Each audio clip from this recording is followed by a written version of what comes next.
This is an audiobook by authors Megan Linsky and Alicia Radis. To maintain content guidelines, certain scenes have been removed from this audiobook. Summaries of these deleted scenes can be found within this audio. To listen to this full audiobook with deleted scenes, please visit hiddenlegendsbooks.com. The Infernal Underground. Hidden Legends. Prison for Supernatural Offenders, Book 3. Written by Megan Linsky and Alicia Radis. Narrated by Taylor Harvey and A.J. Carter. Chapter 1. Charlie.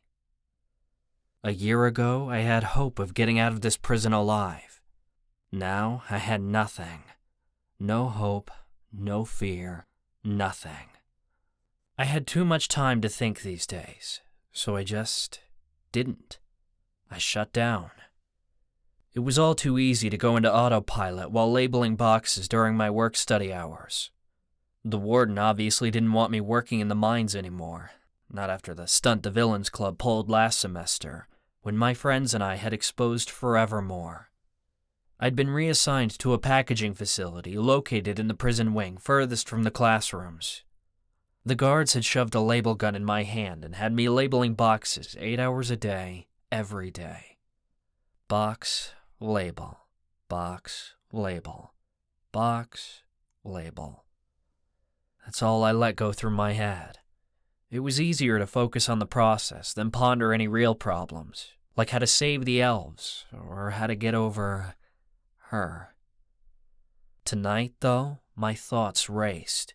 I tried to shut them down, but they wouldn't go away. The sound of machinery whirred around me, and the heavy scent of metal filled my nose. A box moved down the conveyor belt to my station. I felt for the corner, then pressed the label on with the gun. I could feel the noxide inside the box draining my energy. I didn't know what was actually in the boxes. It could be raw noxide, cuffs, darts, really anything. The guards never said, and we weren't supposed to ask. No one spoke here in the facility, though I could hear other students shuffling around the large room, working their factory jobs. It was a dull job, but better than the mines at least. I hadn't been to the mines since I'd found Forevermore with Ava-Marie. Hell, Ava. I hadn't run into her since we'd broken up. The mere memory of her fingers gliding over my skin caused my entire form to go rigid, and my guts to twist. No magical torture could be so intense as the recollection of my hands running through her long hair. The thought of her beautiful voice, which I'd missed so much, almost dropped me to my knees. It had been months, but instead of getting better, the agony of losing her had only gotten worse. It was like my soul was being torn to shreds, hacked to bits by pieces of glass that were too fragmented for me to pull out, and I bled every time I tried. Don't think about her.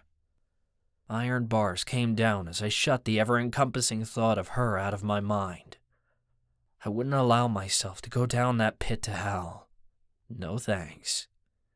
I had no classes over the summer, just my work-study credit I earned from labeling these stupid boxes. During the summer semester at the Institute, classes were suspended, and inmates were expected to work 40 hours a week or more on our work-study courses. I was supposed to keep attending counseling sessions, but no one had seen Professor Takahashi since the elves had fled Forevermore. I didn't know why he'd left, but I was sure it was for a good reason.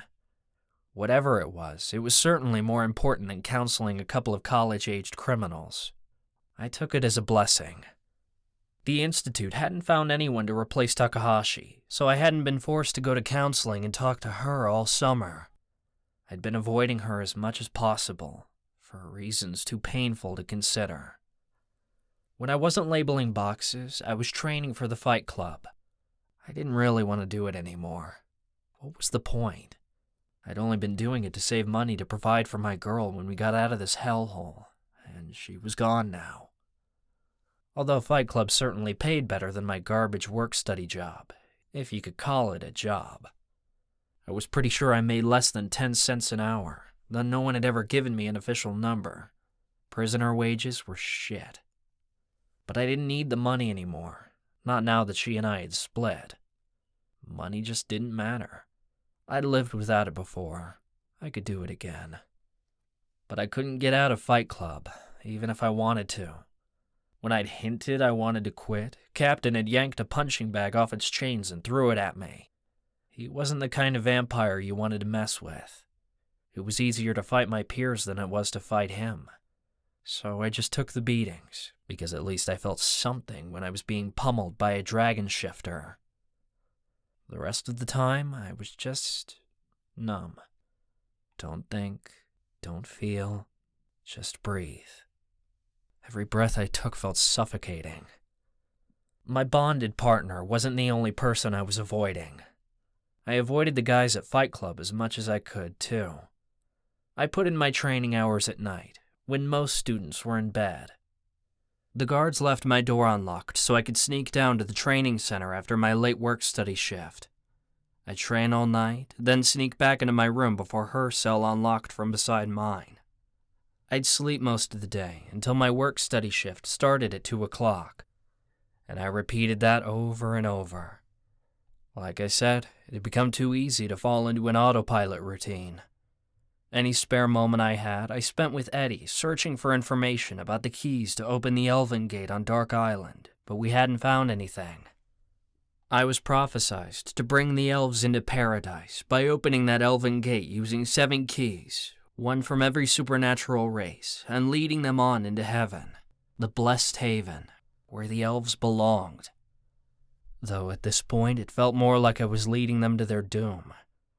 I'd basically given up. What was the point anyhow?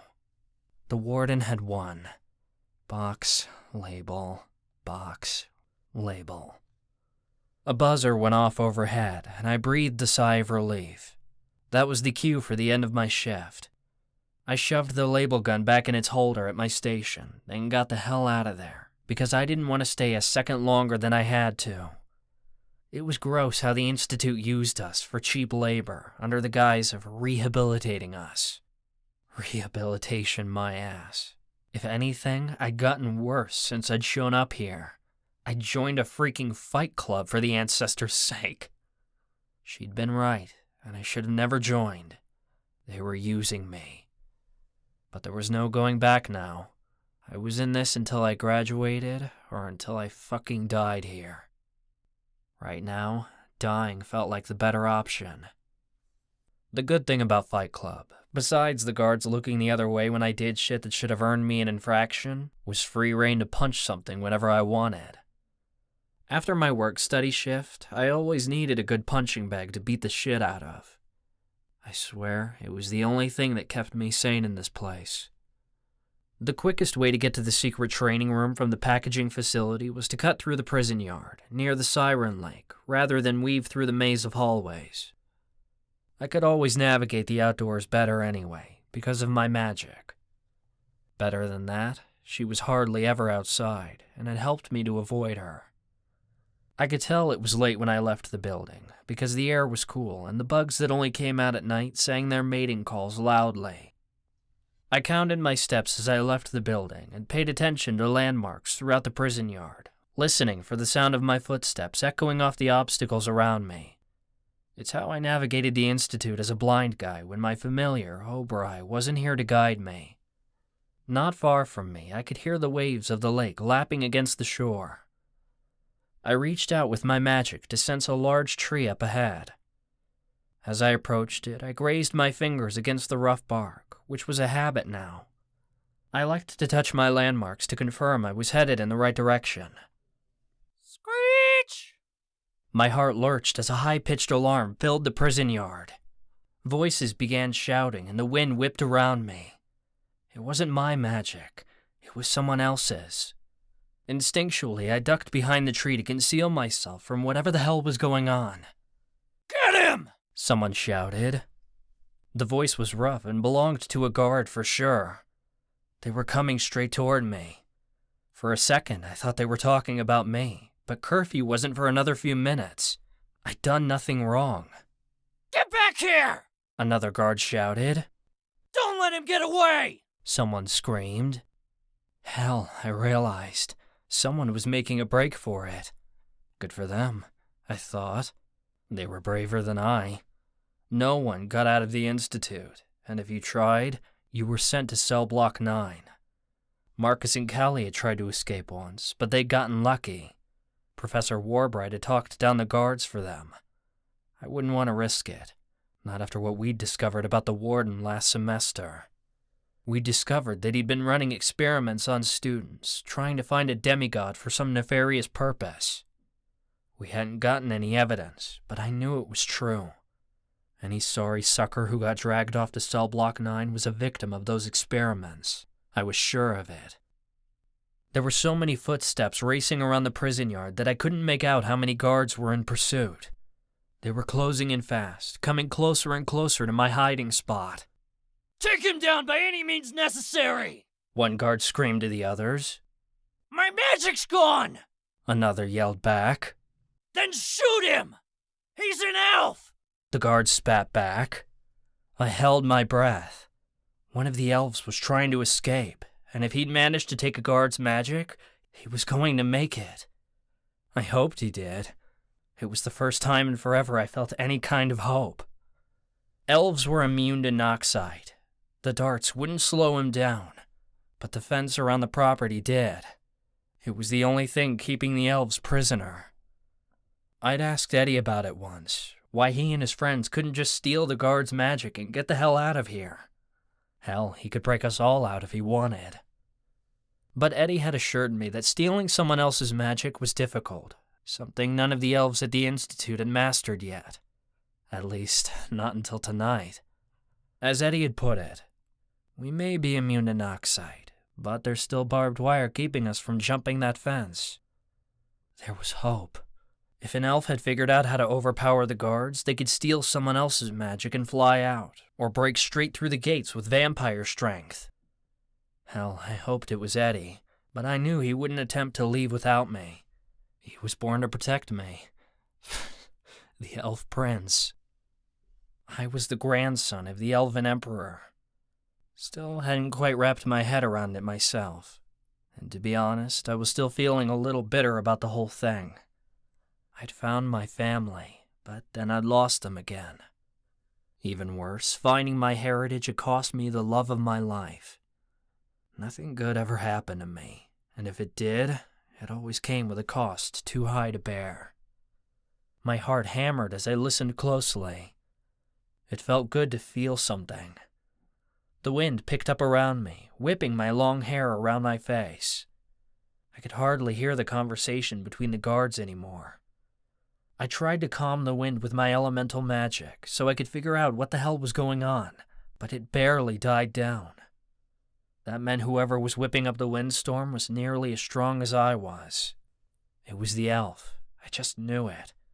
He'd taken one of the Apluma guards' air magic and was using it to keep them away so he could make his escape. "I got him!" A guard shouted. The air around me swirled chaotically.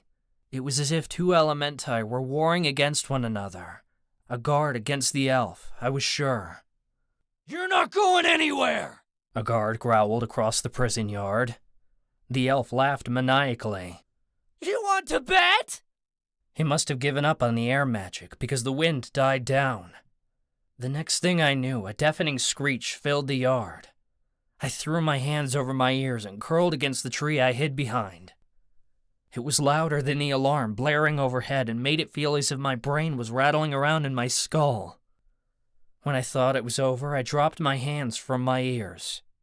All throughout the prison yard, guards groaned in agony. The elf had stolen a siren guard's cry. The sound of wings unfurling met my ears, and they began to flap. I could tell by the sound that they were huge and feathery, like angel wings. Most angels could only fly around the center of the prison yard. Once they got close to the Noxite gates, their wings gave out. But this guy was no angel. "What the hell?" A guard yelled. "He's stolen my wings!" I smirked. Good for him. "So long, suckers!" The elf laughed. He flapped his newfound wings and flew directly over me.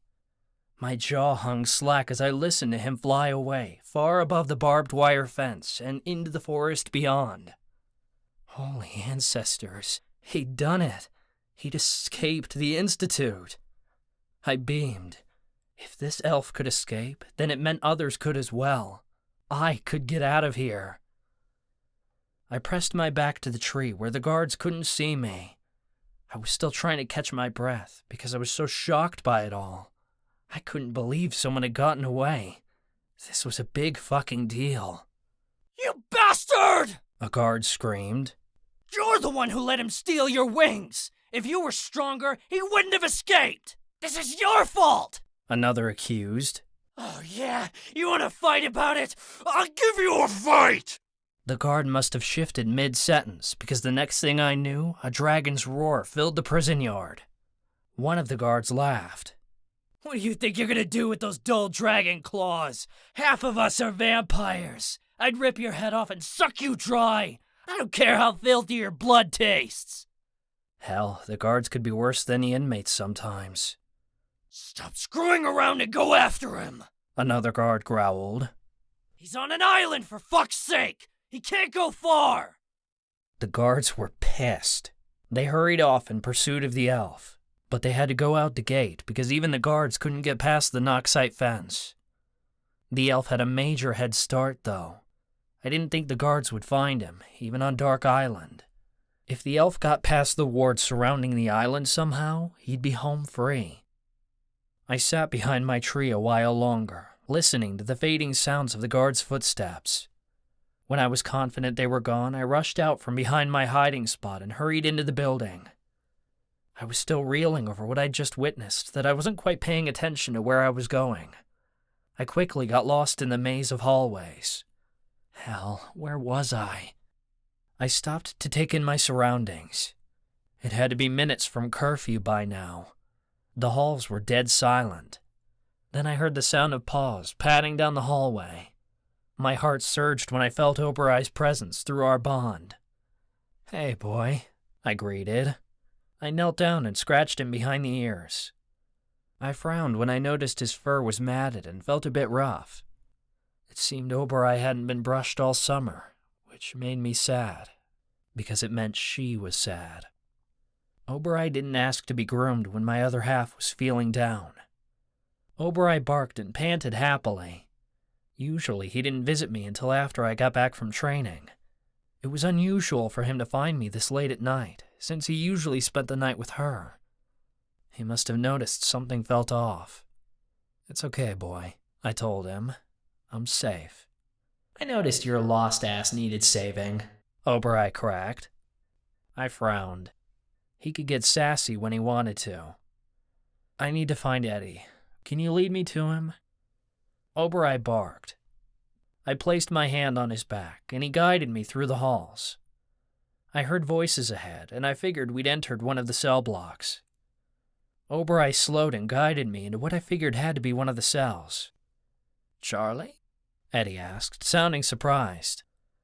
I wasn't so good with voices, but Eddie and I had spent a lot of time together over the summer.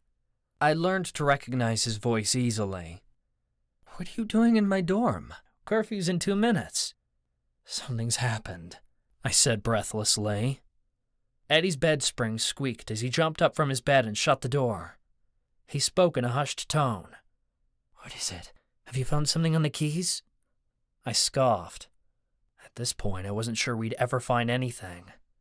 "It's not that." You heard the alarm? The fabric of Eddie's uniform rustled as he crossed his arms. "The whole prison heard it." "Wait, you weren't involved in that, were you?" "No, but I heard what happened. One of your buddies escaped." "Fuck," Eddie growled under his breath. He sounded exasperated as he sat back down on his bed. "It was Gavin, wasn't it?" "No idea," I said. "All I know is that it was an elf. He overpowered the guards and stole some of their powers. I thought you said none of the elves at the Institute were strong enough for that." "We weren't," Eddie admitted. "But Gavin's been training with his magic all summer, in secret." The lock on Eddie's door clicked, and I knew there was no leaving now. I was stuck in here with him all night. Not a big deal, since the guards never checked my bed anyway. I figured I might as well get comfortable. Oberei guided me to the chair beside Eddie's desk, and I sat. "You sound upset," I remarked. "I thought you'd be happy for him. You're always talking like you want to get out of here." "Of course I do, but not like this," Eddie sighed. "After the elves were captured in Forevermore, we got together and talked about our options. Gavin always wanted to get out. He talked about it constantly. But none of our magic was strong enough, and we knew we wouldn't become strong enough to get everyone out at once. We needed to practice first. We agreed to stick together, seeing as we don't know where to find the rest of the elves. The deal was either we all go or no one goes. Gavin apparently did not listen. But if one elf gets out, so can the rest of you," I remarked. So could I, since I was part elf. For once, I actually had a spark of hope. Unlike me, Eddie was realistic and logical. "We're still pretty young elves, and while we can do some magical manipulation, it's not enough to get all of us out. That's why we agreed to stick together. Even our illusion magic is shit. Gavin has betrayed us. Even if we did get out of the gates, we'd have to be strong enough to get off Dark Island. There's a ward around the whole island, you know." Hell, he was right. Even though I hoped Gavin was strong enough to overpower that somehow, too. "One elf escapes, and the Warden is going to come down on the rest of us," Eddie pointed out. "You just watch." I didn't want to believe that Eddie was right. I wanted to believe we had a chance at getting the hell away from here, where the Warden couldn't run his experiments on us, and where he'd never figure out what I was. An elf prince and a demigod. But it didn't take long before Eddie's suspicions were confirmed. The next morning, a letter slid under Eddie's dorm. "All students are required to attend an assembly in the Room of Mirrors at 8 a.m. sharp," Eddie read aloud to me. "Anyone not in attendance will be given an infraction, and a $600 fine will be charged to their account." Hell, a fine that huge would put most students' accounts in the negative. Most of us made less than $10 a month working the shitty work-study jobs they forced us into.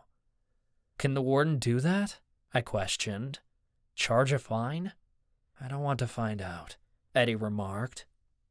I didn't want to attract the Warden's attention.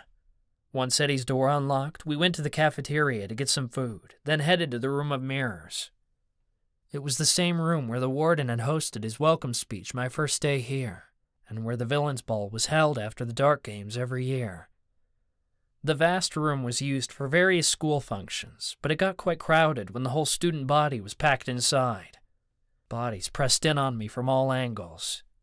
Oberei stayed close to my side in his husky form.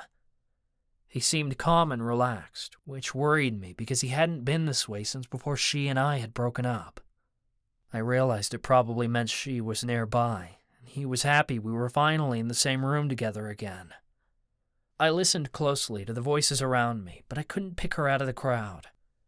I hoped she was across the room and couldn't see me.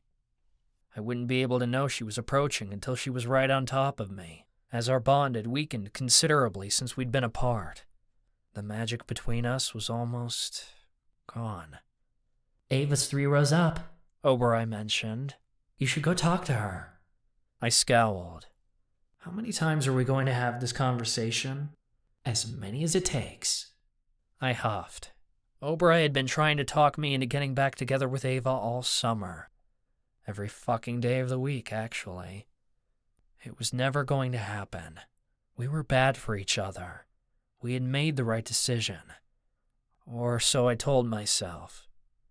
"Are you okay?" Eddie leaned over and asked me. "Yeah, I just have to deal with his sassy ass all day." I poked Oberei. "Better to be a sassy ass than a grumpy ass," he shot back. I was sure that was Ava's half of our soul talking. Oberei didn't really think before he spoke. "Welcome, students." The Warden's cool voice boomed over the room, and the student body began to quiet. A few people still made noise, because most students here had a problem with authority. On the other hand, the majority of us were scared shitless of the Warden, so it didn't take long before the room fell silent. My guts twisted at the sound of his voice. The Warden had tortured me last semester and nearly killed me. I despised the man. I have called this assembly today to share news of an incident that transpired last night, the warden said. His voice came from high up on the balcony. He made it sound like he was trying to sympathize with the students, but his attempt came across stale. He was shit at pretending like he cared about any of us. We were just numbers to him. Last night, a student by the name of Gavin Woodward attempted to escape the Dark Institute, the warden announced. Gasps traveled around the room. I furrowed my brow because I hadn't expected the warden to tell the truth. The Institute was supposedly impossible to escape. I would have expected him to maintain that illusion. "Settle down," the warden said in a threatening tone. The whispers filling the room settled, though they didn't completely die down. "It's important that you realize this student was no ordinary supernatural. He was an elf." He spoke the word elf like it was some sort of curse. It was obvious he despised us. "I tell you this to keep you safe," the warden said, like he gave two shits. "What Gavin Woodward did last night in his attempt to escape was deplorable. He created a windstorm, stole a siren's scream, and slaughtered 6 guards using an angel's life force power." People gasped again and the whispers grew. My eyebrows furrowed. That had never happened. Gavin had stolen an angel's powers, but only their wings, not their life force abilities. The only way that was true was if the guards had found Gavin on Dark Island after he'd escaped, but I didn't know how they could have caught up with him. The warden was twisting the truth to suit his message. It made me sick. "Unfortunately, drastic measures had to be taken to protect everyone here at the Institute," he said. The warden was trying to make himself seem like the good guy. I wasn't buying it. His voice turned sad, but I could hear how fake it was. "I am devastated to announce that Gavin Woodward died last night in his attempt to escape." The whispers around the room grew louder. My lips tightened at the warden's lies. I wanted to tell everyone he was wrong, that Gavin had actually escaped without killing anyone, but that was a good way to piss off the warden. "The safety of our students and staff is of the utmost importance," the warden continued. "I do not take kindly to any threats within the Institute. Rest assured that anyone who threatens the safety of the students or guards will be dealt with by any means necessary." Students murmured around me, but they seemed to agree with the warden. They thought he was protecting them. But I knew better. This speech was a threat to the elves, to me. "Know that you are safe here," the warden said, like we were supposed to be grateful. "Anyone who is deemed a threat will be punished." He said it with such finality that there was no denying what he meant. Anyone who stepped out of line or who showed too much power here at the prison would be killed. The warden could do anything he wanted to us, all in the name of keeping us safe. And people fucking bought it. I could hear them whispering around me. "Gavin got what he deserved. The warden is doing his best. Some kids can't be saved." My nostrils flared, and I just wanted to scream. "Stay calm. You can't tell anyone what you know," Oberai insisted. My hands curled into fists at my sides. Oberai was right. It wasn't like exposing the warden for his lies would change anything. He'd twist some story to make me out as a threat so he could run his sick experiments on me. And if he found out I was a demigod, we were all doomed. The warden could keep his lies. This time. With the warden's threat hanging in the air, he excused us. Students filed out of the room and headed in different directions. The conversations around me were deafening. We didn't make it far before Eddie pulled me aside and we ducked into an empty classroom. The door shut behind us, and I felt like I could finally think in the silence. Oberai nudged against me, like he was trying to comfort me, but I was fuming. "The warden is lying," Eddie raged. "I know," I agreed. "Gavin didn't kill anyone when he escaped. I'd have heard something." "Of course he didn't," Eddie insisted. "Gavin wanted out, but he was no murderer. I know him. We grew up together. He wouldn't do what the warden said he did." I gritted my teeth. The Warden is trying to scare us. The elves aren't bad people, Eddie practically pleaded. We just want peace. I know that, but it's not me you have to convince. Eddie began pacing. The Warden started a war when he raided Forevermore. He's using Gavin's escape to perpetuate that war. It won't stop unless we do something. I raked my fingers through my hair. I want to. I just don't know what we can do. I'm not totally immune to Noxite like Gavin is. I can't go up against the Warden on my own and get everyone out, even with what I am. I made sure never to say what I was aloud, a demigod or the Elven Prince, in case someone overheard. Eddie stopped pacing. You're assuming you have to do this on your own. I huffed, then lowered my voice to a whisper. Well, don't I? My prophecy says so. Eddie had practically drilled the prophecy into my head. I could never forget it. It repeated like a mantra every day, a curse I could never escape. The Emperor's legacy will return and bring light to a new dawn. A second war will break forevermore, but it shall be restored by the power of the demigods. It is his choice to damn the realm or save us all. No, Eddie clarified. You will lead us to the blessed haven, but nowhere does the prophecy state that you must do it on your own.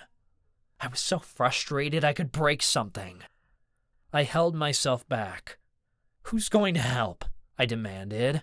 We have no allies here. Eddie spoke softly. You have Ava. When he said her name, my heart stopped.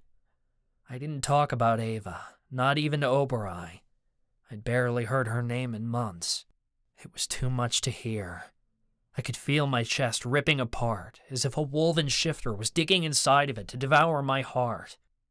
I'd rather feel nothing at all. I don't have Ava, I spat. We broke up, remember? That doesn't mean you can't be allies, Eddie insisted. Your destinies are intertwined, and you know it. It's time you two stopped acting like you can do this on your own. If you can't face each other, everyone will perish. Eddie was always kind to me, but he sure had a way of making me feel guilty. I didn't ask for this, I growled. Nobody did, Eddie said calmly. Please stop acting like you have to go at this alone. I'm not alone, I argued. I have you. And others. The elves are here to help you. If we had just a little instruction, then maybe our powers would grow strong enough to save everyone. Someone like you, Charlie. I paused for a moment to digest his suggestion. You want me to teach the elves how to use their powers? Yes, Eddie said. You're more powerful than any of us. This war was always going to lead to a revolution, and we need you and your friends to lead it. I knew what he meant without him saying it. We needed demigods. It was part of the prophecy. Hell, I hadn't spoken to Callie or Marcus since we left Forevermore either. We weren't friends anymore. None of us were. I didn't know if they'd help Eddie and me save the elves. Ancestors, I'd been so lonely since the summer had begun. I hadn't said a word to any of my old friends. Not Ez, Opal, Ivy, any of them. I didn't even talk to Chansey, and he was in Fight Club with me for Ancestors' sake. The thought of speaking to any of them again was soul-crushing. I just wanted to be left alone, to deal with this hurt. But Eddie was right. We hadn't gotten anywhere on our own, and if we didn't do something soon, the elves would die, and the rest of us wouldn't be far behind. My ex-friends were the only ones who could help us. I couldn't open the elven gate on the island without them anyway. Ava, Callie, and Marcus all had a key. The Elementi, Fae, and Witch keys that would help open up the portal to heaven. Though who knew if they'd actually want to give them to me after the destruction we'd caused last semester? It didn't matter. If I wanted to save the elves, I had to get the Villains Club back together, no matter how much it hurt. Even worse, I'd have to face Ava again. I'd spent an entire summer feeling nothing, but once I spoke to Ava, I was certain every emotion I'd ever had about her would come rushing back, and I'd be helpless to stop it. Forget the Warden. I was sure that facing Ava was going to be the end of me. Chapter 2. Ava-Marie. I was really going to miss this program. It was the only distraction I'd had all summer that had made my life worthwhile. I sighed as I woefully put away the anthropology textbooks Professor Hemlock had pulled out this morning, restacking them in rows along our classroom shelves. It was the last day of my summer internship, and I'd made it through the course. I was officially enrolled in the Institute's anthropology major now, and it'd been hard work to pass, though I'd been grateful for every moment of it, because the tough academia was the only thing that distracted me from the ache in my heart. Most inmates at the Institute worked full-time in their work-study courses all summer, until it was time to go back to regular courses in the fall. I'd gotten lucky by enrolling as Hemlock's personal intern last semester, so I didn't have to go work in the prison's factory like most of the inmates did. I'd learned so much from her about ancient supernatural societies. We'd spent day and night going over artifacts, old discoveries, and magical history. I'd endured a rigorous set of exams and papers, appreciating the one-on-one time with Hemlock and absorbing her knowledge. But now it was all over, and there was nothing left to distract me from the pain that was quaking me from the inside out. I heard a scuffle in the hallway. I glanced out the open classroom door. My heart twisted as I saw an elvish girl being harassed by one of the guards. He pushed her down and pulled her hair, taunting her about her ears. I wanted to step in, but the elvish girl ran off. The guard stared after her with a satisfied smirk before walking in the other direction. I forced myself to go back to what I was doing. I didn't interfere anymore, didn't try to play the hero. I'd learned my lesson with that. It was better to do nothing at all. At least that way I didn't make it worse. The elves were mistreated at the prison. I hoped wherever the rest of them were, they had hidden themselves so well that no one would ever find them. We'd avoided studying the elves during my internship. I didn't think Hemlock wished to cover them after I'd gone against her advice and searched for Forevermore. I knew Hemlock was disappointed in me, and there was nothing I could say to defend myself. I'd exposed Forevermore. Now the elves were in hiding while the supernatural world argued how to find them and what to do with them. No matter which way you spun it, I was responsible for reigniting an entire genocide, and there was no forgiveness for that. I swung my bag over my shoulder. The strap pressed into my bone through the fabric I was wearing, making me wince. I wore multiple layers underneath my institute sweater. I was so cold. Food made me even more nervous than before. I couldn't look at a plate these days without feeling nauseous. I choked down something every now and then to keep my body running, but I rarely ate every day. And it was all too easy to skip meals while working for Hemlock, who rarely took breaks herself. I probably looked sick as all hell, but no one had noticed, so I didn't care either. I went to the prison's mailroom to check if I had any mail. The only letter that had arrived was another offer from Toaqua Today, with an even bigger cash offer this time. I scoffed and threw away the letter the moment I passed a trash can. Ever since I'd found Forevermore, all the magazines in the supernatural world were trying to contact me, to get me to do an exclusive on the elves and what had happened. Prisoners can still do interviews, you know. It's not a crime, the letters reminded me. Just a quick interview, a few pictures, and we'll make it worth your time. I wasn't interested. It was just another scandal they wanted to take advantage of. The papers were all abuzz over the fact that the firstborn daughter of the water chief had made such an important discovery, and as an inmate, no less. It had gossip written all over it. Gossip I wanted no part of. They were even sending letters to my brother to try and get in contact with me. It was ridiculous. I began my long walk down the hallway to my cell, which seemed even more lonesome than it usually did. Classes started next week, and I wasn't looking forward to getting back to them. I wished to remain in the anthropology internship, where I could lock myself away in Hemlock's classroom for hours at a time, reading about civilizations I wasn't a part of in an attempt to escape my own thoughts.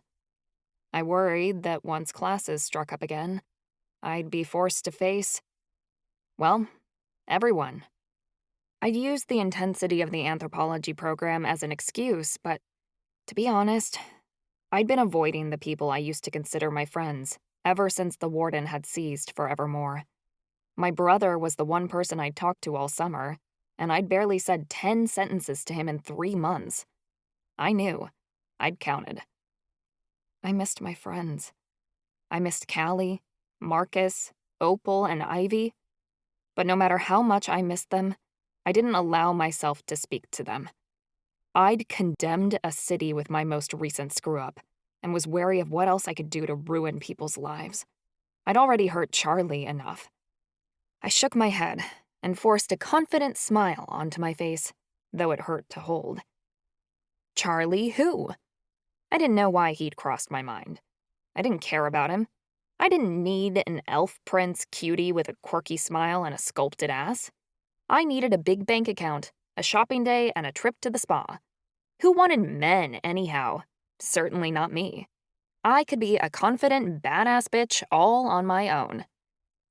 I'd entered into the Elementi cell block when I almost ran into the one person I'd been thinking of, and the last person I wanted to see. Him. Charlie stood 10 feet away, looming outside his door like he was waiting for someone to walk by. Oberai sat by his feet, wagging his tail and drooling. My eyes ran him up and down, taking in his tall frame. The sight of him was a shot to the heart. Oh no, he was still hot. I'd somehow hoped he'd become ugly over the summer, or at least not as fucking attractive. Apparently, I existed on this earth to be tormented because Charlie hadn't only remained good-looking, his sexiness level had increased.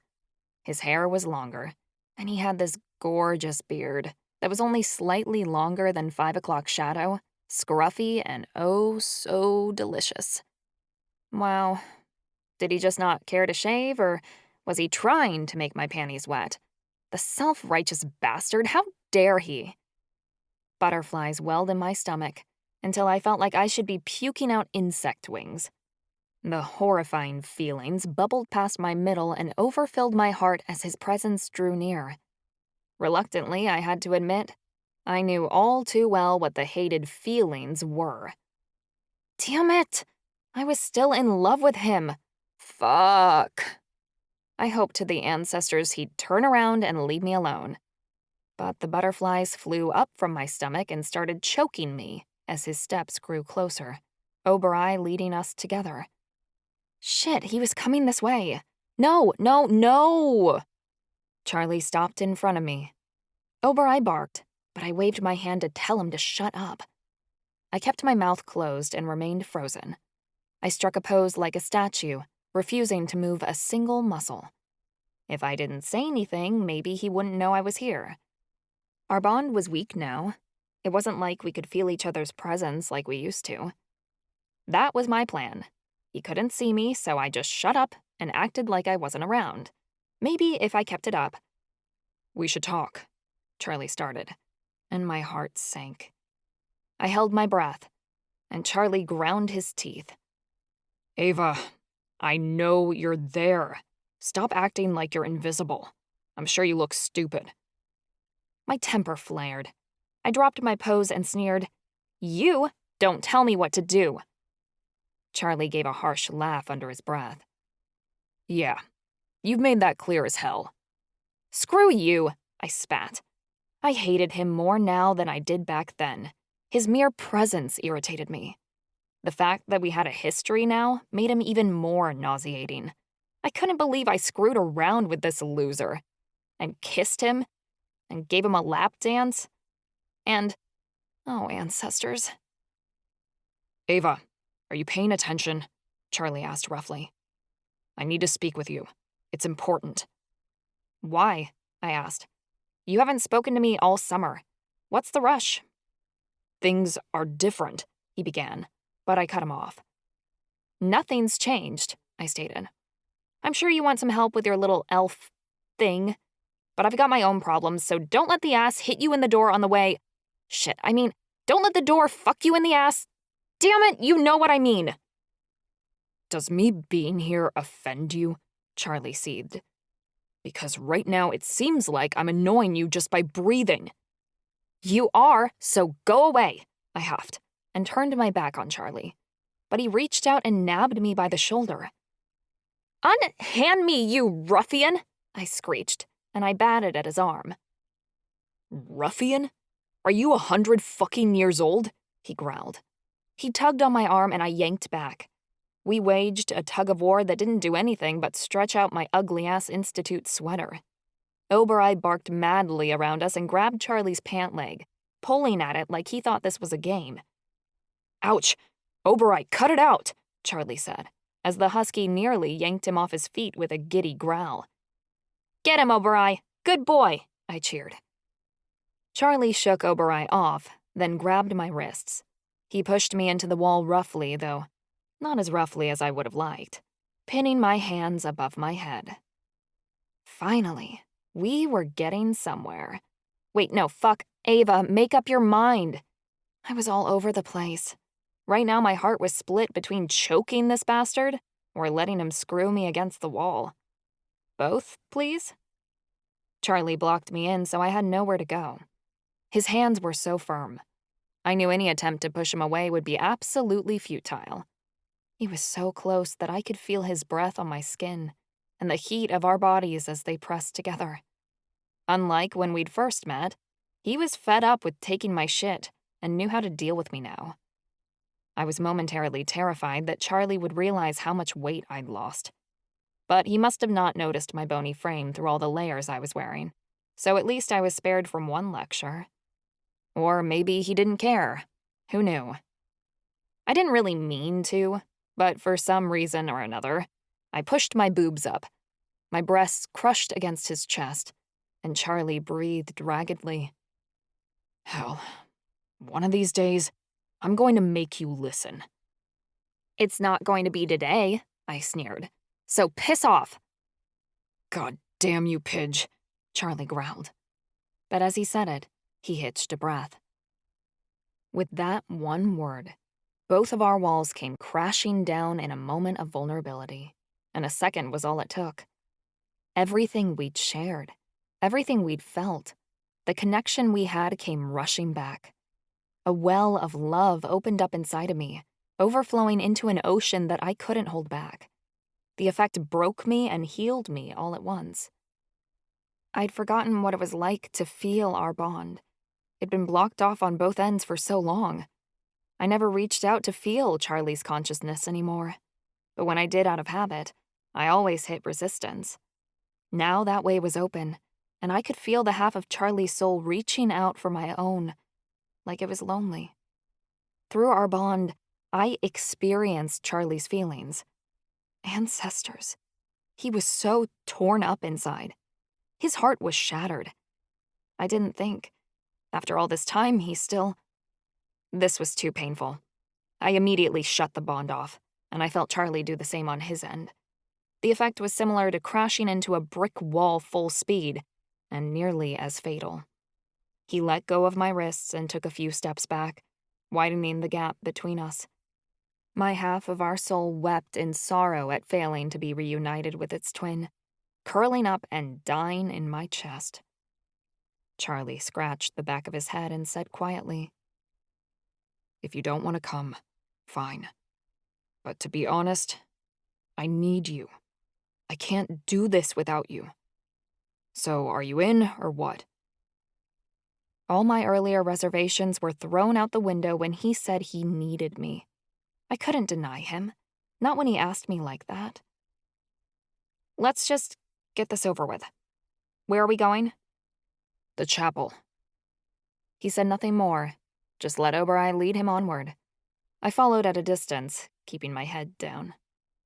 When Charlie opened the chapel doors, my stomach plummeted even further. Callie and Marcus were inside, sitting in separate pews on opposite sides of the chapel. I didn't think they'd talked all summer either. All of us had been off doing our own thing. Eddie bounced in a corner, obviously pleased with himself. They're here, sir, Eddie said. I gathered Callie and Marcus just like you asked. Thanks, Charlie said. And Eddie, stop calling me sir. Right away, sir. Charlie sighed. Can you give us some space? Absolutely. Eddie romped out like he was Charlie's personal lapdog, excited he'd gotten thrown a treat. When the door clicked shut, there was an anxious silence, made even worse by the obnoxious tapping of Marcus's shoe against the floor. Marcus, Callie snapped, throwing her hands up. Gods, can you just chill out? Sorry, I'm nervous, Marcus blurted. I don't know why we're doing this. Why now? Nobody said anything, and it was clear we were waiting for Charlie. He took a breath. Eddie and I have been doing our best to search for the remaining keys on our own, but we're not getting anywhere. We need help. Ancestors. The keys. The ones that opened the Elven Gate on Dark Island. We'd hid them in the criminal lair last summer because it was the only place they felt safe.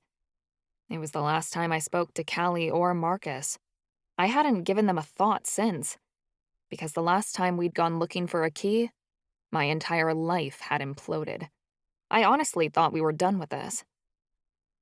So you only talk to us when you need something. Got it, Callie said. It's not like that, Charlie ground out. They're complicated. It didn't feel right to be friends after we condemned a whole city to their doom? Callie raised an eyebrow. Yeah, gotta say that's pretty awkward. Charlie rubbed his face. This is going to sound harsh, but I think it's time all of us just got over it. Got over it? I repeated with disdain. You want us to get over the fact that the four of us led the Warden straight to the elves and set off tension between the supernatural races that just might start another war? We don't have any other choice. We have to move forward, Charlie snapped. And how do you expect us to do that? I crossed my arms. By focusing on what's ahead, Charlie said firmly. We can't go back and reverse what we did, but we can still make things right. There are elves out there that need our help. We can't bring back those who died, but we can rescue those who are still alive. Could we? I wasn't sure. The elves would have been better off if we had done nothing at all. Charlie noticed my silence. Did you make any headway on your own prophecy? I scoffed. No. And I didn't want to. I couldn't care less about my prophecy. The night Forevermore had been discovered, I'd stormed back to my cell and tossed the journal my Aunt Maddie had given me into a desk drawer in a fit of rage. It'd been collecting dust ever since. I didn't care about fulfilling my prophecy, finding the keys, or anything having to do with my destiny. As far as I was concerned, my prophecy had cost me everything that mattered, so I didn't wish to have anything to do with it until I was forced to face it again. I'd lost interest in finding clues, or even in discovering more about my demigod blood. Charlie frowned. I thought you'd be interested in uncovering what the other verses meant. I gave a pitiful laugh. Why? So more people can get hurt? I've already fulfilled one line of the prophecy. A discovery of the Ancient Ones on the Island of Shadow will change the course of our universe. That line came to pass, and now Forevermore is gone. That was only one verse, and there are still 5 verses left to go. Oh wait, there's 6 now. I forgot. My tone was bitter. Charlie hunched over away from my voice. 6? Callie asked. I thought, there are 7 verses of my prophecy. One that my Aunt Maddie kept hidden from me, but she told Charlie, I said. The last verse says, a choice will be made by the twin of her soul, to save her and damn the realm, or curse her and save us all. A fate worse than death is the chosen one's destiny. Charlie's supposed to cause my greatest demise or whatever. Like anything could be worse than languishing in this hellhole, forced to endure the Warden's every whim. Wow, that's rough, Marcus said, raising his eyebrows.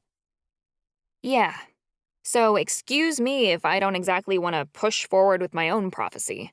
I'd like not to destroy any more civilizations, Or myself. I shrugged. Charlie went on, in a hurry to get away from what I'd revealed. Anyway, I know saving the elves is my responsibility because I'm the elven heir. You guys don't have anything to do with this. All of you can walk away. Walk away? Marcus sounded disgusted. Do you really think we'd do that? I'm asking you not to, Charlie shouted. I need your help. You need our keys to open the gate on Dark Island so you can lead the elves to the Blessed Haven, Callie clarified. That's it. No. Charlie shook his head. It's not that simple. Charlie collapsed in a pew a few rows down from Marcus. I took a seat across the aisle away from him, waiting for him to explain. The elves are being targeted at the prison, he began. You guys already know this, but now that one of them escaped and didn't die like the warden said, the prison considers us a threat. Nobody knows that I have elf blood yet, or that I'm the heir. But one day they will. Before that day comes, I have to train the elves at the Institute and teach them how to fight back. Charlie, you have no idea what you're doing, I said. You don't know how to steal another supernatural's powers? How can you teach the elves something you're not sure of yourself? I've been siphoning people's powers by accident since the beginning of the year. I just have to learn how to do it consciously, Charlie pointed out. Once I do, I can teach the other elves how to do it too, and we'll be ready to fight when it's time. But the elves have such small numbers now, Marcus said. They won't survive another war. That's the point. The elves can't hold the other races off forever, Charlie said. Which means I have to find the keys and lead them to the Blessed Haven like the prophecy says I'm supposed to do. I have to do this as soon as possible before they're wiped out. Every day that passes is another day closer to the elves losing their chance to get to heaven and live in peace. I can't afford to waste any more time. Which is why I'm asking you guys to step in. Sorry, but why does this even matter? I asked. What the fuck? Why does it matter? Charlie asked scathingly. Yeah, I mean it really sucks, but if the elves die, doesn't that mean they get to go to the Blessed Haven anyway? That's their heaven. Why do they need you to lead them there? I asked. They want me to lead their mortal bodies there so they can live peacefully for eternity, Charlie protested. But their souls are destined for the Blessed Haven anyway, right? That's their afterlife. Maybe it would just be better if... Don't say it, Charlie hissed. If the elves just died out anyway, because at least then they'd be at peace and in the Blessed Haven, and not in the middle of this stupid-ass war, I shouted. So you're saying it would have been better to stand back and allow them all to be slaughtered in Forevermore? Charlie asked, completely aghast. I don't know, but we've condemned them to a life of suffering by letting them live, I argued. If we had allowed Forevermore to be conquered and let the elves be killed, their souls would be in the Blessed Haven right now. Instead, they're here on Earth, suffering because we tried to save them. It was a dark-ass way to think, but my mind couldn't help but go there. I wanted to wipe suffering from the world so badly and make society a more just and joyful place for all. But as I was learning quickly, my ability to end suffering, or even just stop it for a time, was very minimal, even as a demigod. Was living really worth it, if it meant living this way? Life matters, Charlie said firmly. This war matters. Bringing the elves to the Blessed Haven before they die matters. Why? I flung my hands up. Why does any of it matter who lives and who dies? We're all going to the afterlife anyway. We're here for a reason. We can't just give up, Charlie argued. We might not know why we're doing this, why we're living, but the gods do. Screw the gods, I snapped. If they wanted to give us an answer, they'd tell us. They've communicated with supernaturals before, but they don't care now. And I don't want to be a pawn for a bunch of egotistical maniacs who want to play games. Coyote Spirit came to mind. He hadn't contacted me since the Dark Games, and he'd hardly been helpful since. There's a war coming, Ava, "We need to stop it!" Charlie shouted. Callie tried to shush him and gave a quick glance at the door. "War is pointless. There's no need for it. We'll all be at peace when we die anyway, so why bother fighting?" I said flippantly. "You gotta be sure you're going to the right place," Callie pointed out. "If you don't, you're fucked for literally forever." "Who cares?" I said tirelessly, tipping my head back. I was sure my soul was fated for hell, and at this point I couldn't really give a shit. It couldn't be a worse place than where I was now. "You sure aren't bothered by the thought of eternal damnation," Charlie grumbled. "Because this is all so dumb," I complained. "Might as well just cork off now and get to the good stuff. Or the bad stuff, anyway. At least after we die, we won't have to deal with a pointless war." "Maybe that's not true," Marcus said nervously. "Ava, your prophecy refers to a war of gods. Maybe the afterlife isn't as peaceful as we think. Maybe war is happening there too." I physically felt the blood drain from my face at that horrible thought. To die on this earth only to go into the afterlife and have to fight there too? Talk about eternal damnation. Marcus could be right, Callie theorized. We know not everyone has a peaceful afterlife. There are some people in hell, whatever version of hell it is. Perhaps that's where the gods will fight. But the blessed haven and the rest of heaven will be safe, right? I asked. I don't know, Marcus said slowly. What if it isn't? What if this puts everyone's soul at risk? Or heaven itself, Charlie commented. We think the ancestral lands are a safe place of rest for elementai souls, but what if the ancestral lands aren't there anymore once this war of gods is done? What if it's destroyed, along with the blessed haven and the rest of the heavenly planes of reality? I felt sick at the thought. I didn't want to consider this an actual threat, so I turned to Callie and asked, Fae know about interdimensional realms. Do you think our theory has any weight to it? My gut sank as I watched her chew her lip thoughtfully. It's possible, she theorized. The afterlife is another dimension, one we can only access after we die when our souls ascend. There was a war in Edenmire long ago, in the ancestral home of the Fae, and that's in another dimension.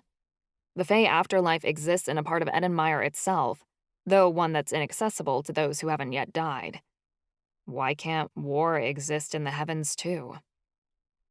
If there's war in heaven, can your soul die in the afterlife? And if it does, do you just cease to exist? Marcus wondered aloud. Ancestors.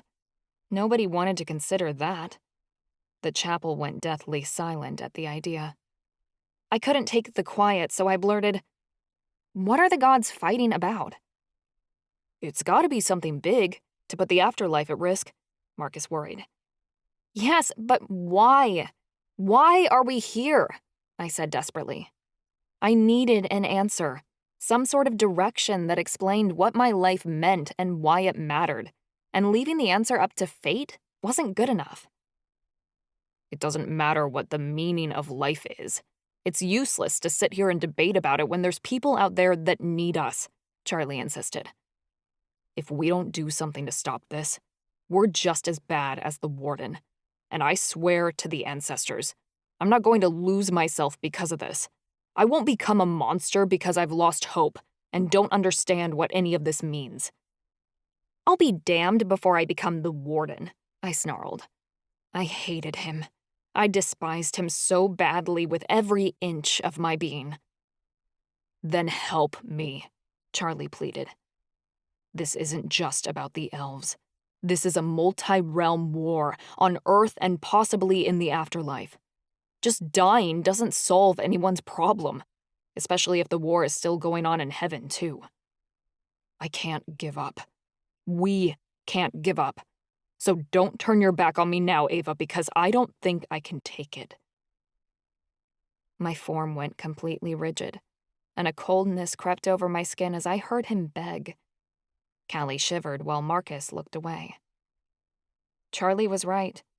If I didn't do something to prevent the suffering of millions of people, whether they'd end up in heaven or not in the end, I was a monster.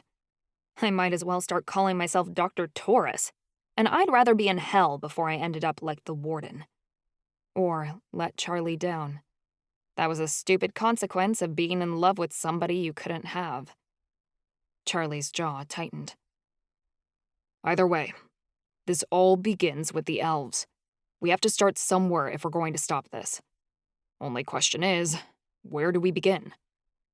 The Warden took 40 elves from Forevermore, I said. 20 of them are here, and the rest are at the adult penitentiary on the other side of the island, I said. What does the Warden want to do with them? We know the Warden was looking for demigods to experiment on, Callie suggested. Maybe he wants to use the elves for the same purpose. But it's been 3 months. Shouldn't he have done that by now? I asked. Maybe he started with the adults, Charlie mentioned, and he's just now moving on to us. That was a scary idea. I twisted a lock of hair around my finger. We can't know for sure. There's no way of telling what he's been up to.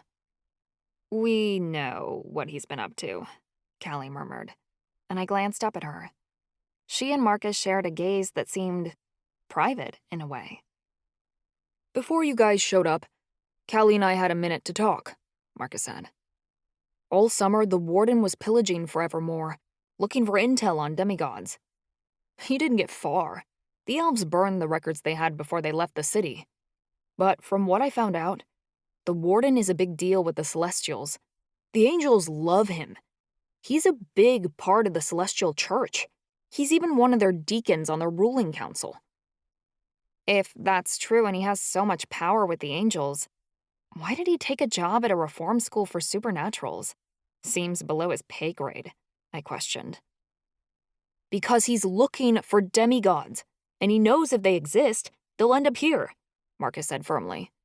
He's not the only one who wants them. The Celestial Church is after them too. I shivered as I recalled how the angel professors had called the Warden my lord after I'd overheard their conversation about experimenting on inmates.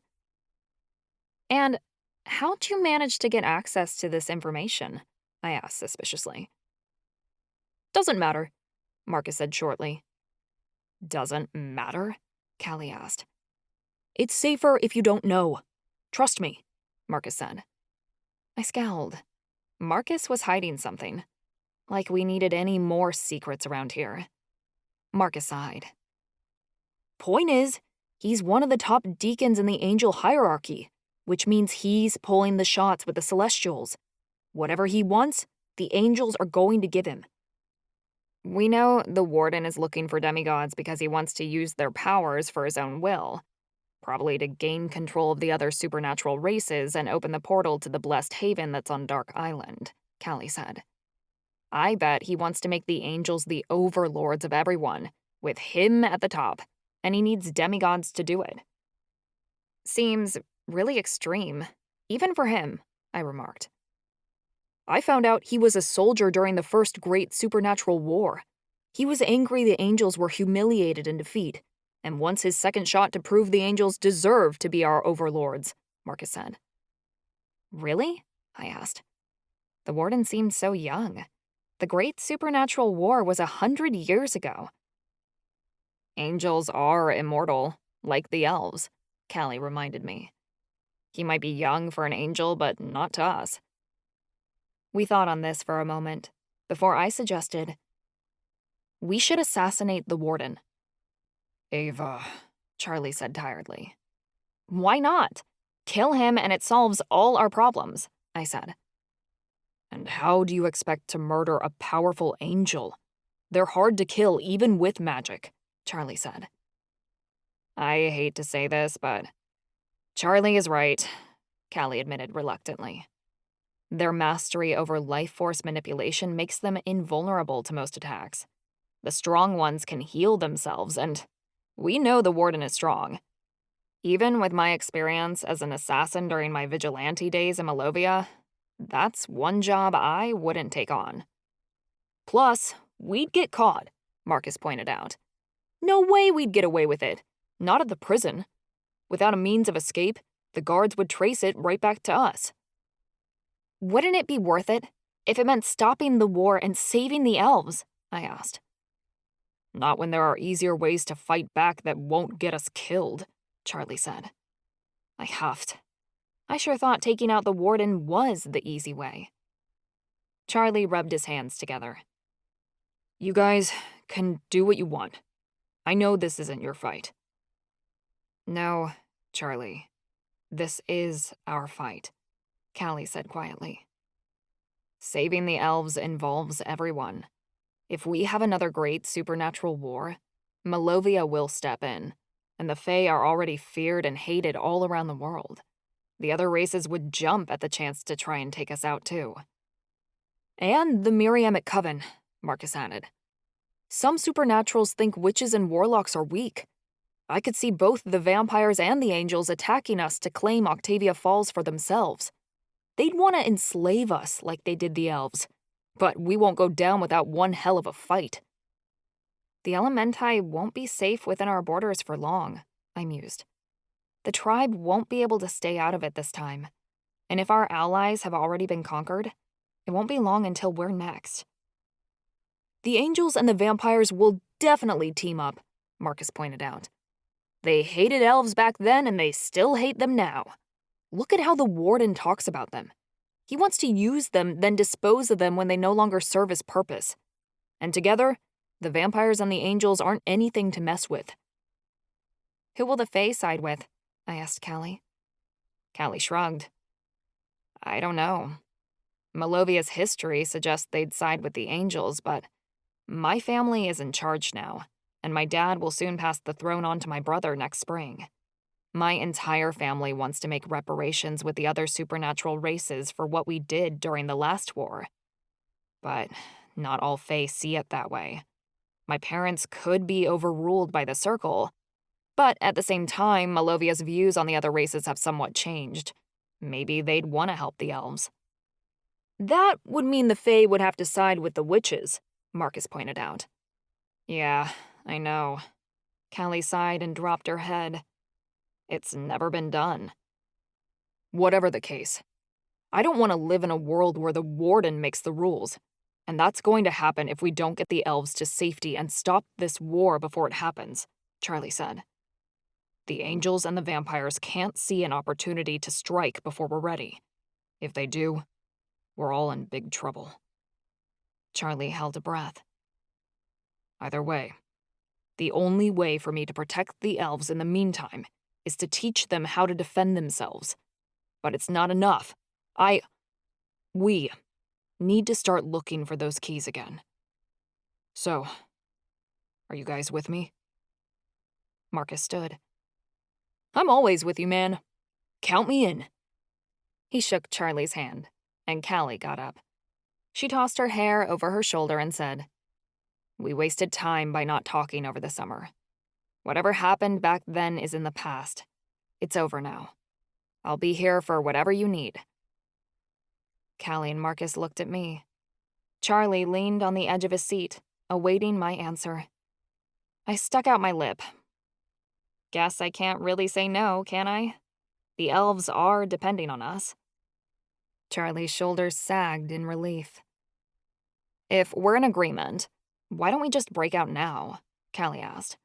We can get to work on ending this thing before it starts. What about the knock site around the prison? Marcus asked. We're demigods. We can overpower knock site, Callie said. I've been working all summer on negating its effects on me, and I'm pretty damn good at it by now. We already know it barely bothers Charlie. How about you two? I've been practicing with it on morning runs, I said. I try to get as close to the fence as possible and work on summoning my magic at the same time. Noxite doesn't bother me anymore. I haven't practiced, but I think I could overpower it if I really tried, Marcus said. Great, Callie said. What are we waiting for? Let's leave right now. I don't know if we can, Marcus started. On my way over here, I saw the guards burying something around the perimeter of the fence. More stuff to keep us in? I asked. I think so. They're upping the magical defenses since that elf broke out. Noxite isn't enough to keep us in anymore, Marcus said. So, we're demigods. Let's just smash through it and have it over with, Callie said. She scampered toward the door before we could protest further, so the rest of us were forced to follow. I kept my distance from Charlie as we left the prison and headed into the yard. We waited until the guards were distracted by a fist fight on the basketball court before we hurried into the forest. Once we were sure we were far enough away from any guards and out of sight of the towers, Callie said, "Okay, time to blow this joint." Charlie tried first.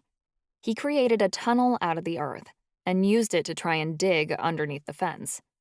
6 feet out from the fence line, the tunnel abruptly stopped, as if Charlie had commanded his magic to stop. "My earth magic won't go under the fence," Charlie said. "I can't dig us out of here." "Try something else," Callie demanded. Charlie tried blowing the fence down with a sharp gust of wind, but that didn't work either. It just ended up coming back at us and knocking us over. I summoned my water and fire magic together, merging them into a blue fireball that I tossed at the fence. It fizzled out before it even touched the chain link. "Ah!" I gave a cry of frustration. I tried to cast jets of water and plumes of flame over the fence, instead of going through it. But water droplets and ashes fell onto my face from above as my magic failed to ascend over the barbed wire. Marcus tossed battle orbs at the fence, before one of them bounced back and hit him in the face. It knocked him over, leaving a red welt on his cheek. "Hey, that's the closest we've ever gotten," I said brightly. "At least your magic touched the fence. Good job." Marcus rose with a scowl, rubbing the side of his face. I approached the fence warily, reaching out my hand to grasp the chain link. As I did so, a nauseated feeling whirled in my stomach, and my knees buckled as if I might faint. I backed off. I stepped away from the fence. The feeling went away. "The guards definitely put something new here since the elf broke out," I said. "Whatever it is, it's making me feel sick. It's gotta be stronger than Noxite." "Nothing we try is working. We might as well give up," Marcus said in exasperation. "Screw that. I'm done being here. See you later." Callie summoned her wings, then fluttered upward. She sailed through the air, and I thought for sure she'd be able to fly over the fence and get out. Then, without warning, her wings began to twitch. She staggered while hovering, dropping a few feet before she managed to reach the barbed wire.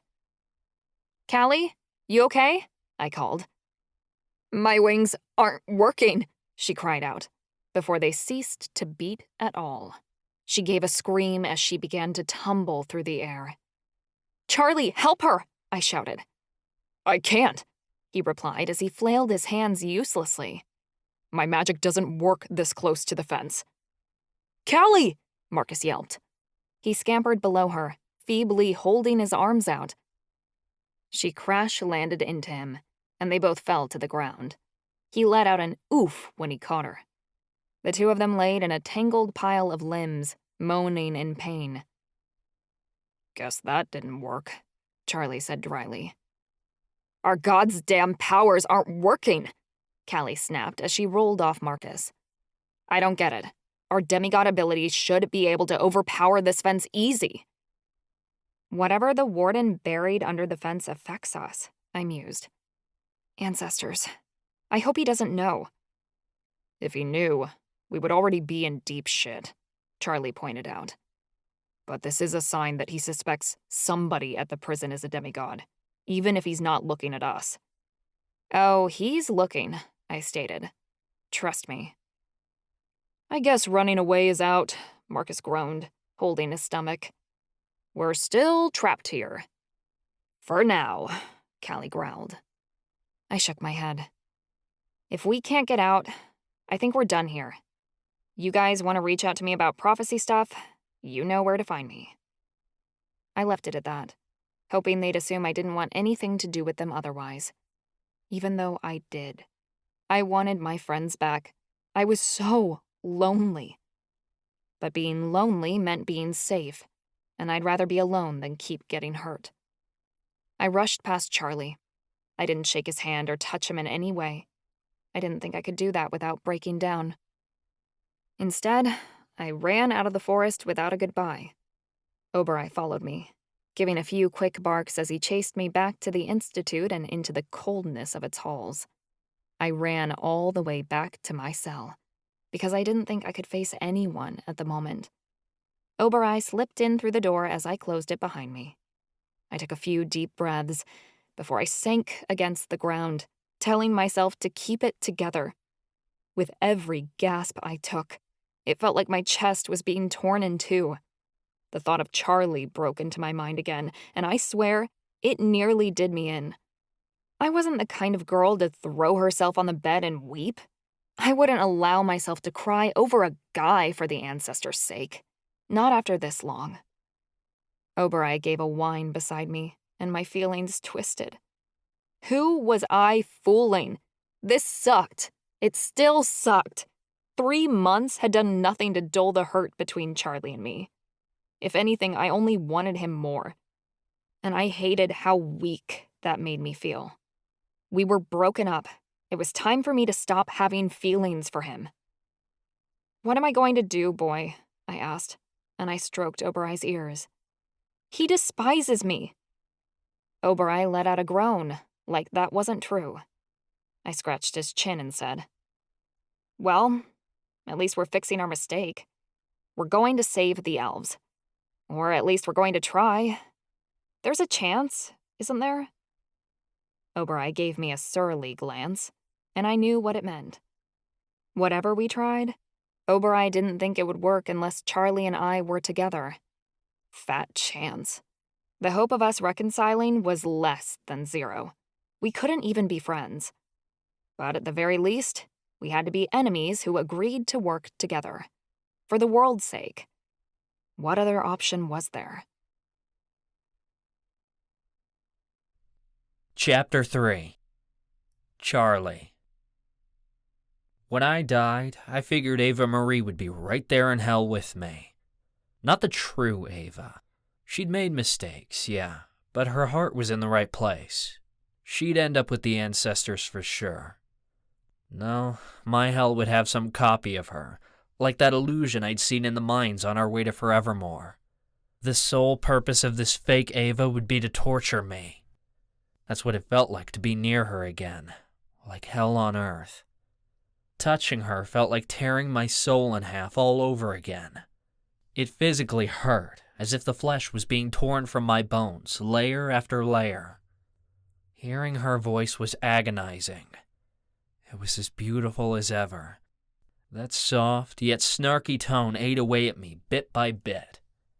It sounded the same, but where it once made my spirit soar, it now felt like I'd been impaled by a sword.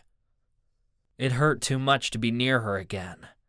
It was a harsh reminder of what I'd lost. I wondered if maybe I had died. Perhaps the Warden had followed through on his threat in Forevermore. Maybe he'd killed me and I hadn't known, and I'd just woken up to this new reality that was hell. I was, after all, stuck in a prison. I didn't know how much worse things could get. But on the off chance that I was still alive, I couldn't let everyone else perish. I had to do something to save them, even when I couldn't save myself. Ava could pretend she didn't care all she wanted, but I knew the truth. She'd felt the agony in our reunion too.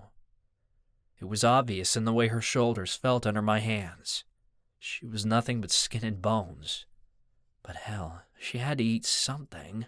She was killing herself like this. I was really worried that she was willingly marching herself to a slow death.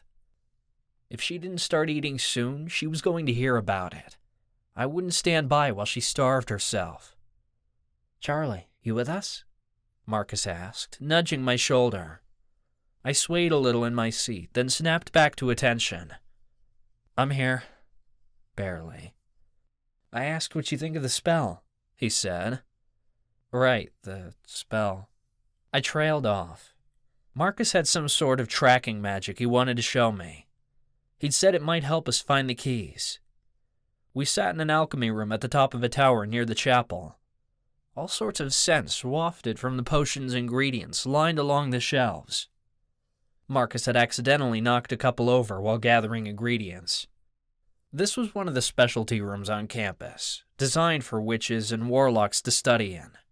It was stocked with potions ingredients, though only for the simplest of spells, like the ones taught in the Institute's alchemy classes. Books infused with magic fluttered around the room above our heads like birds, flying from one bookcase to another. I could feel the air coming off the pages. We were the only ones in here, along with Rishi and Oberoi, who were chasing a rat skeleton some necromancer had left running around earlier. There had been 2 groups here when we arrived, including some witches who were playing with their cats in the corner and gossiping about their crystal ball and tarot readings. A couple of warlocks used their telekinetic powers to fly on brooms around the room until one of them knocked over a cauldron onto a girl's cat. The 2 groups fought for a while before leaving. I was glad to finally have some peace and quiet, but I hadn't heard a word Marcus had said. "I read the whole locator spell to you," Marcus groaned. "Did you hear anything I said?" "Sorry," I sighed. "I was just thinking." A heavy thud sounded as Marcus set his spellbook on the table in front of me. "Look, I know things are tough right now with the Villains Club, but we agreed to work together." I frowned. "Don't call us that. We're not the Villains Club anymore." "That's a problem if we want to work together again," Marcus huffed. "I thought you wanted my help." "I do," I insisted. "Can you repeat what you said?" He drew a deep breath. "Basically, I found a locator spell in one of my textbooks over the summer." My eyebrows pressed together in skepticism. "What were you doing reading over the summer?" Marcus sounded offended. "I read sometimes, you know. I've actually been working on my magic all summer, so I don't fail all my classes. The last thing I need is to get sent to the adult penitentiary because I didn't graduate." It sounded like Marcus was making excuses, like there was something else he wasn't telling me. I couldn't figure out what it was. "I've actually gotten better with my magic," he remarked proudly. "I can reanimate small creatures whenever I want now." "As opposed to 15 minutes every Tuesday?" I teased. Marcus grunted. "Like I said, I'm getting better. Anyway, we don't learn locator spells at the Institute. I don't know why. Probably because the Warden doesn't want anyone finding demigods before he does." I felt the blood drain from my face. Could he use magic to find demigods? "Unlikely," Marcus stated. "Demigods are too strong to be tracked. But I came across a spell in one of my books, and I tried it a couple of times just to see if I could do it, but the Institute doesn't have enough of the right ingredients." "Is a locator spell even going to work? I don't think it would be powerful enough to find the keys, since they're so strong," I stated. "If I make it, I think so." It was clear he meant because he was a demigod. He had a point. "The keys are calling to us. As long as I brew the potion, my magic should be strong enough to locate where they are." "Do you have any idea what might be a good substitute for liverwort?" Marcus asked. Hell if I knew. I shrugged. "Garlic? You think?" Marcus sounded intrigued. "I actually have some of that." "No, ancestors. I'm not an alchemist. How would I know? Ava's the one who knows about potions." Oh, well, I just thought." Marcus flustered. I knew exactly what he thought. He thought Ava and I couldn't work together, so he didn't bother asking both of us to be here. Hell, maybe we couldn't, but we had to at least try. We were out of options. "Ava and I are going to have to learn how to be in the same room together without killing each other," I said, even though it was hard to admit. Marcus mused. "Maybe she can suggest an alternative for liverwort. Goddess knows I'm not going to figure out this locator spell without decent ingredients." "You're not going to locate a damn thing with liverwort," a male voice piped up from across the room. I stilled. I hadn't known anyone else was in here. How much had they overheard? Marcus must have been shocked too, because he leaned over to me and whispered, "I thought we were alone." "No shit," I growled before turning to the stranger. "Hey, if you're so good at locator spells, why don't you show us how to do it?" "Is that a dare?" he growled. A chair squeaked near the crackling fireplace as he jumped out of it and landed on the floor. A cat meowed and patted beside the stranger. Something clicked against the floor as he crossed the room toward us. I didn't realize what it was until a hard, long stick smacked my leg. "What, you think just because I'm a blind, gay dwarf that I can't perform a simple spell? I may be new around here, but I know my way around an alchemy room. You want a locator spell? I'll show you a damn locator." "Alistair?" Marcus squeaked. "Yeah, what's it to ya?" he snapped. "Gonna make fun of my name, too? This cane makes a damn good weapon if I want it to. I'll smack you good, I will." I was stunned silent, still shocked to learn I wasn't the only blind guy at this prison. What were the odds? Marcus laughed. "Alistair, it's me, Marcus." Alistair sounded about ready to fight, but his tone softened. "Marcus, by the goddess, how the hell are you, man?" "Surviving," Marcus said simply. "What are you doing here? I thought you were back in Octavia Falls." "I was," Alistair replied. "But you know me and my big mouth." "What did you do?" Marcus asked. "I didn't kill anyone, if that's what you're asking," Alistair cracked, like it was supposed to be some big joke, though neither Marcus nor I found it funny, considering Marcus was here for unintentional manslaughter. Alistair didn't seem to notice, or perhaps didn't care that his joke had fallen flat. "It wasn't a big deal, really. The college brought in a visiting professor, an astromancer who's supposed to teach one of the astrology classes. She cut in front of me in line at the Cozy Cat Cafe, so I drizzled a little farting potion on top of her cupcake. How was I supposed to know it was the visiting professor and not some rando witch? Can you expect me to know she'd have a bad reaction to the magic and be stuck with the shits for a week and end up in the hospital? Yeah, I understand dehydration and all that, and she almost died, yada yada, but it's not like I did it intentionally." "You, did give her the potion," I pointed out. "I basically gave her a whoopee cushion and her ass blew up," Alistair said nonchalantly. Holy shit, this kid was intense. I shifted uncomfortably. "So, how do you two know each other?" Alistair gasped dramatically. "Marcus, you haven't mentioned me? Of all the stories we share." Marcus groaned. "That was a long time ago." "No shit, and I had to try surviving a whole year without you," Alistair said. "Do you have any idea how shitty the college's drama department is compared to the one at the high school? Theater used to be fun, but not with the oh-so-high and mighty Professor Glass, who I prefer to call Professor Ass. You know who she cast me as? A child. I tried out for the role of the handsome prince, and I got one line as the child. What a load of bullshit." "Man, that's rough," Marcus said. "Rough?" Alistair repeated. "Who is this guy? You sound so chill. You changed." "Changed how?" Marcus asked. Alistair chuckled. "Well, you always used to have a stick up your ass in theater club. You used to freak out about everything." "Believe me, that hasn't changed," I cracked. "I do not have a stick up my ass!" Marcus cried. "Could we perhaps get back to the task at hand? Alistair, you know how to perform a locator spell?" "I know a lot more than that," he said proudly. "You remember how Vincent Rhodes always picked on me in high school? I bet he couldn't tell his left ass cheek from his right, considering it didn't matter how many times I told him I'm not a midget, I'm a dwarf.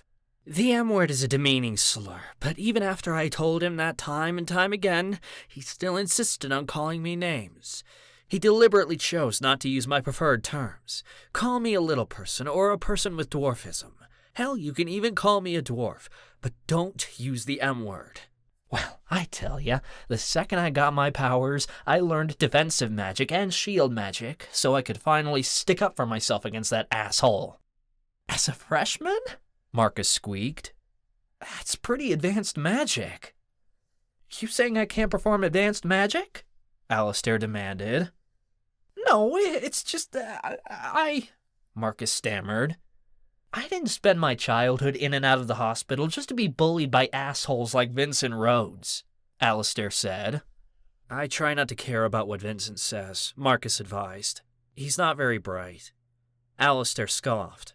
You're telling me? He literally thinks people with dwarfism are the same as those fantasy-type dwarves. You know, the people who have beards and axes and mine and all that corny shit. I tried to tell him that what I am is different, because I'm just a regular person with shorter stature due to my medical condition and genetics, but all he did was grunt and hobble away on his knuckles like the primitive jerk he is. Apparently, he forgot all that whenever he got the itch to start taunting me again. One battle orb to the face and he finally left me alone for good. Marcus laughed. Good for you. I once saw Charlie toss a bully into the lake in the prison yard. Made me think of you a little. Respect, my man, Alistair said. A long pause ensued. I nervously filled it with, yeah, good for me, I guess. What, I don't get a high five? Alistair asked. Oh, so that's what the awkward silence was about. He was waiting for a high five. I didn't notice, I said. Charlie's blind, like you, Marcus told him. Well, not exactly like you. He can't see any shapes or colors, like you can, and he uses his magic to get around instead of a cane. Damn, Alistair practically sang. You must be pretty powerful. What kind of magic do you got? I shifted uncomfortably. Alistair was a lot to take in all at once, but I guess if Marcus was friends with him, I could trust him. To a point. I'm an elementai. I'm a dual caster, air and earth magic. It's not special, really. It's like your cane, just a tool. It's still pretty cool, Alistair said. All I've got is this cane and a guide cat. I've got a familiar. Oberoi helps me around, I offered, finally feeling less awkward. Perhaps Alistair and I could get along. Though it's not like I needed another friend to let down, so it was probably best if I kept my distance. Ah, that's your dog over there? Alistair asked. I was wondering what kind of psycho would bring a dog in here. This is cat territory. If you ask me, you cat people are the psychos, I deadpanned. Alistair laughed so loudly that his cat jumped and stumbled into my leg. I like that you tell it like it is, Charlie. I think we'll get along. If you help me with this locator spell, you can be my best friend, I told him. He snorted. Friends? Who needs them? But allies? I'll take. The chair beside me screeched as Alistair pulled it back and sat in it. So here's the deal. Any locator spell that calls for liverwort is a sham. It's probably why the Warden didn't remove that spell from your book. You need an eyeball, to represent seeing and all that, and liverwort is going to affect the integrity of the eyeball. A real eyeball? Marcus asked, sounding nervous. Ancestors. For a necromancer who could make skeletons come back to life, he sure seemed squeamish about eyeballs. Do you think plastic is going to work? Alistair huffed. Yes, a real eyeball. Where are we going to get an eyeball? I asked. Alistair nudged me with his elbow. We could take yours, considering you're not using them. Am I right? He laughed loudly, though I wasn't amused. I'm not digging my eyeball out of my skull for a spell, I grumbled. That's fine, Alistair replied. I'm sure Marcus will volunteer, if this spell is that important to you and all. What did you say you were looking for? Demigods? You want to find them before the Warden does? I felt the blood drain from my face. I couldn't remember how much we'd said. I'd been so careful not to mention demigods out in the open in case someone overheard. Marcus ruined it in a simple sentence. We're not looking for demigods, Marcus said quickly. We're looking for something else. Huh. Alistair sounded intrigued. I guess you haven't changed that much.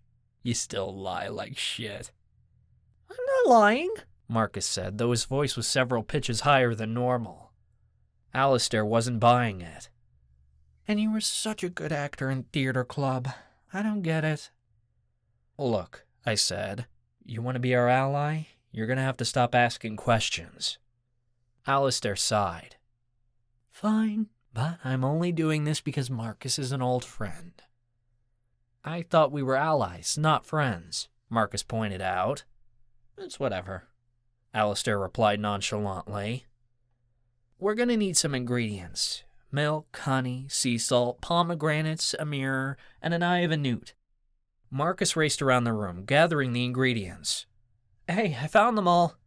Not eye of newt the herb, Alistair clarified. I need an actual eyeball, the eye of a newt. That's why people always fuck the spell up. They never read the specifics.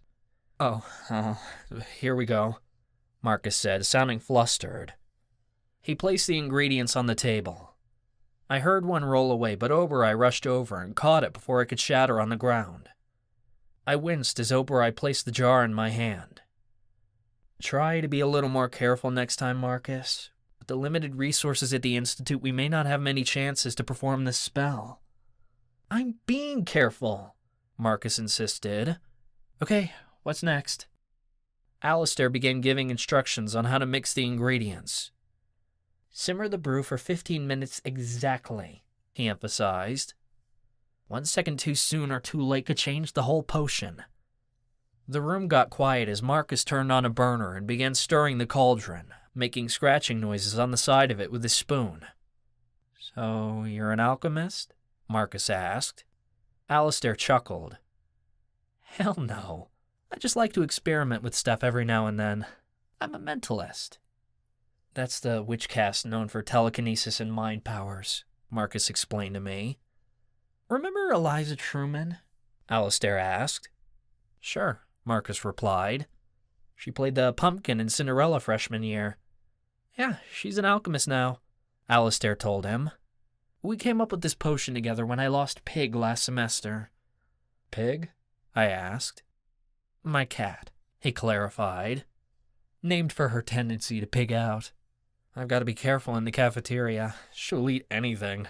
Anyway, I was the brains, Eliza was the brawn, and we found Pig locked in the vanishing stairwell back at school. She survived, thank the goddess. I would not want to be caught in there, Marcus remarked. People have died. And you see why I was worried, Alistair said. So what happens with the potion after 15 minutes? I asked. We drink it, Alistair stated simply. I paused for a moment, unsure if we could trust him. We drink a potion that you invented. Why, you don't think it's strong enough? He demanded. It's a damn good spell, I tell ya. To create a locator spell from the simplest of ingredients is an incredible feat. I could probably make millions selling it to the coven, though I never got the chance before I was sentenced to this shithole. By the sounds of it, things were shittier back in Octavia Falls, I joked.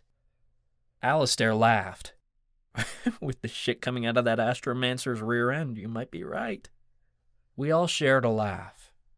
It was strange to be laughing after so long of not feeling much of anything. Alistair seemed a bit abrasive, but at least I could relax around him. As soon as 15 minutes hit, Marcus rushed to shut off the burner, and the potion stopped bubbling. It looks like goo, he told us, sounding disgusted. Well, what did you expect? Alistair asked. Vanilla pudding? The potion made glopping noises as Marcus scooped some into small cups. If we're gonna drink it, I expected something that looked a little more appetizing than this.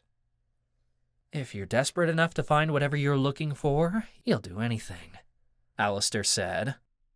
Bottoms up. Marcus handed me one of the cups. I sniffed it, and it smelled like sweaty socks. I wasn't entirely convinced this was a locator spell. I wouldn't be surprised if this was one of Alistair's pranks, like he tried to pull on the professor he'd accidentally poisoned. But Marcus gulped his down, and he didn't start shitting his pants, so I figured it was safe. I tipped my glass back and drank the thick, bitter potion. I didn't really know what to expect, but I certainly didn't expect the chair I was sitting in to disappear beneath me. My head spun, and I felt as if I was soaring high in the clouds. The air was cold but humid. My heart began to race, but then I felt Oberei's nose nudge against my hand. "It's a vision, Charlie," Oberei told me. "Relax." I calmed down and let the vision take me wherever it wanted. I focused on the keys and felt the vision shift. I came down from the clouds until my feet hit solid ground. I heard shouting in the distance, then the sound of gates clanging shut. I couldn't tell where I was, so I approached the noises to get a better idea of where the vision had taken me. As I neared the gates, my magic began to drain from my body. I'd become so accustomed to the feeling now that there was no denying what was ahead. Noxite. The vision had taken me to the Institute. The second I realized it, the vision shifted around me. I was somewhere damp and cold, a lot like the alchemy room I was actually sitting in. At first, I thought the vision had worn off, but the silence was deafening. No way was I sitting next to Marcus, who was always fidgeting. I couldn't make sense of where I was before the vision shifted again. An ice-cold chill surrounded me. When I tried to breathe in, no air came. I began to panic. For an air elementi, losing your breath was one of our greatest fears. I couldn't figure out anything else about my surroundings before the vision changed again. A strong force grabbed my body and whipped me through space at lightning speed. Wherever I'd just been, I was thousands of miles away now. I came to an abrupt stop and swayed on my feet. The air was chilly around me, and a shiver ran down my spine, though it wasn't because of the cold. It was more like someone was watching me. The sounds of a bustling city welled around me, and for a second I thought I was back in Detroit. That was all I heard before I was whipped back into my body, gasping. "Holy shit!" I rasped, gripping onto the edge of the table for support. Oberei nuzzled his head against my arm, like he was trying to comfort me. What the hell was that? Marcus demanded breathlessly. "It's one hell of a trip, isn't it?" Alistair said proudly. Marcus's breathing slowed. "Yeah, but I couldn't make sense of any of it." "Did you see anything?" I asked him. "The Institute," he replied in a chilling voice. "Then everything else was dark." "Same," I agreed, "though I more or less felt the Institute." "Then that means—" Marcus trailed off because he didn't want to say too much in front of Alistair. Alistair grumbled. "Yeah, I get it. Secret villains club shit and all that. How does one join this villains club?" "They don't," I said flatly. Ancestors, how much had Marcus's big mouth revealed? Fine. Alistair stood, though he sounded less than pleased. "I don't know what you were locating, but I've located myself a hot date. I'll catch up with you losers later. Oh, and if I hear anything about demigods, I'll be sure to let you know. I'm quite good at gathering intel." As Alistair and his cat started out of the room, Marcus turned to me. "One of the keys is at the Institute," he hissed. I tapped my fingers on the tabletop. "I think 3 of them might be here, or at least on Dark Island. I felt the Institute, then the next 2 visions weren't far away, but the last one felt like 1,000 miles, Marcus finished for me. "A city of some kind." "Yeah," I huffed. "I don't know how the hell we're going to find that key." "We were stuck here until we graduated, at least. We might be able to get around Dark Island while still at the prison, but there was no way we were getting off the island itself for a few more years." "At least we have a starting point," Marcus encouraged. "There's for sure one key at the Institute. Once we find it, we're one step closer to opening the portal." It was a start, at least. But I didn't feel like the locator spell had done much of anything but made us more confused. A voice drifted through the open door. "Watch where you're going, you incompetent fool!" Alistair spat from somewhere down the staircase. "You watch it, you fucking midget," a deep voice snapped back. Rage flared in my veins at the vile word. Alistair had made it clear he didn't like being called that. Alistair grunted like he'd been shoved into a wall. I jumped to my feet to defend him, but whoever pushed him must have already moved on because I heard several pairs of footsteps coming up the stairs. A group of guys entered the room. 3 of them, I guessed, based on the sound of their footsteps. They headed straight for us. I could hear Alistair mumbling curse words under his breath as he headed down the twisting staircase to the main level. "Marcus," one of the guys practically sang, like the two were best friends. Big G, Marcus stammered, sounding shocked to see him. Big G? What a dumb name. "Our little drummer boy," Big G said in a tone that was more condescending than friendly. "How you doing?" The guys surrounded Marcus, who didn't say a word. Beside me, Rishi growled. I could tell these guys were bad news. My hands curled into fists, ready to throw a punch if I had to. "What's this?" I demanded. "Marcus, who are these guys?" "No one," Marcus said quietly before clearing his throat and speaking with more confidence. "No one you should concern yourself with." "Us?" Big G balked. "Who are you?" "He's my lab partner," Marcus answered quickly. "Thought we'd get a head start on the semester." "Don't spend too much time studying," Big G growled. "Boss needs your sheets by tonight. If you don't got 'em..." A thwack sounded like he'd smacked his fist into his own palm. It was a threat. "I've got them right here." Marcus fumbled with a few papers, rustling them as he shoved them into one of the guy's hands. They'd come from out of nowhere. I figured he just conjured them. "Perfect." Big G sounded pleased. "Have the next ones ready by Tuesday. None of this same day shit." "I will," Marcus promised. "Yeah, you will," Big G said through gritted teeth. "I'll make sure of it." The guys shoved Marcus in a way I guessed was supposed to be friendly. It was so hard that he hit the edge of the table and sucked a breath through his teeth. The 3 guys laughed as they left the room with Marcus's papers. I waited until the room had gone silent before whirling toward Marcus. "What was that? Who were those guys?" Glass vials clinked against one another as Marcus started putting potion ingredients away. "I told you, they're not important." It didn't sound like it. "Marcus, were those gang members?" He practically raced across the room to put ingredients away. He mumbled something, but I didn't hear it. "Was that a yes?" I demanded. "They're just my friends." My nostrils flared. "Gang member friends?" "So what if they are?" Marcus snapped. "You're acting like it's the end of the world." Marcus, you idiot! I burst.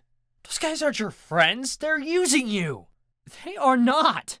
Then what were those papers? What were you doing for them? Homework? Work study stuff? No! Even if I wanted to tell you, I can't! He snapped. Tell me everything, or Marcus, I swear. His tone got nasty. Why? I thought we weren't friends anymore. That hurt, more than I wanted to admit. My shoulders fell. Maybe we could be friends again? Marcus seemed to calm down because he returned to the table and sat across from me. Even if I wanted to tell you about the dead men walking, I couldn't. I took an oath when I joined.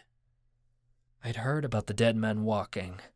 They were one of the Institute's biggest gangs, and the people who got involved with them usually ended up in Cell Block 9 or the prison's morgue. I shook my head. I couldn't believe Marcus had ended up in a prison gang. And by the sounds of it, they didn't care about him. They just wanted him for whatever those papers were. I felt so bad for Marcus. I was lying to myself if I said we weren't friends anymore.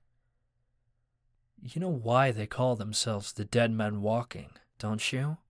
I asked, trying to talk some sense into him. It's creative and intimidating, he stated confidently. Yeah, because that's what you call a guy on death row, I explained. These guys want to be so evil that they end up there.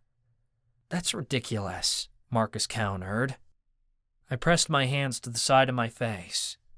Ancestors, they've brainwashed you. I'm not brainwashed, Marcus spat defensively. They're my friends. I scoffed. Some friends making you do their homework. You don't understand, Marcus growled. After Forevermore, after I lost the Villains Club, I needed someone. I can't survive in this prison alone. I felt the blood drain from my face. Marcus had joined a prison gang because of me, because I'd abandoned him. My tone softened as I realized what he must have gone through. You joined them for protection. Yeah, I guess, he admitted. I raked my fingers through my hair. Fuck, how was I going to get him out of this? This could turn bad pretty damn fast. How did you guess they were gang members?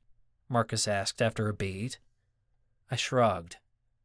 I don't know, they just sounded like people I've dealt with before. Marcus gasped. You were in a gang? Not officially, I quickly clarified. I mean, kind of, for a while. My friend Marty taught me to never join a gang. It can get dangerous really fast. But I dealt with a lot of gangs on the streets back when I sold drugs. Back when you what? I don't know why I opened up to Marcus. Maybe I thought if I told him about my experience, he'd tell me more about the gang he was in, and I could somehow save him from it. It was a long time ago, I said. Marty taught me how to get my hands on party drugs and sell them. It's how I survived for a few years. I didn't really do the drugs. I tried them a couple of times, but Marty taught me the drugs were for profit, not for myself. I was lucky enough to get out. Not everyone does. I feel pretty bad about it now. I'm not sure how many people got hurt because of me. Man, I'm sorry, but this is different. Is it? I challenged. Are they dealing nightshade? Marcus went silent, which told me all I needed to know. I sighed. Do you have any idea what you've done? Once you're in a gang, you can't get out. I bet they told you all this bullshit about how we're a family and all that. It's a brotherhood, Marcus defended. It's a cult, I argued. They're never going to let you leave. Maybe I don't want to. I gritted my teeth. Marcus was being stubborn. I mean it. If things go south, you can't get out. If you move to another gang, you'll be killed. These types of guys take this stuff seriously. You know what? I don't even want to know anything about this gang, because if you tell me, they could kill you for it. I'd rather you be safe. Ancestors, Marcus. The only reason I managed to get out of the gang I was in is because everyone else ended up dead or in prison. You're already in prison. There's nowhere for these guys to go. Marcus's voice wavered, like he was scared. I'll be fine. I don't need a lecture from you. You don't sound fine. Is this why you've been working on your powers? Is this how you knew so much about the Warden? I may have snuck into the Warden's office for them, he admitted before he caught himself. His tone became harsh. I thought you didn't want me to tell you anything. My stomach sank. This is just like a fight club, I mumbled. What do you mean? Marcus asked. I scoffed. You think I can get out of that? Hell no. You want out? Marcus sounded surprised. I guess I could understand, considering how much I liked it last semester. But it just wasn't worth it anymore. Fuck yes. It's gotten old fast. I didn't want to admit they were using me before, but it's so obvious now. I buried my hands in my hair. The dead men walking aren't like that, he whined. Yeah, right, I growled. Marcus had no idea what he was getting into. Shit, we gotta get you out of there.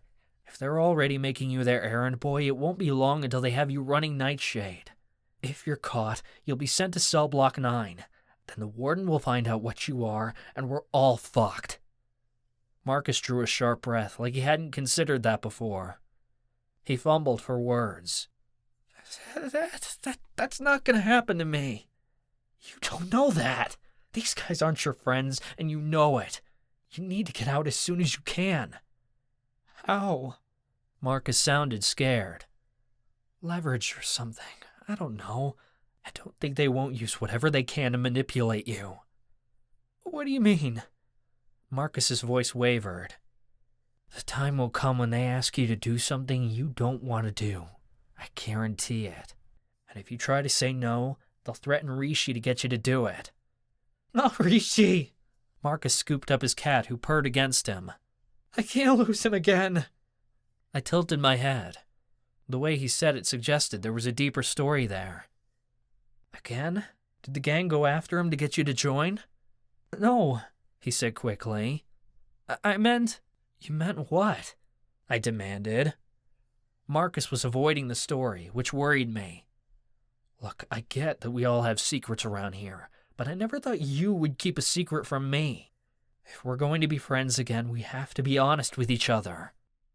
He breathed a heavy sigh. It's not a secret per se.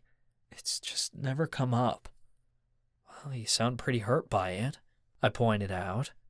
I wanted to help, the same way I wanted to get him out of that gang. Marcus fidgeted for a few moments before finally speaking.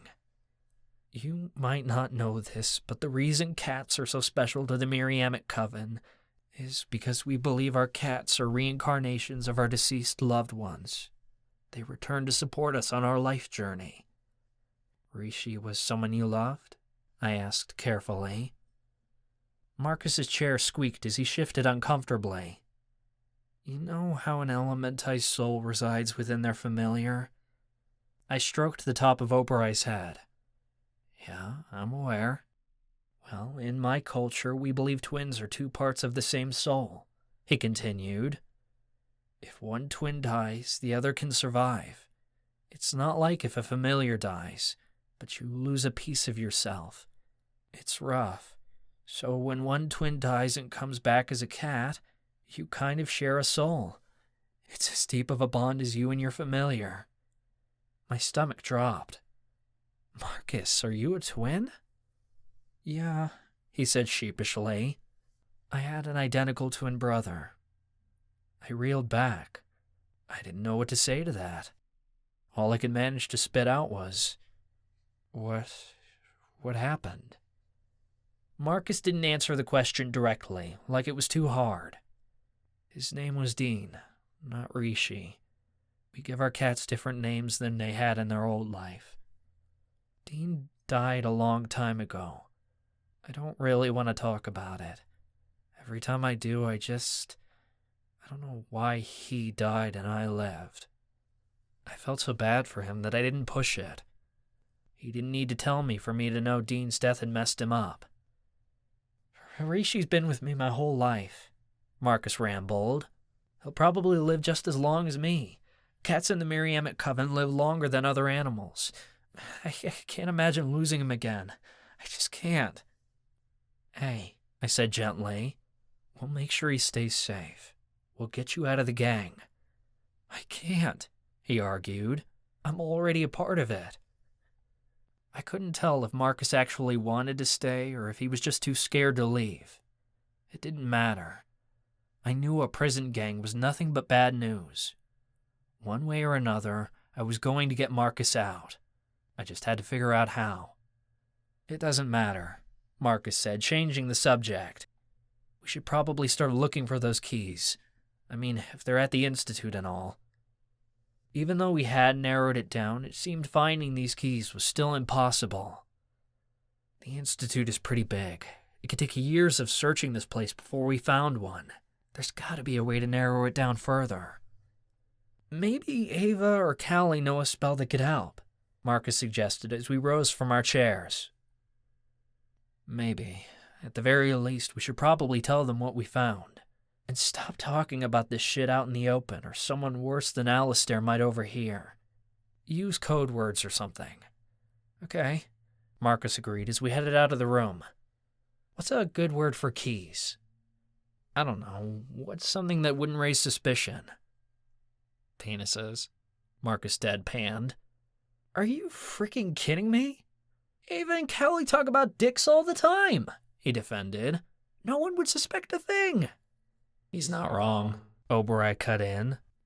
Get more creative, because I'm not talking about dicks all day, I said.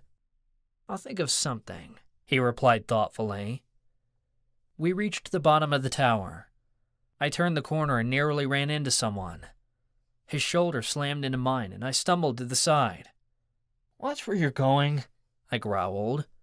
Sorry, he muttered meekly before scurrying away. I scoffed as I turned back in the direction we were headed. Someone must be new around here.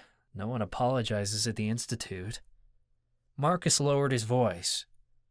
It was Uriel, one of the elves. Oh, I said flatly. I hadn't officially met Uriel, but he worked the same shift as me at the factory, and I could hear him singing every now and then from a few stations over. Eddie had talked about him before. I kind of felt bad for snapping at him, but Marcus and I had more important things to worry about. Where do you think we'll find the girls? We have to tell them about our vision. Callie mentioned something about visiting the pool sometime, Marcus recalled. I think she wants to hang out with Opal. I nodded. Okay, we'll check there. Marcus and I had just entered the stairwell to the basement when the screaming started. We both stopped in our tracks and Rishi ran straight into me. What's going on? I asked. No idea. Marcus led me toward the pool where the shouts were coming from. We crept closer to the door and he peeked inside. Looks like someone got busted. I didn't do it! Someone shouted, their voice wavering. Please, it wasn't me! Witnesses say otherwise, a gruff voice replied. One of the guards, I guessed. Shut the hell up and quit your crying.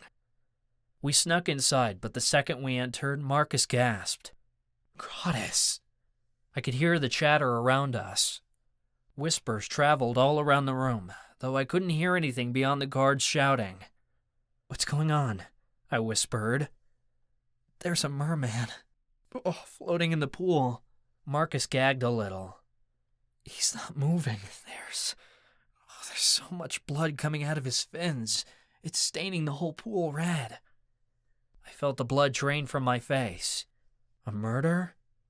Who are they blaming? I demanded. The person was still pleading their innocence. He didn't sound like the kind of guy who had just killed someone. He sounded terrified. It's Uriel, Marcus said breathlessly. That's impossible, I protested. We just saw him in the hall. He couldn't have been more than 30 seconds ahead of us. Right, he couldn't have done this, Marcus agreed. That looks like a vampire bite. Maybe a siren. Uriel's half vampire, I recalled. Eddie told me. He grew up in Forevermore, but his mom was an elf and his dad was a vampire. Which means he's the perfect person to set up, Marcus replied. My hands curled into fists and my blood boiled. The Warden wants to make an example of the elves. He just found his first target. Oh, you're hurting me! Uriel screamed. I swear, I wasn't even in the pool when it happened! Before I knew what I was doing, I'd stalked forward. Hey, get off him! The guards didn't even acknowledge me. Instead, one of them growled at Uriel. You want a trip to cell block 9? How about death row? I said get off! I demanded. I'll vouch for him! The guards must have noticed me because they just started laughing. You? One of them chuckled. You think you fight well enough to let off a murderer? How would you like to head down to cell block 9 with this lowlife? Hell, it was true. I'd lost my last few fights at the club. I couldn't bring myself to care anymore, but I thought I still carried some weight around here. Then again, this was a murder. I could be undefeated, and I wouldn't be able to save anyone from this. Tranquilize him, one of them said simply. I heard a click, and Uriel's cries died down. With vampire ancestry, he was mildly affected by Noxite, at minimum. The whispers around the room grew. He didn't do it, I insisted. The least you could do is investigate before arresting him. One of the guards laughed. Kid, he's already in prison. Get your head out of your ass and look around. Oh, that's right. You can't. The guard shoved me aside so hard that I stumbled sideways. I lost my balance and crashed into the pool.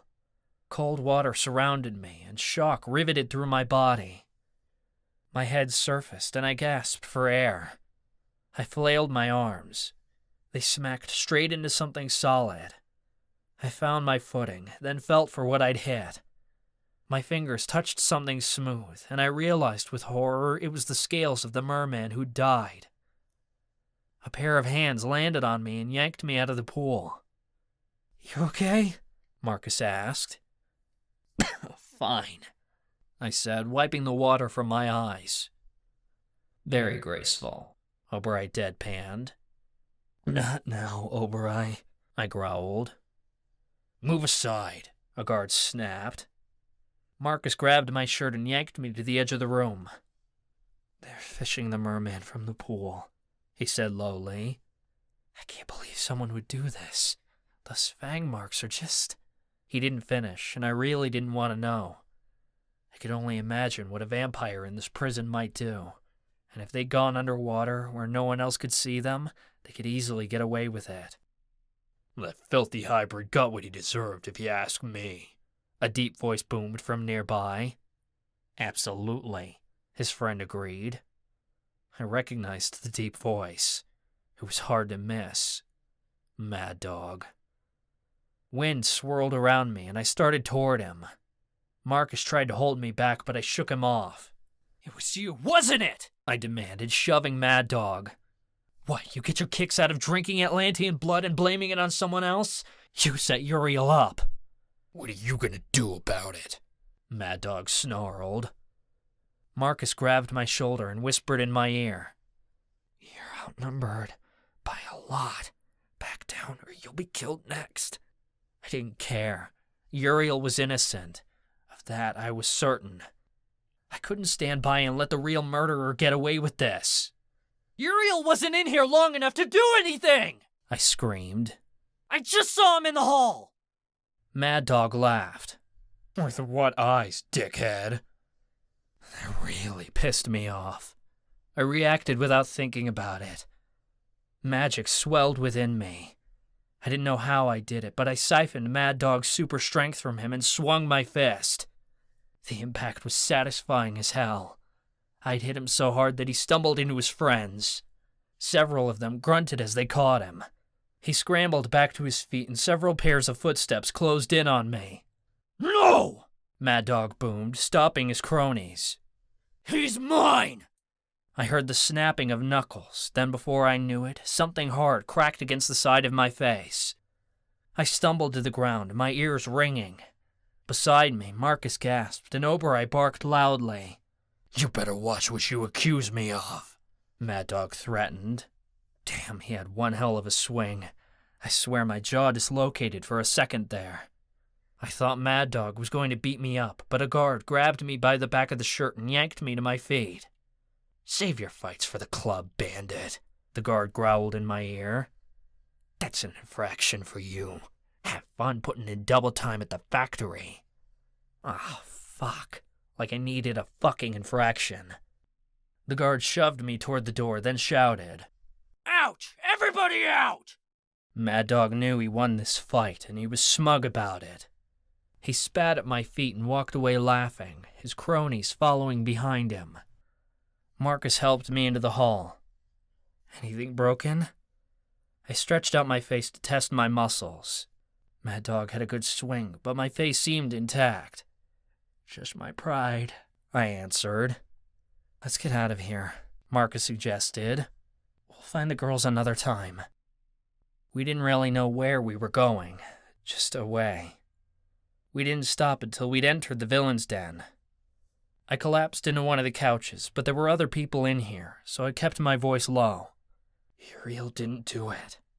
"I know," Marcus whispered back as he sat beside me. "But it's not like we can prove that." My shoulder sagged in defeat. "Yeah, and now I've got extra hours at the factory, so I won't be able to train. Captain's going to love that." I punched the arm of the couch. The Warden is going to use every opportunity he can to weed out the elves and perform his sick experiments on them. This isn't right. I have to teach the elves how to defend themselves and how to absorb magic from other races. Yeah, with all your experience, Obray said flatly. You're not helping, I snapped at him. He jumped onto the couch next to Rishi and proceeded to ignore me. Do you even know how to teach them? Marcus asked in a low voice. I hesitated a moment. Maybe, kind of. You don't sound very confident. Well, forgive me for trying, I huffed. I used my powers on Mad Dog, but it wasn't on purpose. I'm not totally sure how to use them yet, but I can figure it out.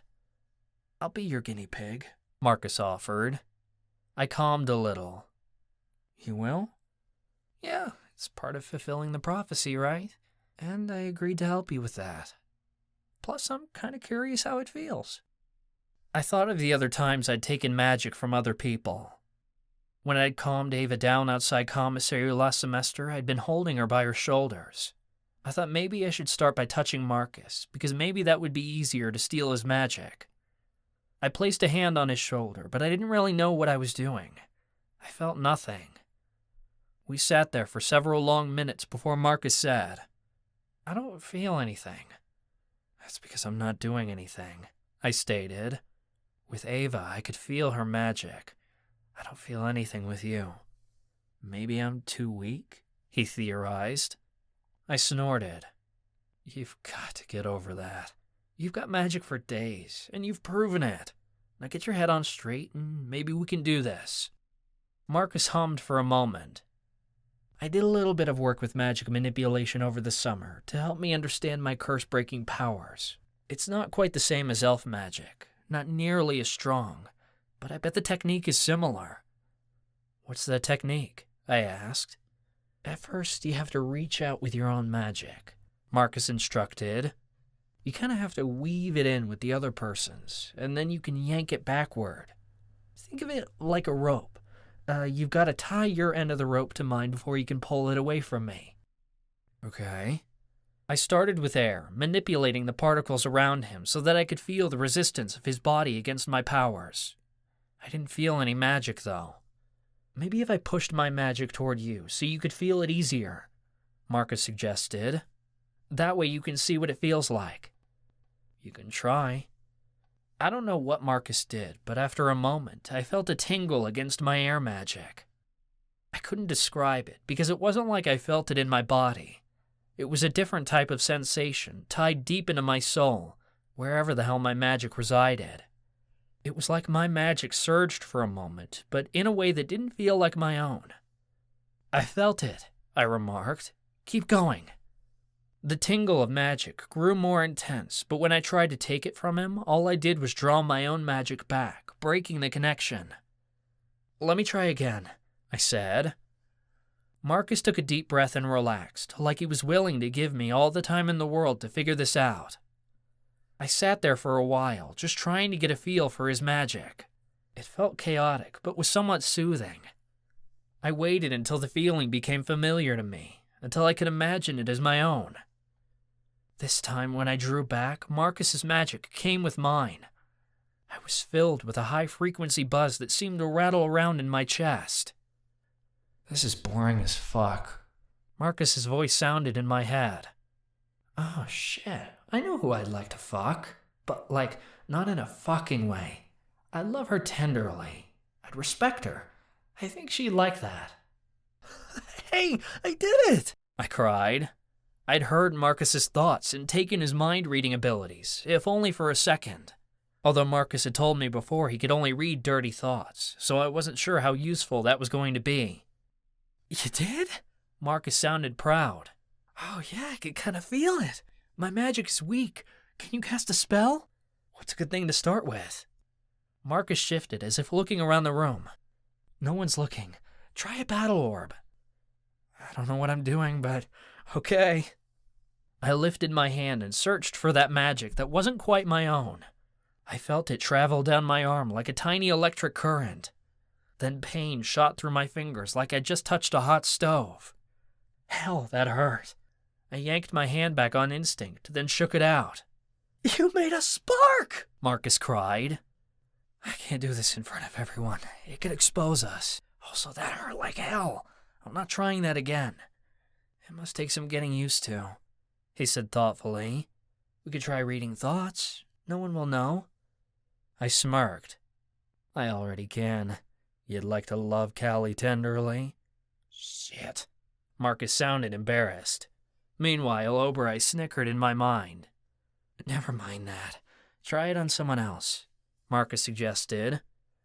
I listened closely to the other people in the room and honed my attention on a guy playing an old arcade game in the corner. His voice rang in my ear like he was sitting right next to me. Somehow I could feel the energy of his thoughts and just knew they belonged to him. It'd be like that porno I was watching when Mom walked in on me, he thought. I'll be the pizza delivery guy and she'll be the... I instantly drew back, not wanting to hear the rest of that thought. Instead, I focused on other people, but I couldn't connect with most of them. I figured they had to be thinking dirty thoughts, since those were the only ones Marcus could read, and it was his magic I was using. I wonder what he looks like under those trousers, a female across the room was thinking. I bet he's even bigger in dragon form. I'd like to get him out in the prison yard and... I'm done. These people are sick, I complained. I pushed my magic outward again and severed the tie between Marcus and me. Also, I don't need two voices in my head. Oberei, would you shut up? He couldn't stop laughing. Don't think just because you're my elementai you could tell me what to do, you limp biscuit. Oh, Oberei, do you have any idea what that means? I asked. Ava calls you that all the time, he cracked. I didn't think he was serious, or at least I hoped not. What did he say? Marcus questioned. I frowned. He called me a limp biscuit. I thought it was just an insult, Marcus said. What does it mean? I groaned. Ancestors, I'm not explaining that. Let's just say you don't want to go searching for the definition on the library computers. You'll regret it. Will it ruin my innocence? Yes, you poor, sweet soul. Then we best stick with studying your magic, Marcus said. That was all I could do, because I was supposed to protect the elves. If Uriel had known how to use his magic, he could have defended himself from being taken Ancestors knew where. It was too late to save him, but maybe we could still save the others. That is, as long as there weren't any other murderers at the prison. But with how deadly the Institute was, I knew the elves were in danger. I had to master my elf powers, and fast. Chapter 4. Ava-Marie. Why are you bothering with this, Ava? Wouldn't it just be easier if it was all over with? Aren't you tired of fighting? I brushed back a lock of my hair as I entered the villain's den. It was early afternoon, when most people were at lunch, but I'd signed into the cafeteria and left immediately after without getting anything. I wanted to be alone at all points of the day, and lunch was the only time the recreation room was ever empty. I passed the crappy television mounted to the wall, where the supernatural news station was covering a story from Malovia. Tensions are high between the Fae and the vampires, the reporter stated. Since the former treaty expired late this summer, negotiations between the two races are developing. It appears that the Midnighters are asking for more than the standard agreement from the Arcania, which King Ethan is refusing to honor. Rumors abound that the Fae are hiding the mysterious elves within their borders, although there is no evidence to imply. I ignored the news broadcast and sat down at a table to do my homework. I'd blown off all my classes last semester, but I immersed myself in them now. They were my only distraction. I was doing extra projects just to keep my mind off things. I knew the telltale swishing of Ivy's skirt before he sat down next to me. That familiar ache of loneliness was abated as I felt him grow near. "Sweetheart!" Ivy exclaimed, as he placed a takeout box from the cafeteria on the table. He reached out to give me a hug. "Oh, how are you? I haven't seen you in what feels like ages." "Hi, Ivy." I was so surprised he wanted to see me. I thought he'd forgotten all about me. I squeezed him back so tight, even tighter than I wanted to, and didn't let go for a long time. "Babe, I've got so much to tell you. We need to talk." Ivy emphasized, his thick Italian accent smacking with the words. He picked up the takeout box. Oh, I grabbed lunch from the cafeteria, but I didn't realize it's pad thai, and I don't like it. But it's your favorite, isn't it, Ava? Do you want it? Ivy shoved the takeout box into my hands. Okay, sure. I flipped open the lid, and the smell of peanut butter and cashews hit my nose. My stomach grumbled, and I nibbled on a couple of rice noodles as Ivy chattered on. My summer was so boring. They had me sorting and packing Noxide every day in the factory. Ivy made a gagging sound before he lit up. But Chance, by Atlantis, I can't stop thinking about him. I don't think we spent a moment apart, save for when we had to work. And maybe. Ivy bit his lip, and I said, He's been sneaking out at night? Ivy gave a shrug. Kinda. I don't know what he's doing, but his business is his business. I try not to pry. So Ivy still didn't know about the fight club. That was so wrong. Chansey needed to stop lying to him. I knew Ivy hung out in the prison yard when Charlie and Chansey worked out. I wondered what excuse Chansey had given him. But what about you? Ivy asked. You must have been pretty busy, seeing as how we haven't talked in forever. His tone was genuine, but guilt still overpowered my senses. I'm sorry I didn't see you, I said. I was caught up in anthropology stuff. Ivy gave a warm smile. I know you've been busy all summer studying your major, and I'm so proud of you, being the strong, independent woman you are working on your dreams. Ivy reached out and took my hands. But I can't help but feel you've been avoiding everyone not because you're busy, but because you're dying of a broken heart. My eyes watered, and I pushed Ivy's hands away. I don't want to talk about it. Precious, you can't lie to me, Ivy said, stroking my hair. Charlie's a right bastard doing what he did to you. I mean, how could he not want a girl like you? A true dumbass, I'd say. I didn't bother to mention the breakup had been mutual. Even thinking about it was too painful. It doesn't matter. It's been a long time. I pushed the food away, and Ivy eyed me. I was surprised to notice I'd consumed almost the whole meal in a matter of moments. I'd barely realized I was eating it. You know what you need? Ivy asked. Everything this prison doesn't offer? I asked.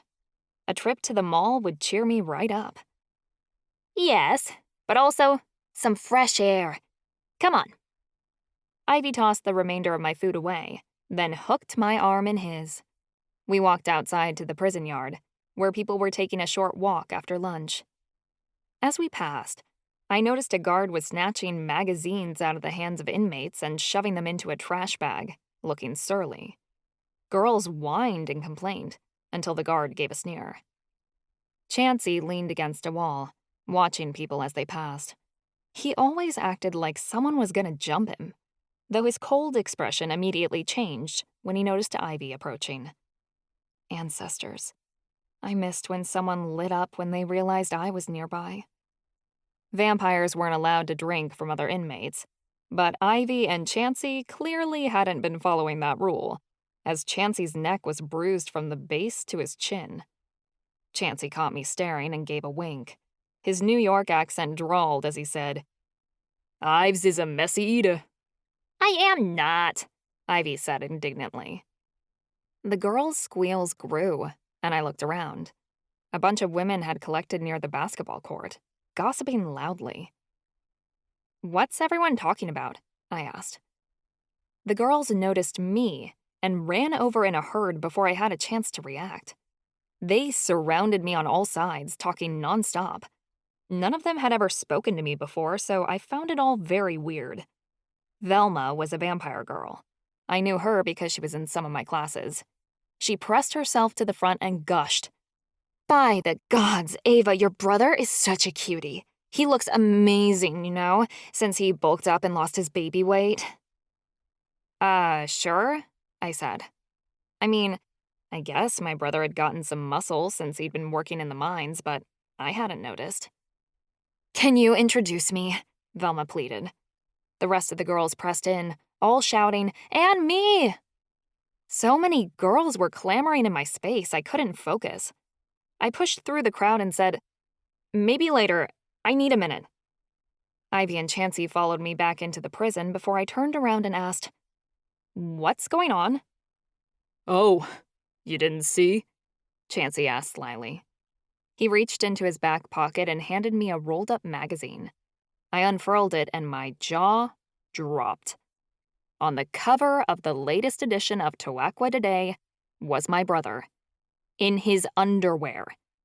It was a black and white picture of him sitting in a chair in nothing but his boxers. I'm sure to any other girl it'd look hot, but he was my brother for ancestors' sake, and it creeped me out. I gaped. Ivy and Chansey, shitheads they were, snickered at me. "Somebody snuck a bunch of copies into the prison," Ivy laughed. "The guards have been confiscating them all morning, but apparently it's a hot commodity, especially with the ladies." I read the headline. "All grown up. The son of the water chief is imprisoned, but he's legal and single." Shit. The reporters hadn't been able to get an interview with me, so they'd gone after the next best thing. I opened up the magazine and scanned through the pages until I found the main article.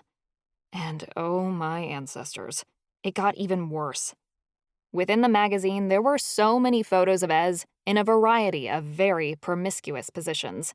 He looked like a freaking underwear model. I looked closely at the background and could tell that the photo shoot had been set up somewhere within the walls of the prison. The reporters had come here to take pictures and do an interview. What in the hell had possessed him to do this? I turned the page and almost vomited at a full-page spread of Ezekiel lying on a bearskin rug in front of a fireplace. The boxers were gone this time. Everything was covered since he was lying front down, but the sight of his bare ass was definitely something I never wanted to observe in my lifetime. I began reading the article, hoping to the ancestors Ezekiel hadn't told the magazine anything of importance to print. TT. We're sitting down with Ezekiel Mito, the eldest son of Chief Mito and current inmate at the Dark Institute for Supernatural Offenders. And let me tell you, readers, when we asked to do an interview with Ezekiel, as his family calls him, he didn't hesitate to hold back the details. EM. I don't mind being vulnerable with people. I'm an open book, really. TT. Both you and your sister are in prison. Were there more problems in the Mito household than the tribe was aware of? You always seemed like such a perfect family. EM. No, my parents were pretty cool. I had a happy childhood. It was great growing up. TT. Then I do have to ask.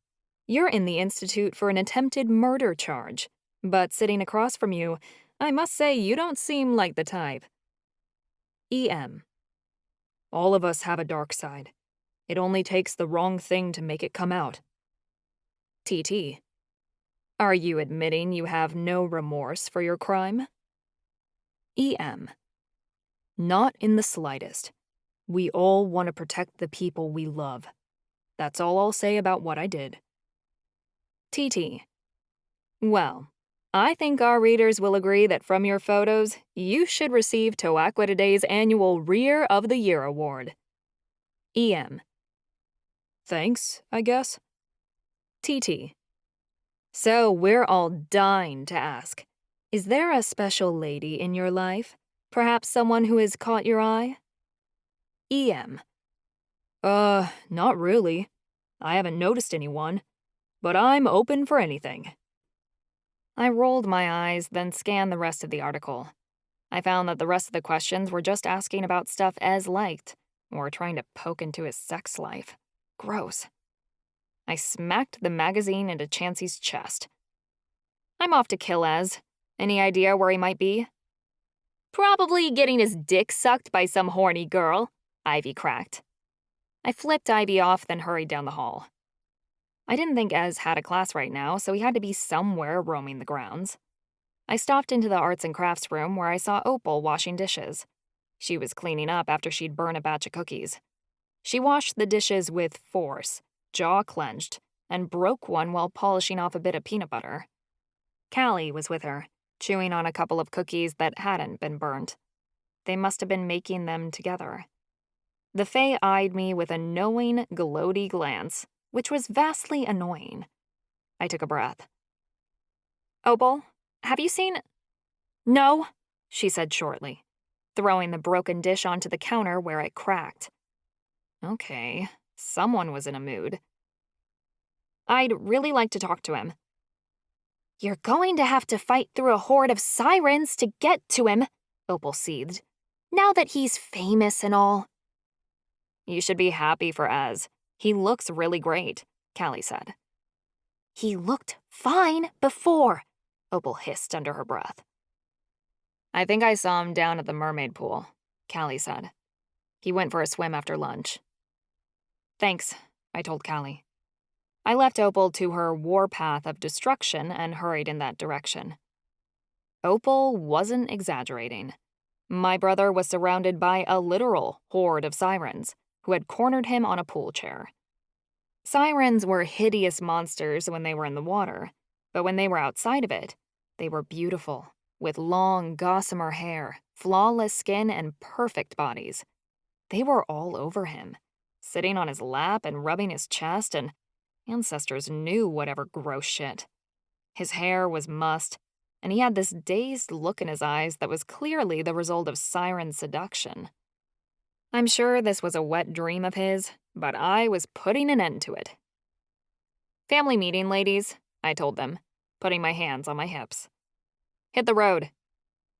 There were a couple of disappointed awes and some siren hisses, but I waved them off, and they eventually left the pool area. The daze drizzled away from my brother's eyes. "Do you mind explaining yourself?" I demanded. "What's there to explain?" Ez got off the chair, then jumped into the water. He wiped his wet hair out of his eyes while I sat at the edge of the pool. "Why you decided to show the supernatural world what boxers you purchase?" I said dryly. "Relax.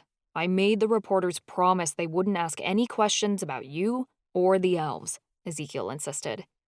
"It's just a feature about me." "I can see that, but I don't understand why you agreed to do it." "It's extra money," Ez said. "Which you don't need." "Is it a bad thing if I like being in the spotlight?" Ez asked. "They asked me to do an article and I was intrigued, so I thought I'd take them up on the offer." "And you're totally okay with being portrayed like that?" "Why not? The only girl I've ever been with is Rosary. Why can't I start playing the field? It'll be fun," he said. "You're not that kind of guy." "But I could be," he argued. "I don't want to be mean, but you kind of took up all the attention when we were younger. And still a lot now, especially since Forevermore was discovered. It's nice for people to be looking at me for once." For the second time that day, guilt plagued my feelings. I didn't know if I'd ever get rid of it. "And I'm assuming Mama and Daddy were just thrilled when they found out," I said. "Ancestors.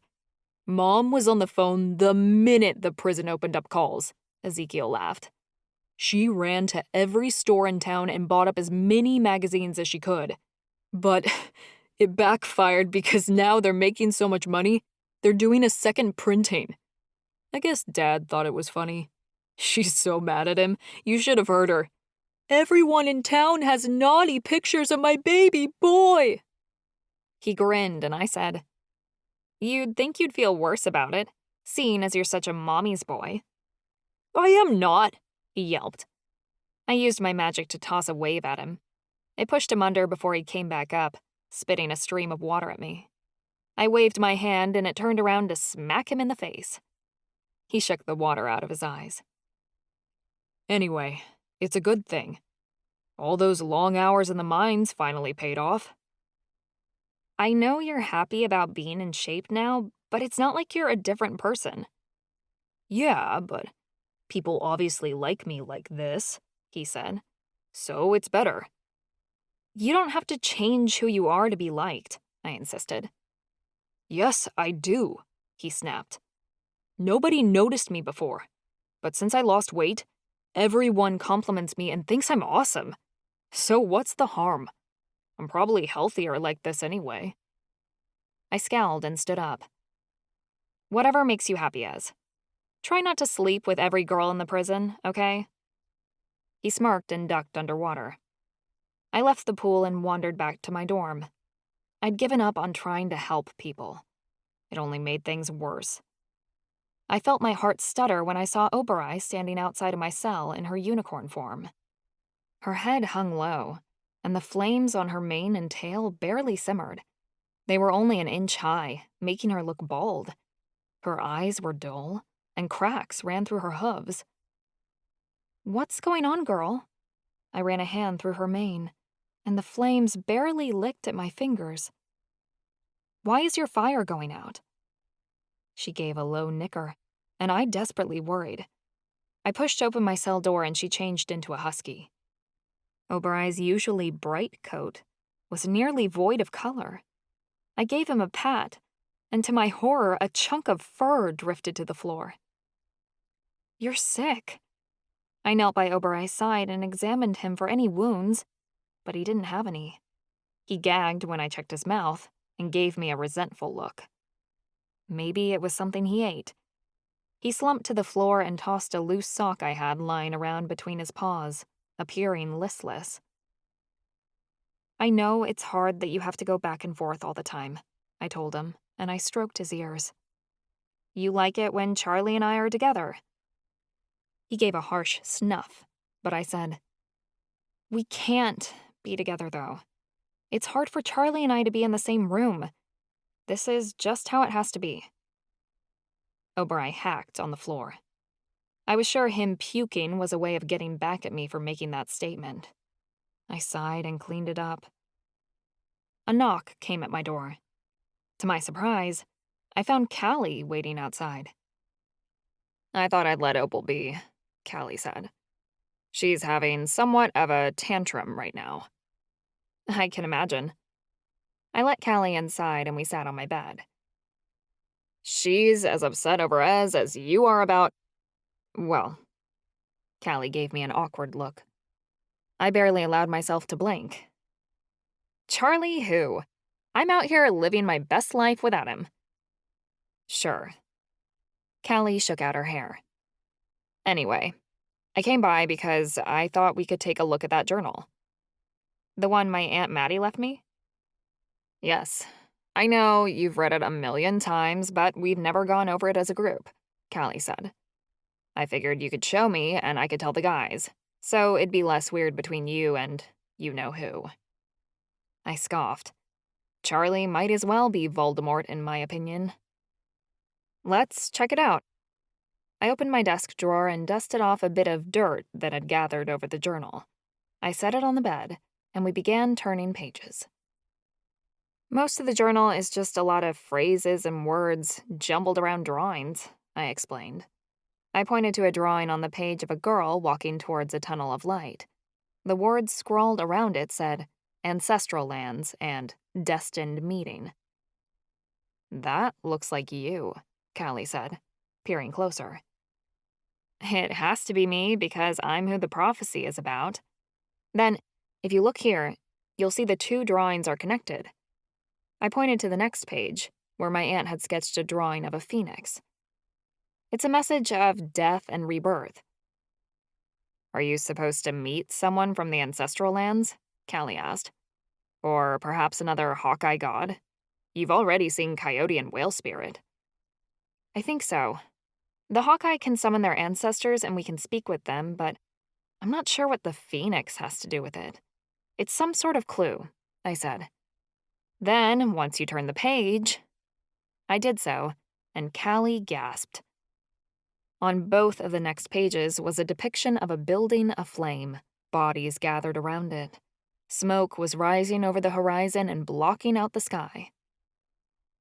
That looks like the Institute, Callie whispered. Yeah, and it's on fire, I said. I feel like that's pretty obvious.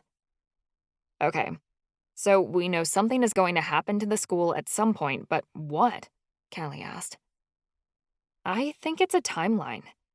I shuffled back through the pages until I came to a page with a jagged line. I couldn't make this drawing out before. I thought it was some sort of code, until we came back from Forevermore and I looked closer. I realized that it's the skyline of the city, so that already happened. On the page beside that, it's completely covered in black ink. You can't see anything. It's like some sort of dark pit I'm descending into. Maybe a basement of some kind? So this comes next, Callie whispered. Then your tunnel of light, then the phoenix, then the school's on fire. What happens after that? It just gets more complicated, I said, flipping through the pages. There's a drawing of another ship, like the ones Charlie and I found on the shores of Kimpago, and a page of actual blood. Really? Callie grabbed the journal from me and scanned the journal. On the pages were blood droplets streaked across the page, like someone had purposefully bled upon it. Yep. Gross, right? I asked. Then there's this twisted drawing of a face, one that's half man, half woman, and some sort of crystal cave and, get this, the Institute symbol on the last page. I turned to the final page, where there was a depiction of the Institute logo, a twisted flying snake with wings wrapped around a key. That symbol was everywhere, carved into stone pillars all around the Institute, and on our uniforms. I saw it every day. The rest of the journal is just filled with things like elven symbols. It's not helpful. So we have to be in the right place to find keys, Callie said. Though it's all really vague. Are you sure your aunt knew what she was doing? Most of this handwriting isn't hers, I said. There are at least 2 other versions of script in this journal. Which means someone must have worked on it with her, Callie said. Maybe they wrote stuff down when she was having visions. Possibly, but who was helping her? Who would my aunt have trusted with this kind of information? The mysterious handwriting in the journal wasn't the scrawling of anyone I knew, that was for sure. I knew my Uncle Drew's handwriting, and this wasn't it. My aunt hadn't asked her husband to help with this. None of this makes any sense. It's just a scramble of clues, Callie said. I know, I said with a sigh. That's why it's so hard to make out. I've tried, and I'm getting nowhere. That's why I stopped reading it. A rattling sound came from my desk. Oberai cocked his head, and his ears perked up. I opened the desk drawer and found the blue egg I'd stolen from contraband inside. My eyes widened. I'd taken that egg almost a year ago, and it never moved. I thought it was some sort of jewel or a fossil. But as the egg shook back and forth, I realized there was a creature inside. Holy ancestors, I breathed. I grabbed the egg and set it on the bed. It was warm to the touch, and there was a thin crack in the blue lining of the shell. It's hatching. Let me hold it, Callie said. She reached out to grab the egg. Once she sat it in her lap, the egg burst open. From within the egg emerged a fuzzy blue and white creature. It looked like a moth, with a long, thin body, 6 legs, and fuzzy feelers. It had the biggest, most brilliant sapphire eyes and a little mouth that held teeth. The creature could fit in Callie's hand. She reached out her fingers, and the moth waddled into Callie's open palm, snuggling her thumb and beating her majestic wings. It was undeniably cute. Oh my gosh, it's a Molly Ludwig, a type of fakin, Callie gushed. They're little creatures that are related to my kind. They're rare to find outside of Malovia. Sometimes they bond with fairies who they're destined to protect. Looks like that one bonded with you, I marveled. The fakin was purring, making loving sounds as it danced on Callie's hand. You think so? Callie's eyes grew alight with wonder as the fuzzy moth took to the air. They like to rearrange furniture and play pranks on their caretakers. If a fae bonds with one, The Fakin will defend them with their life. They can be really powerful. Well, she needs a name, I said. What are you going to call her? I think I like the name Alette, Callie said. It's very fairy-like. Alette it is. I cleaned up the remnants of the shell. You're going to have to hide her. If the guards see you with her, she'll get taken away. Other races at the prison weren't allowed to have animals like elementi and witches were, and Alette was just too cool to give up. Alette fluttered around the room and landed on Obereye's nose. She beat her wings once or twice, giving Obereye a mask with her wings. Obereye sneezed, and Alette took to the air again, fluttering this way and that. Fakin are good at hiding. She'll remain concealed, Callie said. As if to prove it, Alette fluttered toward Callie and landed on her shoulder. She crawled behind her neck, hiding behind Callie's curtain of blonde hair. Her little feelers poked out, and I giggled. I knew stealing that egg was a good thing. Now you have a pet, I said brightly. Yeah, and I think her hatching gave me an idea, Callie mused. You just had a gut feeling when you took Alette's egg from contraband, right?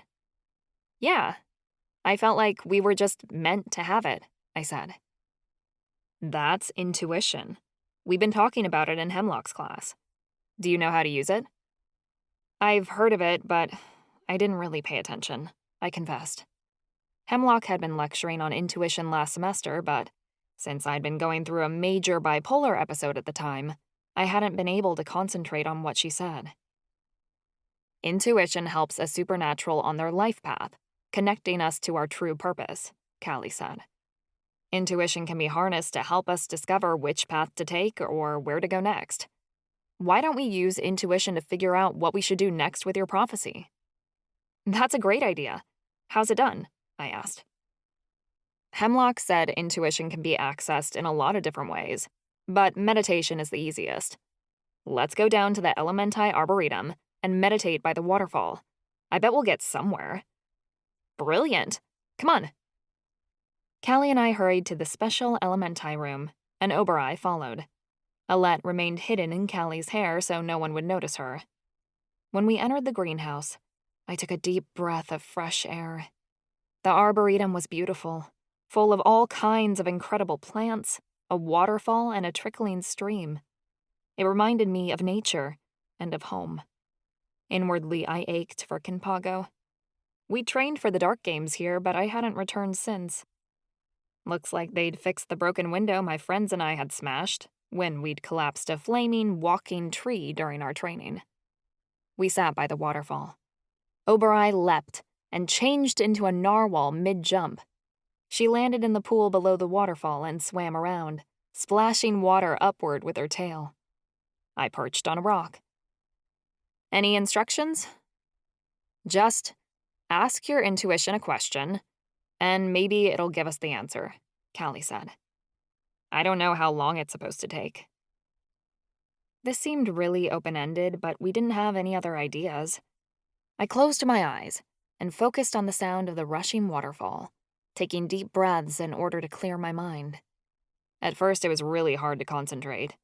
The voices in my head were really loud, and they were demanding that I hear them. This is pointless, Ava. It's so boring. This isn't working. You might as well quit. I didn't give up. I remained sitting, allowing the voices to wash over me until they faded into background noise, alongside the rushing of the waterfall. All I could hear was the sound of Alette's tiny wings as she fluttered around, and Obereye's splashes as she swam in the pool. I need to know where to go next with my prophecy, I thought. What should I do? There came no immediate response. I felt slightly frustrated, but knew this could take time, so I didn't push for an answer. Instead, I remembered what I could of Hemlock's lecture. She said a supernatural's intuition was a light inside of them, the same color as their aura, the energy field around one's spirit. A black orb came into my mind's eye. The light appeared like it was dying, flickering out bit by bit. It felt damaging to see. I knew a person's aura color could change, so it didn't unsettle me as much as it should. I prodded at the ball of light and asked again, but didn't get an answer. It nearly withered at my touch. By this point, I'd been sitting there for 20 minutes and my ass was getting sore. I shifted on the rock and thought, please, I need an answer. The orb in my mind faded away, and I heard a soft voice whisper, you must discover your power to achieve your goal. What power was it talking about? We already knew we had more power than most supernaturals. Charlie and I were both dual casters, and Marcus had the mark of every caste in his coven. Callie was the only female fae who could shift. What other powers had we yet to uncover? I gasped and almost fell off the rock. My eyes shot open as I exclaimed, I got it! Got what? Callie opened her eyes, perching her chin on her hand. We're demigods, but demigods have powers beyond those of regular supernaturals, I explained. We talked about this in class last semester. In Professor Mazur's lecture on demigods, she said that they could do things beyond what other supernaturals could do. Stuff like change reality, create energy out of nothing, and build new worlds. So, what are you getting at? Callie asked. Since we're demigods, each of us has undiscovered powers that we aren't sure of yet. Powers that aren't related to what our races can do, I said. What if we could find out what those powers were and harness them? I bet that would help us locate the keys. That's excellent. I bet you're right, Callie said, getting to her feet. Let's find the boys.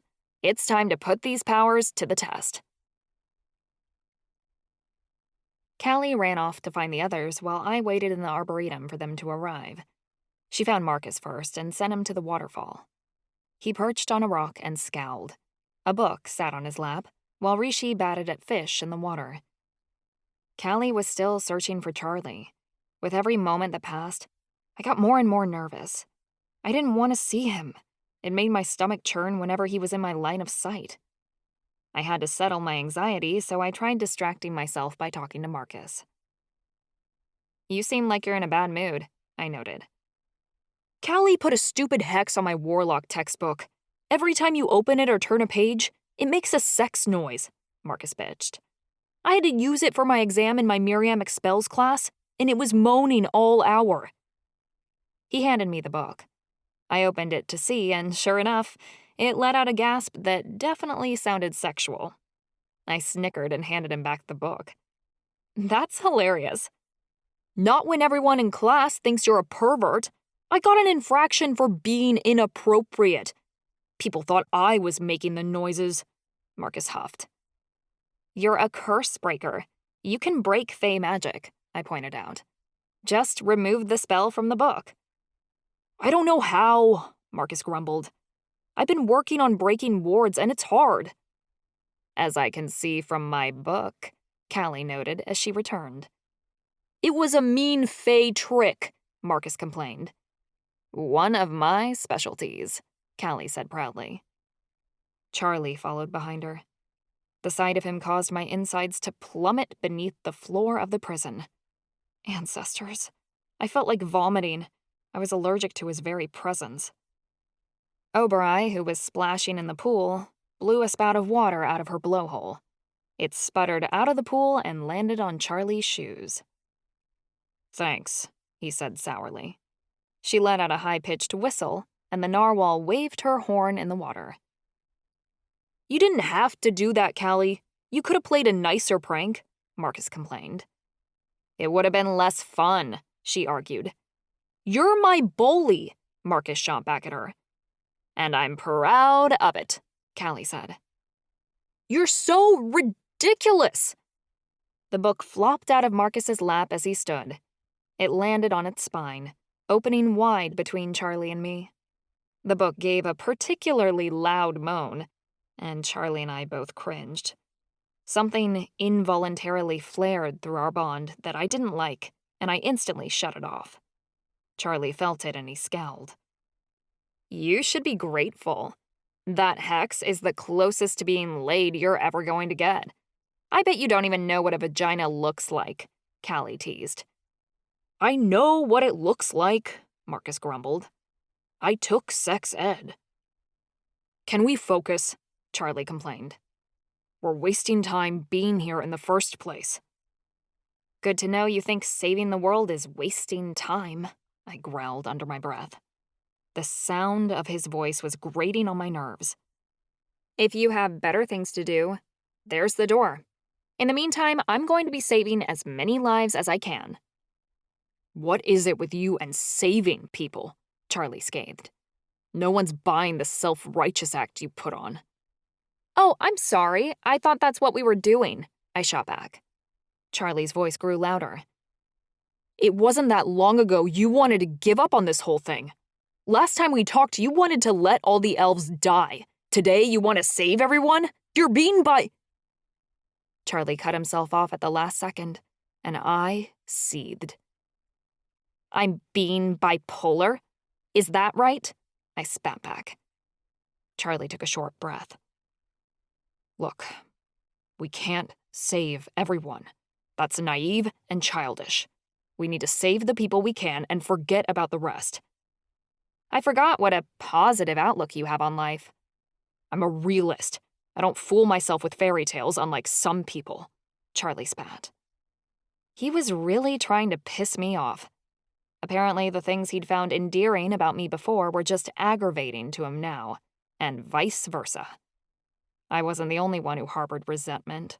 He clearly disliked me worse than he had in the beginning. And we'd been around each other long enough to know every button to push. Oh, goody. This was going to be fun. Cut it out, you two, Callie said. We're here to practice our powers, not fight. We know that the locator spell worked, and about the vision you guys had. But we've gone over what they could mean and we've hit a dead end. So if we can't find the keys through the locator spell, why don't we try working on our demigod powers? But how are we going to do that when we don't even know what they are? Marcus asked. They literally could be anything. So we're going to have to experiment, Callie said. Alette fluttered out from behind her hair and began buzzing from flower to flower, collecting nectar. Rishi completely forgot about the fish in the pool and locked eyes on Alette, swishing his tail back and forth. Callie paced back and forth. Let's think. From our research, we know that demigods can manipulate reality, create their own energy, use more magical energy than others, and... Rishi leapt into the air to try and catch Alette. Marcus balked, and Callie gasped. She put up a hand instinctively, and all of a sudden, everything stopped. The waterfall ceased to move. Sunlight froze in place, and particles hovered upon the air. All sound within the prison halted, bringing everything to a complete halt. Rishi and Alette paused in midair, as if stuck there. Nothing moved, except for the four of us and Oberai, who'd poked her head out of the water to see what was going on.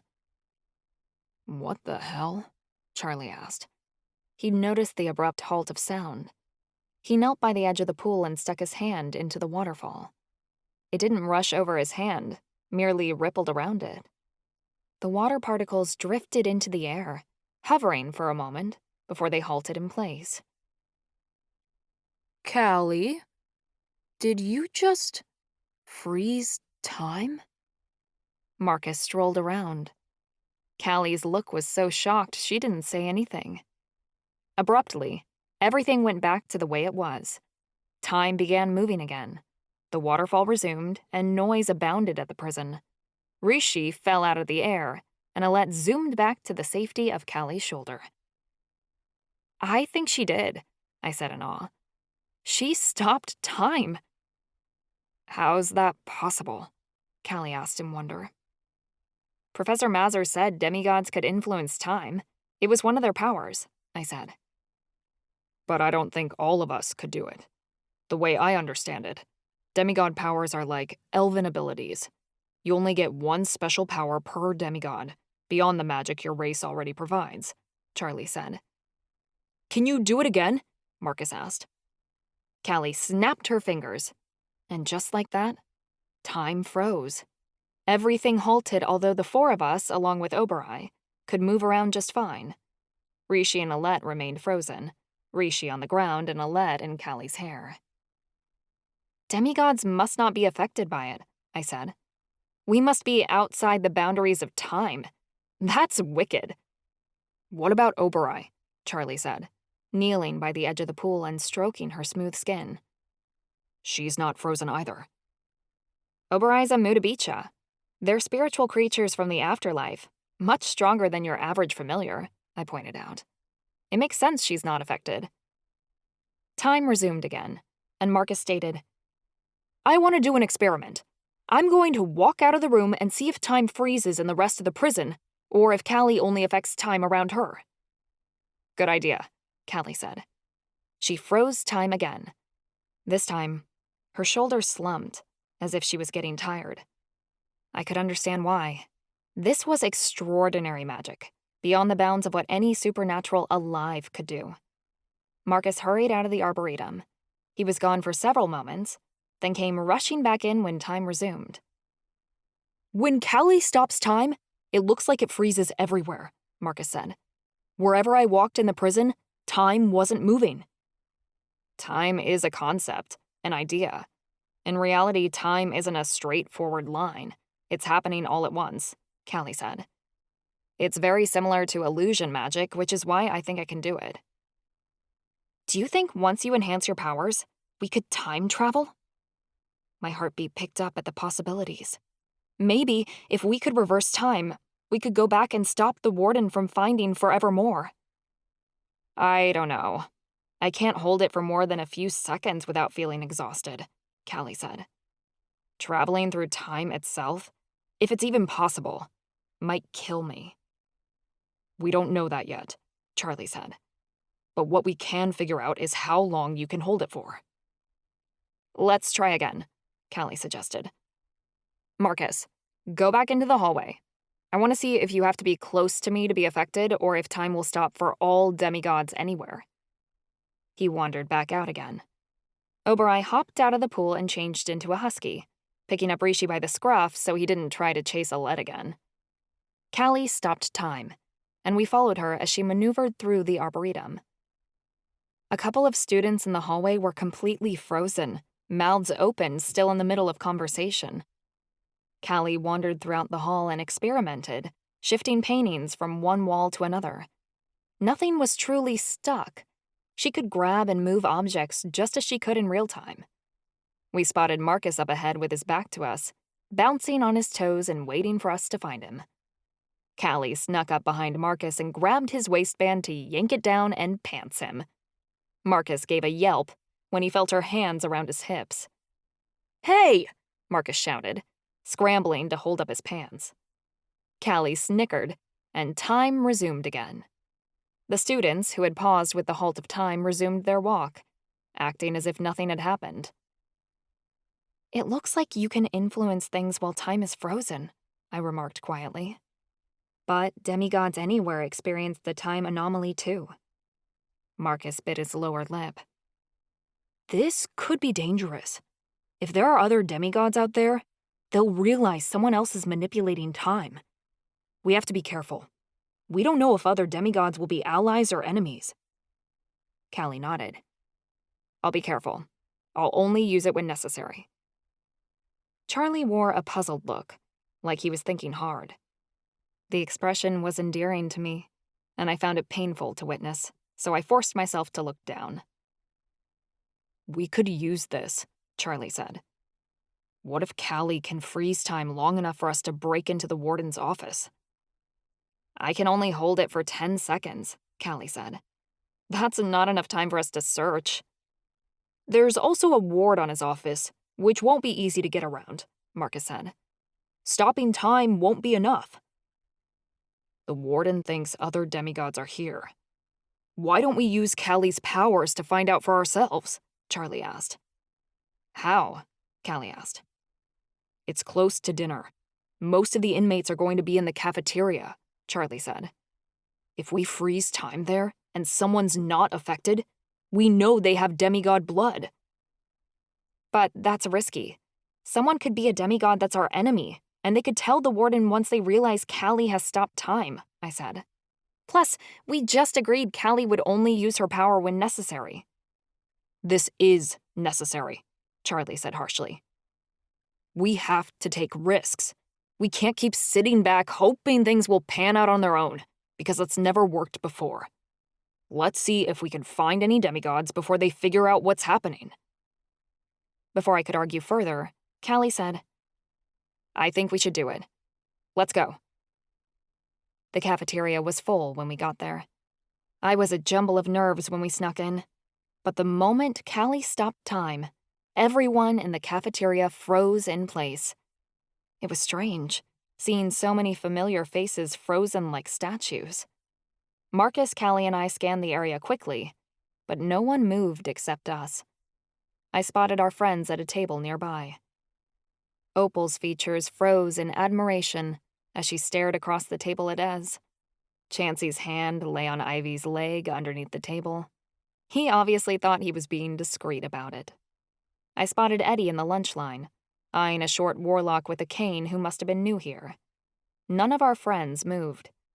I quickly scanned the cafeteria for enemies like Deuce and Naya, but it was so crowded that I didn't spot them before activity resumed in the cafeteria again. Everyone went back to eating and chatting. Callie swayed on her feet. Marcus immediately moved close and put his arm around Callie's hip to hold her up. I have to stop, Callie mumbled. I think I'm going to pass out. That's fine. We should quit for the day, Charlie said. Who made you boss? I mumbled under my breath. Everyone, since you guys voted me captain, he replied. The dark games are over, jackass. We don't have to listen to you anymore, I bit back. You didn't listen to me then either, so I don't know what the hell's the difference, he said, his voice on the verge of a yell. Guys, Marcus said, and he gestured to Callie. Her eyes were lolling. Charlie and I hesitated, and Marcus dragged Callie closer. I'll take her back to her cell, Marcus offered. She needs some rest. Marcus walked Callie back to her cell block, and Rishi trailed dutifully behind. Oberai wandered between Charlie and me, giving low, impatient whines. What's wrong with him? Charlie asked, leaning down to pet Oberai. He's not feeling well, I said. It's like he gets worse every day. Oberai let out a moan. There must be something we can do, Charlie insisted. Get along, I thought, but it wasn't like that was going to happen. He's just upset about us, I said. I didn't know how else to put it, but even saying it that way felt like a knife carving my heart in two. Charlie frowned. Well, he's going to have to move on. It's over. It felt like he was saying those words to me and not to Oberai, and that really stung. I stomped my foot and turned around. You know what? He's probably just bummed out because he spends all his time with you. He needs some fun in his life. Come on, Oberai. I walked away, and Oberai barked as he trailed behind. I didn't know if Charlie stayed there or left because I didn't look back to see. I wasn't sure where I was going, but I didn't care, as long as I got away from Mr. Cynical. Callie could stop time, but I damn sure wish she could reverse it. If so, I'd use her powers to go back in time and stop myself from ever meeting Charlie Walken in the first place. But even if I erased him from my mind and my past, I didn't know if that would help, because for some stupid reason, I couldn't get him out of my heart, and it was killing me. Chapter 5. Charlie. I had to admit, Callie's new powers were pretty badass, but it was obvious she wasn't going to perfect them anytime soon. I thought we could use them to escape the Institute or get away with beating the shit out of the Warden, but the little bit of magic she'd used had knocked her on her ass. She hadn't been at lunch all week. It wasn't until Friday morning that I ran into her again. Marcus and I sat in commissary, drinking coffee just to keep ourselves awake between classes. I'd been working double shifts at the factory as punishment for starting a fight with Mad Dog. With classes and a few hours of Fight Club training thrown in, I'd barely had time to sleep. Professor Warbright wants me to brew a transfiguration potion for my semester final, Marcus said. It was hard to hear him above all the chatter and the TV playing in the corner. He claims I have potential and that I should start studying now. You do have potential, I said, but I thought transfiguration potions were banned. Otherwise, Alistair would be running around turning everyone into a frog. Marcus laughed. You're not wrong. Warbright says it's okay under teacher supervision. Oh, shit. I sighed. What now? Don't tell me you spilled coffee on your pants again. Don't look, Marcus said quickly. I sarcastically made a show of moving my head one way, then the other, as if I was glancing around the commissary. I didn't mean... Marcus stammered. He cut off just as I heard the sound of Oberai's panting coming our way. I reached out and scratched him behind the ears, and he barked happily. The chair squeaked beside me, and Callie plopped into it, blowing a breath. Ava's scent surrounded me as she quietly took the chair opposite Callie. Hey, Callie, I said. Feeling better? She groaned. I have one hell of a headache. Thank the gods for coffee, right? She started chugging her drink loudly.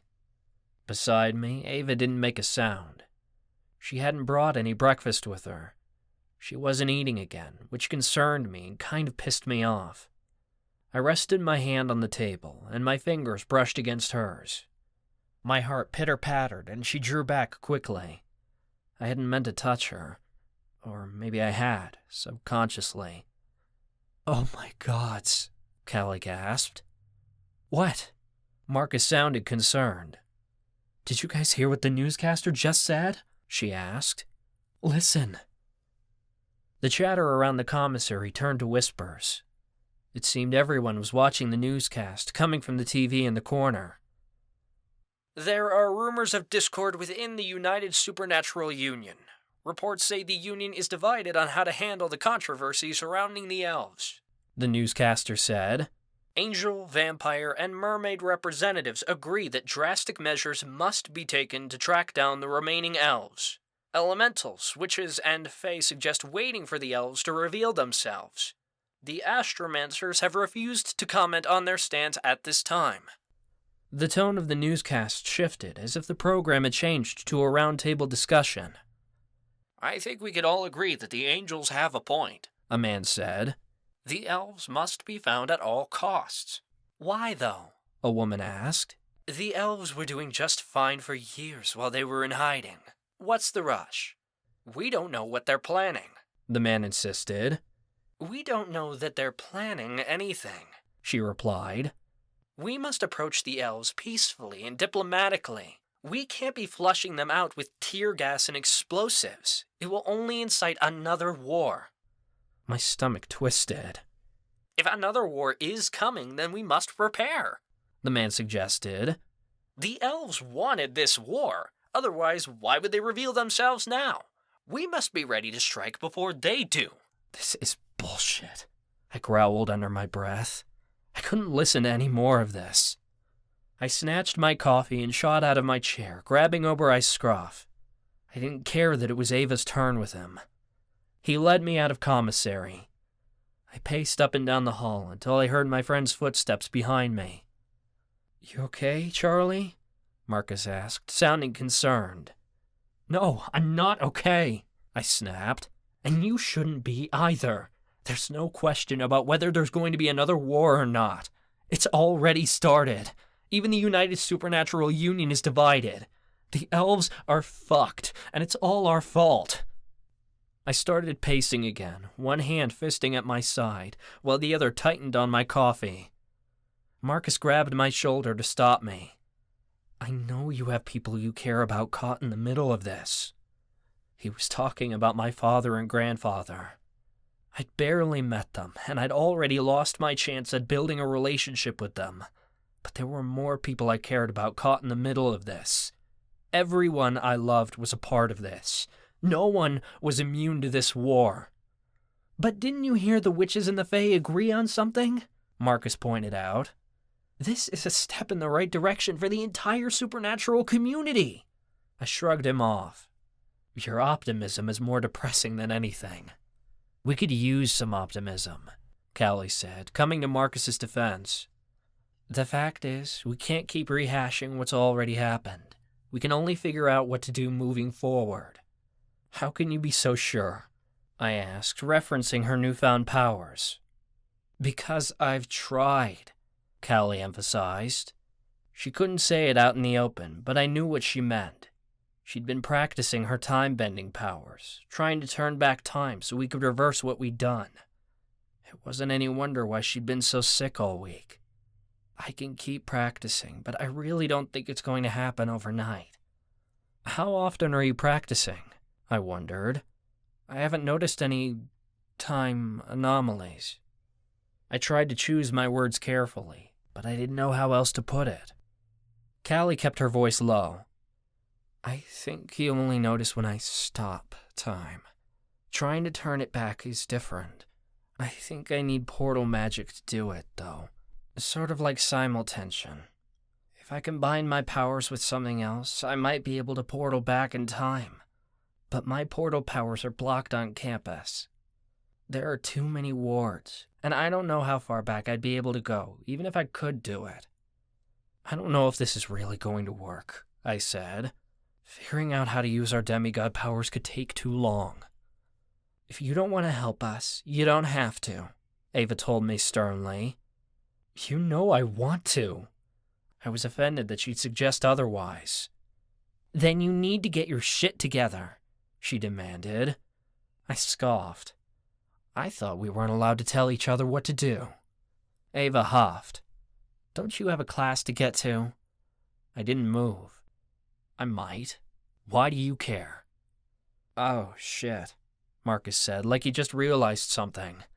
I'm going to be late for class, too. I'll walk with you, Callie offered. It was obvious they were giving us our space.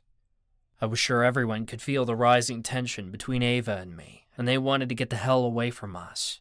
It was infuriating. I pressed my fingers to my forehead, where a tension headache was forming. I don't want to fight. I'm just sick of sitting around talking about this. I'm ready to do something. Any suggestions? Ava asked. Not really. We could get something to eat, I said, because she needed to eat something. I'm not hungry, she stated, but it sounded flat. She was obviously lying. Oberoi sighed heavily and pressed his forehead into my hand, further confirming my suspicions. If Oberoi was concerned, so was I. You should eat something, I pressed. I said I'm fine, she insisted. She could be so stubborn sometimes. I pursed my lips. Oberoi, is she fine? She doesn't want me to tell you, he admitted. You're both fools, if you ask me. Oberoi says you're lying, I stated firmly. Oberoi, she objected. That's not fair. What's not fair is how you two have been treating each other, Oberoi said in a snarky tone. How have I been treating her? I demanded of Oberoi in my mind. Like I care? I know you do, he said. Might as well admit it. I'm not admitting anything, I growled at him. What are you two talking about? Ava demanded. It's not fair that you two can have private conversations. I'm bonded to Oberoi too. I'm not the one who knows how this bonding thing works, I said. I don't know why Oberoi can talk to me and not to you. She's jealous, Oberoi told me. Of course she is, I replied. Why don't you just talk to her? It's not that easy. She has to let me in. What's Oberoi saying? Ava asked again. He says you need to stay healthy. I shoved my coffee toward her. Drink up. Ava took a step back.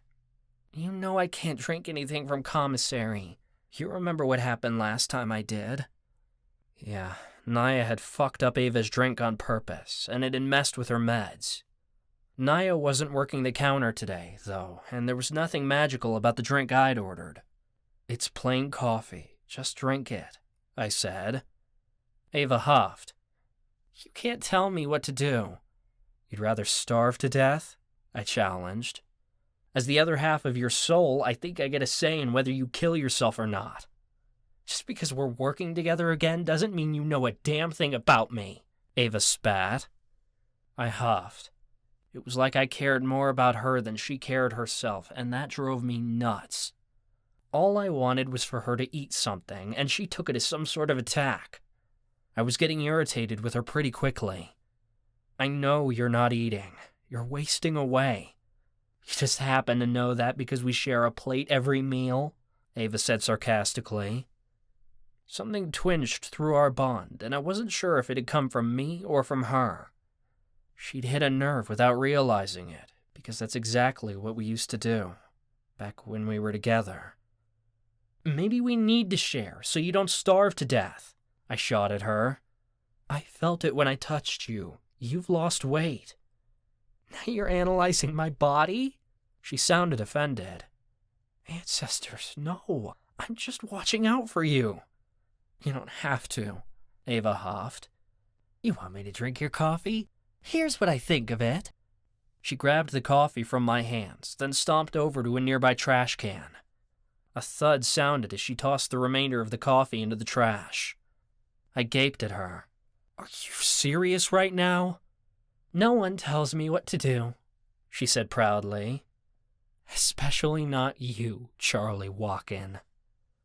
I didn't know what that was supposed to mean. Oberoi quickly translated for me. She's just mad because she knows you're right. She'll eat when she's ready. She'll eat when we start sharing a plate again, I told Oberoi sarcastically, but the suggestion sent a pang through my heart. Did I really think we could ever do that again?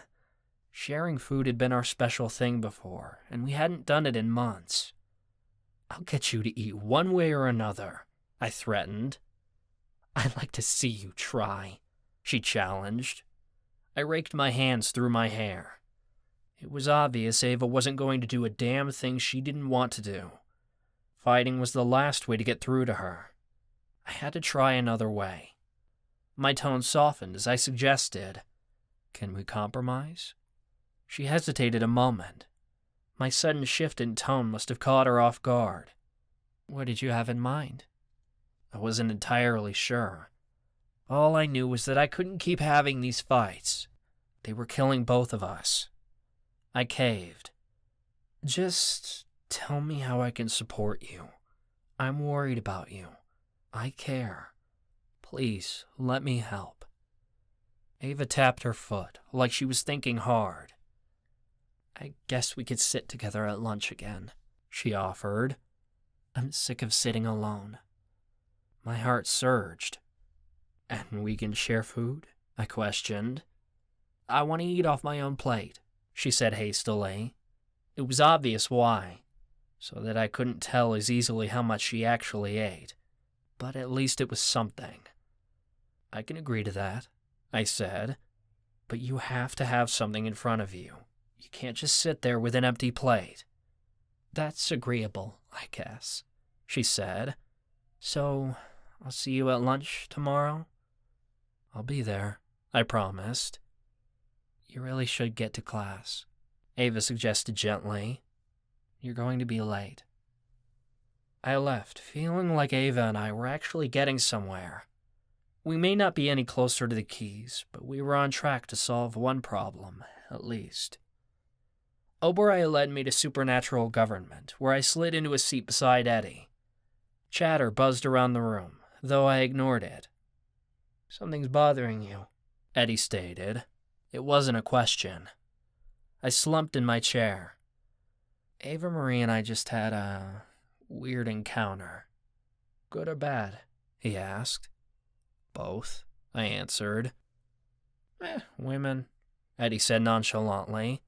What are you gonna do? Fuck 'em. A guy who'd overheard us laughed as he passed by on his way to his desk. My hands curled into fists and I shot out of my chair. You think that's funny? I'll fuck you up. Oh, yeah? You want to go? He challenged. Eddie put a hand on my arm and tugged. It's not worth it. Oberoi growled. Just then, Professor Woolley called the class to attention. Calm down, everyone.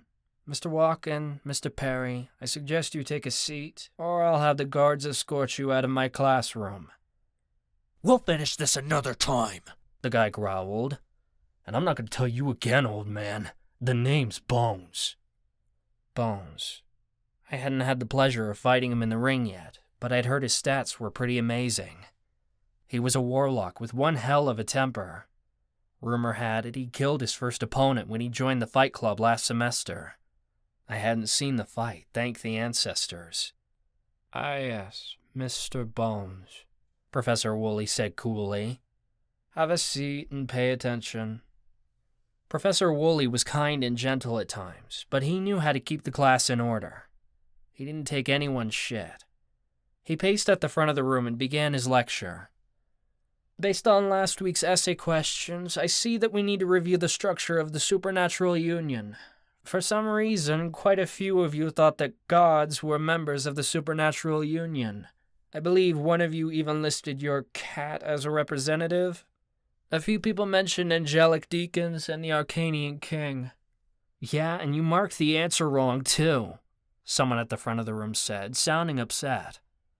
"That's because it is," Professor Woolley stated bluntly.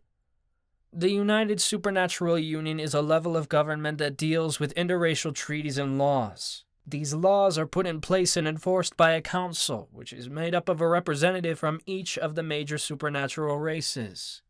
Your answers to the essay question suggested most of you believed that chiefs and monarchs serve on this council, but that's simply not the case." Pages rustled as Professor Woolley flipped through a book. "If you'll turn to page 56 in your textbook, you'll see a diagram of the hierarchy in supernatural government, with the United Supernatural Union at the top.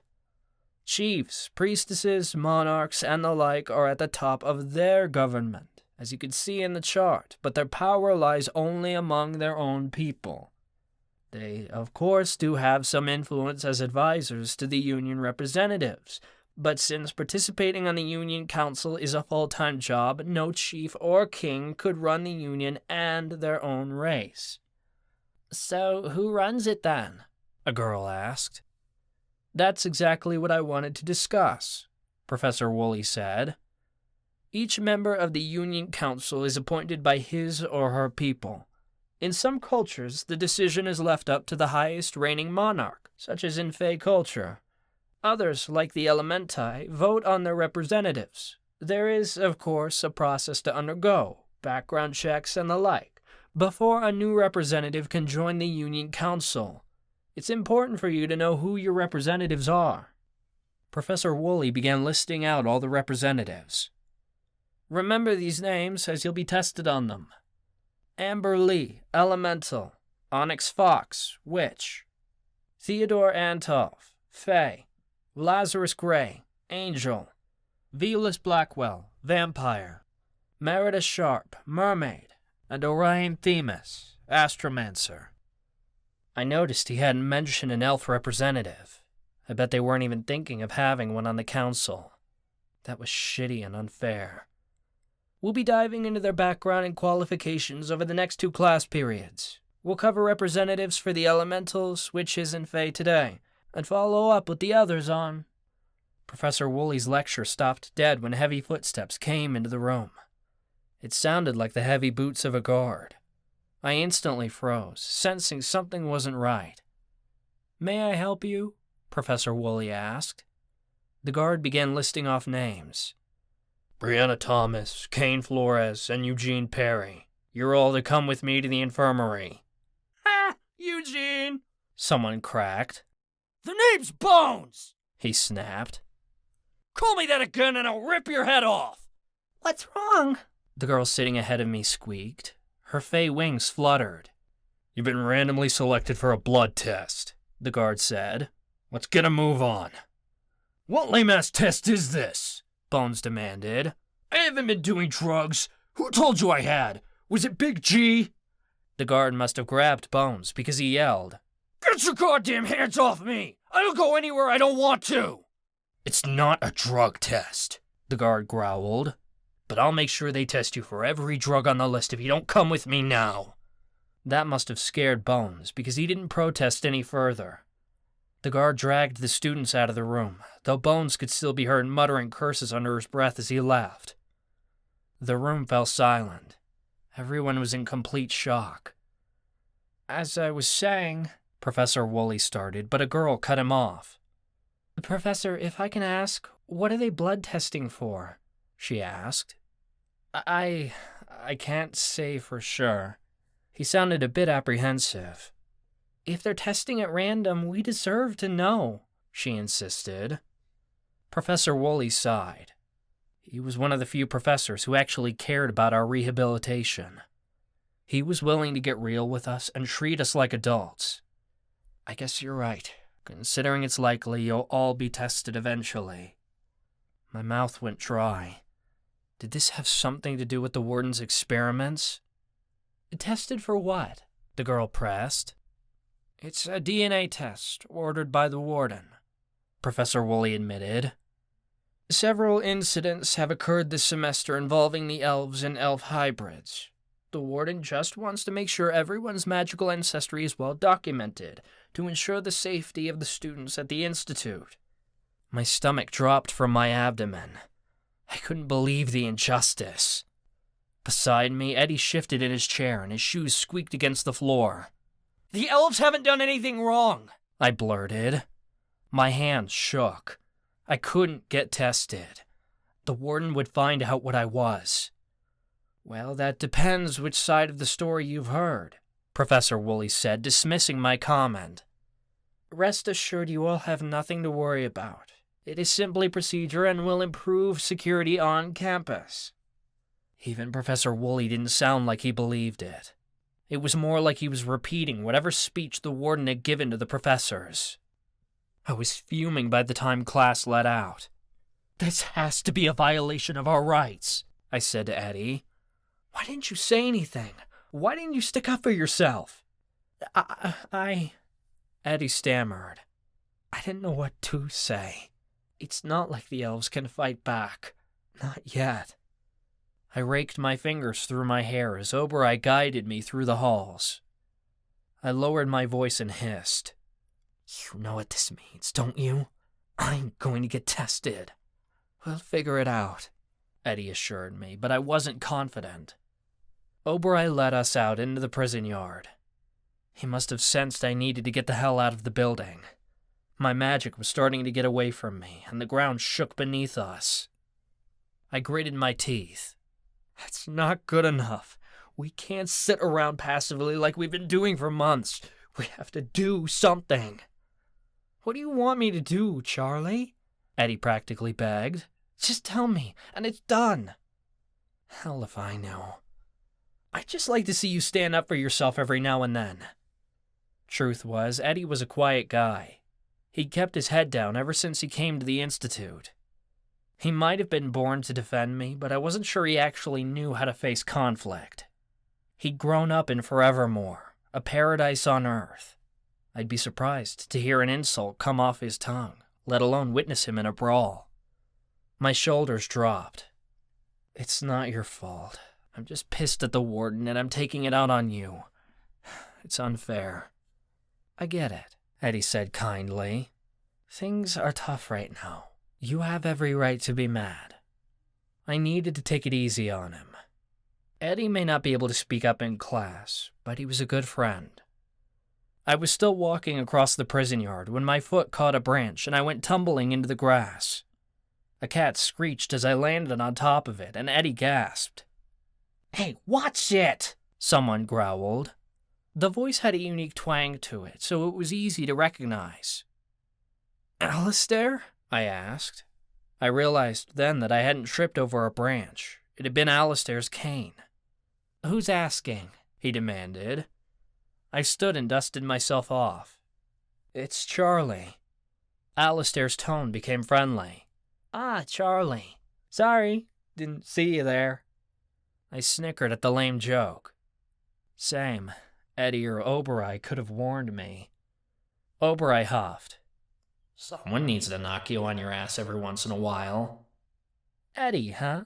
Alistair said. You're an elf, aren't you? You friend or foe? Friend, Eddie stated proudly. Ah, good. We could use some around here. The people in this place are batshit crazy, am I right? Alistair babbled. And don't get me started on the professors. This bitch Professor Mazur caught me reading the braille signs outside the bathrooms and chastised me for trying to snatch a peek inside the ladies' room. Please, like I'd want to see her ugly ass. You know braille? I asked. Yeah, you don't? Never had the chance to learn. Alistair sounded disappointed. Stupid education system. It's like it's set up to fail us. But if you want, I'll teach you, Charlie. Really? My voice brightened. That would be great. I'd been interested in learning braille, but no one had ever offered to teach me. This could be another tool I could use to navigate my world. I couldn't wait to get started on it. Charlie! A voice growled as a man approached. I didn't recognize the voice at first, but he sounded angry. I sighed and turned toward him. Hell, what now? My sister's pissed. What did you say to her? He demanded.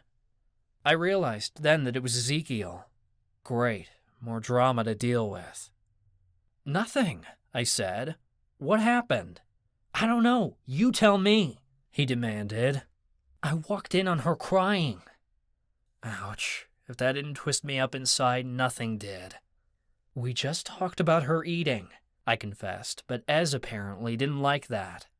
You don't think before you talk, do you? He accused. You can't say that kind of stuff to my sister. You know she struggled with eating disorders.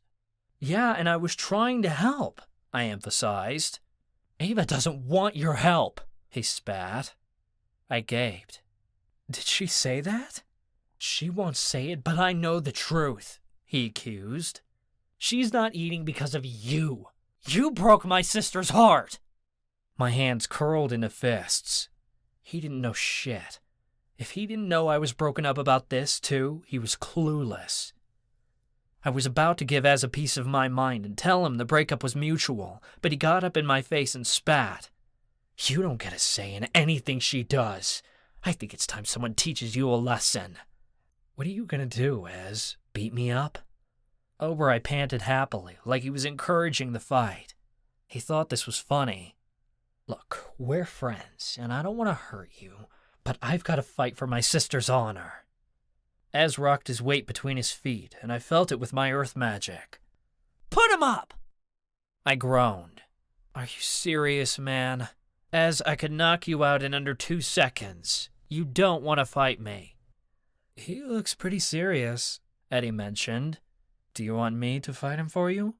No, he's just pissed, I said.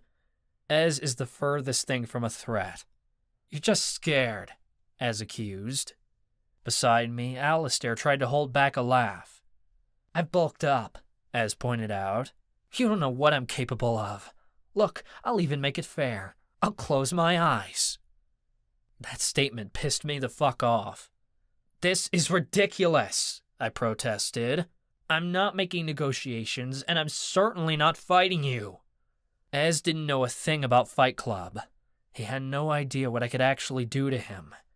The poor kid would end up unconscious in the infirmary. Then again, he had tried to murder John to avenge Ava, and he'd put him in the hospital. The kid was ruthless when it came to his sister. But I wasn't anything like John. I cared about Ava-Marie more than anybody. The rest of you better back up, Ez threatened. I'm not joking. Let's get this over with. This whole thing was comical at best. Ez, stop it. I didn't break Ava's heart. It was mutual. Oh, yeah? Then how come Chansey told me you're the one who broke up with her? He demanded. Irritation flitted through me at Chansey. The idiot needed to get his story straight and stop gossiping about me. Chansey doesn't know a thing, I said. If that's true, why aren't you upset about the breakup? The accusation broke me. The fact that anyone could assume I wasn't hurt by what happened between Ava and me was ludicrous. It was as if Ez was denying everything Ava and I had been through, claiming none of it had been real. It was the realest thing I'd ever experienced. Every breath, every heartbeat was seared into my memory like the brand from a hot iron. I thought about her every second of every day, and it ripped me to shreds that I'd let her go, even though I knew it was the right thing for both of us. To even suggest I didn't care was an insult of the highest degree. I couldn't handle it. So, I snapped. My fist cracked against the side of Ez's face, but it didn't faze him like I expected. Ez slammed his fist into my nose 3 times in quick succession. Blood spurted everywhere. My head was spinning. Damn, he hit harder than I thought he could. Ez tackled me to the ground with a roar, and he managed to punch me a few more times before I kicked him off of me. I got back on my feet again and felt him coming with my air magic. I ducked his final blow, then landed an uppercut to his jaw. He fell flat on his back. Ez made no sound for a second, and I thought for sure I'd knocked him out.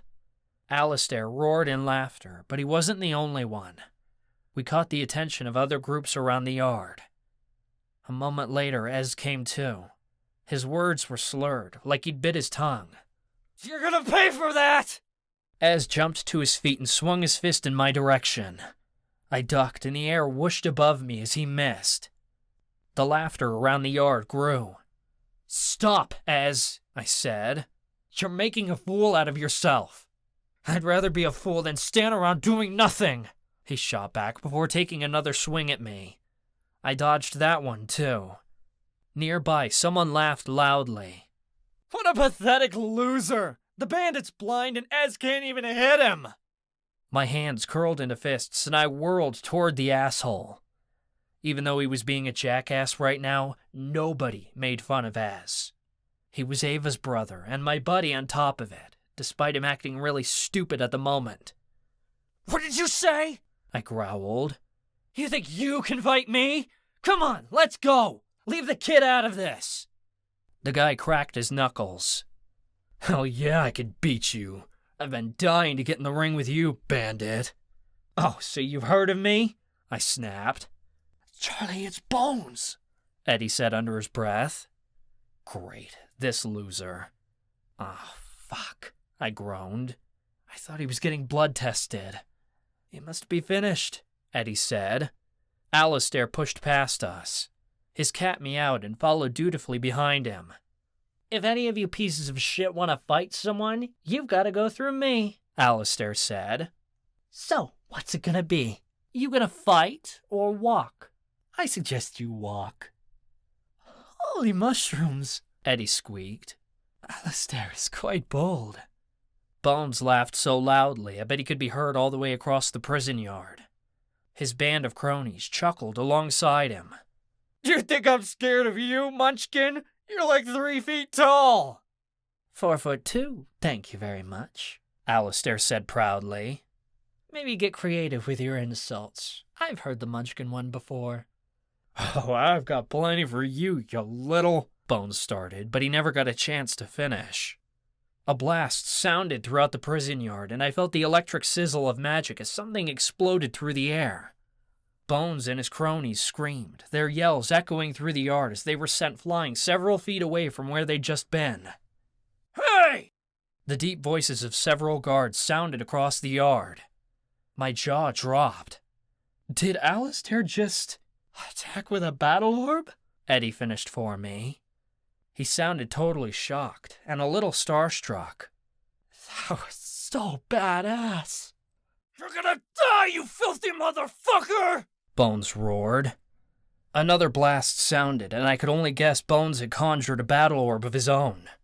I reacted before I could think about it, and I thrust my air power outward. Bones' magic smashed into mine, sizzling out. Obrai barked loudly, and the ground began to shake.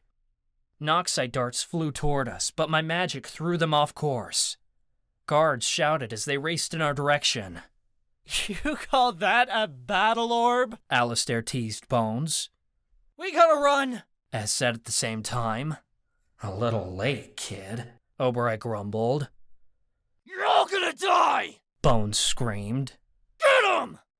Footsteps charged toward us, but we stood our ground.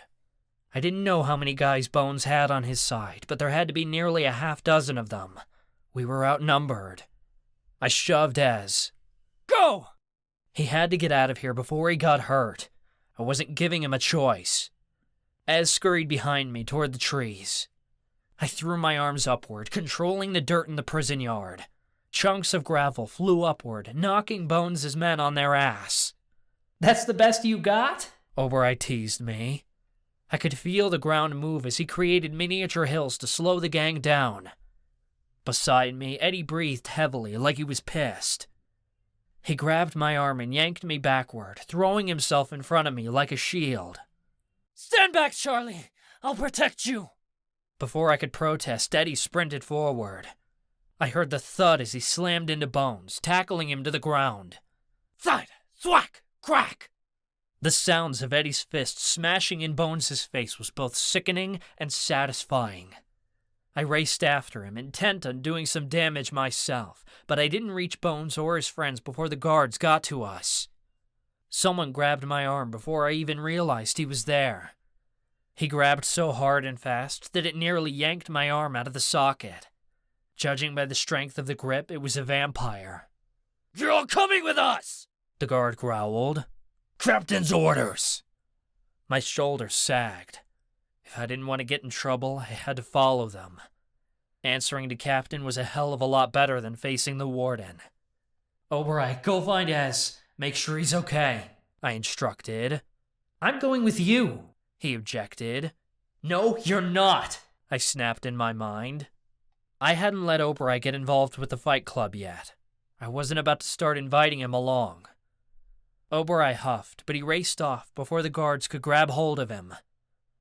Dear goddess, Alistair exclaimed with a gleeful laugh as a guard dragged him away. Your friend is hot, Charlie. I'd eat elf ass for that man. You're quite impressive yourself, Eddie replied shyly before a guard told him to shut up. Ancestors, these two had a crush. I already couldn't deal with them. The guards dragged my friends and me into the building. I didn't know what they planned to do with Bones and his band of assholes, but I guessed they'd let them off with a warning, considering Bones' status in Fight Club. My stats had fallen quite a bit over the summer, since I just didn't care anymore. I didn't get the same privileges I used to, which meant I was going to get my ass chewed out. A door cracked open and the guards shoved us into a small room. I guessed it was Captain's office. These three started a fight in the prison yard, a guard said. This elf here broke Bones' nose. That's impressive. Captain's deep voice sounded approving. I'd like to have a little chat. Come in. The guards left us there and shut the door behind us, though not before tossing Alistair's cat into the room like a rag doll. The cat hissed as it landed hard on the ground. Please take a seat, Captain said kindly. The man could go from being your best friend to your worst nightmare in 2.5 seconds, but I'd gotten used to it. Almost. Eddie guided me into a chair, and Alistair sat on the other side of him. What's the deal, princess? Alistair asked boldly. You gonna give us an infraction, or what? Captain laughed, and the chair behind his desk squeaked as he leaned back in it. I may be head of security, but I didn't invite you in here to deal out a punishment. I want to make you an offer. You two intrigue me. An elf and a blind dwarf.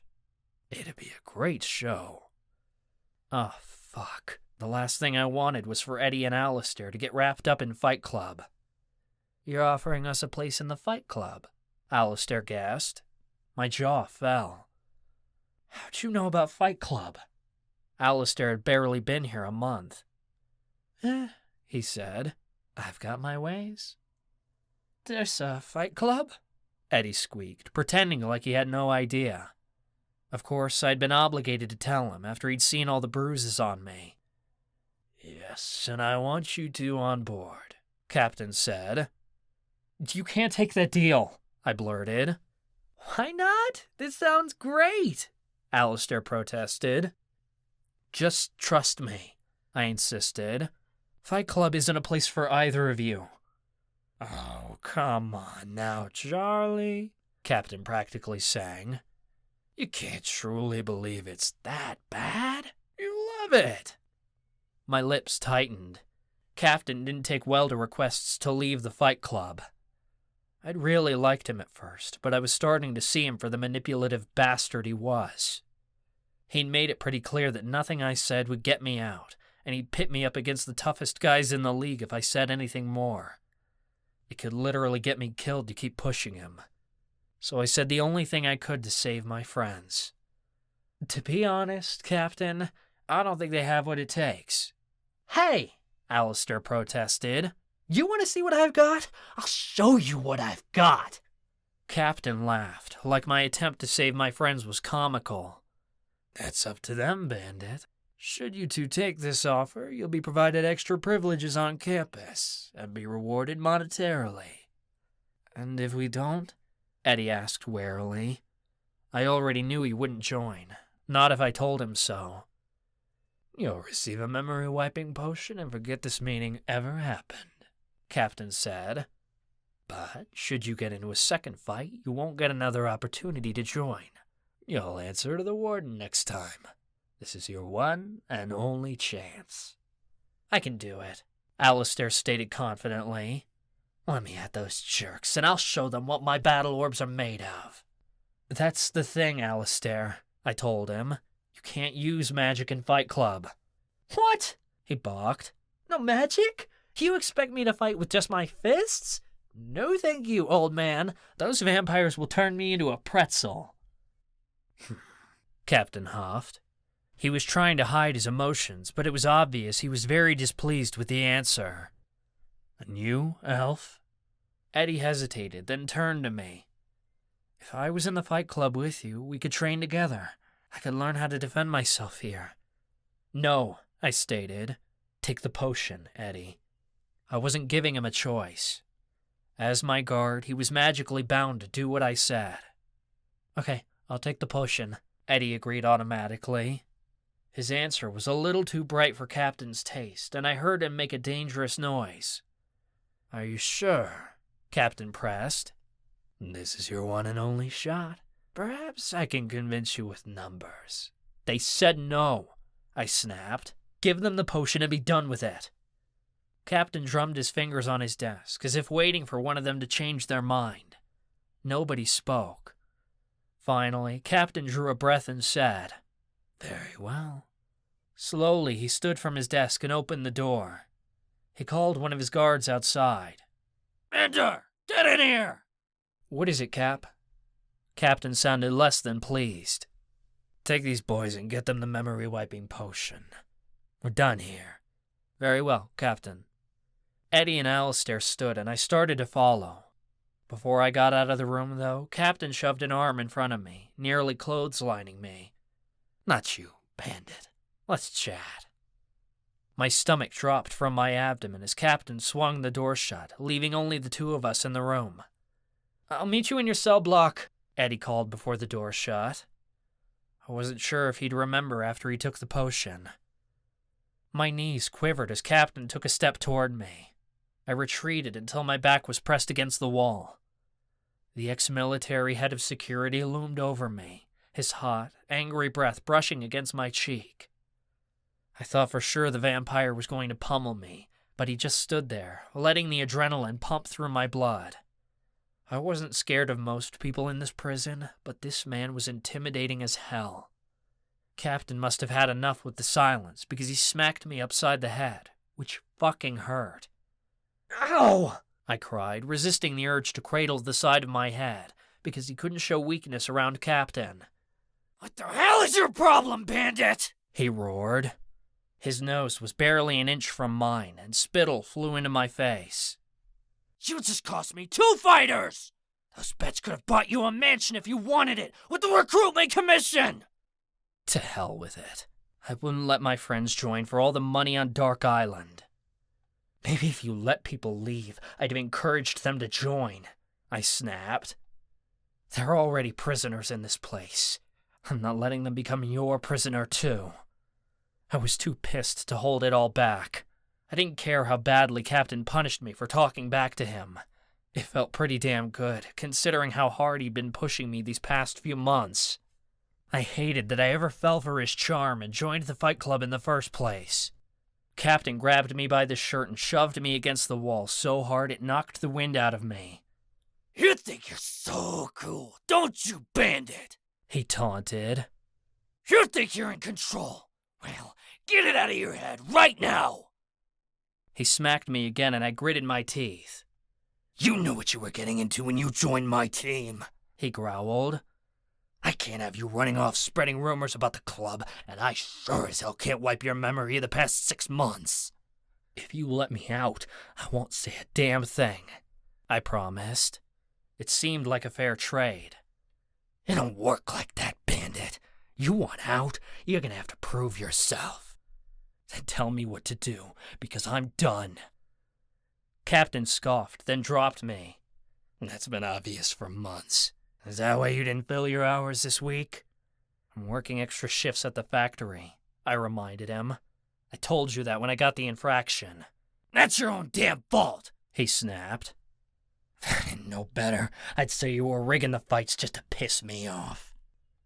I scoffed. Believe me, I wouldn't care enough to put in the effort. He paced several feet away, then whirled back toward me. Well, someone's fixing the fights. My best fighters are losing. I've been training in combat all my life. I know what a fake knockout looks like. These fights have turned into sissy wars. Nothing but a bunch of pussies. I need action, or the whole club goes bottom up. The stats don't add up, and I'm losing bet money. I'm sick and tired of it! Captain swiped his hand through the air, and something made of glass flew off his desk and shattered. I need this guy caught, and I need him caught now. Tell you what, bandit, you want to leave so badly? I'll make you a deal. My heart lifted. If there was a chance to get out, I'd take it. I just hoped he wasn't asking me to kill someone or something. I did have a moral code, albeit a loose one. Here's the deal. You catch this guy who's fixing the fights, and I'll let you walk, he offered. My breath caught, but I tried not to let it show. It was a pretty good deal, but I worried there was a catch. And if I don't catch him, then you're mine for good, he threatened. Need I remind you that things aren't looking good for you right now? You've missed a week of training. As punishment, I've scheduled you to fight 3 dragon shifters. I've beat dragon shifters before, I stated. Not 3 at once. What? I gaped. That will kill me! Captain chuckled, like the idea amused him. That's too damn bad. You agree to investigate who's fixing the fights, and I'll forgive your missed training sessions. I'll take that fight off the schedule. As soon as you catch the bastard that's rigging the ring, you're done. You can walk. Really? It seemed too easy. And that's exactly what I was worried about. What? He snapped. Is it too hard a task for you? No, I could do it, I said quickly. But it wasn't good enough for me. If I catch him, you let Chansey and Ghost go too. Captain laughed. You think you're in a place to negotiate? I cocked an eyebrow. Aren't I? Last semester, Ghost was promised 2 more fights before he could leave, yet he's still in. The man wants out, and I'm taking him with me, or I'm not investigating. Captain went quiet for a few moments before saying, I suppose I can let Ghost go with the deal, but Chansey won't want to leave. The least I could do was try to save my friend. Then I guess we'll give him the choice. I won't settle for anything less. Chansey may be your best recruiter, but your whole operation will crumble if someone keeps rigging those fights. You need him gone, and I'll make sure to get rid of him as long as you let me, Chansey, and Ghost all go free once he's caught.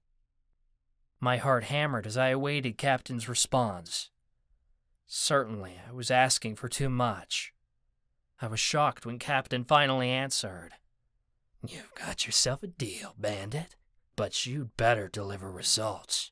If you don't, you won't like what I decide to do with you.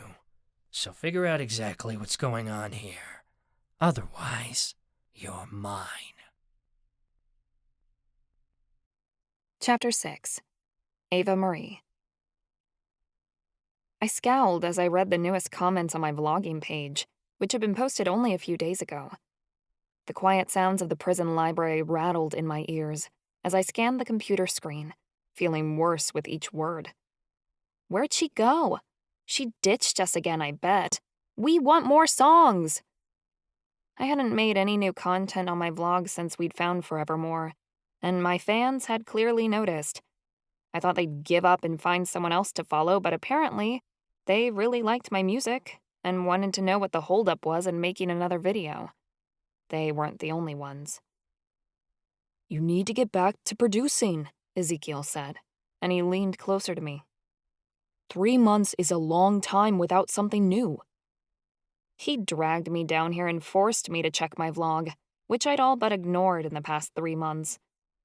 I'd made a post in the spring telling everyone I'd be too busy this summer with my internship to post anything. But now it was the fall, and my fans were wondering where I was and why I hadn't delivered any new songs. I'm not a fucking performing monkey. I can't just spit out content because everyone's tired of waiting for me, I complained. But you can't abandon your fans because you're feeling depressed either, Ez insisted.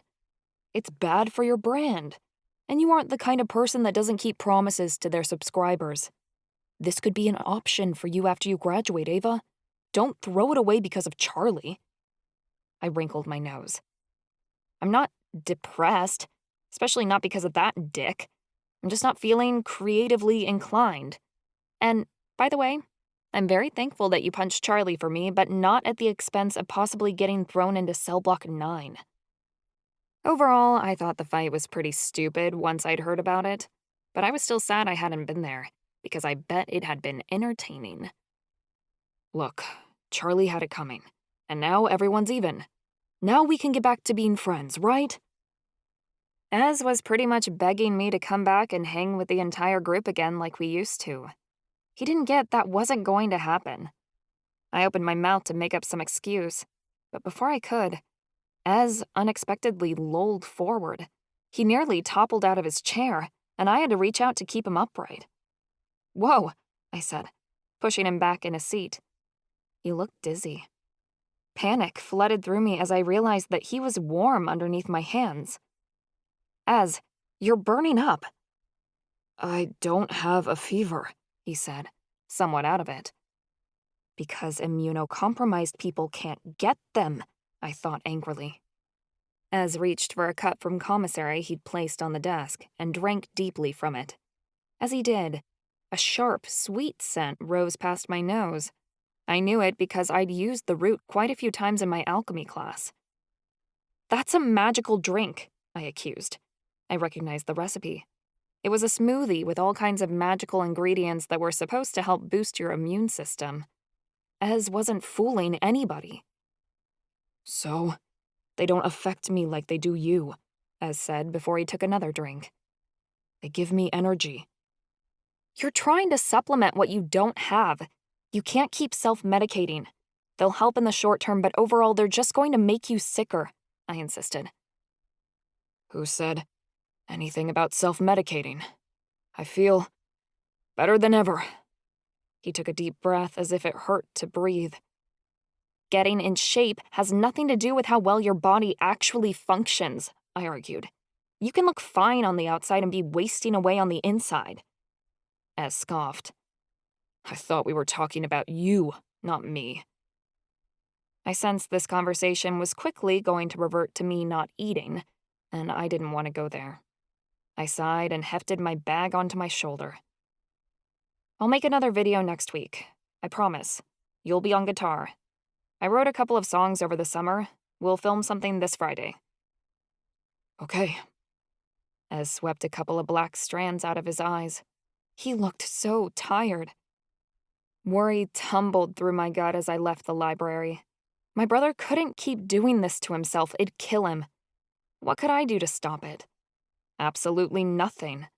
I felt as powerless to change his denial as he probably did about my weight. I wanted both of us to get better, but I didn't know how. It seemed as simple as just making a decision, but neither of us wanted to.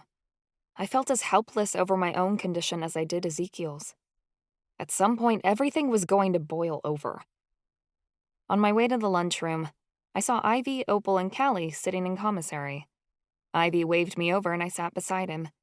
All of my friends had various meals placed in front of them, which they'd grabbed from the cafeteria. Ivy peeked at the wrap he'd gotten. Ah, it's turkey. I hate turkey, but I don't want it to go to waste. Ava, would you eat it? Sure. I grabbed the wrap from Ivy and took a bite. Mayonnaise filled my mouth and I chewed lightly.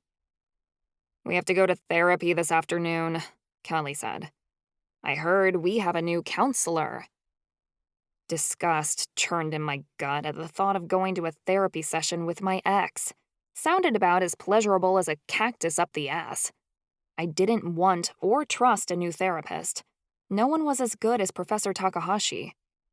But it was a mandated part of our sentence, so it wasn't like we had a choice but to show up. Do you know anything about the new social worker? I asked. No. Callie shook her head. Apparently, she was a last-minute hire. She had to be if she wants to work here, Ivy said disdainfully. She has no idea what she's getting into, counseling a bunch of kids with criminal records and bad tattoos. Don't remind me, I moaned. I gave another distasteful glance at Charlie's name scrawled across my skin. You know what was worse than splitting up with the love of your life? Having their stupid name tattooed on your wrist and being forced to look at it every day. Charlie got off easy. Hey, precious. We've all made bad decisions with men. Yours is just permanent, Ivy joked. I want this ugly thing gone. It was a terrible decision at the time, I said. You could ask Marcus to cover it up, Callie suggested. Or I could put, is an asshole after his name, I said with a shrug. Either works. Ivy and Callie laughed, but Opal didn't even crack a smile. She was being really quiet. Callie nudged her. What's up? You seem bummed. Opal poked at her salad. Ez can't keep anything down, she muttered. Every time he eats something, it comes right back up. All he consumes now is those magical drinks because it's the only thing his stomach can handle. How do you know about it? Ivy asked suspiciously. He tells me everything, Opal said. He doesn't hide stuff from me. Well, he was certainly hiding stuff from the rest of us. Anxiety knotted in my chest as Ivy let out a sarcastic noise. Girl, you need to ask him out already. I do not. Opal blushed so red that her cheeks became more vibrant than a rose. Well, you obviously care about him, or you wouldn't be telling us this, Callie pointed out. Opal's mouth twisted. It's really bad now. He's worse than before. I was holding his hand yesterday morning as he threw up in the men's room. I was worried he'd start coughing up blood. Images of Opal sitting on the bathroom floor as my brother vomited into a toilet assaulted my mind. This had gone too far. My chair screeched as I stood up from the table. I gotta go. See you guys later. I tossed the empty takeout container box into the trash. I'd actually finished my meal, and stormed down to the prison phones. I paid the guard for extra time, then yanked the receiver off the holder as I dialed my father's office number. He picked up almost immediately. Hello, Daddy. You need to talk to Ez. I cut him off before he could even say a greeting. His voice took on a brusque tone. Your brother is an adult. He can speak to me whenever he wants. Frustration welled up in me. This was more important than any stupid argument the two of them had been carrying out over the past few months. I didn't care if they were still pissed off and holding grudges about whatever had been said when Ez had committed his crime. This had to end. He needs you, Daddy, I insisted.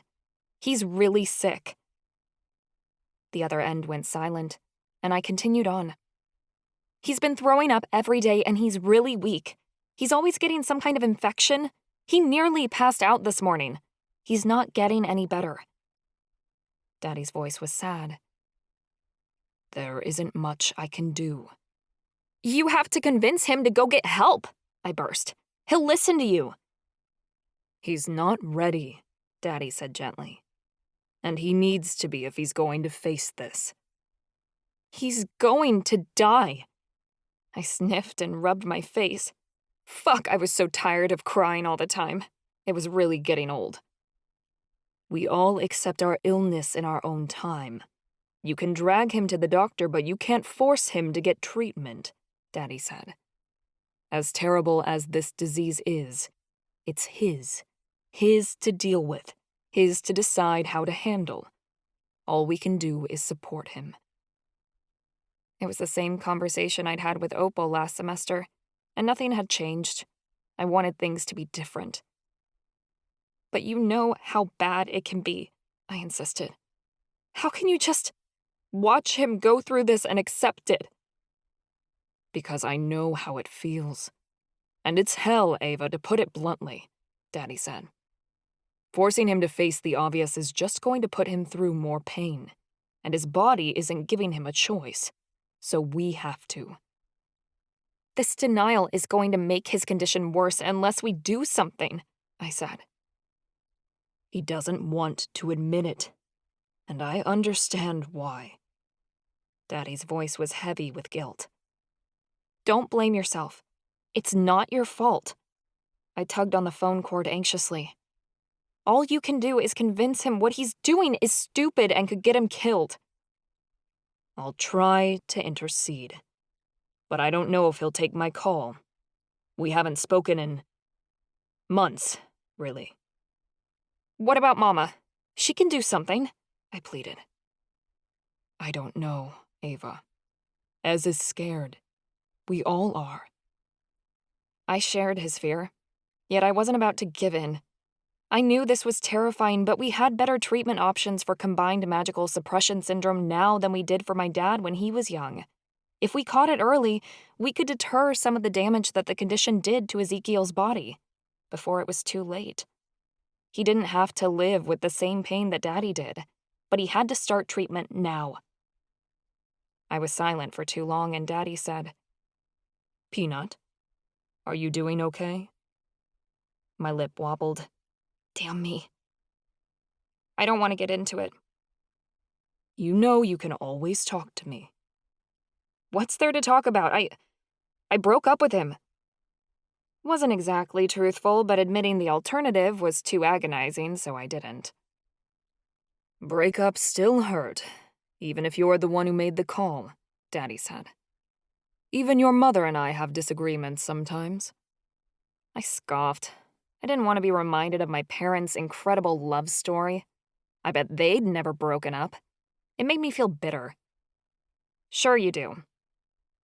There's more to our past than you know, Daddy reassured me. I can understand how you feel better than you think. You just have to tell me how you feel. I took in a harsh breath.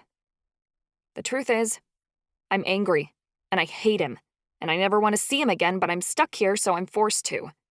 It wasn't going to work out anyway. What else is there to say? Are you sure you two didn't talk yourselves out of it? Daddy asked gently. There might be another way. We condemned a whole race, Daddy.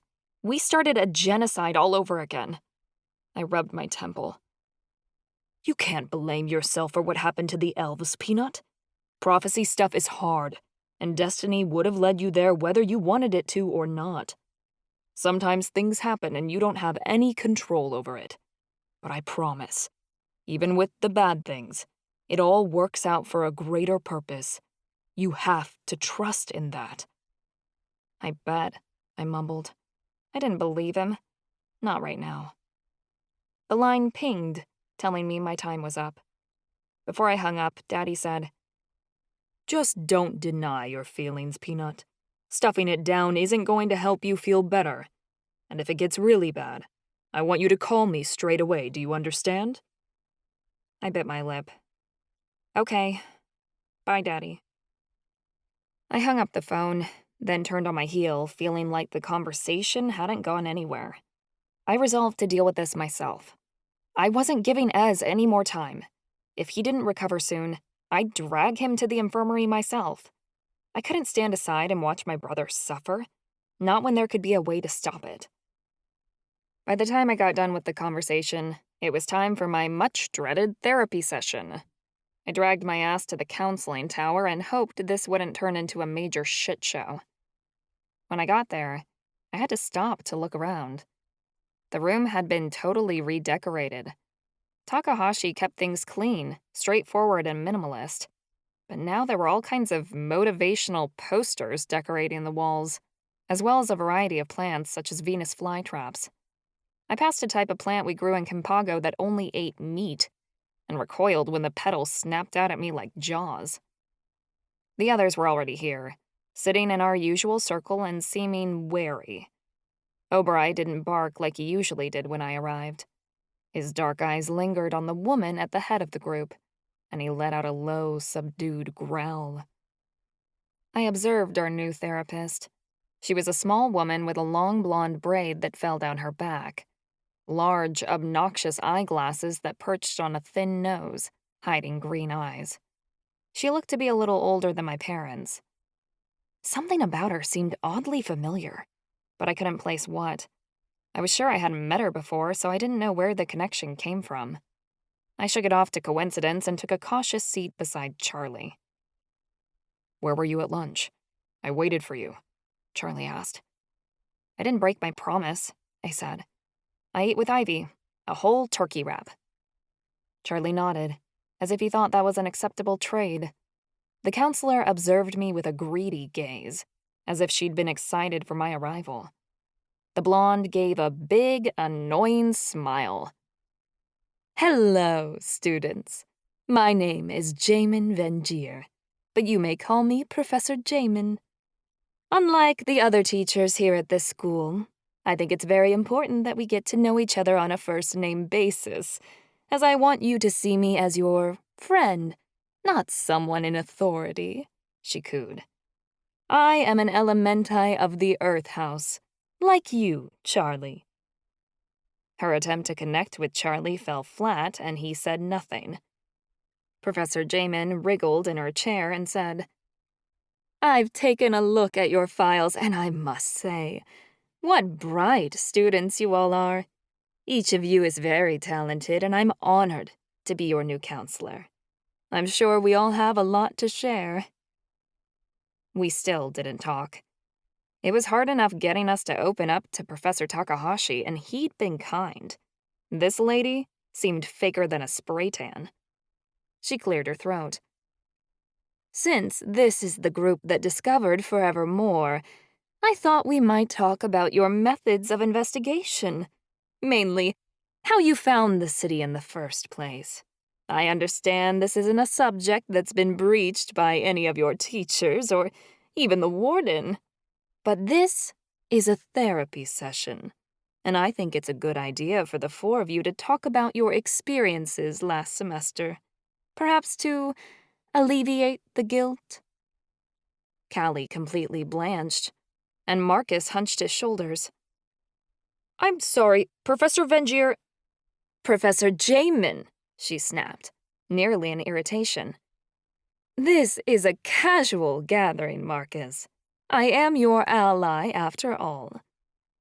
Marcus gulped before he said, "We don't feel comfortable talking about all that. It was somewhat traumatizing." "But that's why you're here," Jamin exclaimed. "I can assure you that anything you say will be confidential." Bullshit. More like anything we say can and will be used against us, I thought. Charlie shifted forward. "We'd like to talk about something else, if you don't mind." "Very well," Jamin said. I swear I saw her eyebrow twitch. "Let's move on. Since the four of you are so clever, you must be working on some sort of special project this semester. Tell me, what are you all doing in your free time?" She's trying to get answers out of us, I realized. The warden had put her up to learning what we were doing. Charlie stiffened beside me, and Oberai let out another growl. I started a new painting," Marcus stuttered. I nodded encouragingly at him, telling him to keep talking. "It's an imitation of Rembrandt." "And I joined the prison football team," Callie added hastily. I mean, we don't really play against anyone but ourselves, but it's nice to get some aggression out, and they might even make me the quarterback.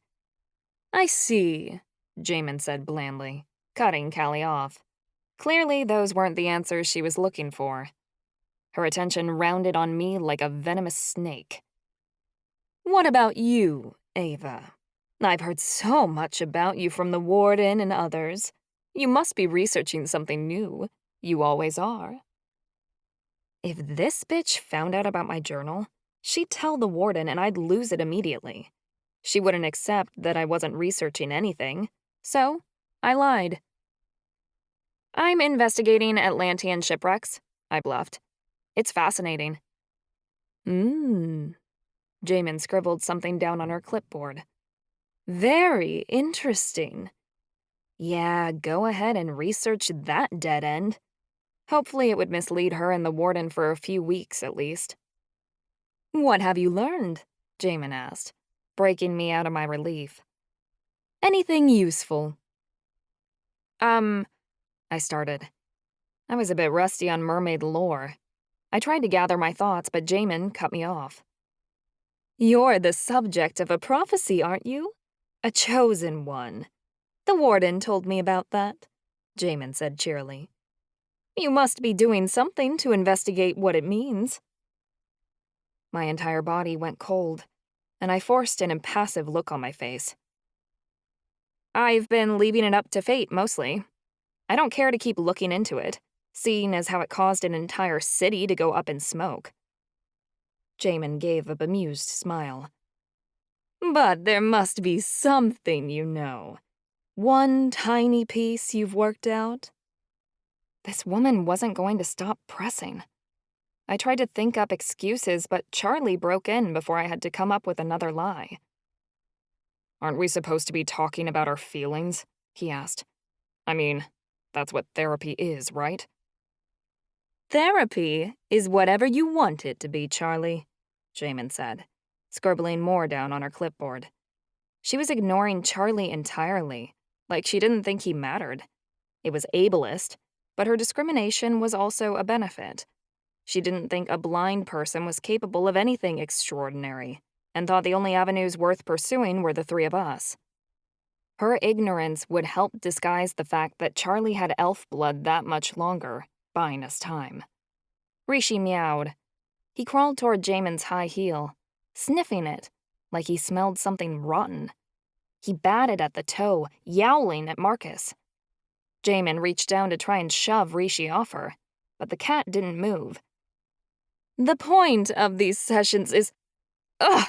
Get off me, you ugly thing! Jamin kicked Rishi across the circle. The cat hissed.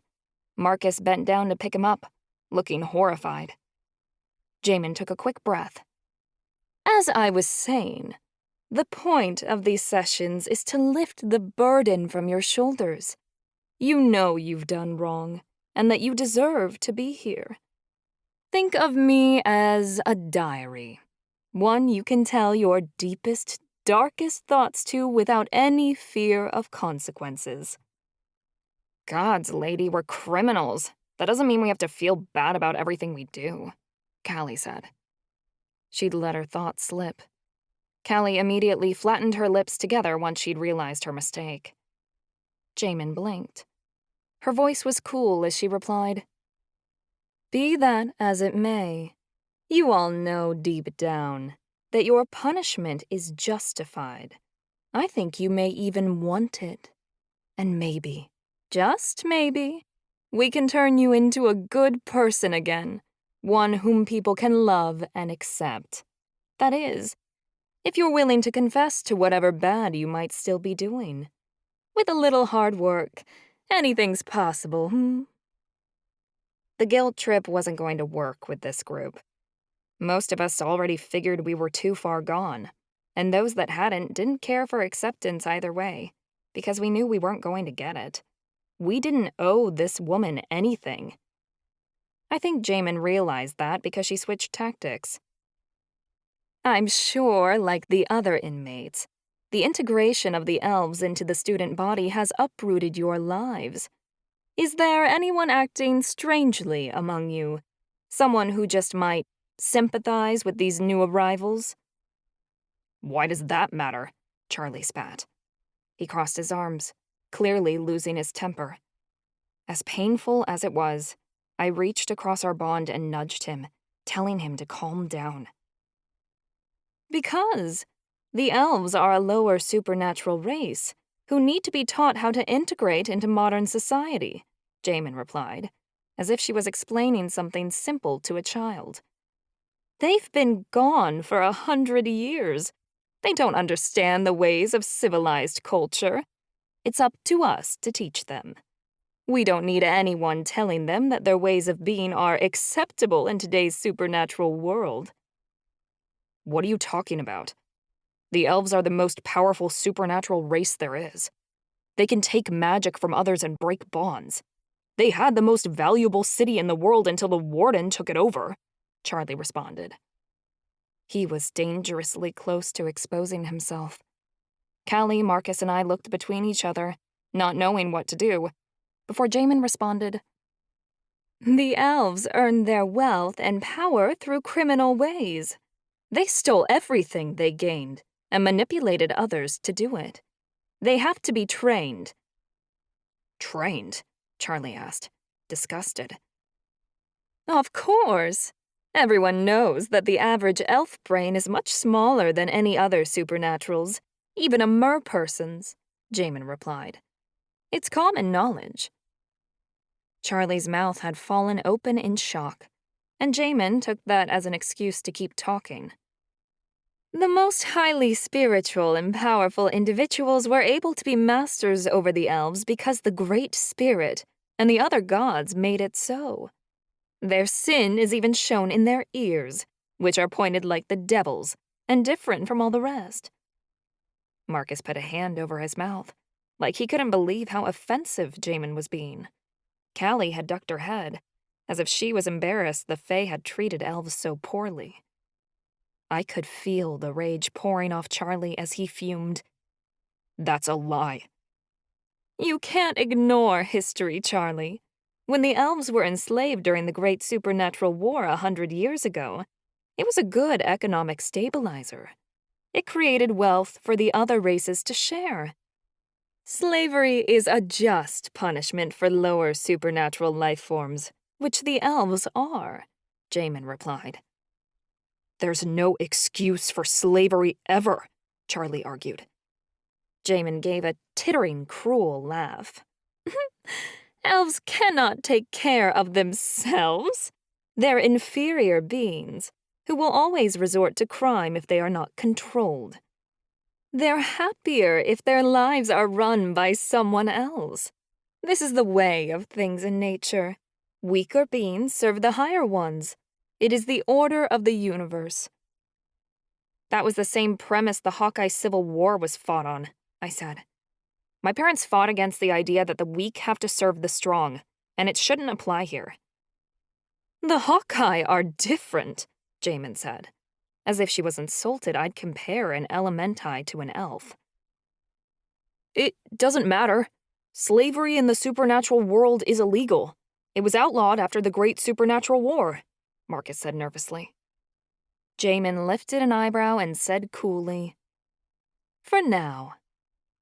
I heard Charlie's knuckles crack as he tightened his hands into fists.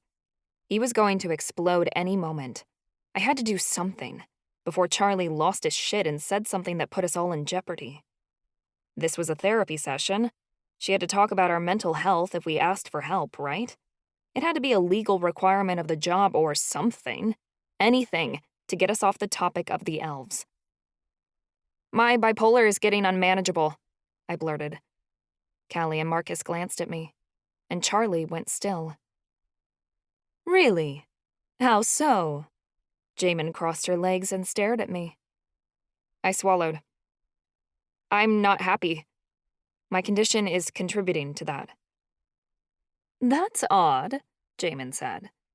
"When I looked at your file, it said you were on a new medication and that you haven't experienced any major mood swings or psychotic episodes since the previous semester." "Yes, my moods are stable. I haven't experienced any highs or bad lows in the last few months. The medication is helping with that. I'm not on the roller coaster anymore. I took a breath. But I am still struggling. I haven't been eating, and I've been more depressed than usual, though I hate to admit it. It's not that I don't want to, I don't understand how to make it stop. I need help to understand it and get it under control. Everything I said hadn't been a lie either. I did want help. I was tired of starving myself and feeling sad. I wanted a change, and I'd do anything to make the nightmares in my head stop. Well, you're just going to have to get over it, Jamin replied snidely. The world doesn't revolve around you, Ava. It's something we all have to realize one day. I know you're a chronic liar, but you don't need to keep making up stories to get attention. My stomach dropped to the floor. I'd had a lot of therapists in my day, and some shitty ones, but none of them had been so cruel as to say that to me. I wished Professor Takahashi was here. He cared. He would have helped me figure out how to eat, how to look at things a different way, and how to feel better. But he was gone, and in his place was this dirtbag. I started to tear up. I got really quiet, but where I was silenced, Charlie was more than willing to be my voice. His chair clattered backward as he got up, and Oberoi let out a snarl. Are you fucking kidding me? You think she's making it up? Charlie sneered. Do not use that kind of language with me, Charlie. In Ava's file, it is stated that she's been known to over-exaggerate, Jamin replied. I am simply not willing to indulge in her fantasies, as all her enablers have. I'm sure with some positive thinking, she could learn to control her mind. She just doesn't want to. What kind of a therapist didn't believe in mental illness? It was insane. Callie went to say something, but her words turned into a scream as Charlie threw his chair across the room. It went sailing in Jamin's direction before it smashed through a window. Jamin's mouth dropped open, looking at the window Charlie had broken. Charlie! I jumped up and grabbed his arm. I held onto it tightly. It was the first time I'd touched him in ancestors I didn't know how long. The physical contact made fire and water pulse through my veins and was so intoxicating.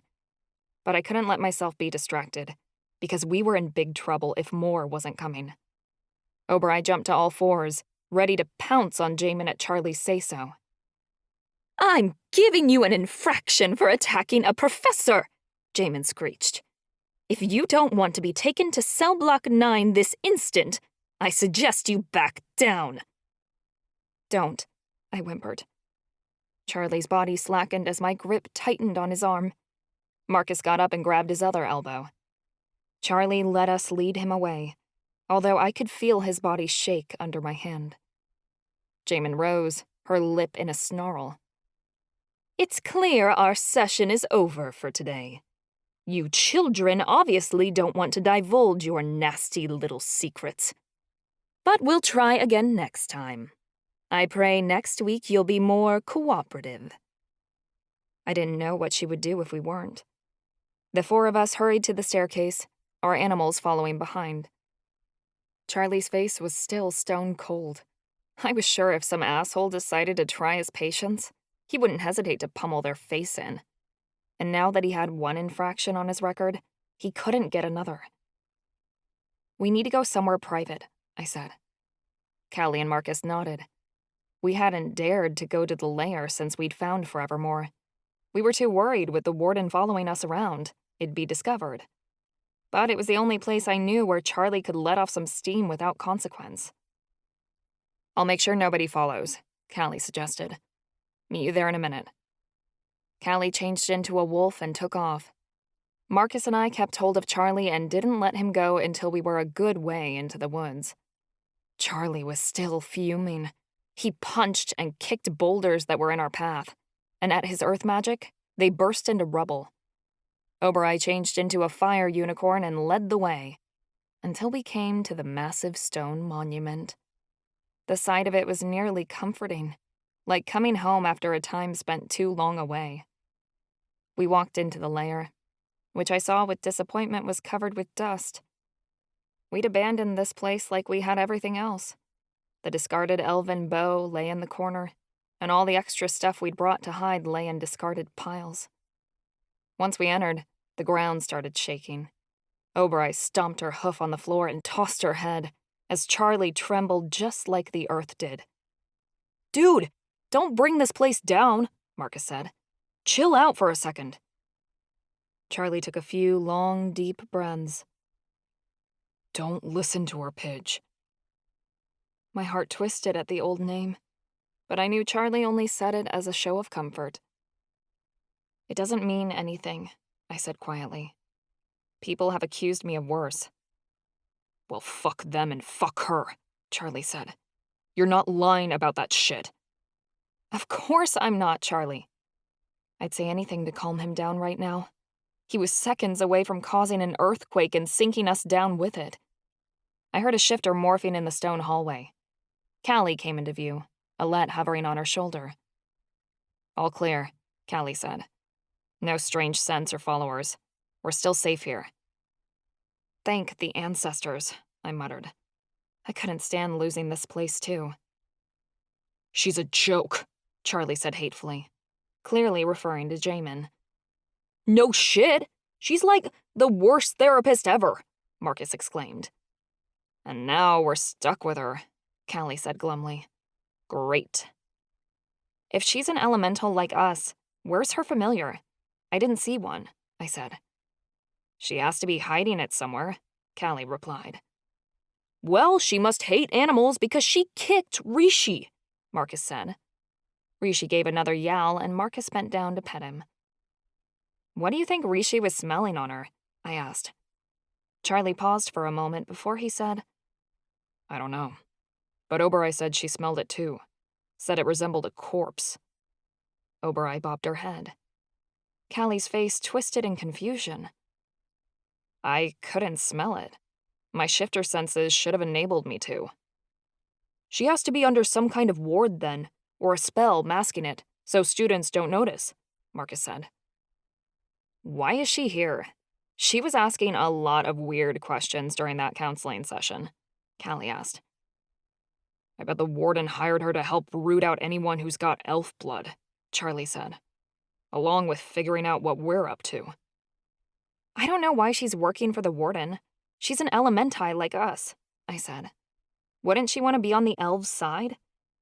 "Not if she's racist," Callie piped up. Charlie huffed. "I mean, she thinks elves are devil people, so..." "That's not enough to be here," I insisted. "There must be something else in it for her. The warden is promising her something the Hawkeye tribe can't provide." "And we have to talk to her every week," Callie moaned. "How are we going to come up with enough lies to keep her satisfied?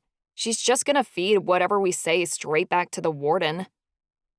"We just have to give her what she wants and make her think we're telling the truth," I said. "Let her think she's brainwashing us about the elves. As long as we don't tell her anything about what we're actually doing, she can't use it to hurt us." "The warden isn't going to fall for that," Charlie objected. "It's the best we can do," I said, nearly in defeat. "We'll just have to make it up as we go." That was all we were doing lately, and it was so frustrating. I rubbed my eyes. "We should go back. We can't be missing for too long. Someone will notice with the way we're being followed." Grim notes of acknowledgement rose from the group, and we left the lair. Callie had football practice, so she said goodbye the moment we got to the prison yard. Marcus went to the witch alchemy lab to get catnip for Rishi, to make up for Jamin hurting him. That left me alone with Charlie. As much as I disliked being in his presence before, since the encounter with Jamin, I didn't want to leave his side. He made me feel safe, which was a feeling all too rare at the Institute. "Thanks for sticking up for me." I hugged my torso. "You didn't have to." "Of course I did. Why wouldn't I?" He stuck his hands in his pockets. I curled even farther inward than I already was. I don't know. Things are different between us now. Maybe not as much as we think, Charlie offered. I hated that feeling he created in me. Hope. Like things between us could ever get better. I shivered as a cold autumn wind passed me by.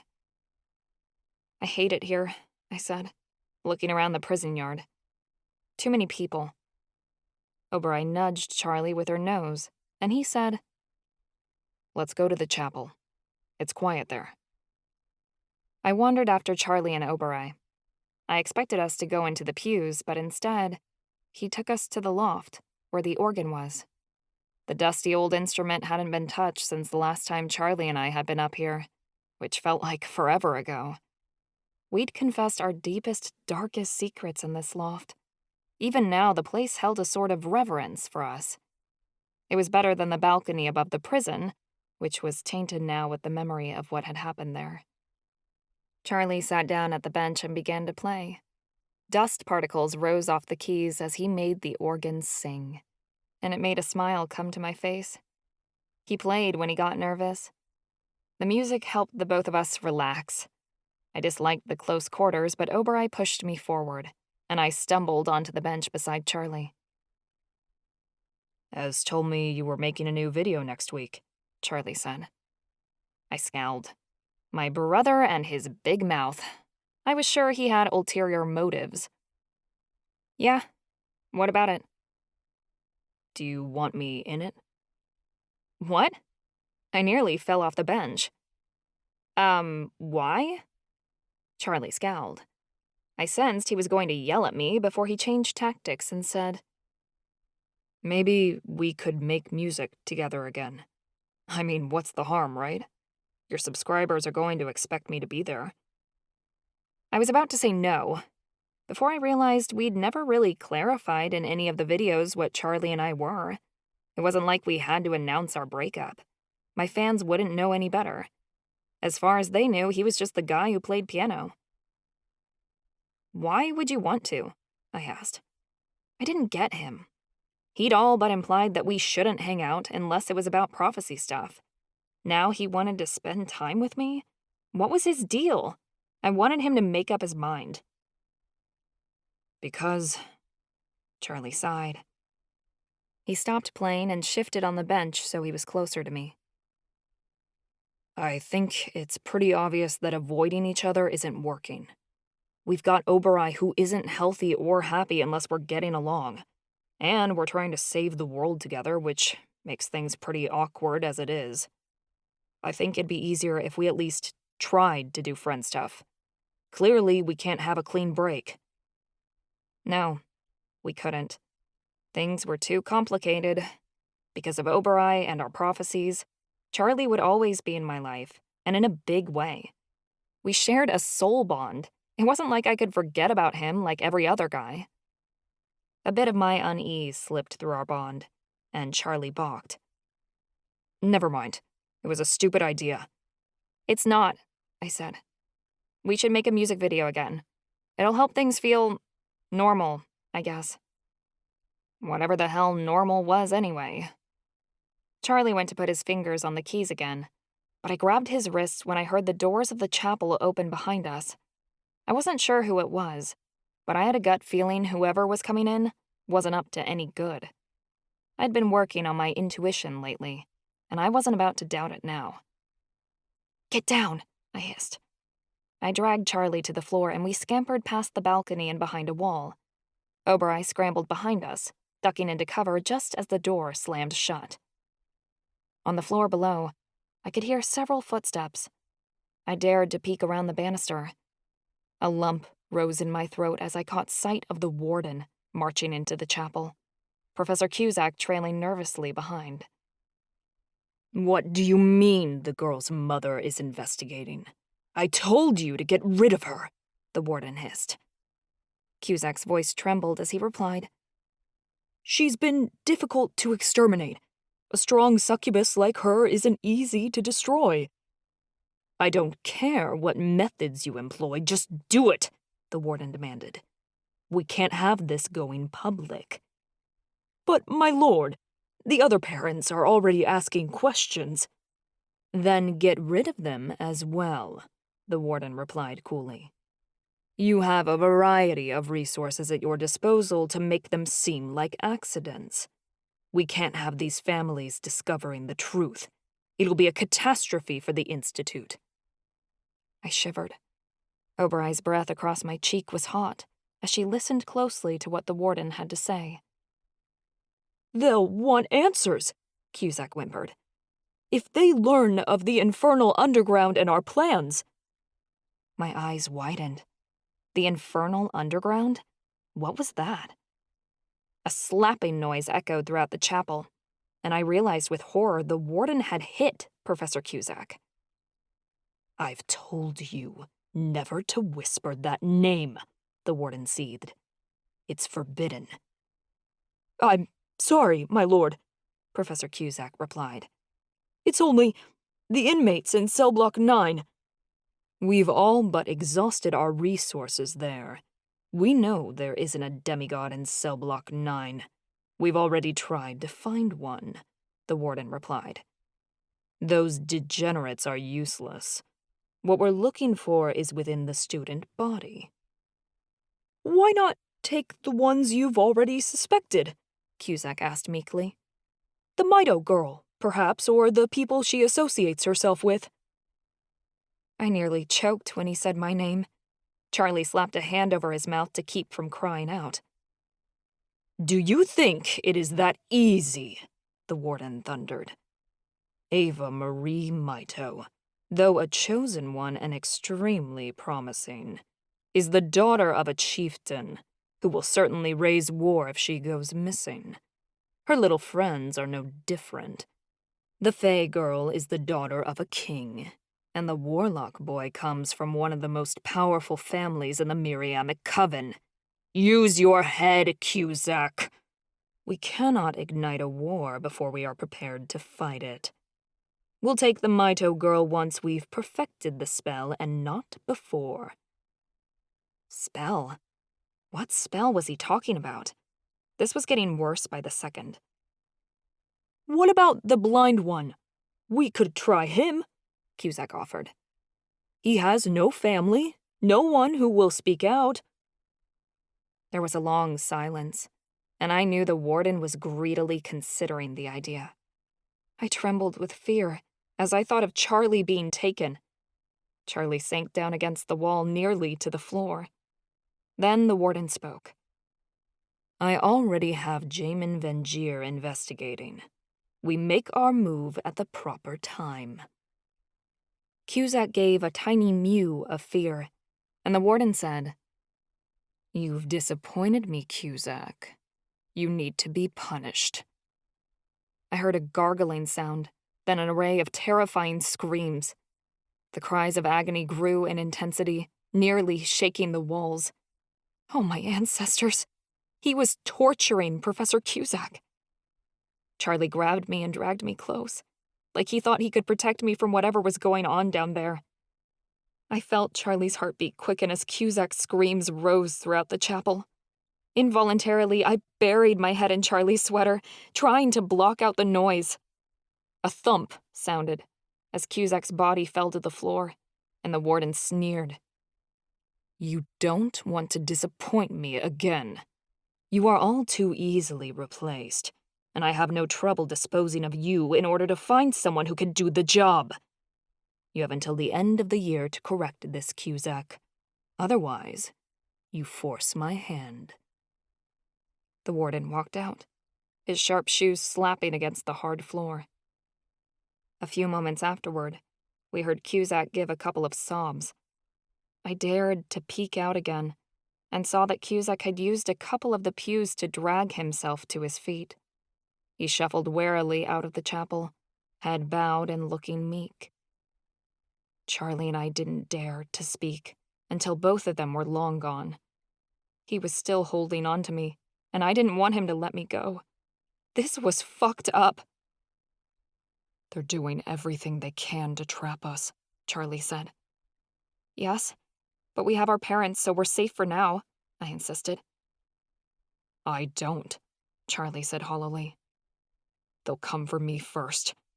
Then we'll stop them, Charlie. We won't let this happen. There was another long stretch of silence, which Obereye broke with a nicker. I cleared my throat and said, So, what's the Infernal Underground? It sounded like code to me. It must be a movement of some kind. A group of people the Warden uses to hurt students, Charlie theorized. The Underground must be connected to the experiments the Warden is performing to find demigods, I said. Absolutely. It sounds like there are a lot of people involved. Charlie opened his arms, and I finally felt safe enough to climb out of them. I crossed my legs underneath me as I faced Charlie. We know Jamin is working for the Warden now, for sure. She must be part of the Underground. She's looking for an excuse to have the Warden take you. And I just threw a chair at her. Charlie rubbed his face. That was fucking stupid. It's too late to go back now. Whatever the case, we need to outsmart her. And we need to stop the Warden from capturing us before it happens. And how do you plan on doing that? I smirked. By doing what the Warden is most afraid of. Finding out what the Underground's plans are and exposing them to the world. Figure that'll work. It's our only shot.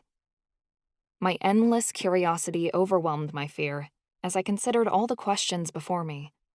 What exactly were the Warden's plans? And how could we stop the Infernal Underground before it was too late?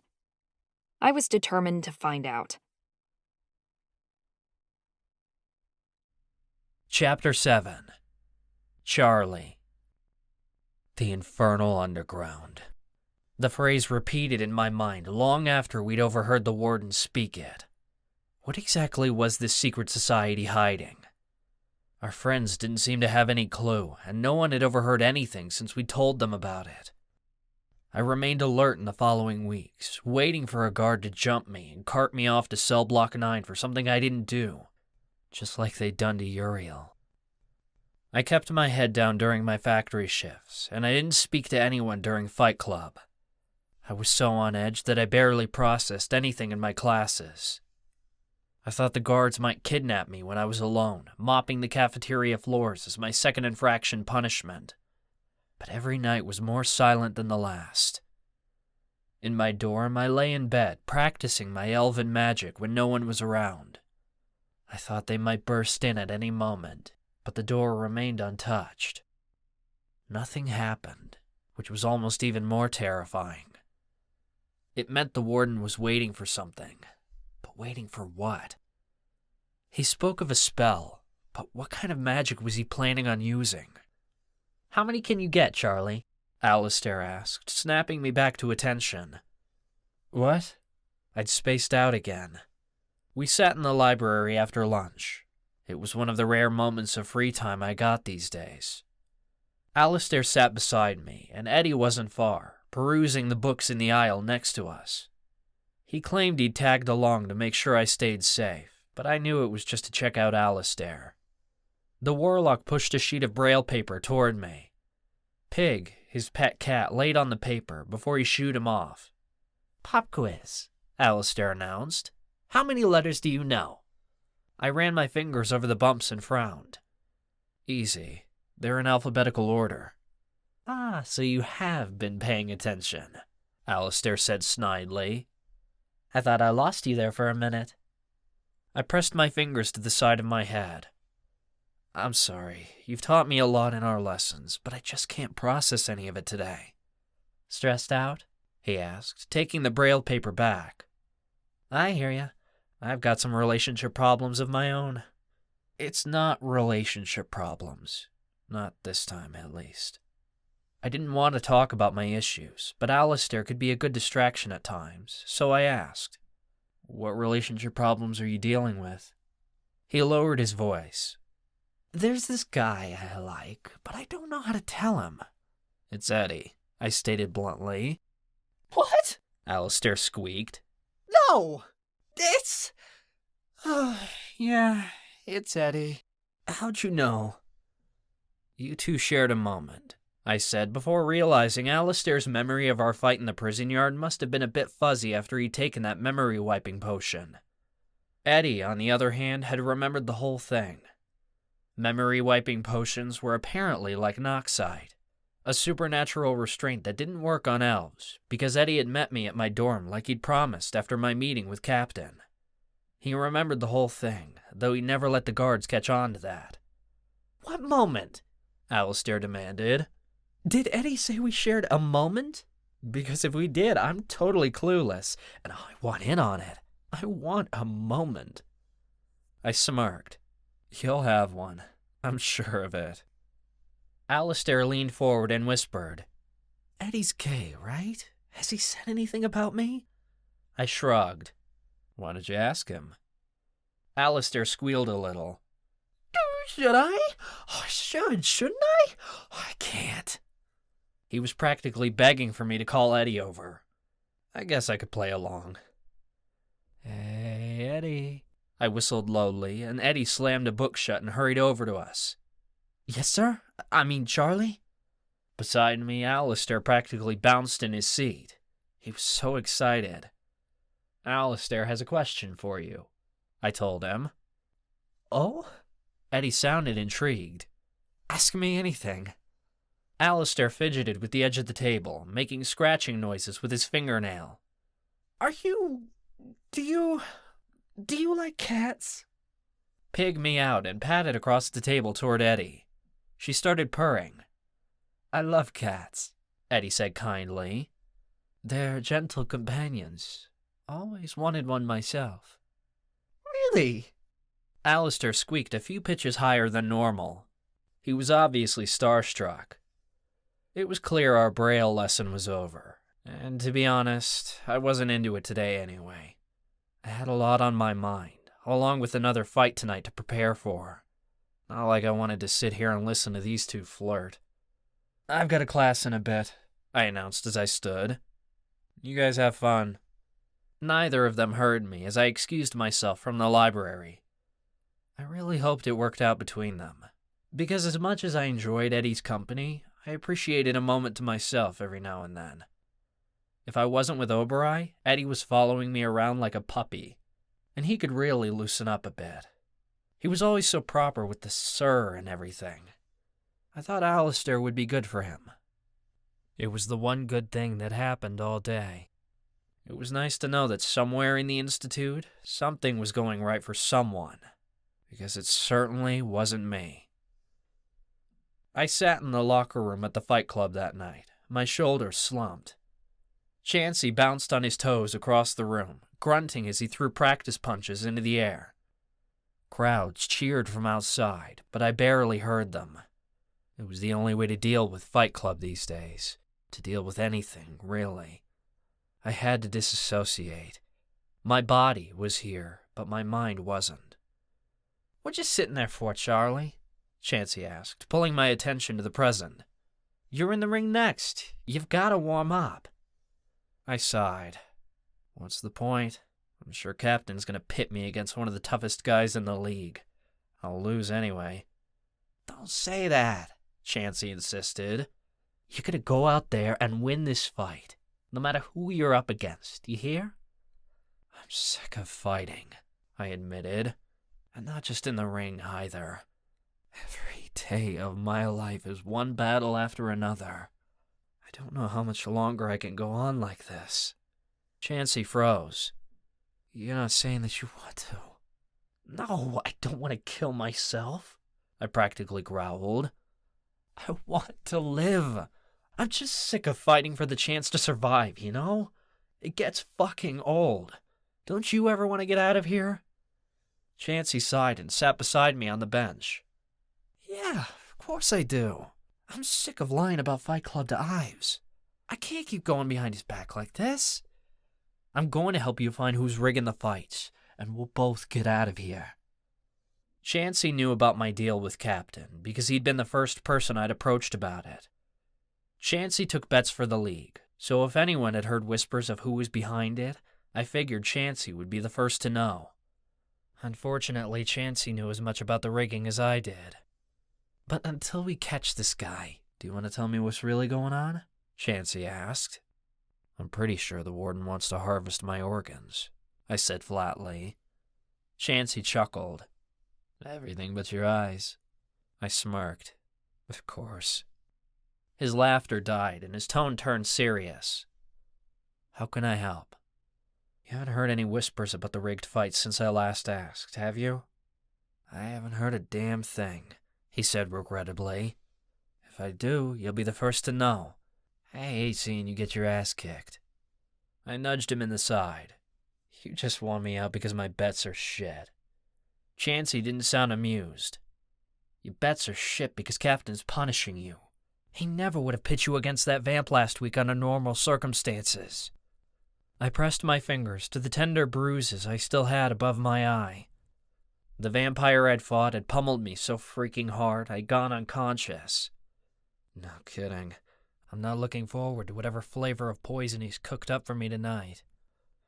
I'd found out nothing about the fights, and Captain was getting impatient. Rumor has it I'm up against flames tonight, Chansey said. I hear he's a little cheat who throws punches with a bit of firepower behind them. Your bruises turn into burns, so that'll be fun. Suck a little life force out of him, I suggested, only half joking. I'm sure that'll slow him down. Chansey snorted. I wish I could do that. Someday, maybe, but they're not going to teach me as long as I'm in this hellhole.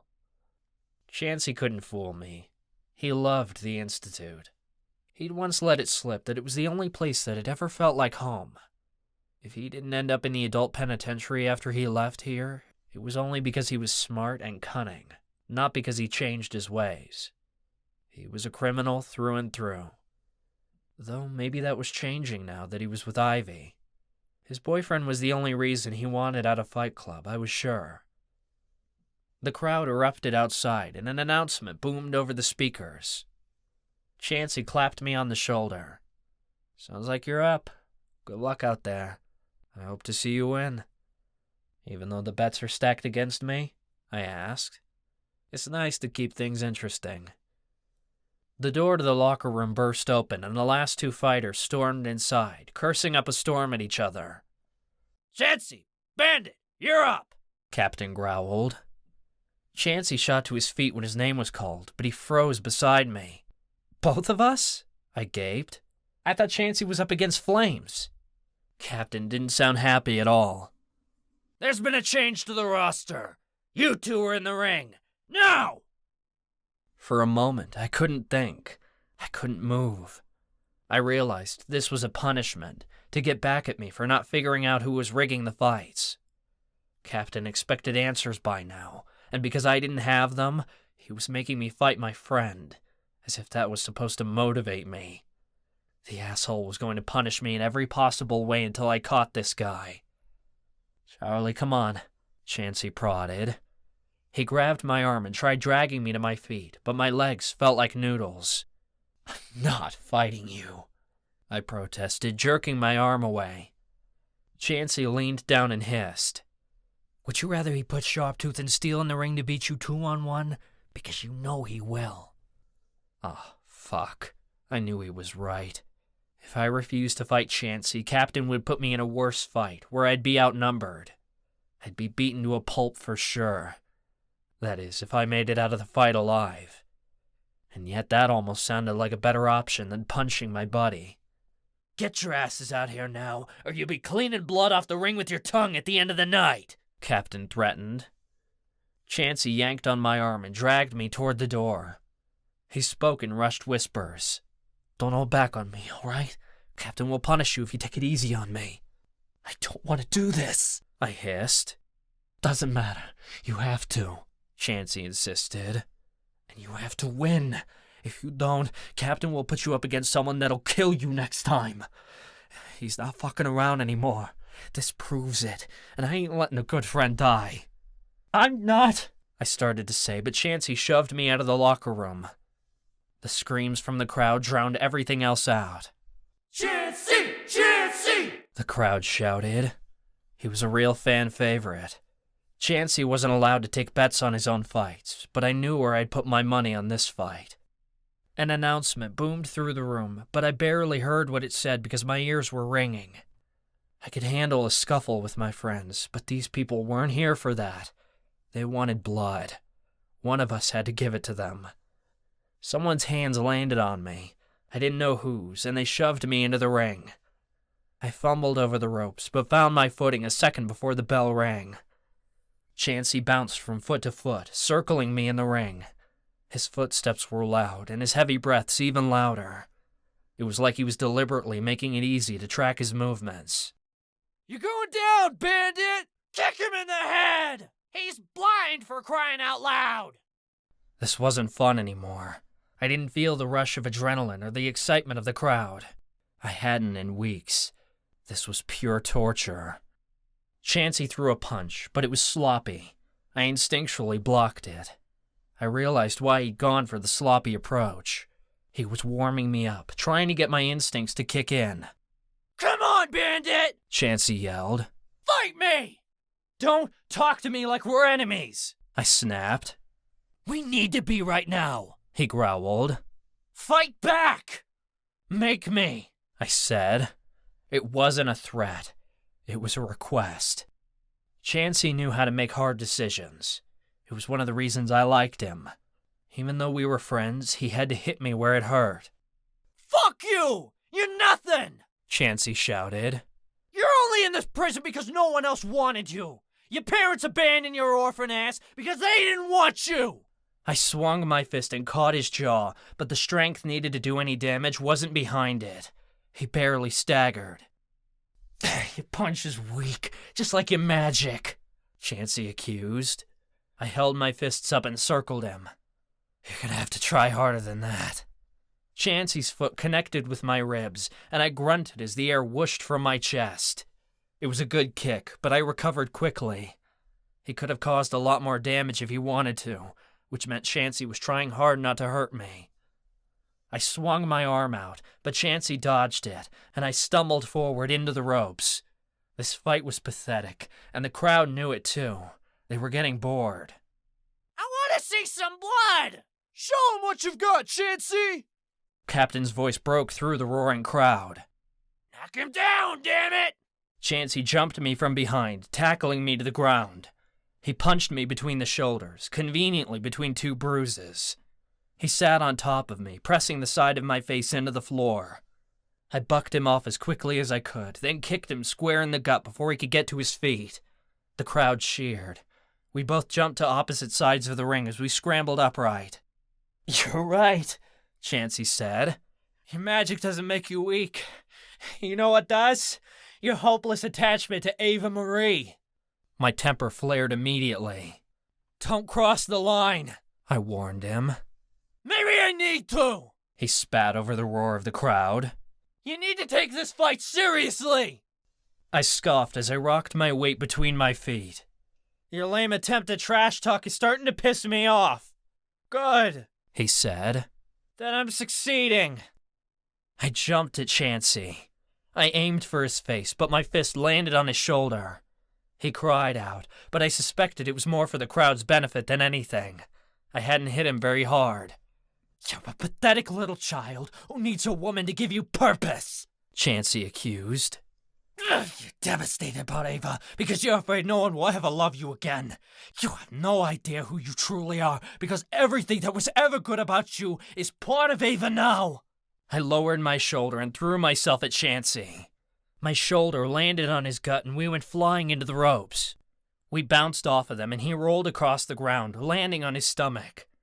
I jumped on top of him before he could move. I wrapped my arms around his leg and yanked it backward, pinning the other one under my knee. The crowd screamed in exhilaration. You're an asshole! Do you know that? I growled. Just telling it like it is. He laughed. I didn't know if Chansey believed anything he'd said, but I didn't question it either. If I did, I wasn't sure I'd be able to finish this fight. Chansey hooked the back of his knee around my neck and flipped the both of us over until he gained the upper hand. At this point, we were just trying to make the fight look good. He squeezed my neck tight with his legs so much that I began gasping for air. That's it! Captain shouted from outside the ring. The crowd went wild as I struggled for breath. Get him! I punched Chansey a few times in the leg, but he didn't let up. Come on, Charlie! He cried. You could do better than that! Chansey punched me in the face, and one of my wounds from my last fight broke open. Blood trickled down my cheek and into my mouth. I spat it out, and the crowd went wild. Hit me harder, Charlie! Chansey screamed. Do it! Make me bleed! I panicked because I was running out of air. I tried cheating because I just didn't care anymore, and I forced air into my lungs with my magic. But it wasn't enough. Chansey had cut off my airways. He wanted me to play dirty. And so I did. I grabbed a handful of skin on Chansey's leg and twisted so hard I was sure he'd end up with a bruise larger than my head. Chansey cried out in pain, which sounded real this time. His hold on me let up, and I shoved him off of me, gasping for breath. Finish him off! Someone in the crowd screamed. The world spun around me as I drew in greedy breaths. Chansey had nearly knocked me out, and I stumbled as I got up. Chase me, Charlie! Chansey taunted as he hobbled to the other end of the ring. I must have really hurt him. I stumbled toward him and kicked, but I missed him entirely. It was more or less on purpose. It must have pissed Chansey off because he spat. Why don't you channel that part of Ava you're so attached to? You're just as nutty as she is. Go psycho on me! Just like your crazy-ass ex-girlfriend! That was the last straw. My fist connected with the side of Chansey's head, and he went down. He hit the floor so hard, I was certain he'd been knocked out instantly. The crowd screamed so loud that my head spun. Captain stepped into the ring and announced me the winner, but I barely heard it over the roar of the crowd. All I could focus on was Chansey being hauled off to the med tent on a stretcher. Chansey was one of my closest friends, and I'd fucked him up because he'd gotten to me about Ava. I could hardly live with myself. You did well, Bandit, Captain praised. Keep fighting like that, and I'll be a little more generous in the ring. You're a cold-blooded snake, I seethed. Captain laughed. A proud snake. Hit the showers. You look disgusting. My nostrils flared and my hands curled into fists. The bastard. I jumped out of the ring, Captain's laughter echoing behind me over the crowd. I shoved my way past the next fighters and burst through the door to the locker room. I was so pissed that I couldn't hold back. My fist slammed into the closest locker, the sound echoing through the empty room. Pain radiated through my knuckles. Fuck this! I screamed. Captain knew exactly what he was doing. Knew exactly how to motivate me. No matter how much I enjoyed the fights, I didn't care to knock out one of my best friends. I had no interest in continuing to play this man's puppet. I needed to get out of Fight Club as fast as I could. Problem was, I wasn't going anywhere without some damn answers. Without them, I was fucked. Charles, walk in. The sound of my name rattled my bones. I sat beside Eddie in supernatural government when a guard came in. He listed off a bunch of names before getting to mine. Oberei tensed at my feet, pressing his body to my legs protectively. Come with me, the guard demanded. Chairs squeaked as half a dozen students rose from their chairs. No one questioned where we were going. We already knew. They were blood testing us for elven heritage. The warden must have increased demand for testing, because I'd heard people were getting pulled out of class all week. I knew they'd get to me eventually, but I'd hoped I'd had more time. What the hell was I going to do? Charlie? Eddie whispered. Get up, Oberei said. The guard is watching you. My fist shook on the top of my desk. I can't, I told him. You can, and you will, Oberei demanded. The warden will figure out what I am, I reminded him. No, he won't. Let's go. Oberei nudged me with his wet nose, and I stood. What are you going to do? Eddie hissed. I don't know yet, I whispered back before Oberei nipped at me to get me moving. The guard huffed, like he didn't like to be kept waiting, but he turned out of the room and the rest of us followed. He started giving some speech about how this was just routine to keep everyone safe, but I was preoccupied with Oberai. "Tell me you have a plan," I begged. "Not yet, but we'll figure something out," he assured me. "You're awfully confident for a dog without a plan," I practically growled. "It's a gift," he replied in a snarky tone. "Get in line." Oberai guided me behind the other students as we slowed outside the infirmary. The area buzzed with chatter. I didn't know how many students they'd pulled out of class, but it must have been close to 100. The infirmary was so crowded that people pushed past me to get out the door. "The warden must be getting impatient," I remarked to Oberai. "Or he perfected his testing method," he theorized. "This place is a zoo. I bet no one would notice if we left." "Probably not, but that doesn't help us," I replied thoughtfully. "They must be keeping some sort of record. The warden will know I wasn't tested." This way, a nurse called, and my group moved forward. "Your station just opened up over here." Several students in other lines groaned as we went ahead of them to a new station. It was pretty obvious no one wanted to waste any time being here. "Your name?" another nurse asked the student at the front of our line. "Anna Davis," she replied timidly. I heard the shuffling of papers. "Anna Davis," the nurse said thoughtfully. Here's your record card. Hold your finger out. You'll just feel a prick. It'll all be over in a minute." It was less than a minute, and Anna was already done. The chair squeaked as she got up, and the next person sat. I started to panic. There couldn't have been more than 5 people in front of me. "Shit," I said to Oberai. "We've got to think of something, and fast. Give me a rundown of the area." "There's 1 nurse per station.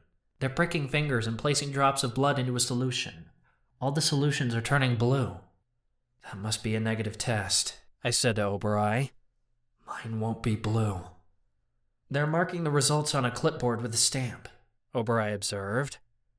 "That's it," I realized. "Oberai, you have to get my sheet and mark it negative." "And just how do you expect me to do that?" he started to say, but he cut off as a cry broke out in the infirmary. At the station beside me, a girl began screaming. No, I can't. I hate needles. Please don't make me. "You need to sit still, young lady," the nurse snapped. "This test was ordered by the warden." "I don't care," the girl yelled. "I can't. I'm gonna pass out. She broke off as she broke into sobs. "Daphne," the nurse barked.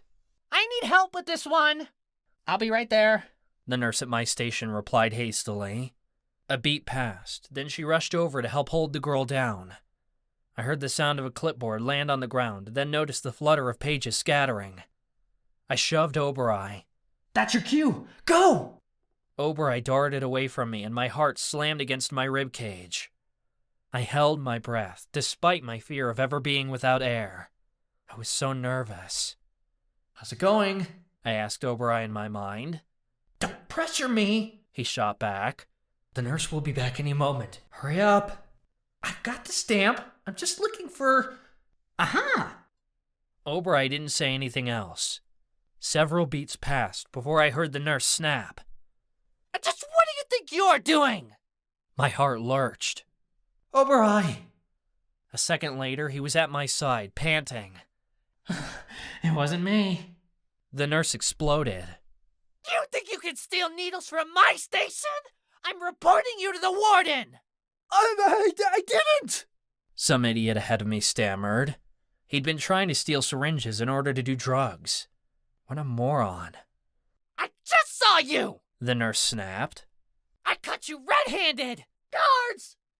Several guards hurried over and hauled the guy away, while the nurse shuffled papers back into her clipboard loudly.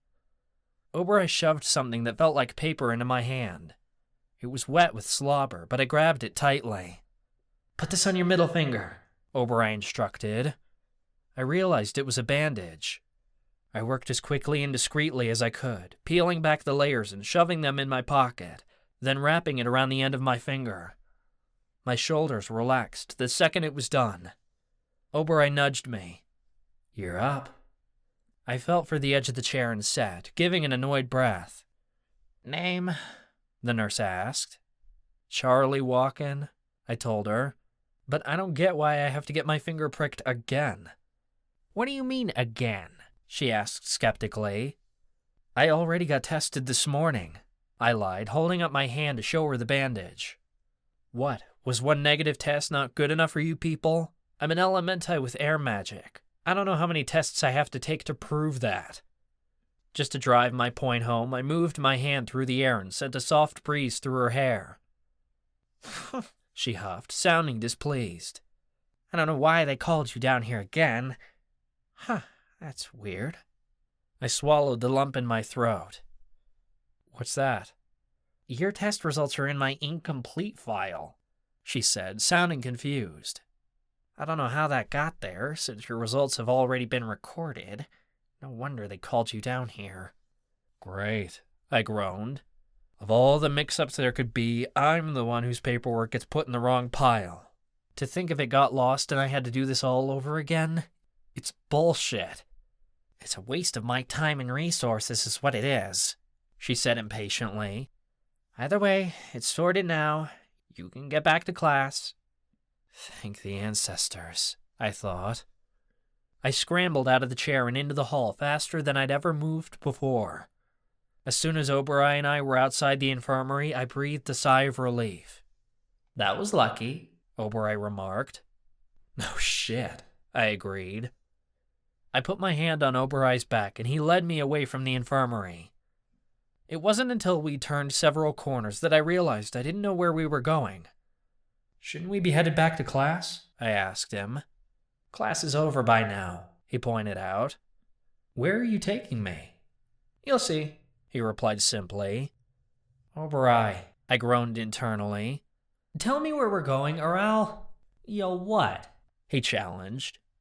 Oberoi rushed ahead of me, then a door creaked open. I stopped dead when I heard the sound of an angelic voice spilling out into the hall.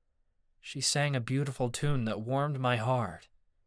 I barely heard a second of the song before she cut off and cried, "Oberoi!" I stepped toward the music room and pushed the door open wider. Oberoi had shifted, and she stomped her hooves happily. I scowled. "What a great surprise." "Did I tell you it'd be great?" she snickered. "Charlie," Ava breathed, sounding surprised. Ava," I replied, catching myself before I could call her that. Ava must have noticed the bandage on my finger because she gasped. "They tested you?" "No, thank the ancestors," I said as I ripped the bandage off. Oberoi forged some paperwork. "As far as anyone knows, my test is negative." She breathed a sigh of relief. "Thank the Great Spirit." "It'll hold the Warden off for now, at least," I said. I didn't know if the ruse would last forever. A beat passed, like Ava was thinking. The piano bench squeaked as she stood. "You don't look good." My shoulder slumped. "You gonna give me a lecture?" "I was thinking of giving you makeup to cover up that black eye you're sporting," she responded. "But if you want a lecture..." "I don't," I replied curtly. I'd been walking around with bruises for months, and Ava hadn't said anything. We'd all just ignored the topic, like Fight Club didn't exist. It must have looked pretty bad if Ava was bringing it up now. Ava tugged at my arm. "Sit down. I have some makeup in my bag. I'll make you look brand new." I groaned, but I sat anyway. No one cares. A case snapped open, then Ava began brushing powder over my face. "My followers care. I can't have you record another music video looking like that." I froze. Ava got so close that her breath brushed across my face. Heat flared in my stomach, but I ignored it. We'd agreed to make music videos together again, but we hadn't planned a time to do it.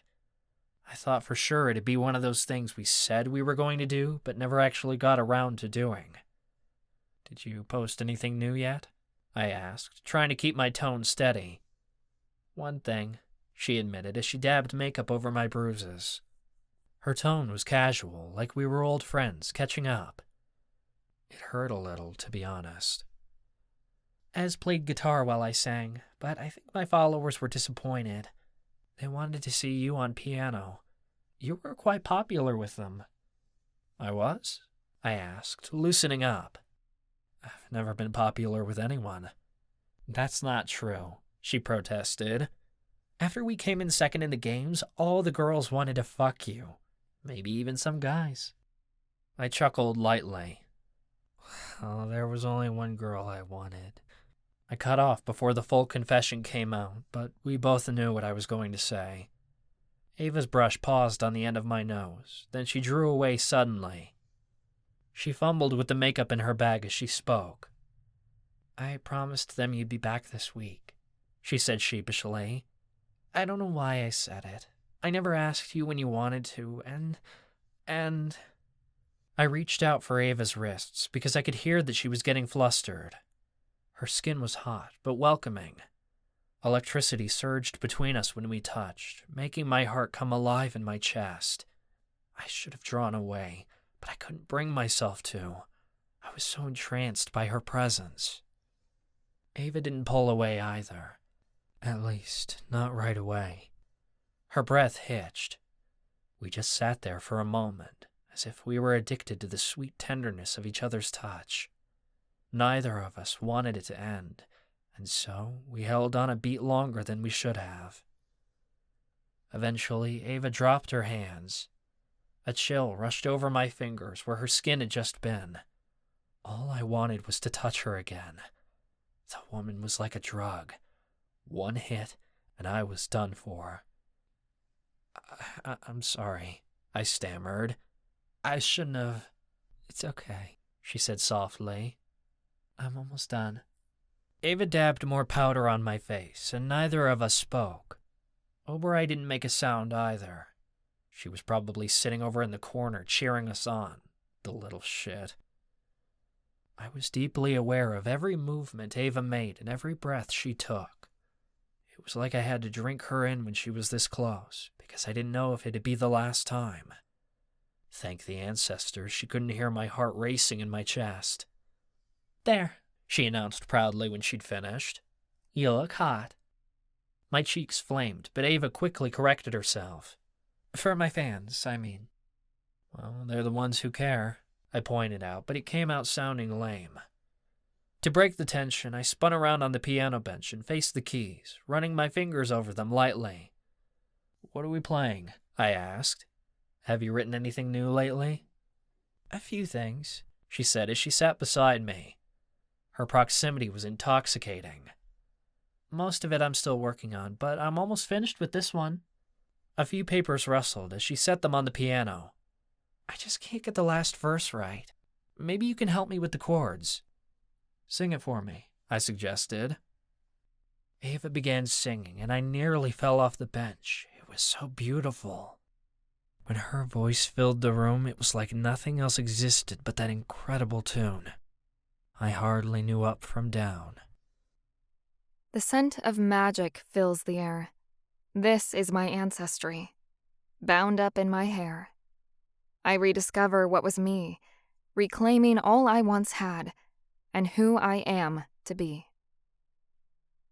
After she finished, all I could do was sit there, letting her words echo around in my mind. They were so beautiful, I couldn't think. What do you think? She asked. About what? I replied lamely. The last verse, she replied. It needs work, doesn't it? The lyrics were perfect, I said honestly. I think you need a key change. I began playing chords to match the tune she'd sung, then switched them up on the key change. That's perfect! Ava cried, bouncing a little on the bench. Oh, Charlie! Our fans are going to love this! I stopped playing. Our fans? Well, I guess. They like us both, so I guess they're ours. It was nice to have something that was ours, besides Oberoi, though I'd never admit it.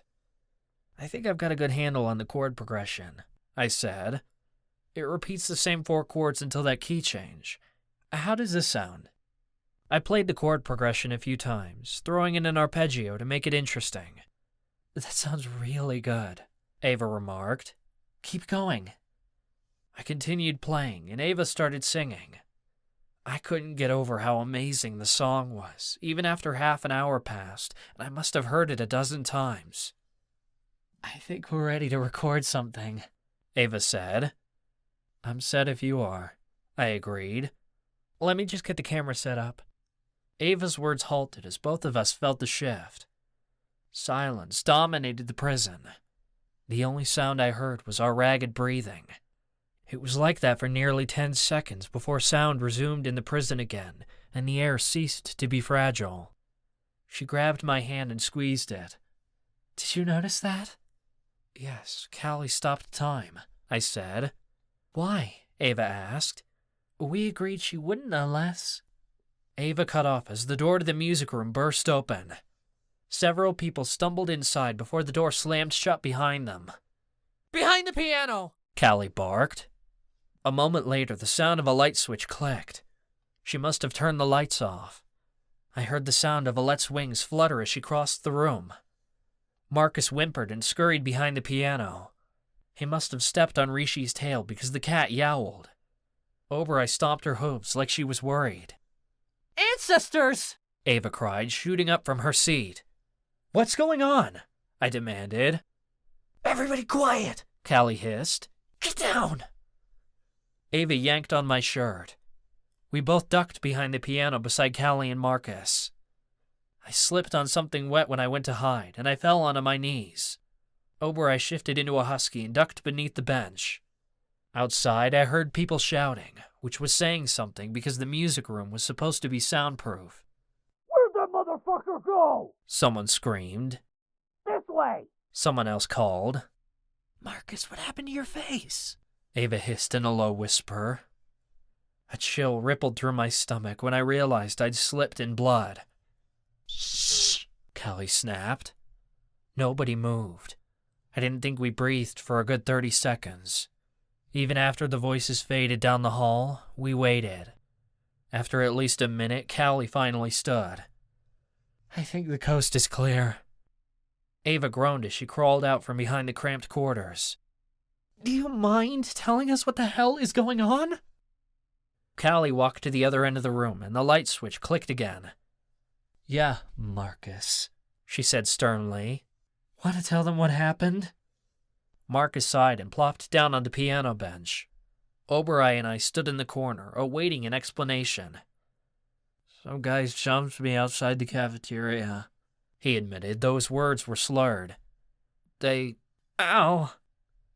Ava must have touched a wound because Marcus sucked a breath. Please tell me you still have first aid supplies, Ava begged. A few. He must have conjured something because Ava ripped open a package. They had me surrounded, Marcus continued. I was on the ground and they were kicking me when Callie... When Callie what? I asked when he trailed off. When she showed up and saw what was happening, Marcus said. She was like my own personal guardian angel. Don't make it out like it was romantic, Callie said bitterly. I had to stop time to drag Marcus out of there, but we only had a 10-second head start.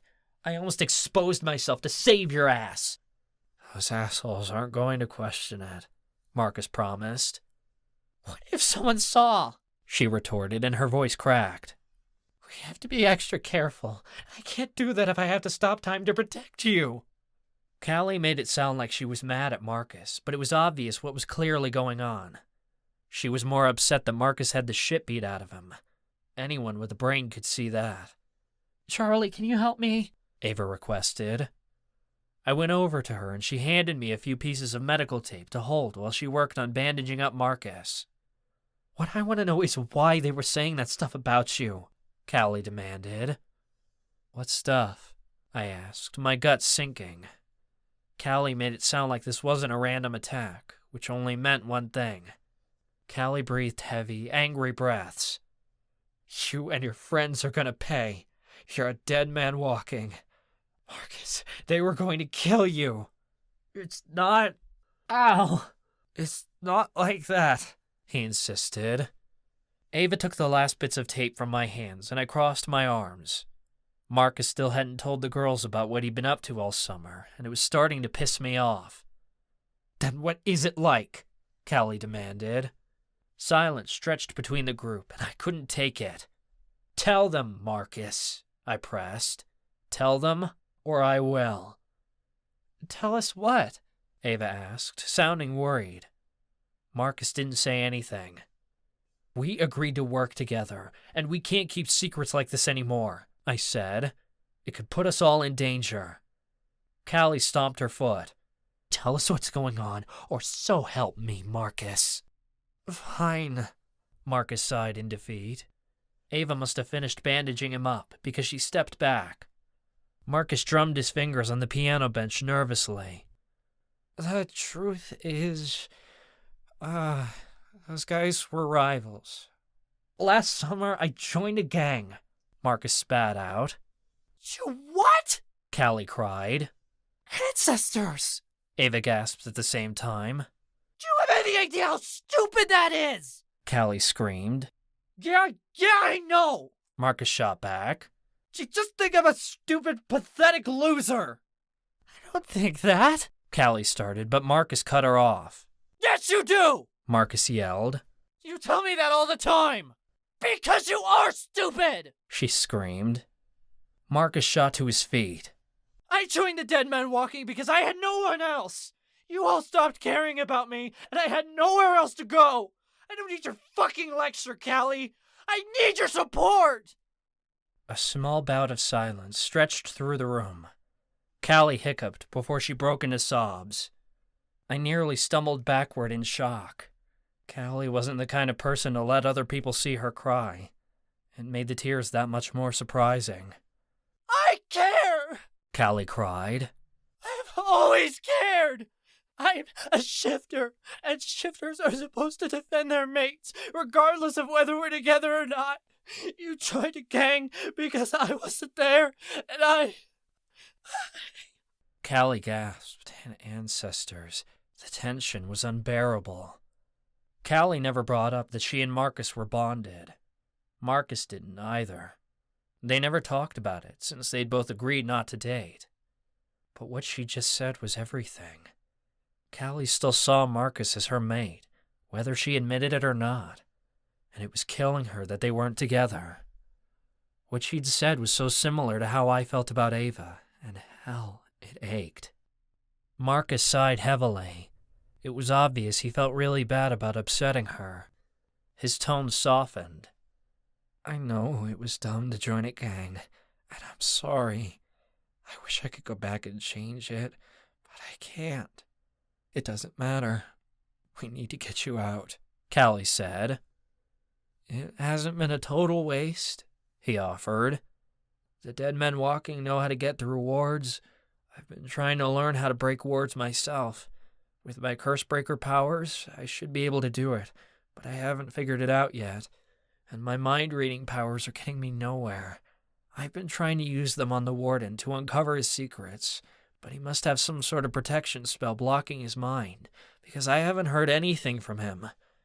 I have to rely on the dead men to get into the Warden's office if I want to uncover anything. Bones developed a potion to get past his barriers. So that's how Marcus was getting into the Warden's office.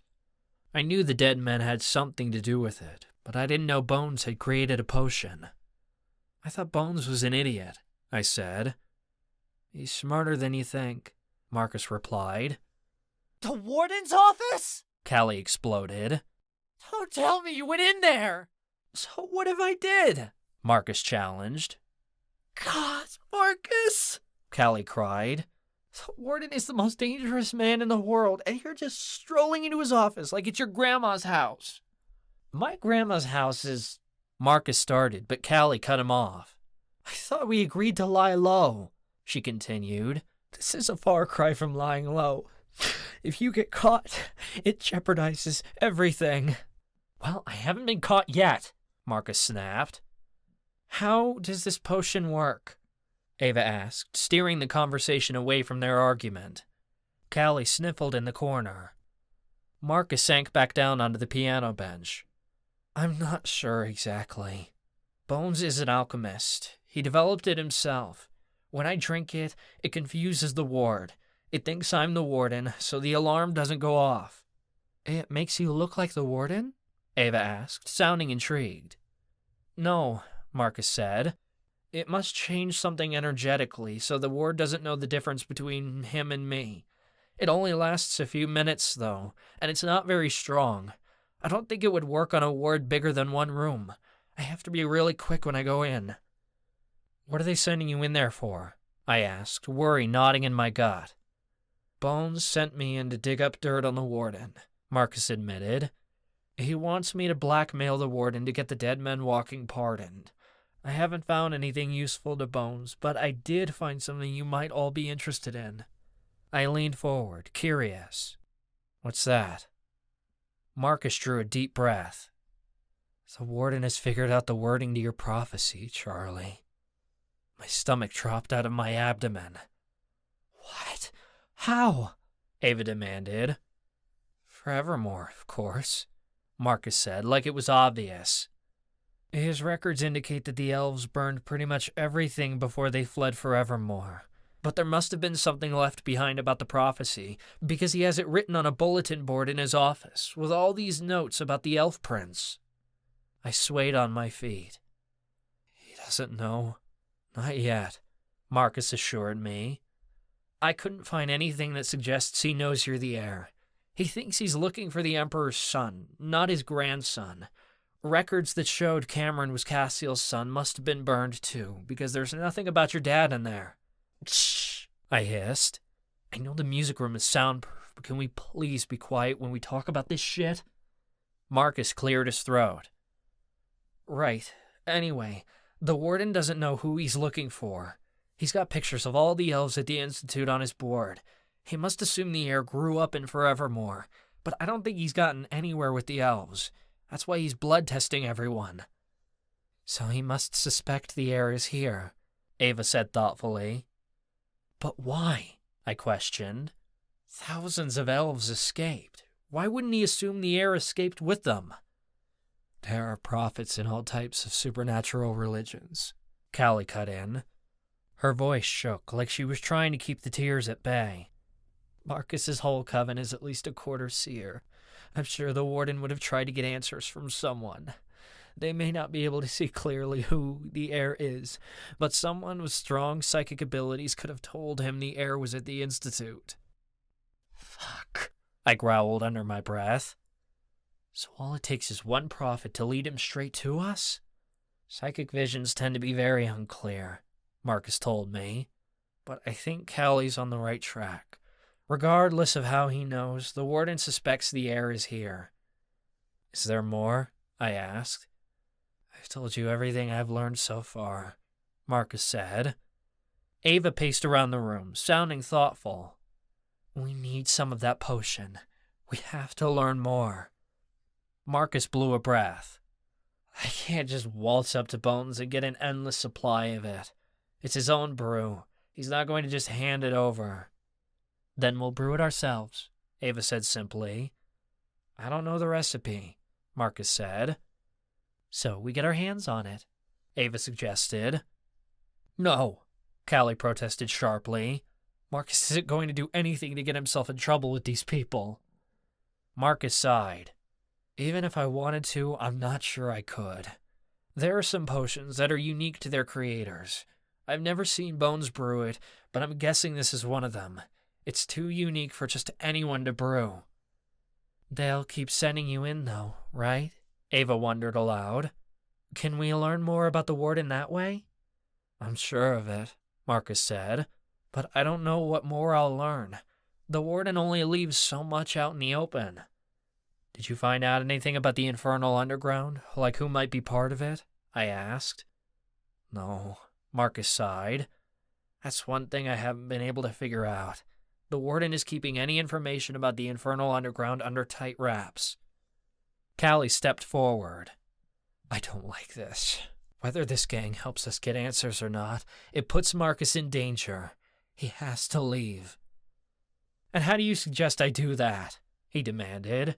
You can't leave a gang once you join it. They'll hurt me. Plus, we need this. It's our key into the Warden's office, which gives us an advantage. I frowned. Callie's right. This can't go on much longer. Eventually, we have to find some way to get you out of the gang. Either Bones will kill you, or those other guys will. I know. Marcus sounded defeated. It's just not possible. I'll kill Bones in the ring, I offered. Marcus burst out laughing, like I was joking. I wasn't. It's a great idea. Then the rest of the dead men walking can murder you, or even go after Ava or Oberei to get to you. My stomach twisted. Marcus was right. I couldn't make rash decisions about this. We might as well give up, Marcus said in defeat. I joined the gang. I took the oath. I'm stuck in it now, till I'm fucking dead. Bullshit, Callie spat. This isn't a death sentence. Yeah, Ava said. We'll get you out of this, Marcus. Marcus made a skeptical sound, but I agreed with the girls. I wasn't going to give up. One way or another, I was getting him out. I just had to be smart about it, or Marcus wouldn't be the only one 6 feet under once the gang got done with us. Chapter 8. Ava-Marie. Marcus was risking his life to get us more information on the Warden and the Infernal underground, but I wasn't sure it was worth it. Stopping the Warden was critical, but I didn't want to lose a friend. Or friends if this situation didn't turn out well. With Marcus being in a gang, all of us were at risk. I was walking to the music room on Monday, looking to get some practice in before class, when I heard a scuffle around the corner. It sounded like a body being thrown against a wall. Oberei started, her hooves slipping against the carpet. I hurried to see what was going on, and a lump formed in my throat at the sight in front of me. It was Ivy, and he had Charlie pinned up against the wall. Ivy held Charlie in place with one hand, his fingers around Charlie's neck. His fangs were on display, and his eyes were blood red. He looked completely murderous. Charlie didn't make a move to fight back, just grasped at Ivy's wrist and wrenched, like he was doing his best to defend himself but couldn't. I froze in shock. What was going on? Breaking Ava's heart was mistake number 1. Beating the shit out of my boyfriend was mistake number 2, Ivy seethed. Tell me why I shouldn't snap your neck right here, right now. My heart pounded against my rib cage so quickly it nearly ached. This didn't make any sense. Why would Charlie hurt Chansey? He would never. They were close. But something must have gone down. Otherwise, Ivy wouldn't be losing his shit. I instantly knew what had happened. That bastard captain and his damn fight club. This was his doing, making friends fight each other so the guards could get a kick out of it. Charlie didn't say anything, and Ivy slammed him against the wall again. I cringed as Charlie let out a gasp of pain. Ivy leaned in to whisper, You ain't gonna get away with this. You forget, I ain't your run-of-the-mill average whore. Ivy had a reputation for being a prostitute, but I knew full well he was deadly. His grip tightened on Charlie's neck, and Charlie cringed. Oberei lowered her horn, ready to charge at Ivy, but she was waiting on my say-so. I waved her off, telling her to stand down, before I tried to force my way between them. Ivy, stop it, I demanded. I put a hand on Ivy's arm and attempted to wrench him off Charlie. It was like moving a concrete statue. This one's no good, Precious. I say we deal with him once and for all, Ivy spat. I was worried he would use his vampire strength to pop Charlie's head clean off his shoulders. It wasn't his fault, I rushed to say. He had no choice. I don't care what the reasons were. You should see Chance. Ivy's eyes narrowed. I didn't want to, Ivy. Charlie managed to choke out the words, though his shoes kicked at the floor. And I don't want to be in here neither, but guess where I am? Ivy's chest heaved. I didn't think he'd hurt Charlie, not with me here. But there was a darkness inside of him that was definitely contemplating it. I could feel it. I was terrified I wouldn't be able to stop this, until I heard someone say, "Ives, let him go." Chansey really did look like shit. His face was swollen and bruised, and he had a nasty black eye that he could barely see out of. Charlie had done a number on him. I could hardly blame Ivy for being pissed. If things were the other way around, I'd be plucking Chansey's feathers out one by one. Chansey put a firm hand on Ivy's arm. "You don't want to hurt him, Ives. He's our friend, remember?" Yeah? You gonna call him a friend after he did that to you?" Ivy challenged. He had to, Ives. I let him. Just back off. Ivy glanced at me, and I figured I had to look pretty desperate. At my pleading and at Chansey's demand, Ivy backed down. He let go of Charlie and he fell to the floor. I knelt beside him, rubbing his back as he coughed. Obereye knelt down and sniffed his hair. So which one of you two palookas are gonna tell me why you felt the need to beat the shit out of each other?" Ivy said, putting a hand on his hip. "Or am I gonna have to strangle that out of you too?" It was Fight Club," Chansey admitted heavily. Oh, shit. I swear something dark flashed in Ivy's red eyes as he completely lost it. "You're in the fucking Fight Club?" "Yeah, I'm in Fight Club," Chansey shot back. "And sometimes it ain't pretty, as you can see." "You just can't stop gambling, can you? I knew you were doing some shit behind my back, losing money betting on fights," Ivy growled. "I quit all that," Chansey argued. "All I do now is get in the ring." "And get your mug turned to a pulp. Why the hell didn't you tell me?" Ivy yelled. "Because I knew you'd react like this," Chansey shot back. "You can't beat the shit out of every shifter vamp or elemental that kicks my ass." "Can't I? Can't I?" Ivy screeched. "Look, Charlie and I are trying to get out of it. We gotta talk about this someplace else," Chansey said, and he put his arm around Ivy's shoulders. "You're coming with me, dollface. Now." Ivy sneered, but he let Chansey lead him off. I could hear Ivy yelling insults all the way down the hallway as Chansey dragged him in the direction of the Angel cell block. "Are you okay?" I asked Charlie, as he slumped against the wall.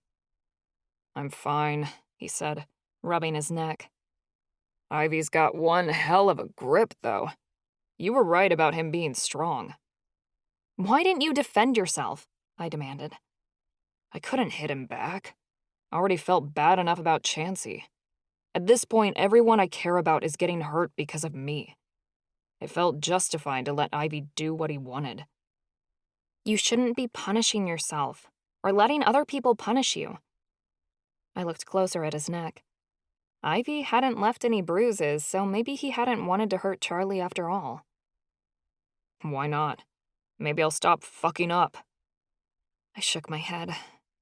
"Charlie, you've got to get out of Fight Club. At this rate, it's just as bad as Marcus's gang. It's going to kill you." "I'm doing what I can to figure out who's fixing the fights, but I haven't gotten anywhere. All the people I've talked to say they know nothing," Charlie replied. "Someone's lying. They have to know," I insisted. "If they do, they aren't telling me." I helped Charlie off the floor and brushed off his clothes. It was so natural I didn't realize I was doing it until he was all clean, so I stopped. I was going to the music room, but I think my creativity's been rattled out of me. "I was actually looking for you," Charlie stated. "Me?" My heart got that stupid, fluttery feeling again, and I hated it, so I quashed it, like a bug. "Yeah, I think I might have made some headway on the Infernal Underground." "Really? How?" "Come with me." Charlie put a hand on Obereye's back to lead him onward, and the unicorn ambled ahead. Obereye took us to the library, to a back corner that was practically deserted. Charlie skimmed his hand along the spines of books until he found one he recognized and opened it. Inside was a stack of papers. It looked like he'd tucked them away for safekeeping. Alistair and I found these news articles while we were looking for books that had Braille, Charlie said, and he handed the stack of papers to me. Eddie noticed something strange about them and read them aloud to us. I noticed one very peculiar thing about them. I scanned the papers he gave me. They were all articles from supernatural news agencies, 20 years old or more. Most of them were dated before I was even born. These are just articles about the experiments from when the school was shut down the first time, I said. Exactly. We know the Infernal Underground is a group of people who experiments on inmates. The prison probably never stopped performing the experiments even after the Institute was caught. They just moved them to a secret location where the United Supernatural Union wouldn't notice what they were doing. But how does this help us? I asked. Look at the articles again. They have one similarity. Oberyn nudged my shoulder, telling me to reread. I wasn't sure what I was searching for until something clicked. They say some sort of crystal was used to torture the inmates, but it's barely mentioned, only a sentence or two per article about them, and it never lists the name. Yeah, but it isn't Noxite, because it doesn't have those properties, Charlie said. Whatever crystal that was used to torture these people is something different. I blinked. Charlie caught my silence and asked, "What is it?" I bit my lip. It's nothing. You wouldn't be so quiet if it wasn't. It's just... I held a breath. During the Hawkeye Civil War, my Aunt Maddie was tortured by the elders. One elder specifically. His name was Elder Oleander. He wanted to control the tribe. She said he tortured her by using these strange crystals to try and make her see visions. She never talks about it, but whenever she did speak of what happened to her, she always said those dark crystals Oleander used on her were odd. She'd never seen them before and didn't know what they were. Do you think that she was under so much duress she just mistook them for something uncommon? My aunt is a skilled alchemist like I am. She knows the properties of every magical substance, but she couldn't place this one. I tapped my chin. What if the crystals used to torture my Aunt Maddie were the same ones used for the experiments at the prison, and the Institute was Oleander's supplier? I bet the Warden and Oleander were buddies. They sound like they're cut from the same cloth, Charlie said disdainfully. I'm more certain than anything Oleander asked for these crystals, and the Warden gave them to him. The Warden would love to get info out of a prophet. Do you think this crystal can only be found on Dark Island? It has to be. Otherwise, it'd be all over the supernatural world by now, and these crystals aren't mainstream. Oberyn nickered, and I said, So, if we know what type of crystal it is that they use for the experiments, it'll bring us that much closer to the underground, Charlie finished. Though finding out what the crystal is or where one might be could be complicated. If we can get our hands on one of those crystals, I can examine it with alchemy, use a potion to dissolve it and figure out what's in it, I said quickly. But what? I gave a tense breath. I bet the only one who has access to one of these things is the Warden, and we'd have to ask Marcus to find one in his office and steal it in order for me to test it. That's too risky, Charlie immediately said. The Warden will notice if a powerful object like that goes missing. If we're caught, we're screwed. I know. My shoulders slumped. But we have to get our hands on one of these crystals somehow. It's the only clue we've gotten so far about the underground, and to be honest, I don't think there are that many in the first place. The Warden is keeping this project tightly locked up. We've got to take what we can get. Charlie took the papers from me and shoved them back in the book before putting it on the shelf. We need to be careful. We know the underground is looking for demigods, which means whatever these crystals are, they have an effect on us. I'm gonna wager whatever those crystals can do to demigods, it's not good. I gave a curt nod. Right. There's some kind of weapon. We have to assume that. Charlie waited for a second. The sound of conversation rose over the shelves. We need to get out of here. Alistair and I have been spending too much time in the library lately, and it looks weird for any institute student to be hanging around books. If word gets back to the warden that I brought you in here with me, he'll know we're onto something. Then let's get out of here. I took Charlie's arm to lead him out. My steps were quick and long, and we covered the library in half the time it would usually take us. The librarian's eyes were on us as we walked out the doors. She gave us a slight smile, which I took as a kind gesture and not a threat. Madame Rain was nice. She wouldn't tell on us, would she? Wouldn't bet on it. You couldn't trust anybody in this place. Once we got out of the library, Charlie and I didn't need to walk together, but my hand on his arm felt right, and to be honest, I didn't want to let it go. Oberai shook her head and let out a breath, like she found our posturing annoying. We just walked in any direction, not really going anywhere but being together. So, we should probably find Callie and Marcus and tell them what we know, Charlie started. I went to agree, but before I could, a scream echoed down the hallway. Both Charlie and I stopped dead in our tracks, and my heart leapt into my throat. Help! Someone! Help! The sound came from one of the bathrooms. That's Opal, I said, already scared out of my mind. I grabbed Charlie's hand and we ran down the hallway. Oberai gave a loud noise and we followed the screams to the nearest men's room. Opal was on her hands and knees in front of the sinks, tears streaming down her face. Beside her was my brother, lying on his back and completely still. His body was completely loose, and his complexion matched that of a ghost. His eyes had rolled to the back of his head, and his breaths were shallow. What happened to Ez? I asked, falling to my knees beside him. He said he didn't feel well. I followed him in here and he passed out. Opal wiped at her nose. I've tried to wake him up, but he's completely out of it. I didn't want to leave him. Go to the infirmary, Opal, Charlie said quickly. We have to get him help. Opal's shoes slapped against the floor as she ran out of the bathroom. I put a hand over his chest and felt my brother's weak heartbeat. It was fading by the second. Instinctively, I knew the nurses wouldn't get here in time. He's dying. I had told my brother that avoiding treatment would kill him someday.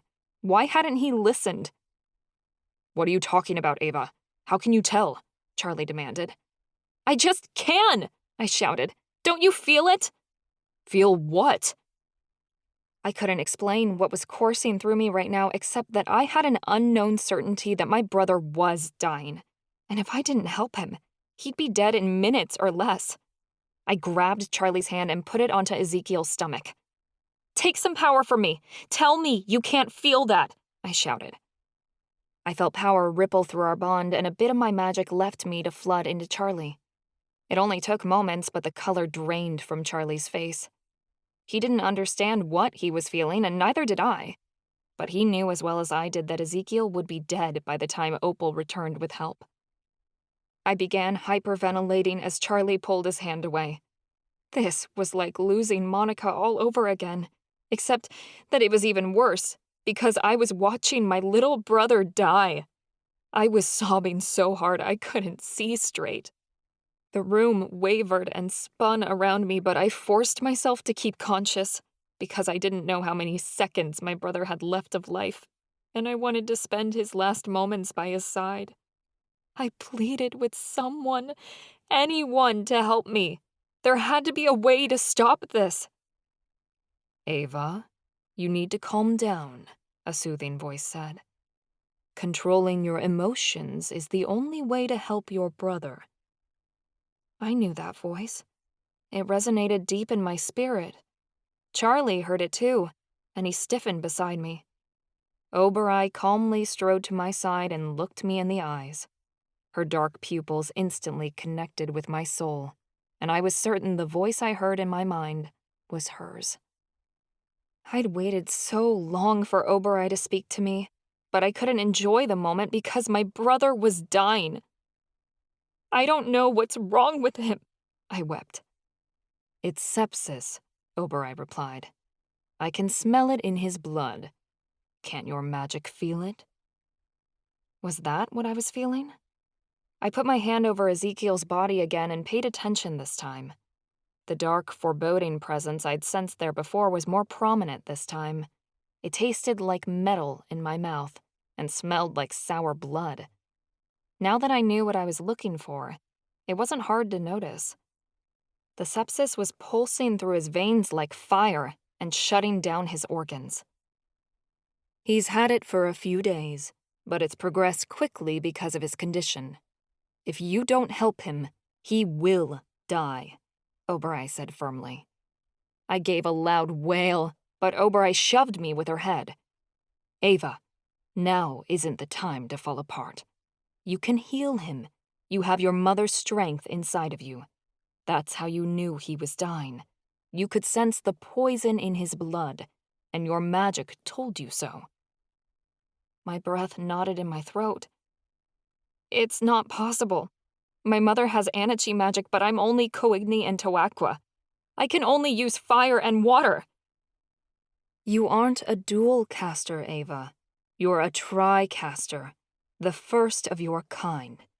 You have the ability to heal inside of you, Oberai said. It will be all right. Charlie and I will help you. But I've never healed anyone, I whimpered.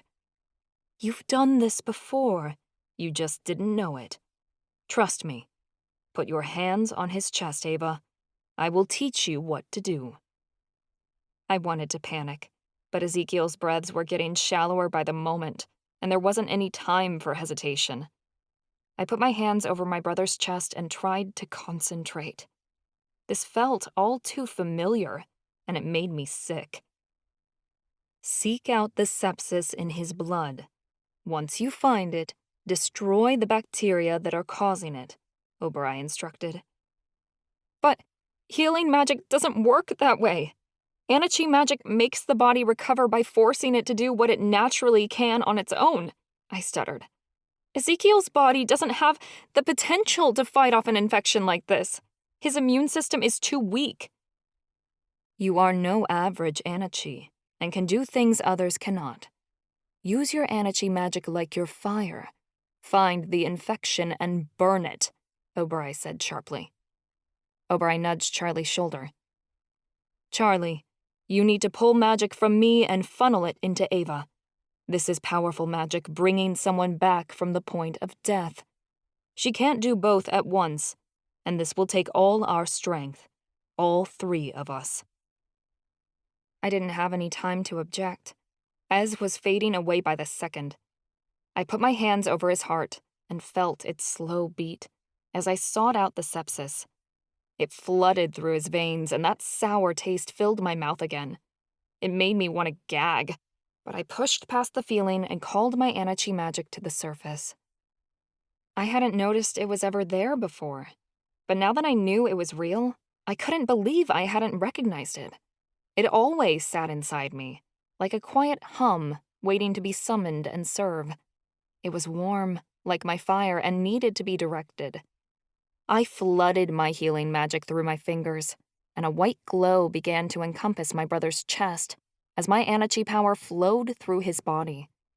It burned like my Coigni magic, yet moved like water, washing over his systems. The combination felt familiar to me and was effortless. I felt my Anachi magic work furiously as it ate away at the infection, overpowering my brother's blood. When my Anachi powers were summoned, something strange happened with Oberai. Her horn began to glow. The light filled the entire bathroom, bathing us in a pure white hue. It was odd, but I had no time to contemplate it now. Nerves ate away at me as I worked. Healing magic wasn't flawless. If someone was too far gone, not even Anachi magic could restore what was ruined. I doubted even if my mother was here, her Anachi powers could save Ez now. But mine could. I knew they could. Despite never healing anyone on purpose before, I was stronger than my mother was, and her power ran through my veins, amplified by my demigod blood. I was going to heal my brother out of sheer will. I refused to let the ancestors have him. This was a hard job. I could feel my strength ebbing away minute by minute, like I was running a marathon and had no energy left to make the last mile. Charlie's face knitted in concentration, and through our bond, I felt him funnel power from Oberai into me. Even so, his body slumped like this was anything but easy to do. "It's working," Oberai gasped, but she sounded like she was in pain. Her knees buckled and she hit the floor. My energy magic suddenly gave out. The light died, and I gave a cry of worry. "It stopped!" "He's healed, Ava. You removed the infection from his blood," Oberai said with a tired sigh. "But it's taken all of what's in us, unfortunately." I didn't realize how tired I was until Oberai said those words. Immediately, a heaviness pressed in around my body, and I could no longer remain upright. I collapsed onto the floor just as the door burst open, and Opal flooded in with a host of nurses. The last thing I saw was Oberai's glowing horn dimming into shadow before I passed out. I had a headache when I woke up, but I managed to sit. I was in a private room inside the infirmary, dressed in a thin hospital gown. It was the next morning, judging by the sunlight streaming through my window. And standing right in front of me, with his hands clasped, was the fucking Warden. He'd been here for ancestors knew how long, watching me sleep like a weirdo and waiting for me to wake up. Great. He was the last fucking person I wanted to see. "You've been asleep for an entire day, Miss Mito," the Warden said coolly. "You'll be pleased to know your brother is doing well, thanks to your quick intervention. A tricaster. How unique." I narrowed my eyes. "Where's Charlie?" "In class with your familiar. The two of them were warned by helping you in your endeavor, but they did not sustain the kind of exhaustion you succumbed to." The Warden sat down in a chair by my bedside and leaned in. He looked like he wanted to devour me alive. Ugh, go away! My body instinctively turned away from him, though I tried to remain as still as possible. "What you did yesterday was nothing short of brilliant. I have no doubt that in time, your healing magic will become phenomenal," the Warden whispered. "Yeah? Well, don't look for me to do the same for you," I shot back. "Because if you were in my brother's place, I would have watched you die and laughed." The Warden's mouth twitched, like he found me amusing. It was insulting. "I have no doubt you would, Miss Mito." He stood from the chair and turned his back to me. "Extraordinary again. Such a prize to have in my possession." "I don't belong to anyone," I snarled. The Warden smiled. He twirled a hand in the air, gesturing to the walls, the ceiling. "You're in here, aren't you?" He left then. I was completely furious. I was already the Warden's favorite toy, and now I'd become even more interesting to him by being the first elementai with 3 different powers.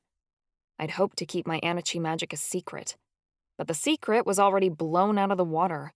I was sure the entire prison knew the news by now. It didn't matter. It was worth it to save my brother's life. I got up from the bed without alerting the nurses and scrambled to find my uniform. It was tucked away neatly in a cupboard by the bed, along with my shoes. I put my clothes on and hurried out of the room to find my brother. I was certain he was in one of the private rooms like I was. I waited until the nurses were busy with a couple of patients, then ran along the hallway until I came to the only closed door in the infirmary. I pushed it open. Ezekiel was sitting up in bed, with his arms crossed, looking out a window. He had an IV in his arm. He wasn't doing anything, just sitting there staring. He looked like his whole world had been crushed. On his bedside, a small tray of cookies had been placed, tied with a blue seashell ribbon. "Hey, Ez." I sat on the edge of his bed. He didn't look at me. "Are you Asking if he was okay was stupid. I scooted closer and nudged his arm. How are you feeling? Ez scoffed. Perfect. Now that I know I have a life-threatening disease. I remained silent, and he said, I always knew, deep down. I just didn't want to admit it. He seemed so resentful. Ez finally pulled his gaze away from the window. I should have listened to you, Ava. You saved my life. I can't believe that I did, I marveled. Anachi magic. Can you believe it, Ez? Not really. You're always wowing everyone with something new, he said. And look at me.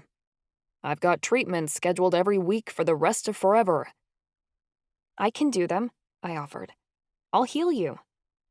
No, sis. You've got to save your strength for whatever the Warden's got planned, because we know there's always something, as stated. Let one of the Anachi nurses here do it. I frowned. Anachi magic could do so much.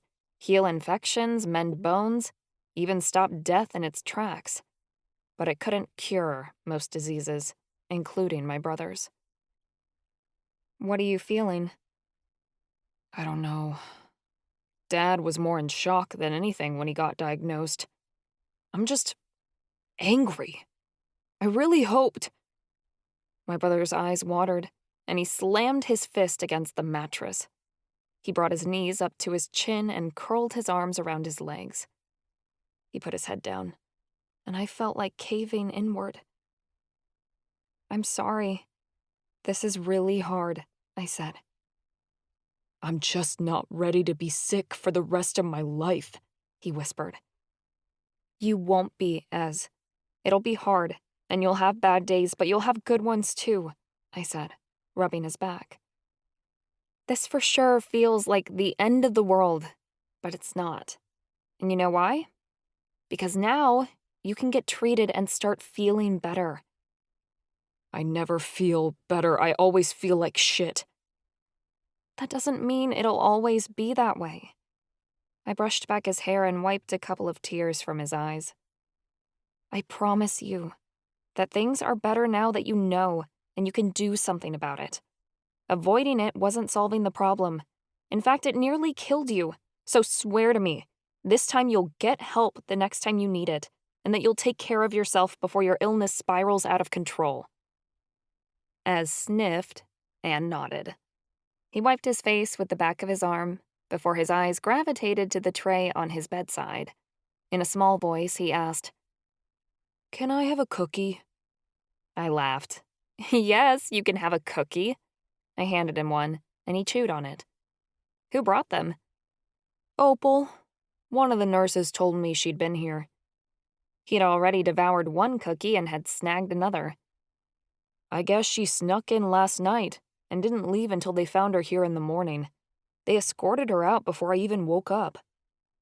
Devoted. She was really scared when you collapsed. Ez frowned. I know. I feel really bad doing that to her.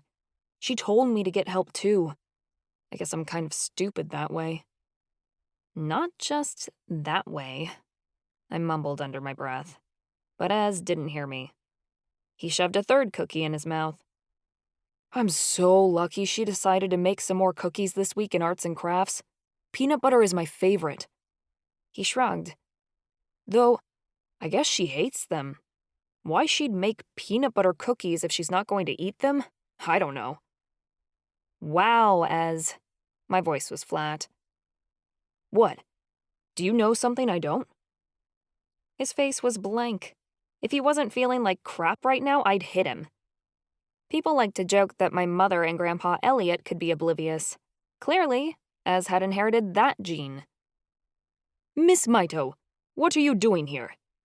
Lady Helga's brusque voice cut into our conversation as the door opened behind us. You haven't yet been discharged, and your brother needs rest. He needs me too, I pleaded. Lady Helga carried in a new IV bag, which she clipped onto a medical pole. You may return to visit tomorrow morning, Lady Helga said. In the meantime, Mr. Mito needs sleep. You may have healed his sepsis, but he still has a long recovery ahead of him before he returns to class next week." "Next week?" Ez moaned. "If you would have come in sooner, perhaps you wouldn't have to spend so much time here, sir," Lady Helga quipped. "Let this be a lesson not to let things go for too long." Ez swore under his breath, and I stood. "I'll be back later, Ez. Try to get some sleep." "This is cruel and unusual punishment," he growled. I kissed my brother on the top of the head before I skipped out. I haggled with the nurses to let me go, and they did, though only because I pleaded. I was off to look for Charlie and Oberei. I knew they were in class, so I had to wait for them to be excused before we could talk. I figured our cell block was the best place to go to pass the time, so I headed there. On the way, I noticed Ghost sweeping the floors, probably doing the job the Institute assigned him to. He had a white tomcat beside him that was batting at a dust bunny in the corner. The cat had the biggest eyes and the most crooked whiskers. The little thing constantly looked terrified. It was kind of funny. When I passed, Ghost waved me over. I walked to his side and he said, "I heard you healed your brother. Amazing magic, though I'm sorry the whole school knows." "It was better than the alternative," I said, shrugging. Though it was a real shock, discovering I have Anachi magic. "Oh, I thought you always knew. You healed my arm in Fight Club, remember?" Ghost said. A memory of the night when I'd stood up for Ghost crossed through my mind. He'd gotten hurt in a match and didn't want to fight anymore, but the guards still made him. Me standing up for Ghost had resulted in me getting punched in the face by Tony and Charlie nearly killing him. It'd been a crazy night. "Barely," I said. "Are you sure I healed your arm?" "Yeah, it was broken and you mended it in a second. Didn't you know?" Ghost asked. I hadn't. I'd felt some power go out of me when I'd touched Ghost's arm, but I didn't realize what was happening. "You didn't tell anyone that I healed you?" I marveled. "No. I thought it was your secret and that I should shut up about it." He blinked. Ghost was one of the few good people left at the Institute. I really liked him. "Are they still making you fight?" I asked Ghost. He sagged forward on his broom. "Yeah, but I think Captain's getting tired of me. The guards are bored watching me getting my ass kicked around. He's probably going to put me up against a group next time. I'm going to be killed eventually to keep the crowd entertained." "That's barbaric," I said in disgust. "What am I gonna do? They'll never let me out. Might as well accept my fate instead of fighting the inevitable." Ghost frowned. "Anyway, I never thanked you for healing my arm, so thanks. Not a lot of people are kind to me. It's a nice change." Ghost hurried off, and his white tomcat ran behind. I hoped Charlie would be able to help Ghost get out once he discovered who was fixing the fights. Then again, I didn't even know if Charlie would be able to escape Fight Club. And with nowhere to go, Ghost's chance of surviving seemed slim to none. I felt really sorry for him, but didn't know what I could do, except help Charlie find some answers. Maybe he could get leverage over Captain somehow. That would be the only thing that could save Ghost's life. Callie was waiting for me outside of my dormitory. She lay outside of it as a wolf, seemingly guarding it. She transformed back when I appeared. "What's up?" I asked. "You look tense." "Things have been weird since people have found out you're a tricaster. Nice job saving Ez, by the way," she stated. "The rest of the students think you're some sort of deity or something. I overheard a couple of people whispering they should go through your stuff, figure out if you've got something boosting your magic." "Do you think other inmates will figure out what I am, or what we are? The professors give lectures on demigods every semester," I worried. "I don't think so. Most people in class don't pay attention. You forget that no one is an outstanding student here at the Institute. Everyone here is too dumb to figure it out." "Not everyone. There are some smart criminals here. We aren't the only ones," I pointed out. "It's not the majority. I don't think anyone's made a demigod connection. If they had, Rumor would have traveled around the prison already, and I haven't heard anything. Let's hope it stayed that way. I opened my cell door. It didn't look like anything had been disturbed. I was the last one here. I heard Marcus's loud footsteps approaching long before he reached my room. He panted as he rasped, "Callie asked me to meet you guys here." He trailed off, and both Callie and I turned to look at him. His expression was flat, and his body was rigid, like he could sense something. At his feet, Rishi gave a hiss. "What?" Callie asked, annoyed. Marcus began walking around the room. His eyes narrowed in concern. "Ava, how long has your cell been like this?" "I'm sorry for the mess, but I'm kind of a disorganized slob," I apologized, kicking his shirt out of the way. "No, not that." His lips tightened. "There's negative energy in this room. A lot of it." "Huh?" Callie tilted her head. "I mean, there's bad spirits in here. Dozens of them," Marcus said. "I can feel it."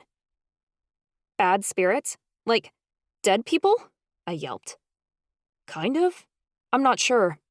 You've definitely got some negative energy attached to this place, though it could be demonic." "What the hell? Why couldn't I notice anything?" I asked. "You wouldn't. If they showed up over a long period of time, little by little, you'd have excuses to explain them away. Bad moods, bipolar swings," Marcus said. He conjured a bundle of cedar. "Are you sure this place is stuffed with bad spirits?" Callie asked skeptically. "Absolutely," he said. I lit the cedar for Marcus, and he started waving it around. "I don't get it. I've been in here dozens of times, and it was fine last spring." "They must have flooded in here over the summer when we weren't talking," I said, depressed. "No problem. I'll clear it out now." Marcus began waving the burning cedar around the room. As the smoke lifted, my attitude improved. I couldn't feel or see the ghosts, but I could physically sense the energy in the room changing from a heavy coat of despair to a light, airy tone of positivity. It was so significant that I couldn't believe I hadn't noticed the difference. "Any of you ghosts want to tell me what you're here for? Or do we have to do this the hard way?" Marcus asked. The room remained silent, but I didn't think I'd be able to listen in on whatever the spirits were saying. "Are they saying anything?" Callie pressed. "No. I know they hear me. They're ignoring me," Marcus scowled. "Whatever these spirits are here for, they were sent on business." "Business?" I asked. "Negative entities are always looking for someone to latch onto and feed off of," Marcus said, waving the cedar around. "Though I've never seen so many in one place before. Usually they're all around us." "Is that common at the prison?" Callie questioned. "Oh, the Institute's full of that kind of shit. We've got negative energy up the ass around here. Look what the bus brings in every week. You can bet there's some evil spirits attached to some of these jerks walking around," Marcus said. He set the burning cedar down on the edge of my table, then turned to me. "You got something to make noise?" I had a couple of alchemy pots from class lying around. I handed them to Marcus, and he started banging them together, screaming, "Come out, ghosts! Time to talk!" "Gods, Marcus, cut it out." Callie put her hands over her ears and winced. "No good. They aren't responding." Marcus sighed and let the pots clatter to the floor. It jarred my hearing. "That was the hard way?" Callie scowled. "Hey, I still don't know what I'm doing," Marcus said with a shrug. "That's all I've got. And anyway, they're gone now. You should notice a difference, Ava." I really did. Rishi lay on my bed and purred, like he was pleased the area had been cleared. Charlie poked his head in my dorm. "Are you girls in here? I heard Marcus screaming from all the way down the hall and assumed it was a normal Tuesday." "Fuck off, Charlie," Marcus snapped. I giggled. "Callie and I are here. How do you feel?" "I'm fine. You sound a lot better, Pitch." It didn't hurt when he called me that, like it had before. We'd Had a bonding moment when we saved my brother, and now we were that much closer. I didn't know whether to feel happy or sad about that. I'm doing good, and Ez will be all right, though he's taking his diagnosis really hard. We'll be here for him, Callie said. He'll be back to his happy underwear model self in no time. O'Brien nosed his way in as a husky. He panted heavily, drooling all over my floor. About time you woke up. You don't need that much beauty sleep. I patted his head. You saved my brother's life, O'Brien. You knew exactly what to do. Well, I couldn't very well let him lie there. He makes a crappy area rug. O'Brien's tongue lolled out. You should let me in your cell, Charlie. I found some negative entities in Ava's room, and I'm betting there's some in yours too, Marcus said. Entities? Charlie asked. Callie and I explained what was going on as Marcus cleared Charlie's room. He came out again a few minutes later, looking just as perturbed. Charlie's got some bad shit in his cell too, though not as bad as Ava's, Marcus said. I just cleared both of them. You guys should start feeling a lot better, physically and emotionally. It's no good when your energy's cluttered. This is definitely weird, Charlie said, scratching the back of his head. We need to check Callie's room. Marcus started forward before the rest of us could follow, walking with purpose. The Fae cell block was fucking loud. There were a bunch of shifters wrestling in the hallways, and balls bouncing off the walls from sorceresses playing sports. Everyone down here was absolutely obnoxious. Psh, fairies. Callie opened her cell door, and Marcus walked in. Immediately after, he let out a high-pitched, awful wail that immediately made me petrified with fear. The entire Fae cell block went quiet, and everyone looked our way. What? What did you find? Charlie shouted. Marcus covered his eyes as he walked out, completely red in the face. Callie, can you please clean up your lady garments? I peeked inside and saw that Callie's lace bras and dainty thongs were scattered everywhere. I let out a snicker. I was organizing my drawer and didn't have enough time to finish before I had to go to class. Sorry, Callie whined. Everyone in the Fae cell block laughed. Callie gathered her panties in her arms and tossed them into a drawer. It took a lot of prodding before we were able to drag Marcus back in. He was in there longer than he was in my room, as if he was doing a double sweep. There were bad spirits in Callie's cell too. Marcus looked very worried as he subconjured the ashen remains of the cedar he was carrying. They didn't want to leave. I had to force them. What about your cell? Callie asked. She pulled Charlie and me inside her room and shut the door behind us, so no one could listen in on our conversation. My room is clear. I cleanse it every Sunday, Marcus said. Maybe you should skip it this week and see if any baddies show up, Callie suggested. Might not be a bad idea, Marcus mused. We could figure out if these spirits are appearing by coincidence or on purpose. What's the benefit of clearing spirits? Charlie asked.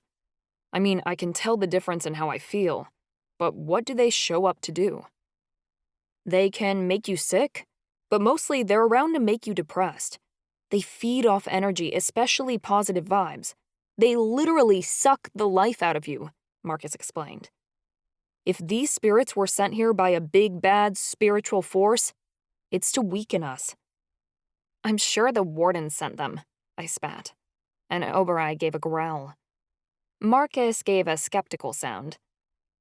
He doesn't have control over spirits or demons. He's just an angel. Is he, though? Callie asked. What if he made a deal with the, other side? This isn't a movie, Callie, Marcus said, rolling his eyes. But this is the supernatural world, and we know contracts with bad forces can be done. The Fae create binding magical contracts every day, Callie said. But what does the Warden really want? And why would dark forces want to help him achieve it? I asked. I'm willing to bet my wings, These bad spirits aren't just showing up in our rooms for no reason, Callie insisted. The Warden, though? That's a stretch even for him, Charlie argued. I don't think this is his doing. These spirits are being sent by someone in the spiritual realm, and whoever they are, they have a lot of power. You're talking about a god, like coyote spirit or whale spirit, I offered. Yes, but we know those gods are on our side, Charlie said. Which means there have to be some gods that aren't. Well, that was a fucking scary-ass statement. I knew there were dark gods out there, trying to manipulate my life and make it so I didn't accomplish my destiny. Coyote had told me so. Yet to see the evidence right in front of me made me unable to deny his words. We should cleanse the lair. There might be spirits in there too, Charlie suggested. Good idea, Callie said. We started heading that way, before we were interrupted. A guard cried out, "Walkin'!" He jogged toward us, clutching his Noxite gun. I could physically feel Charlie's teeth grinding through our bond as he whirled around and growled, "What?" "Captain wants you down for training. You haven't been filling your hours and he knows you ain't got no class right now," the guard said. "Tell him I'm busy," Charlie seethed. "You tell him. I'm not taking the fall for your disobedience. You're showing up for training or else." Charlie's jaw worked, and he grumbled, "I'll see you guys later." He told Oberai to stay with me and left with the guard. A twinge of irritation crossed through my body. I'm getting really tired of Charlie having to answer to these pricks. "Yeah, but what are we going to do? They're scary," Marcus whimpered. Callie's face was contemplative. Actually, now that I think of it, if Charlie's staying behind, so should you. It looks suspicious if we all vanish at once. The four of us shouldn't go to the lair together unless absolutely necessary. What should we do? I asked. Marcus and I will clear it out. You stay here, Callie said. Let's go, Stringbean. Marcus yelped as Callie tugged at the back of his sweater. They wandered down the hall. Oberai transformed into a unicorn, giving a snort. I need a break, Oberai said with a weary sigh. Let's go outside. I'd like to get some sunshine. Oberai and I walked to the prison yard. I took a seat on one of the metal benches while Oberai collapsed in the grass and rolled around, letting out a couple of snuffs as her coat reflected the sunlight. A thought came to me as I watched her frolic. How old are you, Oberai? So old, and no older, she said, lying on her back and waving her hooves in the air. You must be ancient. Most familiars are born when their elementi get their powers, but you seem older than Charlie and me. Ancient? Oberai fluttered her eyelashes and huffed. It is inappropriate to ask a unicorn her age. But you aren't really a unicorn, are you? I asked, wrinkling my nose. I existed before familiars were even conceived, and I'll exist long after familiars are gone, Oberai replied shortly. I'm a great deal older than most creatures you can imagine, yes. I am a mutabicha, and we are eternal beings crafted at the beginning of time. Though you're really making me feel my wrinkles right now, girlfriend. So, you can't die? I asked. Of course I can, Oberai replied. But my death would be different. How so? I wondered. I can't say for certain. Much of my understanding about the universe doesn't make sense in my earthly form. It's like I've forgotten. I was not born like most beings are. I have no parents. I was spoken into being by the gods. But when I came here, I developed an earthly vessel, and much of my knowledge was lost. Are you really a part of the Great Spirit, like the legends say? Ask him yourself. I rolled my eyes. If you've been around since the start of creation, you must have a ton of knowledge you can offer. Maybe something that would help with my prophecy? Most of my existence has been spent in the ancestral lands, bouncing between spirit realms. I'm not very experienced in the mortal world or how it works. Probably why I am not much help to you here. Don't say that. You are helpful, I insisted. I'm not helpful enough, Oberai mumbled. I can't seem to get you and Charlie on the same page. I felt my jaw tighten. Maybe it's better if we aren't.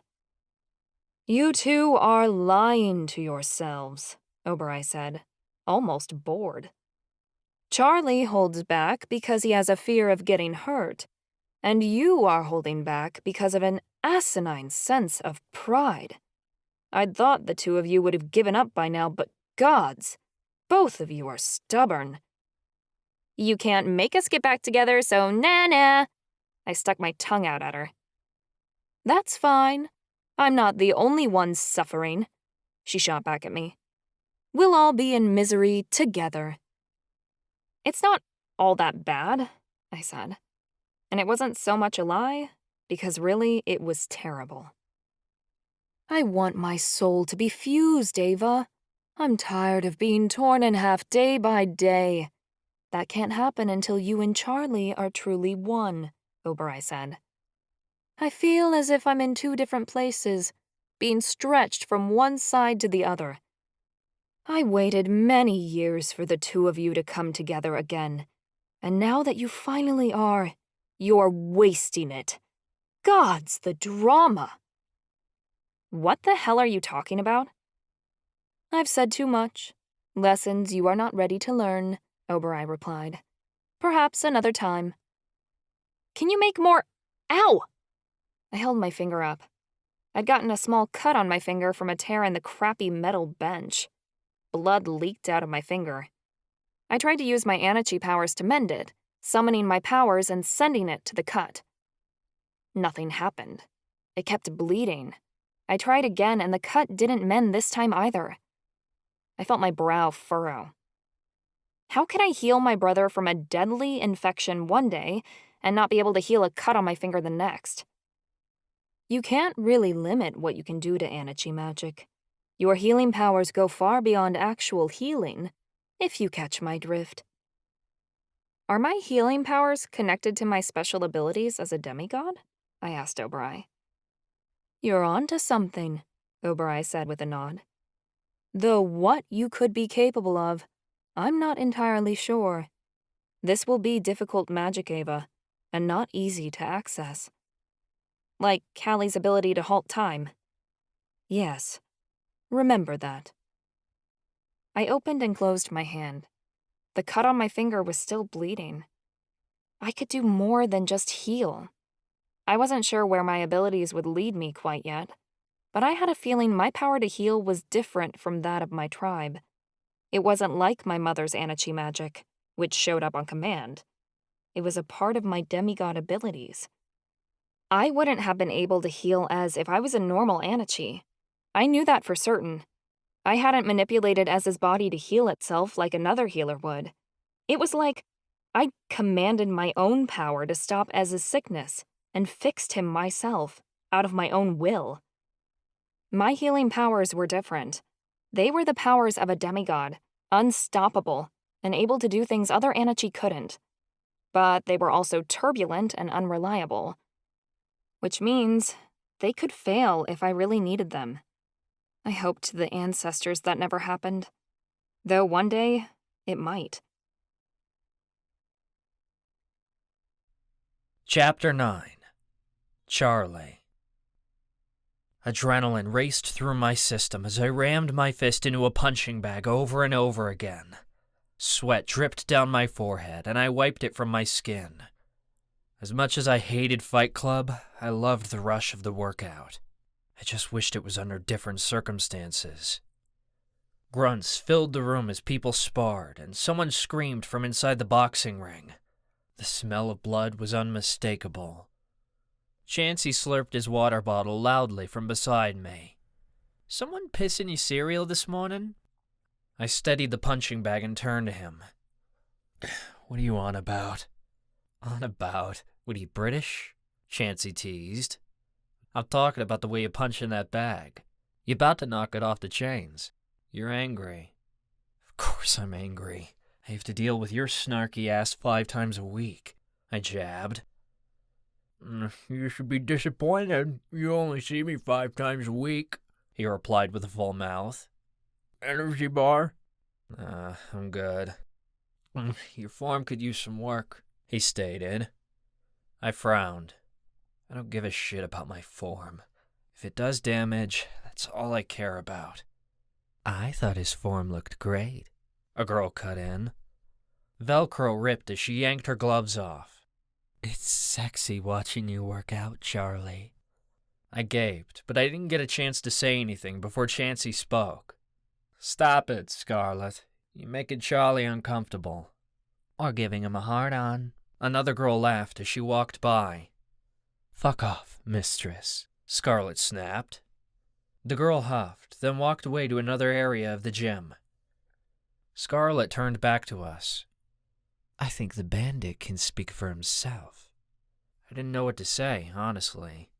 Scarlet was a fighter in the club who was at the top of the female rankings. She was a succubus and one of the strongest people I knew. I wouldn't want to get in the ring with her, that was for sure. Even so, we'd barely talked. I hardly knew her, aside from when we trained together every now and then. It was weird that Scarlet was flirting with me, and it wasn't because I nearly won the dark games. The tiny high I rode after that was long over. The eye candy in this prison changed at the drop of a dime. Even as his 15 minutes of fame had passed pretty quickly after a new bus of students had arrived. All the girls seemed to talk about these days was a guy from Malovia who was supposed to be some sort of duke or something. I hadn't really caught the gossip, and I didn't care. Still, she acted like she was interested. Are you flirting with me, Scarlet? I asked. She blew a breath. I just called you sexy. Of course I'm flirting with you. I've watched you in the ring, Bandit. You really get my motor running, if you know what I mean. Damn, this girl came on strong. Then again, she was a succubus. That was kind of their thing. She came closer to me, so close that I could feel the heat coming off her body. She gently took my hands and placed them on her waist. She wore only a sports bra, so my hands landed on bare skin. I could feel that she was thin, which I found attractive. Part of me enjoyed the close contact, like I could easily crawl into bed with her for a meaningless night, if only to take my mind off things. I wanted to forget. It was an odd survival mechanism I'd adopted. I didn't want to feel this way anymore. I didn't want this to be my safety net. But that's what it had become, back when I lived on the streets. Some days it was the only way to get food and a warm bed. Even though I had that here, the idea of being close to a woman made me feel secure in a way I couldn't understand, in a way I didn't want to feel. Because all I wanted now was Ava. Hell, I was running my hands over Scarlet's skin, and all I could think about was my ex. Just touching Scarlet felt like a betrayal. You like what you feel? She asked. This girl was desperate for the D. I cut off. I almost said taken before I realized that I wasn't. It had been months since Ava and I broke up, and it still didn't feel real. There was nothing wrong with accepting Scarlet's advances. I could sleep with her 100 times and no one would think anything of it. Except for me. It felt dirty, because I didn't want Scarlet. I wanted Ava. You're what? She asked curiously. Busy tomorrow night? Not really, I said, before I realized what she was asking. Perfect. So you'll pick me up at 7? I've got factory duty, I said lamely. Then 7 a.m. it is, she replied proudly. You can take me out for breakfast. Wait, what? See you then, she said before bouncing off toward another training area. I had no idea what had just happened. I turned to Chansey. Did I just get a date? Chansey chuckled under his breath. It sounds like you got a lot more than that. I plopped into the seat beside him. I don't want to sleep with Scarlet. Why not? She's hot, you know, if you're single. I don't want to be single. Well, you are. Might as well enjoy it, Chansey started to say, but he was cut off when the doors to the training room burst open. Several heavy pairs of footsteps marched inside, and my blood immediately turned to ice.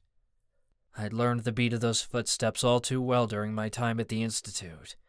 It was the guards. The guards never came down here during training.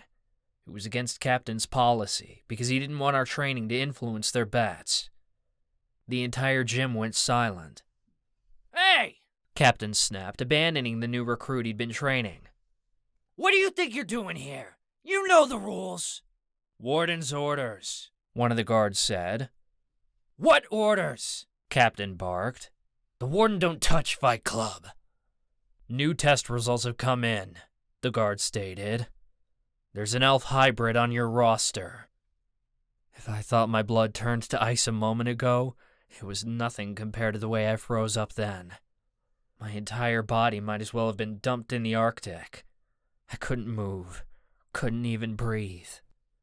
Captain scoffed. I think I'd know if I had a kid with elf blood among my fighters. Says here he's a quarter elf, the guard said. We're to bring him to the Warden as quickly as possible. How the hell did they find out? My hands began to shake as I considered the spells I might throw at the guards to get out of this. But I already knew there was no way out. There was only one entrance in and out of the gym. The only other place to go was the locker rooms, and there weren't any exits there. Not even a window. The guards had me cornered. Captain hesitated. Finally, he said, "Fine, but be quick about it. These kids have training to do." The guards began to march in my direction, and panic set in. I grabbed Chansey's arm so hard that he drew a sharp breath. Chansey, I hissed. You've got to help me. You've got to... I cut off when the guards walked straight past me and barked. Anthony Lang, you're coming with us. Chansey shoved me off of him. What are you on about? I barely heard or felt him. I went as still as a statue as I heard the guards drag the elf hybrid away. Me? Anthony squeaked. You bastards are mistaken! Don't touch me! I leaned over to Chansey. Who the hell is Anthony? Tony, he replied. It's a dangerous dragon. It wasn't fair that I relaxed a little when he said that, but I did. I'd fought him last semester. Tony had been an asshole in the ring, and even worse outside of it. He'd punched Ava last semester. If it were anyone else, I'd stand up for them, but in this case, I was pleased to see Tony get dragged off to Cell Block 9. It didn't matter that we were both elf hybrids, and I should have stood up for my own. Tony deserved Cell Block 9 for other reasons. I'm no elf! Tony screamed. His shoes squeaked against the floor as he struggled against the guard's hold. I'm a dragon shifter! I'm a fae! Ever met your grandparents, kid? One of the guards asked. What does that have to do with anything? He demanded. Tony sounded like he was telling the truth. Either he really didn't know of his heritage, or the Warden was manufacturing results. I recalled the conversation I'd overheard with Professor Cusack. Perhaps he had given Tony up as a possible demigod to appease the Warden's timeline. You assholes are going to pay! Tony shouted. Ugh! A guard let out a pained grunt. I assumed Tony had elbowed him in the gut and gotten free, because he scrambled across the room. The ropes surrounding the fight ring twanged as Tony jumped into the ring. You want me? You're gonna have to catch me! Tony snarled. What an idiot. The ring was far away from the door. There was no way he was getting out of here. The air in the room shifted, pushing out of the way to make room for a massive beast. Something made from wood cracked. My heart leapt as a dragon's cry filled the room, and the guards began to shout. Noxite guns clicked in quick succession, dozens of them by the sound of it. The dragon's cries faded until he collapsed into a heap on the ground. Tony might have been a quarter elf like me, but he wasn't practiced in his powers, nor was he a demigod like I was. That much noxite was enough to knock him out for hours, if not days. He shrank back into a man, judging by the way the air expanded once again. I could hear the sound of his heels dragging on the ground as the guards pulled him out of the room. Even after they left, the whole training room remained silent. Nobody moved as we absorbed what had happened. It had gone down so fast. Show's over! Captain finally barked. Get back to training! Scarlet, Big G, clean up these broken bits of bench! This area's a mess! Where you going, Cap? Someone asked. To get a drink! He snarled. Captain marched out of the room, leaving us to ourselves. The training area remained quiet at first, but conversation slowly returned, and people started moving again. It wasn't like before, though. Nobody punched bags or sparred. All I could hear were their whispers. Did you know the dangerous dragon was an elf? I wonder if he had any idea. What are they going to do with him? Beside me, Chansey sighed. That was intense. What were you so scared about? You sounded worried they were coming for you. A lump rose in my throat. Realization dawned in Chansey's voice. They're not going to come for you, Charlie, are they? His words sent a chill down my spine. Maybe I didn't care that they dragged Tony away, but they were coming for the elves in this prison. All of them. It was only a matter of time before the warden worked his way through the entire school and sent all the elves and half-bloods to cell block 9. Eventually, it was going to be someone I cared about. I'd been waiting to start training the elves until I knew more about my powers, so I could train them properly. But the time for proper training had passed. Those elves needed to be trained now, properly or not. They had to learn to defend themselves in ways Tony hadn't. Charlie! Chansey shook me. Charlie, what can I do? How can I help? I snapped out of my thoughts and turned to him. You can help by talking to Ivy. We're going to need his help. Help with what, exactly? I cracked my knuckles as I stood. He's going to help us teach the warden a lesson. That night, I stood on the stage Ivy had built in his secret nightclub, the Devil's Playground. I'd conned one of the guards to let me out of my factory hours tonight, claiming I had orders from Captain to train. Oberei was off somewhere with Ava, which was good. They didn't need to be around this if it didn't go well. Chatter buzzed around the room as elves began to arrive. By the bar, Ivy and Chansey whispered lowly to one another. I'd had to let them in on this because the Devil's Playground was the only place on campus we could train in secret, apart from the lair, which I was not about to expose to anyone. A few more people snuck into the room until there were a dozen elves standing in front of me. I'm loving the new look, Eddie, Ivy said. Really? Thanks so much, Eddie replied chipperly. New look? Alistair asked. What new look? Eddie had suggested bringing Alistair along so we could practice pulling magic from him, Ivy, and Chansey. I knew it was really so we could hang out with him, as his official boyfriend, as he'd put it. Alistair had asked him out yesterday at breakfast, and Eddie hadn't shut up about it since. This was kind of a lame first date, if you asked me. I, spiked my hair, Eddie said sheepishly. Ooh, can I feel it? Alistair asked. That's hot. You like it? Eddie sounded excited. I like elf ass is what I like, Alistair muttered under his breath, but Eddie must have not heard him because Ivy had launched into a list of his favorite hair products. I clapped my hands together because if I had to hear about elf ass one more fucking time, I was going to lose it. Okay, let's get started. I assume Eddie has mentioned to you all why you're here tonight. We all know the potential of your magic, and that until you learn to control it, the Warden will use your weakness to control you.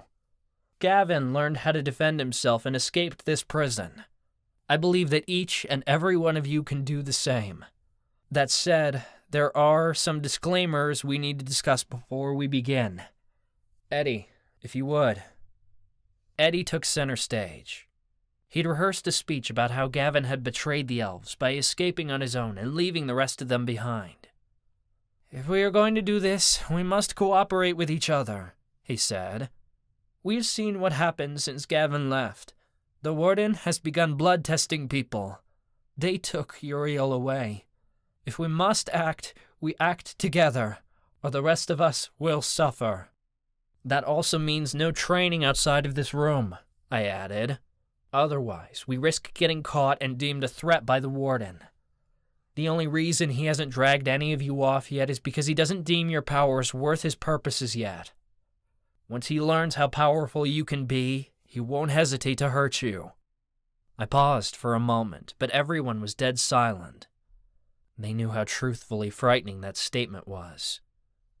"Are we agreed, then?" Eddie asked. Murmurs of agreement traveled around the group. "Excellent. Then we may begin," Eddie said. "Charlie's the one who knows what he's doing, so I'll let him take it from here." I shifted nervously as I returned to center stage. I didn't really know what I was doing, but the elves didn't need to know that. What they needed right now was a leader, and as their prince, I was the best leader they were going to get. "Eddie tells me that elf magic matures as you age, and that most of you haven't grown into your power yet," I started. "I'm 23 and the oldest one here, so that's probably why my powers have started growing. Truth be told, it probably had something to do with being a demigod, but I didn't admit this to the elves.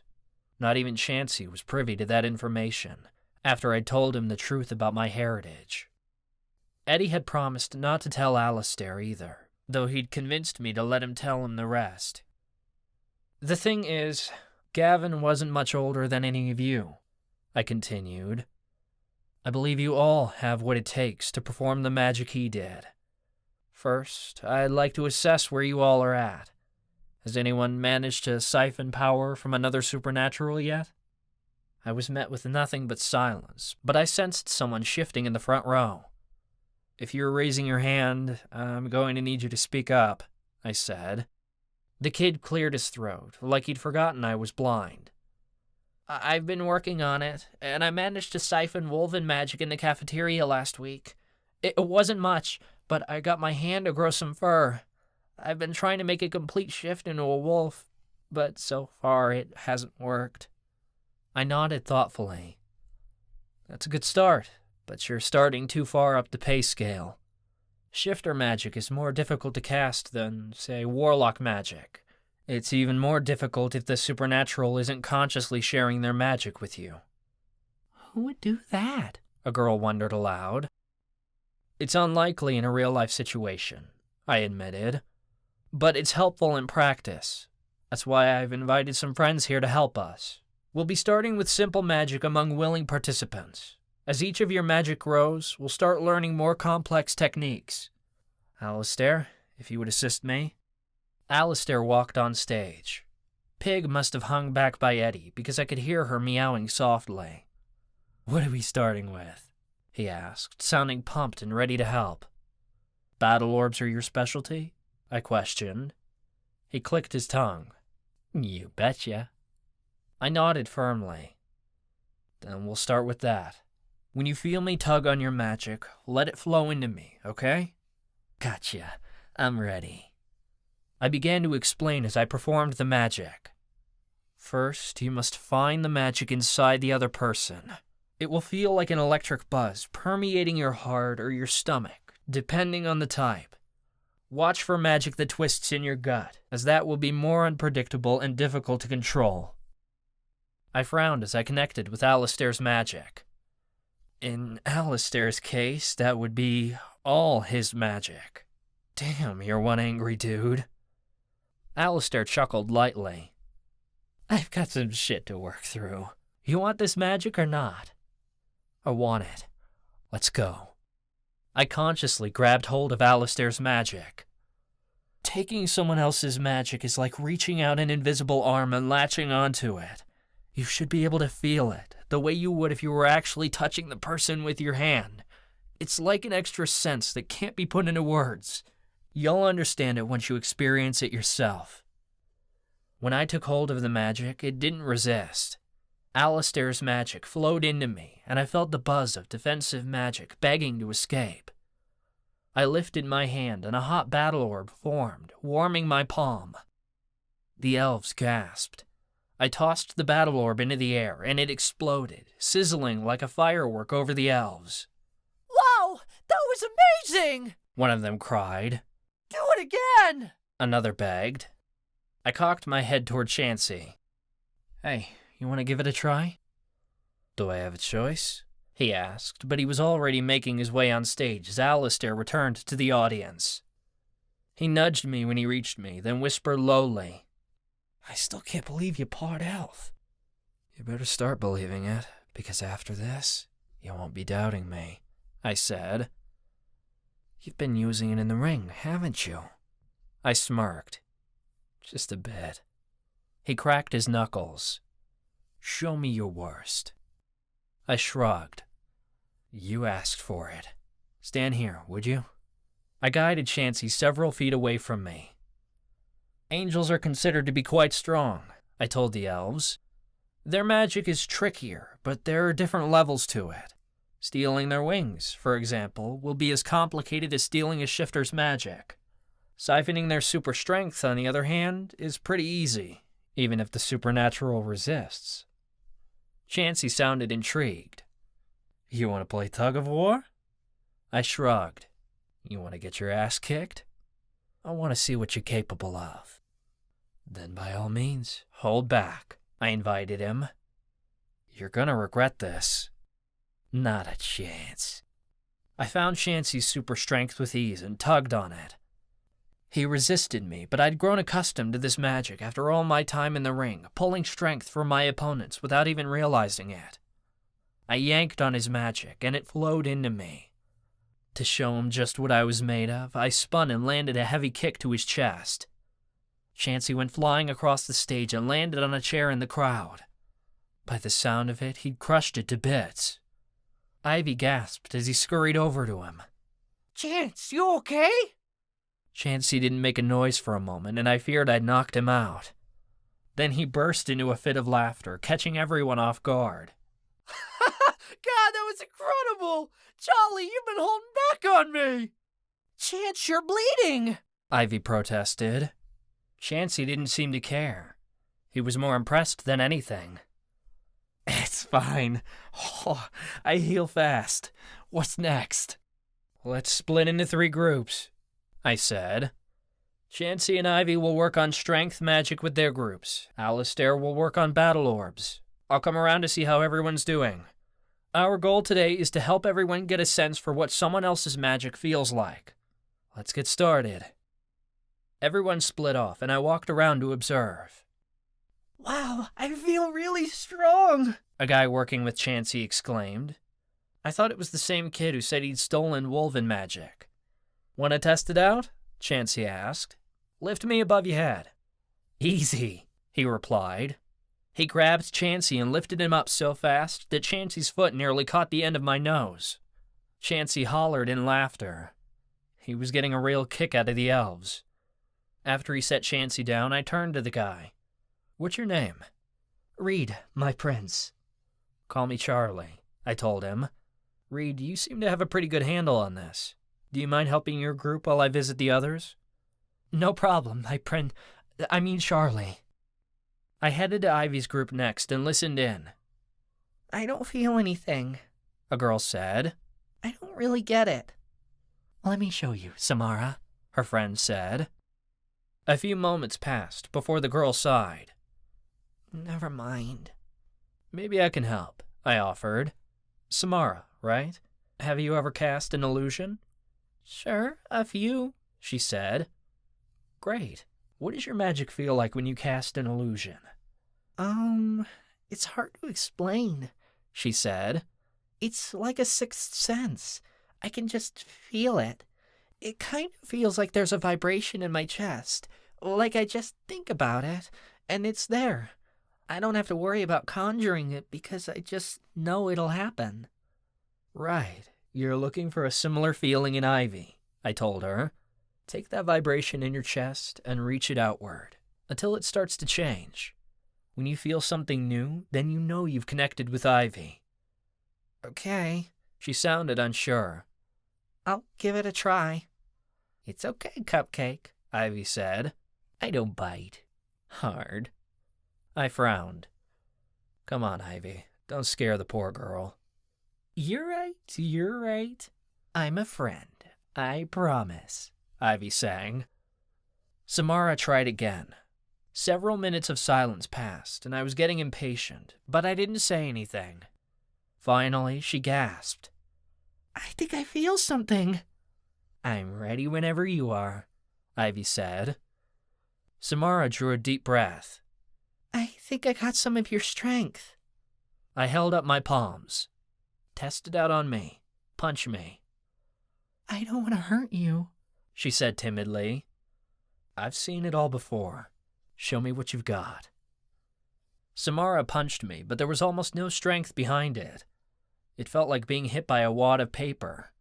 If anything, I would have thought someone siphoned her strength. She gasped and slapped a hand over her mouth. I'm so sorry. Did I hurt you? Not a bit, I replied in disappointment. Keep trying. You'll get it. The problem was, I wasn't quite sure she would. As I made my way around the room, it became more and more evident that these young elves had almost no magic to speak of. They'd grown up in Forevermore, a paradise that required no aggressive training. Sure, they believed they'd be attacked one day, but they obviously didn't think it would happen so soon, or they thought their escape plan was foolproof, because the elves hadn't trained their kids in anything worthwhile. A few of them could cast minor illusions, but that was it. My teeth gritted as I thought of my dad and grandfather. It was their job to prepare the elves to defend themselves, and they dropped the ball. Now I'd been left to clean up their mess. I clearly had my work cut out for me. I really wasn't sure if I could train these people. I did it! Eddie squealed in excitement when I reached his group. I could feel it, Alistair said. That was a pretty nice battle orb. Well, I have a strong warlock to draw from, Eddie cooed. Thank the ancestors I couldn't see, because I was pretty sure Eddie was batting his eyelashes right now. You two have been practicing in private, haven't you? I asked. Just a little, Eddie admitted. How about we let someone else try? I suggested. Sure, Eddie agreed. Felicity, you want to give it a go? I could try, Felicity said timidly. Several moments passed, and her breaths grew deeper in frustration. I'm just not getting it. Just relax, I told her. It can take some time. The group went silent as we waited for something to happen. Seconds turned into minutes, and Felicity just stood there, concentrating. Come on, sweetheart, Alistair said, breaking the silence. I'm giving it all I've got. So am I. I can't. Felicity broke into tears, then bolted out of the room. Val, wait! Someone called before running after her. I thought it was Reed. We all just stood there in shock for a moment before Alistair opened his big mouth. Well, she's a hopeless case. Nobody here is hopeless, I snapped. I knew Alistair was just trying to lighten the mood, but I didn't take it well.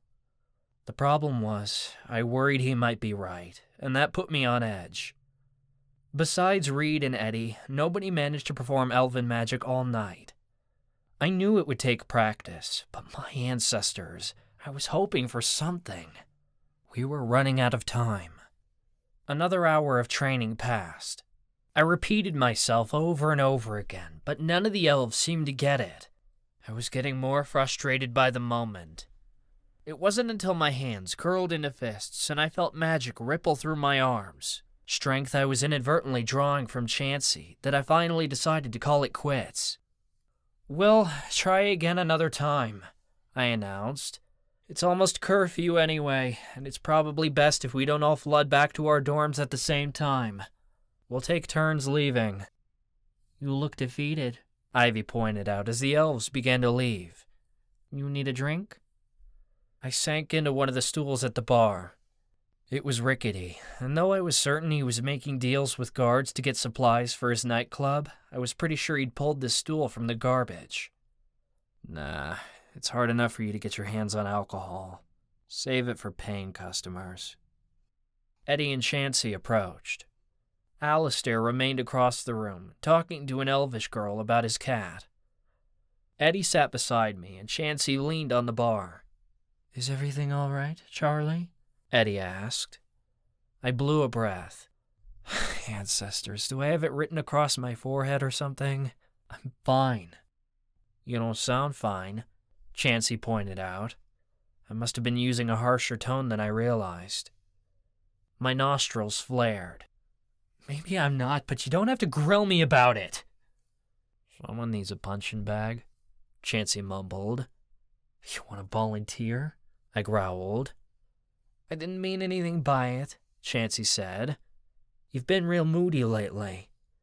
As Alistair would say, I believe someone needs to take a chill pill, Eddie added. I totally lost it. I shot out of my chair and it toppled over. Magic rattled around inside my chest as I screamed. What I need is some goddamn certainty! I wake up every day, unsure if any of us will be alive by the end of it. I'm not just imprisoned here, but in the Fight Club, and my one chance at getting free is hopeless because I can't find any goddamn answers! My best friend is in a gang, and I can do nothing to help him out of it. I'm a fucking terrible teacher, but I'm all any of you have, and it's going to get you killed! I pushed away from the bar and started to pace around. Worst of all, I've ruined the one good thing that's ever happened to me. I gave her up, and I'm never going to get her back. You all act like everything's totally fine because you've got someone to keep you company at night. I have no one. The only thing I'm certain of is that if I don't die in the middle of this, someone I care about will. Forgive me if I'm a little bitter about it all. The room went dead silent. Even the elves who had hung around on the other side of the room, waiting for their chance to leave, didn't say a word. Not even a whisper. My chest heaved, and I just wanted someone to say something. Anything. Tell me I wasn't fucking crazy. Charlie, Eddie said softly, we're not going to die. That's a fucking lie, and you know it! I yelled. Forget it. I didn't want to hear a damn thing. It only made it worse. I couldn't stand here and hope that my friends might soothe me, because there was nothing they could say right now. I whirled around and stomped out of the room. My shoulder slammed into the doorway on the way out, but I didn't care. The pain felt good, because it distracted me from my emotions. I marched down the hall, hands fisting at my sides, until I was far enough away from the Devil's Playground that I didn't think anyone would follow. I stopped in an empty hallway and leaned against the wall, heaving. I didn't know where the hell I'd ended up, but it didn't matter. What was that? Oberon's voice cut through my mind. I could feel through the bond that he was already looking for me. Nothing, I growled. Go away. I'm not going away when you need me. You're lost. I can feel it. Of course I was lost, and not just in the hallways of the Institute. Ever since Ava and I broke up, I had turned off my feelings. I'd pushed them down so far that I didn't even know what I felt anymore. I was bound to break at some point. Problem was, now that it had come spilling out, I didn't think I could shove it back inside anymore. I was bleeding, and the only way to stop the flow was to bleed out entirely. I was not interested in getting out of bed the following morning. I wanted to pull the covers over my head and sleep all day, but Oberon wasn't having any of it. He grabbed the covers with his teeth and yanked them off of me. Wake up, sleepyhead! Go away, I growled. You missed your shift last night at the factory. You're not missing class. How would you know? I know how you feel, Oberon said. It wasn't to comfort me. He was being literal, a real hard-ass. And if you miss your shift again, the warden is going to take notice. I'm trying to help you. You can help by going away. You can help by going away, Oberon mocked in a high-pitched tone. Fine. Ava wanted to give me a bath anyway. He was trying to make me jealous, and it was working. I didn't like that he'd rather be with Ava right now than with me, but I didn't say anything. But over I wasn't about to make a threat he wouldn't follow through on. When I didn't protest, he huffed and left the room. Even though he was gone, I knew I couldn't sit in bed all day. Oberei had been right. I had to get to class. The warden was watching me. All of us. Taking off my factory shift last night had been a bad move. I had to find another time to train the elves. Problem was, all my free time was spent in the training center, and Captain wasn't giving me much of a choice there. I dragged my ass out of bed, showered, and dressed in my uniform. I was counting my steps to the cafeteria when someone slid up beside me, looping their arm through mine. "Charlie," a girl sang. "I almost thought you'd forgotten about me." I had no idea who was standing next to me. All I knew was it sure as hell wasn't Ava. "I did say 7 a.m., but I realized that I never told you my dorm number," she gushed. "You must have been looking everywhere for me. Finally, we can head to breakfast." Scarlet, I said slowly as it clicked in my mind. I never really agreed to go out with her, but I could see where she thought I had. "Yes, it's me," she said. "Were you expecting someone else?" I might have been hoping for someone else. The thought twisted my guts. To hope for Ava was futile and a waste of my energy. We could fight the Warden together, but we were never getting back together. Not the way we used to be. It had become a major distraction, where I couldn't even teach the elves without thinking about her. We'd broken up because we weren't safe for each other, but holding on to her was just as dangerous. It'd be better for everyone if I just got over her. And what better way than to throw myself at the first girl who was asking? I despised the idea, but it felt like my only option. "No," I told Scarlet. "I wasn't expecting anyone. You just surprised me." "I surprise a lot of people," she chuckled. "Mostly with my brains and my brawn. Shall we?" Sure. Scarlet and I got takeout from the cafeteria, because it wouldn't be a real date if we actually ate there. "Where are we eating?" she asked. I don't know," I replied. "You're the guy, so you have to surprise me," she said. I thought about it, but every location that came to mind reminded me of Ava. The balcony was totally off limits. I would never take Scarlet there. But even the most casual locations held some sort of memory with Ava. Commissary, the villain's den, the arboretum. Was there anywhere on campus that Ava and I hadn't shared a moment or two together? "I haven't been to the Arcania Illusions room yet," I suggested. It wasn't particularly high on my list, considering the illusions were mostly visual from what I'd heard. "I can't, unfortunately," Scarlet said. "It's for good behavior only, and I have an infraction on my record this semester." "What for?" Scarlet snickered. "If you want to find out, we can rack up a few infractions of our own." Scarlet grabbed my ass, and I scowled. So attractive, I'm sure. The thing was, I didn't want Scarlet to be attracted to me. I was trying to forget about Ava, to be comfortable in Scarlet's presence, but I couldn't help it when my guts twisted whenever she came near. I wanted to hurl at her touch. But I wanted to give this a chance too. I knew Scarlet only wanted to use me like I'd been used so many times before, but maybe I could use her too. Maybe she'd help me forget. "Maybe not this early in the morning," I said in a dry tone. "Fair enough." Finally, her hand left my ass, and I felt like I could relax. "What about the room for vampires and succubi?" I suggested. "We could go there." "Ew," she gagged. "With all those assholes? No, thank you." I thought about it a moment longer, but all my good ideas just didn't feel right with Scarlet. "What about the cemetery?" she practically sang. "I've never had a date in the cemetery." Lovely. Scarlet wanted to fuck me on someone's grave in broad daylight. I just wanted to eat my food. There's a cemetery on campus? I asked. I'd never been there. Well, they have to bury dead inmates somewhere, Scarlet said nonchalantly. It's just outside the chapel. Come on. Scarlet took my hand, and I followed her. At least the cemetery wouldn't remind me of Ava, though I thought it wasn't the best place for a date. Scarlet led me outside until I heard the clang of metal and the creak of a gate. The air was chilly, and the clouds must have been thick overhead because I couldn't feel the sunlight on my skin. This is perfect, she said, sounding overly enthused. It was in stark contrast to my grumpy attitude and wasn't really helping. If anything, I was just getting more annoyed. Scarlet led me past the gate surrounding the cemetery.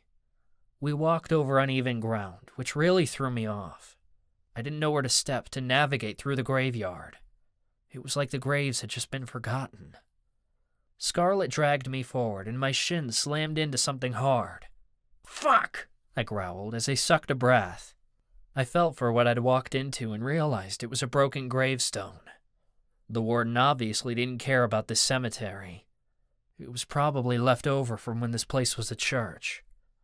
I bet the warden was banned from demolishing it, or he'd have a haunting on his hands for disrupting the graves. It obviously wasn't very sacred, since the gate had been left unlocked. Come on, Charlie, Scarlet said, like she hadn't noticed me stumble. We're almost there. Scarlet led me forward until we came to a set of stairs. She guided me to sit. I could sense a wall ahead of us, but I couldn't tell what it was. Some sort of building set in the middle of the graveyard. What's this? I asked. It's the mausoleum, Scarlet told me. Cool, isn't it? I've always thought it was kind of spooky. Cool. All I could feel was the cold concrete beneath my ass. I had no idea what it looked like. Ava would be describing the architecture to me. I felt kind of bitter that Scarlet didn't make the effort. Whatever. I opened my takeout container and the scent of bacon hit my nose. Scarlet breathed. That bacon smells delicious. I bet it's better than this synthetic blood they have us drinking. If you like it, why didn't you order some? I asked, before popping a strip of bacon in my mouth. It doesn't give me energy, but the salt still gets in my blood, she said. It's unhealthy, but it smells so good. I swear she was about to orgasm just at the smell. She was throwing herself at me, and with every attempt, it only got more irritating. Can I? She asked, leaning toward me. Sure. I barely started speaking before Scarlet snatched a strip of bacon from my container. She moaned in pleasure, but I was far from pleased. Ava could take food off my plate all day, but when Scarlet did it, I went back to a different place. I was that kid jumping between foster homes again, always trying to save my scraps so the other kids wouldn't take them from me. There had never been enough to go around back then, and I didn't want to share now. I set my container next to me, far away from Scarlet so she couldn't reach my food. She was still chewing her piece, savoring every bit, when she asked, Do you ever just sit here and wonder what it'll be like when you get outside these gates? I shrugged. I used to. She must have been staring into the forest, because she turned away from me when she spoke. To anyone else, the forest outside the fence would look frightening, but to me, it's like home. It's right there, yet I can't reach out and touch it. You miss home, I remarked. She turned back to me. Of course I do. Don't you? I sighed and poked at my food. I don't really have a home. I have nothing to go back to. I'm sorry about that. Scarlet sounded like she meant it, and for a moment it felt like we were truly bonding. The confession tumbled out of me. I grew up in foster care. I never stayed in one place too long. Then when I aged out of the system, I was so fucked up I never settled down. I had to do lots of tough shit just to survive. I suppose that's why you ended up here, she said, sounding sad about my story. I'm not just talking about the criminal stuff, I said, loosening up a bit. It was easier to talk about this after I told Ava. I used to sleep with women off the street just to get a warm bed for the night. Mostly older women who took advantage of me. I don't know if they took pity on me or found me attractive or what. Well, you are sexy, Scarlet said. I could see why they wanted to sleep with you. Yeah, but I just wanted to be something to someone, you know? Something more than just a one-night stand. I thought I found that here at the Institute, but, well, everyone knows that went down in flames. Scarlet shifted, sounding uncomfortable. You're talking about Ava-Marie? Yeah. My shoulders slumped. We're bonded, you know, in a weird way. I still don't totally understand it. I thought you guys broke up. Scarlet's tone wasn't quite as soft anymore, like she was getting annoyed. We did, but it's complicated.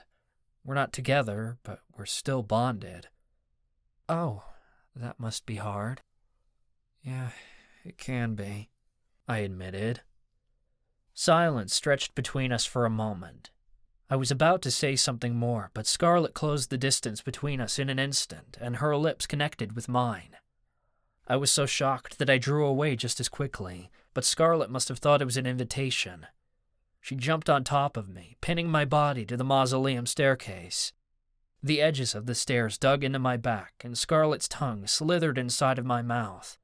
She worked her succubus powers on me, entrancing me to remain still as her lips moved over mine. My magic warred against hers. I didn't know whether to shove her off of me or succumb to her. I wanted to enjoy this, but I just didn't. Kissing her felt gross, and I wanted her off of me. Betrayal twinged inside of me. I shoved at Scarlet's shoulders. At first, I thought the feeling had come from me, an innate reaction to kissing another woman, but the twinge ebbed away as quickly as it came. I realized that it hadn't come from me at all. It had come through our bond.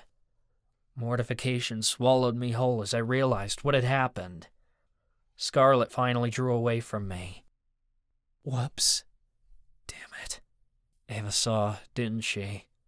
Scarlet sucked a breath between her teeth. She's on the other side of the prison yard. I didn't realize. Oh, Bri, I growled through the bond. You brought her here, didn't you? I'm not letting you get involved with Scarlet that easily, he sneered back, sounding slightly proud of himself. I sat up. We should have picked somewhere more private. Maybe next time we can... Scarlet stood, cutting me off. Let's take some time to think about it. I just realized I'm late for class. I got to my feet beside her. Well, I had a good time, I lied. I wasn't sure where the words came from, because they weren't true. I was certain some of Scarlet's succubus magic had actually taken hold of me, but something had turned her off. Maybe I wasn't as easy to manipulate as her other suitors, and that bothered her. Or maybe she didn't like that there was still another woman in the picture. You're easy to talk to. When can I see you again? I asked lamely. How about never? Oberoi laughed in my head. Fuck off, I snapped. I can't. I'm already walking toward you. I'm not sure, Scarlet said. I have a lot of training to do for my next fight. Rain check? Yeah, sounds good. I'll see you around, I said. I heard Scarlet's footsteps as she hastily ran out of the cemetery. Oberoi cackled in my mind. You scared her away. You scared her away by bringing Ava out here, I snapped. I left the cemetery after Scarlet, and the gate creaked shut behind me. The moment I was back in the prison yard, Ava and Oberoi approached. I noticed another pair of footsteps with them, along with the soft pad of paws in the grass. It must have been Marcus and Rishi. I shoved my hands into my pockets, feeling like I'd been caught doing something bad. And I had. Succubus influence or not, I couldn't convince myself otherwise. Hey, guys, what's up? Ava didn't say a thing. Though she tried to hide it, I heard her sniffle. Have you seen Callie this morning? Marcus asked. We've been looking everywhere for her. No, why? He sounded worried. We were supposed to meet in the villain's den. She was going to quiz me on my history homework. She didn't show up. Maybe Oberei can sniff her out, I suggested. We tried that, Ava said quite harshly. He let us out here, but there are so many other smells that he lost track of her scent. Maybe she... I started to say, but I was cut off by the sound of a blood-curdling scream coming from the forest. We all went still. The guards were currently dealing with a scuffle near the basketball court, and I didn't think they'd heard it. That was Callie, Marcus cried breathlessly. We all knew instantly that Callie was in trouble. We bolted toward the trees. I grabbed Oberei's fur to guide me. We hadn't made it far into the forest when he skidded to a halt beside me. You're going to walk away and leave him alone! A male voice shouted. You're not to talk to him ever again. Something ripped like a piece of fabric. Ow! You're hurting me! Callie screamed. I hardly had a moment to process what was going on before Marcus ran forward. Get off of her! He must have shoved the guy because I heard him stumble backward. The big guy wasn't the only one confronting Callie, though. There were at least 3 others, judging by the shouting that ensued. Don't you dare touch Big G, someone growled. You know your place, another snapped. You really want to stand up for this bitch? A third guy laughed, like he found it comical. Marcus! Callie cried in relief. Thank the gods you're okay. They said you were hurt out here and asked for my help. They lured me here. The gang members ignored her. Heavy footsteps squished through the mud. Judging by the deep voice, it was Big G. Do you really want to fight me, little drummer boy? Or shall I leave you to Bones? He'll have one hell of a great time with this story. Poor little Marcus, sticking up for the dainty little Fey girl. Hell yeah, I'll stick up for her, Marcus said. I'd never heard his voice come out so strong. Big G laughed. Wrong answer. You're one of the dead men walking. You don't get to associate yourself with bitches like her anymore. You belong to us. I belong to no one! Tell that to Bones. The gang members moved so fast that none of us could react. I heard their footsteps, then Callie let out a cry. Marcus grunted like he'd been punched in the gut. Rishi hissed and Oberei barked loudly. I moved to jump in and give them a piece of my mind, but Ava grabbed my arm and yanked me back. They've got a shiv to Callie's neck! She cried. My blood went cold. Fuck. If we made a wrong move, life would be over. Stand back! One of the gang members yelled. Where the Fey gets it! Whoever was holding her must have been strong, because I could hear Callie struggling, yet she couldn't get free. I heard someone snap their fingers, and I realized Callie must be trying to stop time. It wasn't working. Alright, what's happening? I demanded. A vampire's got a hold of Callie, he told me quickly. The big one punched Marcus and has his arm twisted behind his back.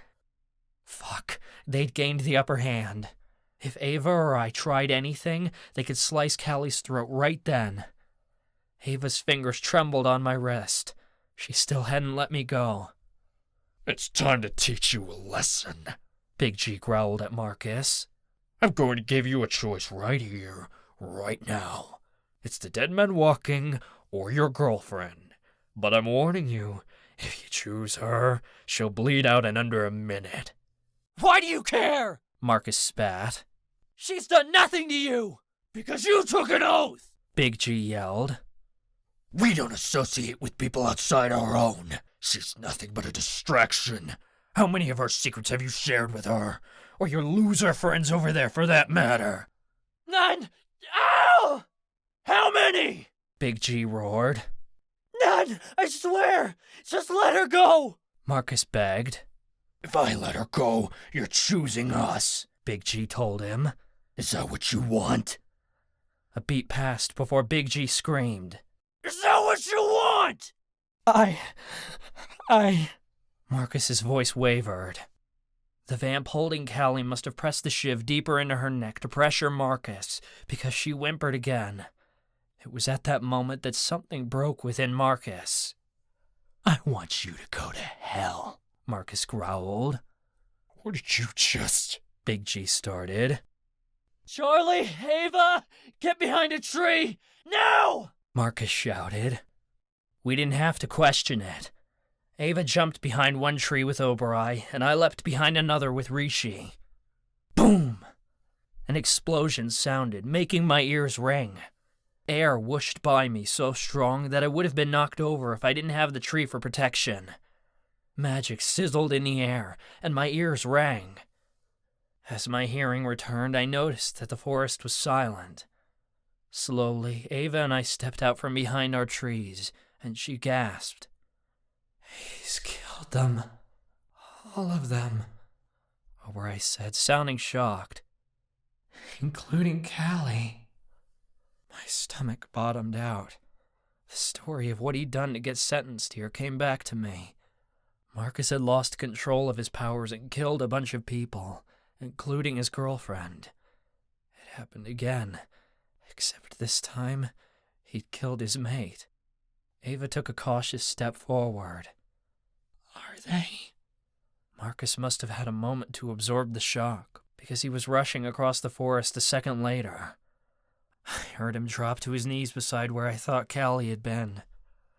No, not dead, he said quickly. I only used enough power to knock them out. Unfortunately, I had to knock Callie out to save her. Come help me. Oberai shifted into a unicorn and hurried over. I helped him hoist Callie onto Oberai's back. Rishi meowed softly, like he was worried. Get her out of here, Oberai, Marcus demanded. I don't want her anywhere near these guys. On it, Oberai said, even though Marcus couldn't hear her. I'm coming with you, Ava said immediately. I can heal any damage the blast might have caused. Go, before they come around, Marcus instructed. The girls left with Oberai. I turned back to the guys lying on the ground. What about them? Do we kill them? Kill them, Marcus balked. This is our chance to get you out of the gang, I insisted. I had no second thoughts about it. Any hesitation I had to take the lives of these dickheads had flown out the window once they'd put a blade to Callie's neck. Marcus blew a breath. The gang is way bigger than this. If I kill them, the dead men walking will murder us all for certain. Besides, how would we cover this up from the Warden? I gave a heavy huff. You're right, but we have to do something. They're going to have to come after you either way. I know what to do. Marcus shoved a glass vial into my hand that he must have just conjured.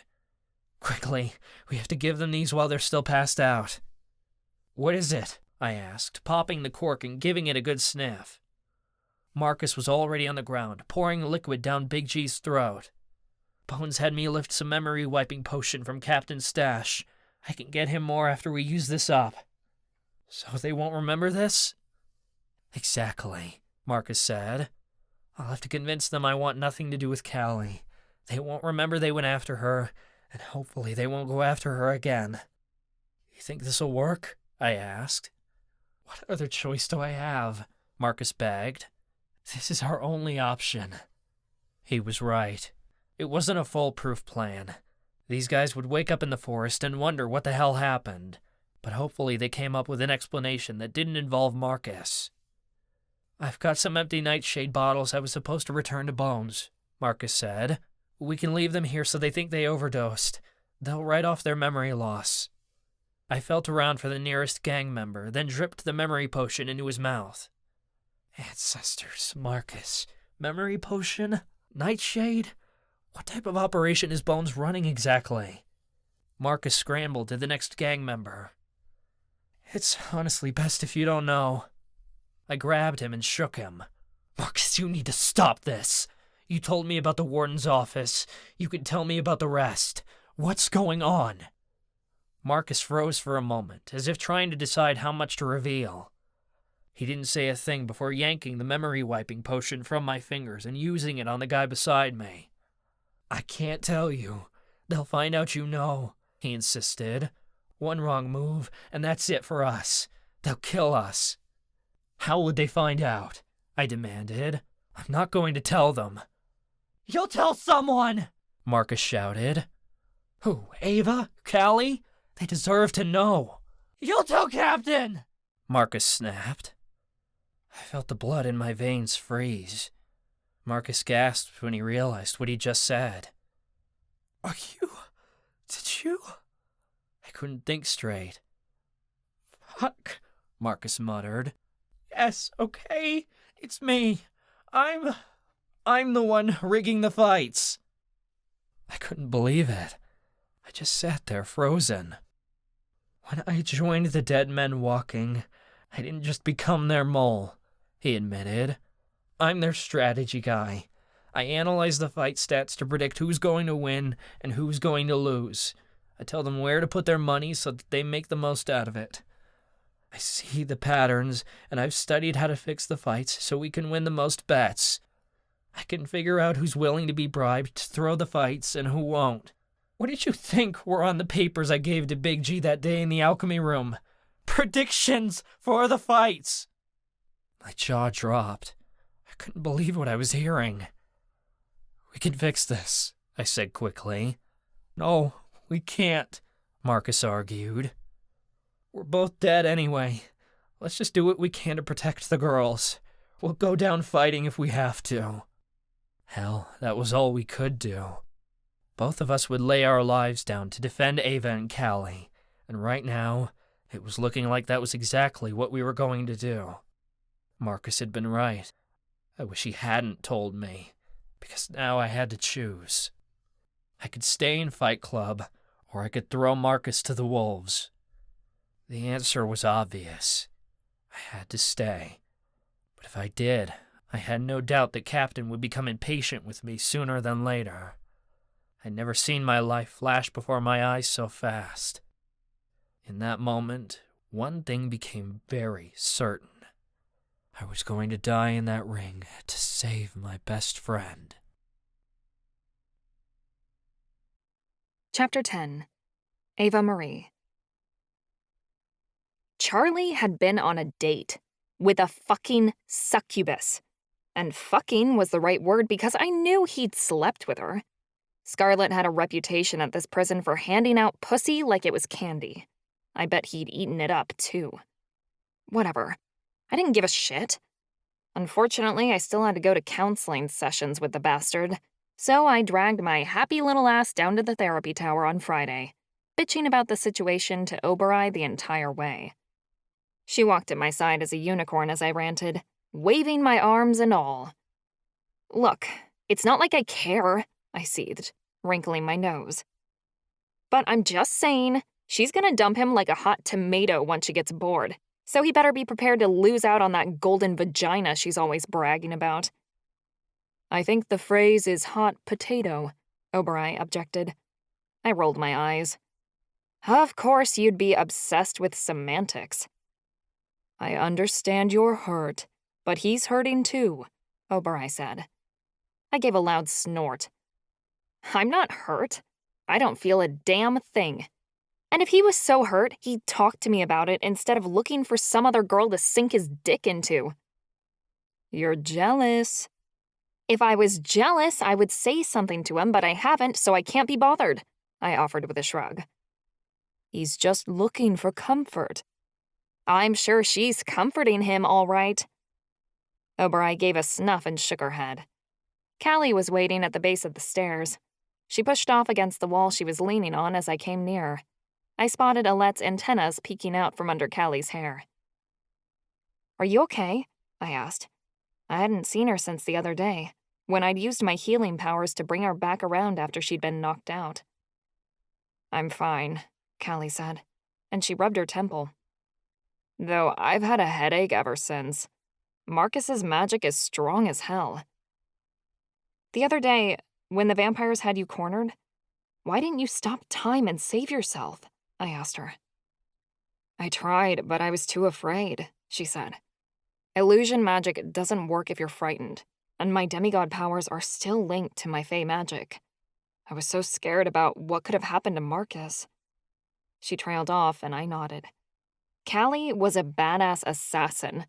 She might have been able to take those vamps no problem, but she was too worried about what they might have done to her mate. No wonder she rushed into the situation without using her head. She dropped her gaze. Have I ever told you that my powers are affected by how Marcus treats me? What do you mean? I asked. It has to do with the mating bond, she explained. I'm a fae, and we're not strong without our mates, especially shifters. If Marcus and I are fighting, my powers become weaker across the board. And we haven't embraced the bond yet, so... Why don't you two get together already? I questioned. We all know you like each other and that you're mated. It's not that simple, she insisted. He's never going to stop pushing me away, and it's killing me, Ava. I'm a wolf who's been rejected by her mate, and that's always going to make me vulnerable. Until he accepts me, and he never will, I won't be able to access the height of my powers. She looked away and wiped her eyes with the back of her sleeve. But it's no use trying to fight it. I'm a lone wolf. I always have been. I just have to figure out how to go at it alone. I wanted to protest further, but I thought about Charlie and me. We were one soul living in two separate bodies, who were destined to be together, but we weren't. I couldn't convince Callie there was hope for her situation when I didn't feel like there was any for my own. Callie, people have figured out he's your weak spot, I warned her. You have to be careful. She rubbed her arms. I know. I don't think when he's in danger. I just act. You can't, I argued. If you keep doing so, it's going to get you killed someday. Callie turned toward the door and shifted her bag on her back. Let's go in. We climbed the stairs to the tower. Marcus and Charlie were already sitting in the therapy circle. With one look at Charlie, I felt my entire body flush with rage. Ooh, I was so mad at him. Mad as hell. But I didn't have any right to be. We were both single, and we'd been broken up now for almost half a year. It was clear his attention was elsewhere, so fine. He could walk his fine ass away. I could date other people too. Not like you want to, Obereye whispered. I huffed and stomped toward my seat. Callie and I plopped down, and nobody talked. Well, this is awkward, Obereye commented. Rishi gave a yowl. I was about to break the silence until a high-pitched ringing hit my ears. It was painful, like some sort of alarm going off in the distance. It made my eardrums ache. Do you guys hear that? Marcus asked, cringing. It's horrible, Callie said, covering her ears. Charlie's countenance was grim, like the ringing bothered him at his core. What is it? Rishi meowed, unbothered, and Alette remained tucked under Callie's hair. Obereye, on the other hand, bobbed her head, shaking out her mane. It's quite awful, she commented. Despite the irritating ringing, we could still hear each other and the other noises in the room.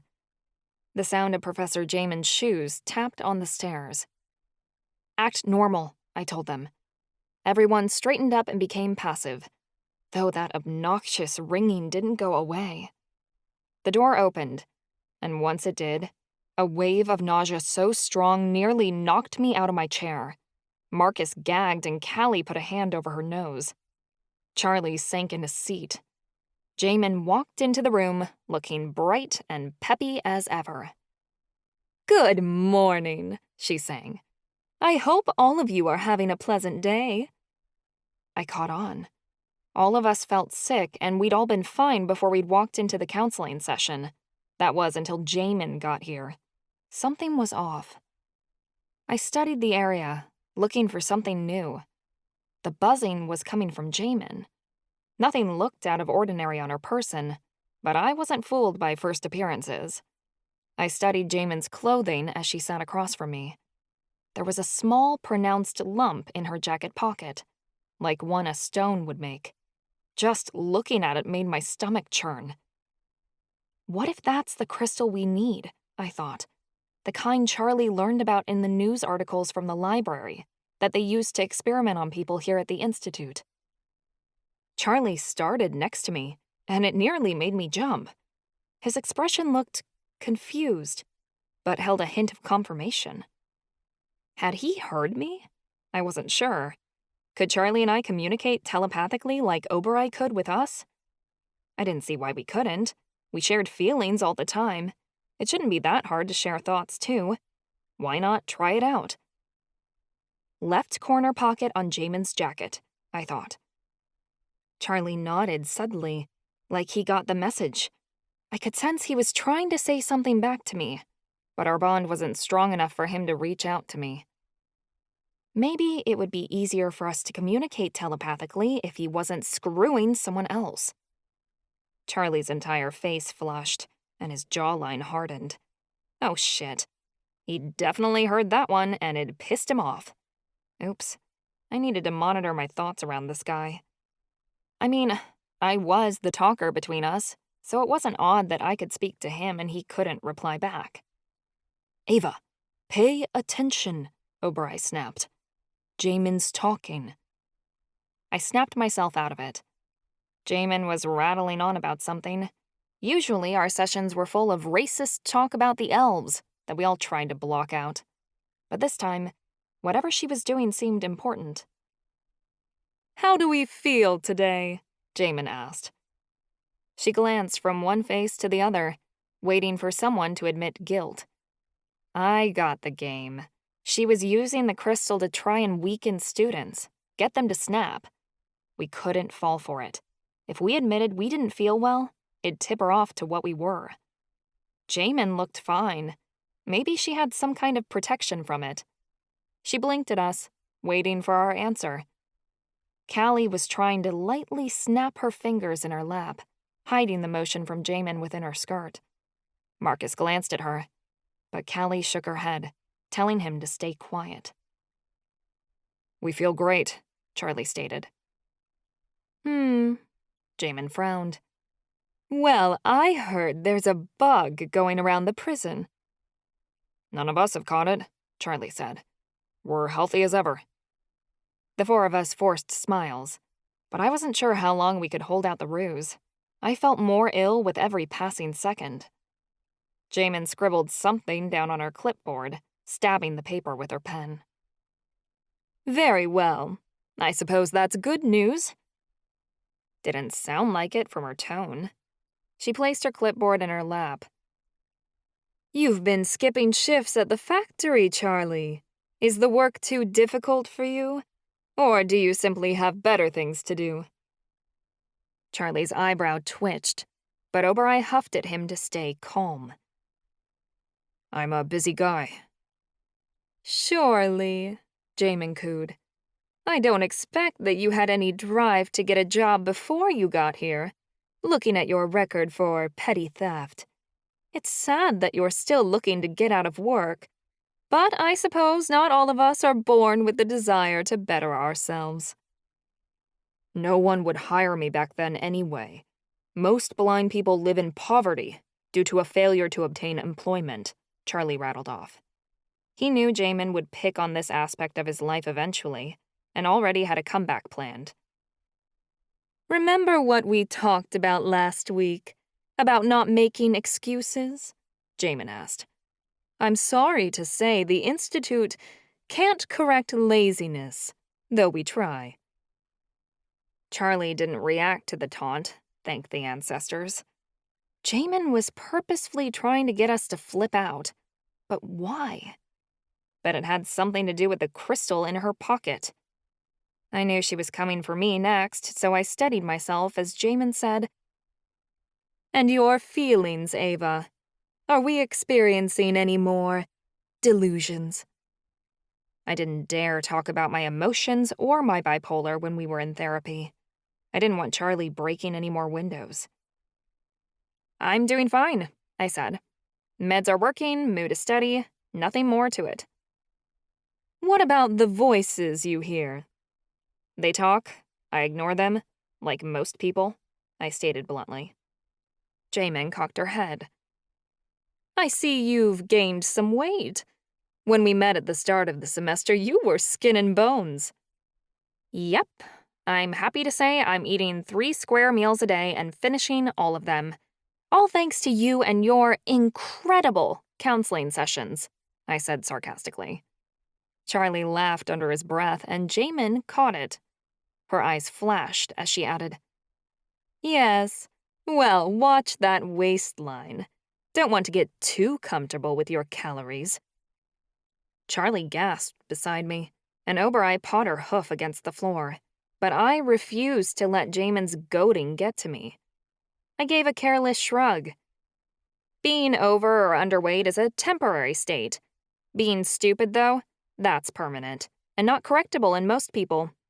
If that's not clear enough, I'm referencing someone in this room. Callie and Marcus couldn't help but let out snickers. Jamin tightened her grip on her pen as she turned in her seat to look at Callie. Professor Mazur notified me that you failed your exam in flight class last week. Too tired to fly, perhaps? I wasn't feeling well, Callie said. I flunked because I skipped class to rest, but I'm better today, Callie added as I hastily nodded at her. You must be trying magic beyond your capabilities. New abilities, perhaps, Jamin asked. Shit. She was close to figuring out that Callie had demigod powers. I started to sweat, but Callie said, Nah, just working too hard at football practice. Jamin kept prodding. Isn't it upsetting to you that you failed? Yeah, but so did your daddy's condom, and that's a bigger tragedy, Callie replied with a short shrug. Jamin's nose twitched, but she let that one go. Jamin often ignored Callie completely if she could help it. My fae friend was a tough nut to crack, and I figured Jamin found her too difficult to interrogate. Any attempt to get her to confess to anything just dissolved into an argument between them, wasting our counseling time. Marcus was the easiest to get to fess up, and Jamin had figured that out. He hadn't let anything slip during our counseling sessions, but he'd stopped himself before he'd said something incriminating one too many times, and she'd picked up on that. Jamin wore a harsh grin as she set her sights on Marcus. I don't know if you noticed, but in the Miriamic Messenger, Octavia Falls' local newspaper, they dedicated a new park to one of the little girls you slayed in your little accident. Tina Mars, Marcus said sadly. I noticed. Yes, she was only 6 when you blew her apart. Terrible thing, really. How does that make you feel? This was going too far. Jamin was a mean counselor, and yet this bordered on cruelty. I went to say something in Marcus's defense, but Callie spoke up first. That's nice they're doing a memorial, Callie said. Good people should be remembered. Yes, Jamin replied slyly. But she wouldn't have to be remembered at all if Marcus hadn't killed her. Isn't that right? She'd still be alive. She would be, Marcus replied back, haunted. But she's not. That's too bad. I'm only disappointed you can't apply yourself at the Institute and show the kind of potential you did during your crime, Jamin said, in a fake-ass disappointed tone. Wouldn't it be nice to use that talent for good instead of evil like you did? Jamin made a tittering sound. Unfortunately, it just doesn't look like you have the talent. Marcus hung his head, but Callie wasn't going to allow that comment to slide. That's not true, Callie immediately broke in. Marcus is stronger than all of us. Jamin let out a tinkling little laugh. I'm sorry, but Marcus's performance in his classes has left much to be desired. Screw class, Callie barked. It's not like that matters. She's right, Callie. Let it go, Marcus said quietly. No, Marcus. Callie's tone was so vibrant it drew everyone's attention. She fisted her hands in her skirt. You're stronger than all of us. You killed 11 people, including someone you loved. I couldn't live with the guilt if I did that. I'd die of sadness and a broken heart. She drew herself up and added, But you did, Marcus. You found a way to go on and keep living your life even after losing something so precious to you. You're hated by your coven. You ruined people's lives. Hell, you even lost the one person that you thought really understood you. And yet you're still here. None of us in this room could do that. Not a damn one of us. But you pulled through, which makes you the best out of all of us. I thought about how I'd feel if I accidentally killed Charlie, and immediately agreed with Callie. I wouldn't survive that. Well, thanks, Callie, Marcus said, like he was honored. That really means a lot. Touching, Jamin commented, and she tossed her clipboard on the small table beside her. She stood to open the door. I think we're done for today. You are dismissed. Clearly, she was frustrated we hadn't shown any weakness at whatever was in her pocket. We stood up to leave. On the way out, Charlie bumped into Jamin, nearly knocking her over. He grabbed her shoulder to steady her while his other hand slipped into her jacket pocket. She didn't even notice. I'm sorry, he said quickly. Can't see where I'm going. Jamin's lip curled. Yes, I suppose we should all be more careful. I smirked. It was the same trick Charlie had used to steal my wallet long ago. Jamin sneered at us as we left the room, and we took the winding tower downward. Gods, that woman is horrid, Callie complained when we reached the bottom stair. It's like we go in to get bullied every week. Did you get the crystal? I asked Charlie. He opened his hand. Resting on his palm was a tiny purple gemstone. It was see-through, and at such a close distance, the ringing it emitted niggled at my brain. I wanted to pass out just looking at it. Do you think Jamin will notice that you nicked it? Marcus asked nervously. She has counseling sessions all day. She'll suspect us, but she'll suspect others as well, Charlie pointed out. We just have to hope she doesn't realize it's gone until the end of the day. I couldn't stop time with that crystal in the room, Callie said. Whatever it is, it limits our demigod powers. Jamin didn't seem affected by it, I pointed out. Neither did Rishi and Alette, but Oberai was. It's the same with Callie's power, so it has to be something for demigods. I bet Jamin's carrying it around to see who gets sick. I felt this way once before, Charlie remarked. I got the same headache when we went to the fence line and tried to escape earlier this semester. These crystals must be what the Warden buried under the perimeter of the Institute. They're why we can't break out. I gritted my teeth as I took the gemstone from Charlie. This thing literally burns my hand. Mine too, Charlie said. It was painful to hold. Oh, ancestors! Does anyone have a glove? I asked painstakingly. Touching this thing was getting more agonizing by the minute. Here. Charlie slipped off his sweater and handed it to me, leaving him in his white button-up. I bundled the crystal into the sweater, and the effects lessened slightly, though the thing made me nauseous to be around. It left a tiny mark on my skin. Remember the potion I talked about, Charlie? I asked. The one that could tell us what this thing is made of? Let's go brew it now. The stuff's in the lair. I'm not going, Marcus said. I need to leave. Marcus, Callie said softly. I'm at the counseling session because I have to be, but as far as anything else goes, I can't be seen with you guys anymore. It's too dangerous, Marcus insisted. I have to report back to the dead men. Don't try to talk to me, especially not in public. It'll only make things worse. Marcus romped off with Rishi. Callie's gaze dropped and I asked, Do you want to stay here? Charlie and I can handle this. Yeah, she said quietly. See you two later. Callie headed off in the other direction, her hair hanging in her face. God, she got really depressed when Marcus wasn't around. It was so sad to see. Let's leave, before anyone notices us doing so, Charlie noted. We got to the lair as quickly as we could. I'd already stashed the ingredients we needed for the potion there after stealing them from the alchemy lab days ago. Oberai stood guard at the entrance, while I sat on the floor and got to brewing the potion. I lit a fire underneath my cauldron before I added water, and started pouring ingredients in: olive oil, cinnamon, dried primrose, and fakin dust that I'd gathered from Alette's wings. The crystal sat bunched in Charlie's sweater beside me as I brewed. Even though it wasn't touching me, I could still feel the crystal's soft hum. "What do you think is in that crystal?" Charlie asked. I can't be sure. We know the crystal hurts prophets and demigods, I said.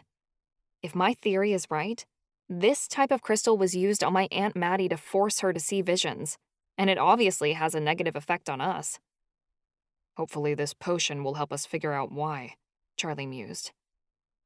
You should know that the potion will eat whatever is put into it. The crystal will be destroyed during the process of the potion breaking down the chemical compounds, I explained. We won't be able to keep it once I drop it in. "Fine. Get rid of it," Charlie demanded, like he couldn't stand to have the crystal in his presence. I dropped the crystal into the potion. Charlie and I both sighed in relief as we felt the crystal's awful effects reside, and the ringing in our ears faded. I stirred the concoction counterclockwise before I stood. We should leave this here to brew. I'll check on it before our cells are locked for the night. Charlie nodded briskly. We got back to the prison before anyone noticed our absence. Oberai walked behind us as we roamed the Institute halls. I headed toward the villain's den, looking to relax for at least a bit of the afternoon. Charlie followed me, and I didn't know why. It was annoying. I wanted to be left alone. Loneliness? It was safer. It wouldn't hurt like seeing Charlie with Scarlet had. "I could hear your thoughts in counseling," Charlie noted. "Not everything, but bits and pieces. It was smart of you to tell me where Jamin had hid the crystal." Uh-huh. Charlie's brow furrowed. "Don't you think it's cool we can communicate telepathically? It's something we should work on." That would only bring us closer together, which was something I didn't want. Keep your thoughts to yourself. I've got enough on my mind. Charlie frowned. "So, you don't want to talk to me?" Not really. Ugh, asswipe. "Did you just call me an asswipe?" Charlie snapped. No. Another unfortunate slip of the brain. "Yeah, okay. Why are you always in a mood?" Charlie said sourly. Oh gee, it wouldn't have anything to do with me having a mood disorder now, would it? "This has nothing to do with your bipolar. You've been stable for months," Charlie accused. Maybe it has to do with the fact that you... What was that? Our bickering was cut off by the sound of arguing coming from the mer-person cell block of the prison. Uh-oh, that didn't sound good. Charlie and I hurried down the hall, Oberai scrambling behind. Opal stood outside of her dorm room, holding on to a blanket that had little narwhals all over it. She was trying to get it back from a huge, hulking merman who was yanking on the blanket with a cruel laugh. "Cut it out, Kyle!" Opal screamed. She bordered on hysterics as she tugged on the other end of the blanket, trying to get it back. Kyle snickered. "Still need a blankie. Aren't you cute?" I knew this loser. He choked me out during the dark games and Charlie had almost killed him. I wasn't a fan. His windpipe, which Charlie had crushed, still rasped with each word he spoke. "It's mine!" Opal's voice grew louder. Kyle let out a cruel laugh and pulled the blanket so hard it nearly yanked Opal off her feet.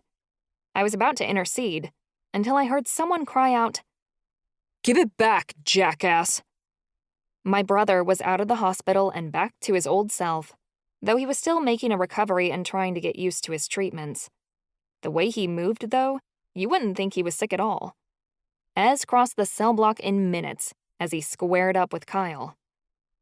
"You've got 2 seconds to fuck off." "Why? I thought we were having fun," Kyle teased. He pulled again on the blanket and my heart cringed as I heard it rip. A huge hole ran up the side, ruining the quilt squares. "Oops, my bad." "No!" Opal screeched, and she began sobbing. Kyle tossed it back at her with a sneer. "Game's over, I guess. Ezekiel socked Kyle across the face.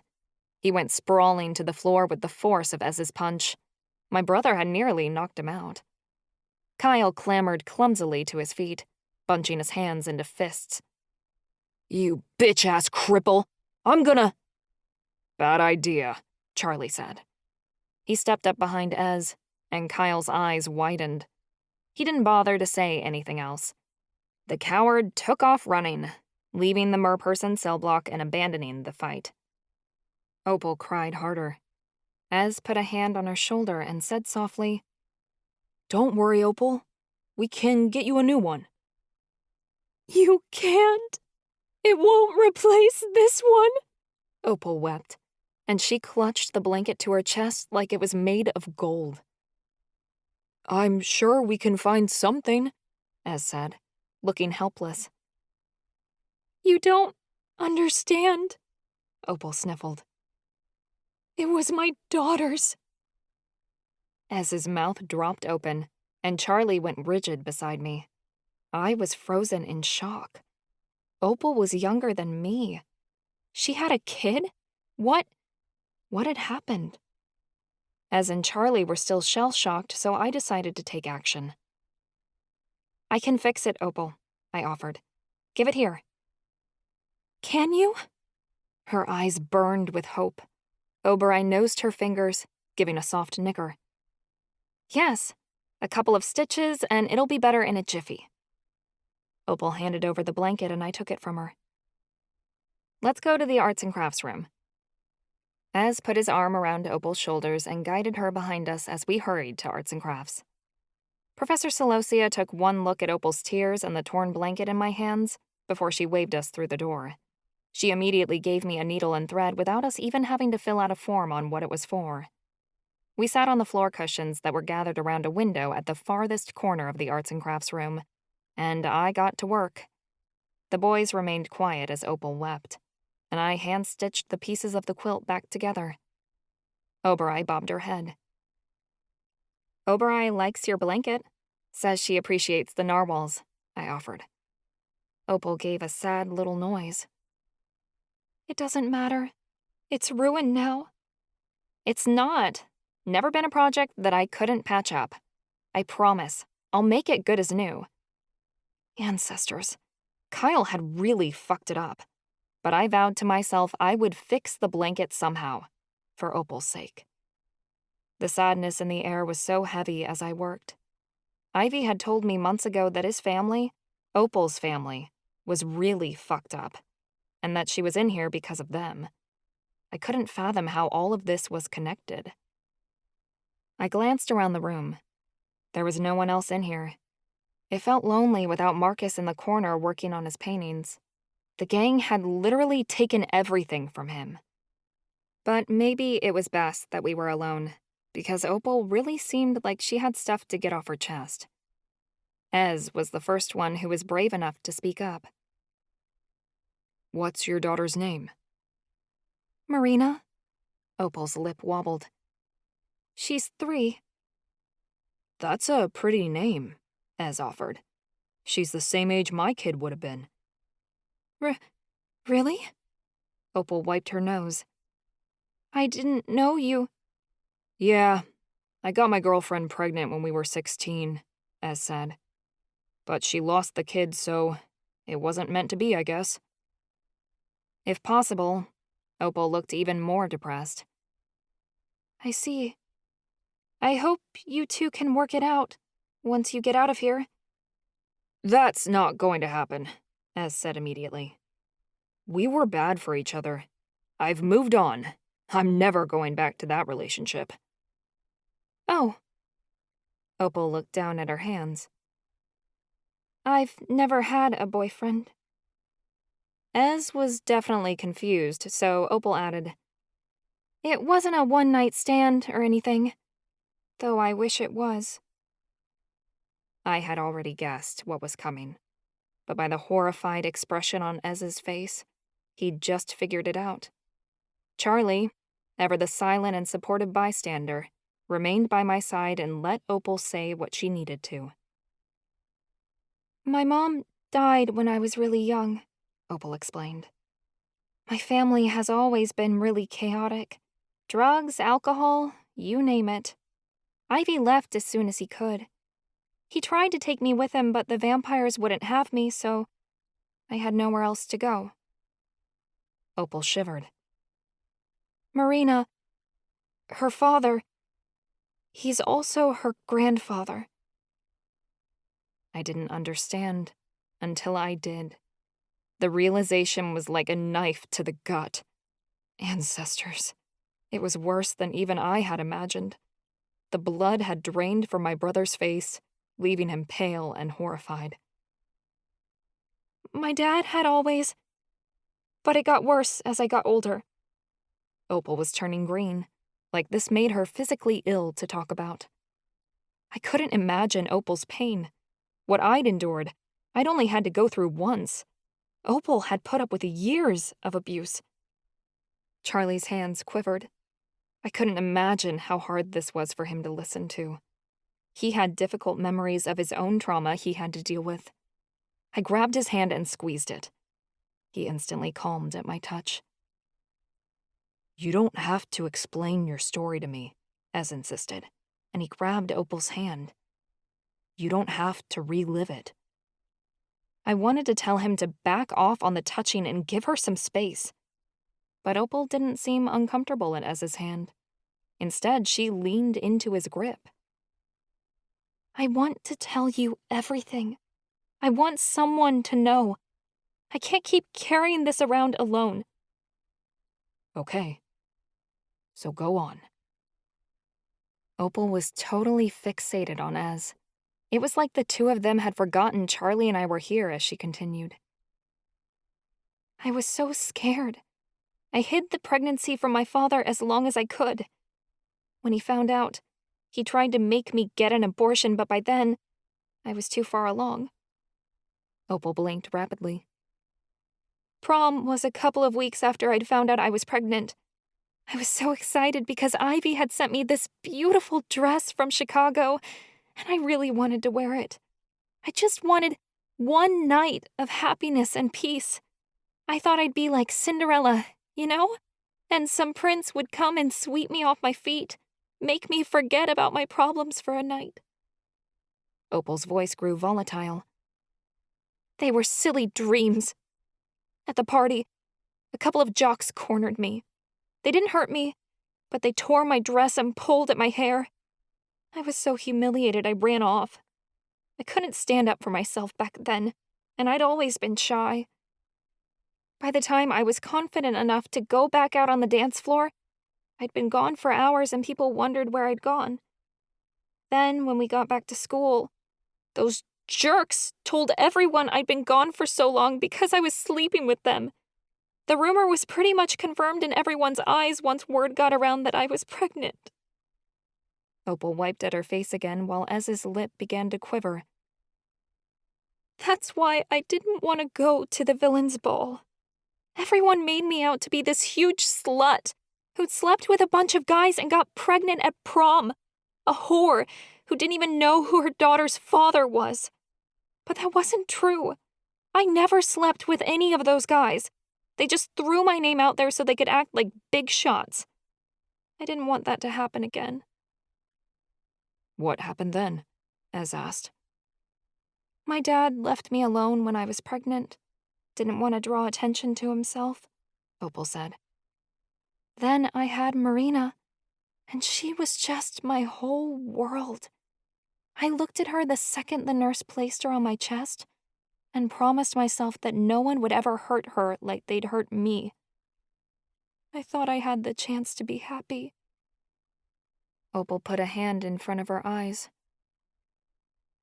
After she was born, my dad came for me again, and I couldn't take it. I refused to allow him to hurt me one more time. This siren scream just burst out of me. His head exploded. Charlie's jaw dropped, but Ez remained in control, thank the ancestors. He nodded along like Opal had said the most normal thing in the world. Opal shuddered. I panicked. I tried calling Ivy so we could clean up the mess and hide the body, but he was still so far away. He told me to wait, but I was so afraid that I tried hiding the evidence myself, and I got caught. Opal hung her head. They took Marina from me and put me on trial. My family has a bad reputation in the Atlantean court system, so I knew I wasn't getting off easy. They talked about executing me, or sending me to the Atlantean prison on a life sentence, but I was lucky enough to have a good criminal defense lawyer. She saved my life. She argued that I had a clean record before the incident, and that I'd probably lost control of my powers by accident.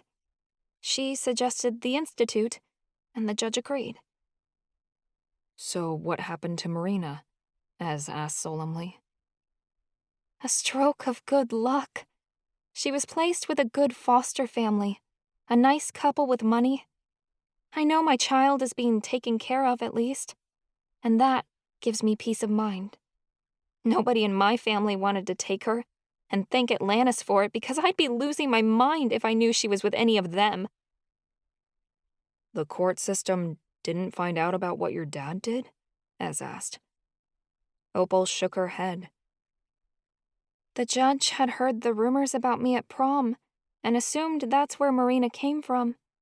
He didn't order a paternity test, and I didn't request one, because I didn't want people to know who Marina's father was and shame her for it. I did my best to save my daughter's respect in the eyes of our people. I'd rather everyone think I was trash than know my child was a product of You don't have to say it, Ez said, and he stroked his thumb along the back of her hand. It's okay. Opal took a heavy breath. Getting my daughter back is dependent on the conditions of my release. If I graduate from the Institute, I'll get full custody. So I have to be good here and leave the Institute with a clean record, so I can see my daughter again and she can finally be back in my arms. Opal wiped at her face. I'm already losing so much time. I already have to explain to her where she came from one day. And I don't know how to do that. Telling her I had to go to prison was hard enough. She didn't understand why I had to leave. She will one day, Ez said, and she won't hold it against you. How can you be so sure? Opal raised her eyes. Because I'm willing to bet that Marina is just like you, and you're the sweetest, kindest girl. You couldn't hate anyone no matter what they did, Ez said. And I know the way you talk about her that you love her. She knows it too. I haven't even talked about this in group therapy. Opal ran a hand through her blue hair. The word has gotten around somehow. Mad Dog knows. He's been torturing me about it ever since I got here. Thank Atlantis for Ivy, though. He drives him away. You don't have to worry about anyone bothering you ever again. If someone wants to hurt you, they're gonna have to go through me, Ez vowed. Opal smiled for the first time. You're adorable, but you can't fight off everyone. Why not? Ez said lowly, like he wanted to try. I haven't seen my daughter since I've been sent here. I barely get to talk with her on the phone, Opal said. That's why I need the blanket fixed. It's the only thing I have of hers the Institute allowed me to bring. And here it is, I said, tying off the last stitch. I handed it back to Opal. Good as new, like I promised. Ava, it's perfect. I can barely tell it was torn, Opal said, peering at my neat stitches. See, there's nothing I can't fix, I said proudly. I stood up and tugged on Charlie's arm. It already felt like we were infringing on a very private moment, one that was meant for these two. I'm really sorry to hear about everything that happened to you, Opal. I hope you can get your daughter back. I will someday, Opal said. Thanks for sticking up for me, and for fixing Marina's blanket. You're welcome. See you guys later. Charlie and I left the arts and crafts room. As I took a glance back, I saw Opal and Ez curled up together on the floor cushions, cuddling and looking adorable as all fuck. Professor Celosia was acting like she hadn't seen them, ignoring the no-touching rule so they could have a moment. Well, good for them. I hoped Ez could help Opal heal. We were quiet. By this time, it was around lunch, so Charlie and I naturally headed toward the cafeteria. I'd been hungry earlier, but now my appetite was depleted. Hearing about Opal's tragic life was traumatizing enough. I couldn't imagine living through it. Oberai followed behind us, unusually quiet. "Do you think she'll be okay?" I asked Charlie, as we approached the cafeteria. "Yeah, she's got Ez," Charlie said. "He's always gonna be there for her." I swallowed the lump in my throat. Charlie changed the subject because I don't think either of us could talk about Opal any longer. "So, when do we check on the potion? Tonight?" "The potion will take time to decipher the atomic makeup of the crystal," I said. "It should be ready in the morning." "It'll take all night?" Charlie complained. "I'm a master alchemist. My aunt trained me well, but I can't make potions work miracles," I told him crossly. "We're just going to have to wait and see." Charlie gave an angry noise. "We don't have that kind of time." "Would you relax? Ancestors, I thought I was the impatient one in the relationship." Charlie's knuckles cracked. "There is no relationship because there is no us." Oberai stomped her hoof as hard as she could. She didn't mind if we bickered, but that was just Charlie and I. But she hated it when we fought. "And whose fault is that? I'm not the one getting pegged by a succubus," I said snidely. "I'm not getting... Hell, I fucking hate you sometimes." "I hate you all the time." I stopped walking and faced him as we came to the entrance of the cafeteria. "But why should you care how I feel? You've got a new girlfriend now." Charlie scoffed. "Scarlet is not my girlfriend. In fact, I'm hardly interested." "You're interested enough. Otherwise, you wouldn't have taken her out," I accused. "So what?" Charlie threw his arms up. "We went on a date and it wasn't anything special." "Come on. We all know Scarlet's hot. Have you seen her ass?" "No!" "Okay, that was a stupid question, but you have to admit you've copped a feel." "I have not!" Charlie yelled. "Please, you can't expect me to believe you didn't sleep with her." I crossed my arms. Conversation inside the cafeteria, which had been loud before, had died down. People had overheard us arguing and wanted to listen in on the prison's newest drama. I didn't care who heard. I was too upset. "We didn't do anything," Charlie growled. "We had breakfast and we talked. That's all." "You don't have to lie to me. I know you have needs." Charlie's mouth dropped open. "You're being overdramatic." Says the man who can't control his temper to save his life. Or our lives, really. He was off the rails lately, flying off the handle every which way and turn. Eddie had told me the elf training session the other day hadn't gone well, but Charlie's people were depending on him. He had to do his best to keep it together. Charlie's teeth gritted. "I don't have to explain myself to you. I'm single, you're single, and whoever I date or whoever I sleep with is none of your damn business." "Fine. You can fuck anyone you want, and you know what? So can I screamed back. Charlie let out a noise of rage and fisted his hands in his hair. "You're so difficult to get along with. This is why we broke up, because you take every little thing and blow it out of proportion." "What?" My mouth bobbed open. Had he really said that? But he kept on going. Charlie seemed to be on a tirade as he ranted, "You know what I said. You're just a spoiled little rich girl who wants everyone to think that you give a shit, but deep down inside, you're just looking out for yourself. You pretend to care about everyone else because no one gives a fuck about you, just so you can feel like you matter." I didn't know someone could actually rip your heart in two, or that it would keep beating afterwards, because at that moment I wanted it to stop. "Charlie!" Oberai reared her head back like she was shocked. For the first time in my life, I was speechless. I couldn't think of anything to say back. Even the voices in my head were quiet, muttering Charlie's words over and over. I couldn't think or breathe. All I could do was feel. He'd really hurt me this time. I think he knew it too because his angry expression dropped, replaced with horror. Pidge. I did my best to blink the tears away, grateful he couldn't see them. I stormed away before a sob could escape from my throat that he would hear. The tears were overwhelming me this time, and I couldn't make them stop.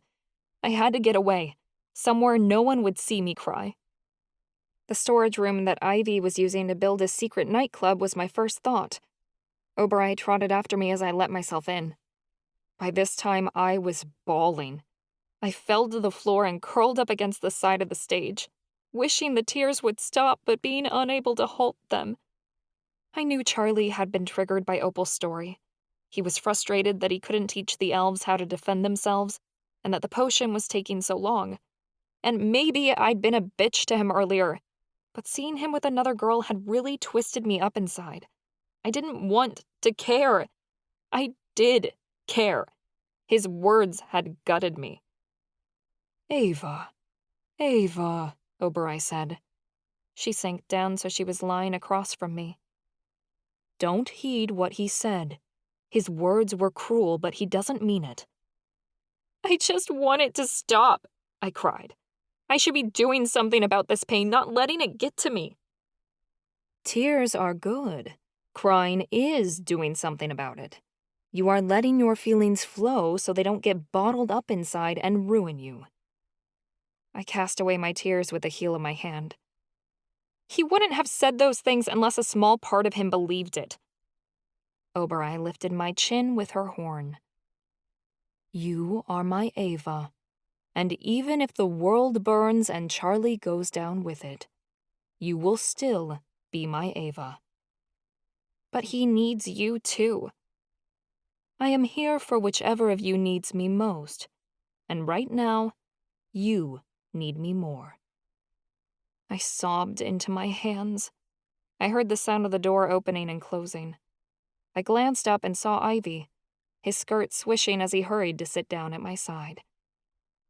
Oh, Ava. Ivy brushed my tears away. I know it takes a lot to make you cry. It hasn't been the best day, I admitted. It's Charlie, isn't it? You got in another fight? Yeah. I didn't tell Ivy what Charlie had said, because I knew if I did, he'd rip Charlie's head off. Ivy parted my hair back. I'm sure he'll stop being a moron and come to his senses. And if you two can't work it out, I know a grave we can bury him in. Or some concrete shoes if you'd like to take a swim in the lake. A laugh bubbled up from my core. You're the best, Ivy. I noticed there was a bit of blood mottled around Ivy's nails. He didn't attempt to hide them as I asked, What's that from? Ivy smirked. Kyle might be sleeping with the fishes. Or he would be if I didn't have to run off before I got caught. Ivy, that's so dangerous. Nobody saw me. He's gonna be breathing through a tube for a while, though. I take it you heard what happened, huh? I asked. Yeah. Thanks for fixing Opal's blanket. It means everything to her, Ivy said, putting an arm around me. Ivy's skin was cool and smooth. I huddled closer to him. Opal's life was so sad. Everyone here has a sad story, Precious. Some are just sadder than others, Ivy said. You were going to help Opal hide a body. Nothing I haven't done before. Ancestors, Ivy. My dad was in the Italian mob. Half of them are vampires anyway, but you'd never know it. I told you my life wasn't all roses. Were you in the mob too? Not really. I helped them out with a few jobs, but who I was prevented them from accepting me. Because you're non-binary? Yeah. They were looking for tough guys, and that wasn't me. I was too feminine for them to want to keep me around for long. I bounced back and forth between Chicago and Hawaii a lot. Mom didn't want me and my dad didn't bother to know if I was dead or alive most days. Ivy wiped the rest of my tears away. I'm guessing your folks don't know about what happened to you either. Mine never found out, or cared to ask. I hadn't told him, but Ivy knew anyway. We just had that kind of connection. I looked up and asked, "You too, huh?" Ivy gave a frown. I got myself into a couple of bad places I couldn't escape once I was in 'em. Oh no, that's terrible. My clients weren't the best people. I went home with a few guys I had no business being around, but I gotta eat, you know? I gave a heavy sigh and leaned against Ivy's chest. Life sucks, Ivy. Only if you're a vampire. I cracked a smile at his lame joke. How many people do you think are at the Institute who don't deserve to be here? Honestly, most, Ivy said. I was paying attention in juvenile justice. Weird, right? Because I never do. And Professor Job was saying that most prisoners end up behind bars because they didn't have enough resources or support back home. We had this group discussion, and almost everyone in class said if they had a stable home, or a better education, or good parents, they wouldn't have ended up here. I mean, some people belong in here. People like Mad Dog and Naya. They come out of the womb bad. But most of us, maybe if things were different, we would have had a chance. I had the best upbringing I could have had, and I still turned out wrong, I said glumly, thinking of my parents. Maybe you're one of the bad ones, Ivy teased with a coy wink. I scoffed. Probably. I think a lot of us got dealt a bad hand. Then once we got started down the wrong path, we just couldn't figure out how to get off. I rubbed my eyes. I couldn't figure out how to fix my life anymore. I don't know what to do, Ivy. I keep making the same mistakes. Happens to all of us, he insisted. Not like this. I'm just too emotional. I don't know if there's anything good left inside of me, I confessed. I'm too much for Charlie to handle. That's why he keeps avoiding me. I destroy everything I touch, and I chase away everyone who gets too close. This proves it. I'm unlovable. Hey, Ivy said, grabbing me before I could cry again. Don't you let him make you think you're worthless, you hear me? You're a strong, beautiful person with a heart of gold, and you always have been. No matter what, you always got yourself, and you can't turn your back on the woman you want to become. Nothing can take that away from you, you understand? And you're not unlovable. I love you, and your friends love you, and Oberoi loves you. You got a whole team of people behind you, so fuck whatever Charlie said, you hear me? I cleared my throat and sniffed. You're right.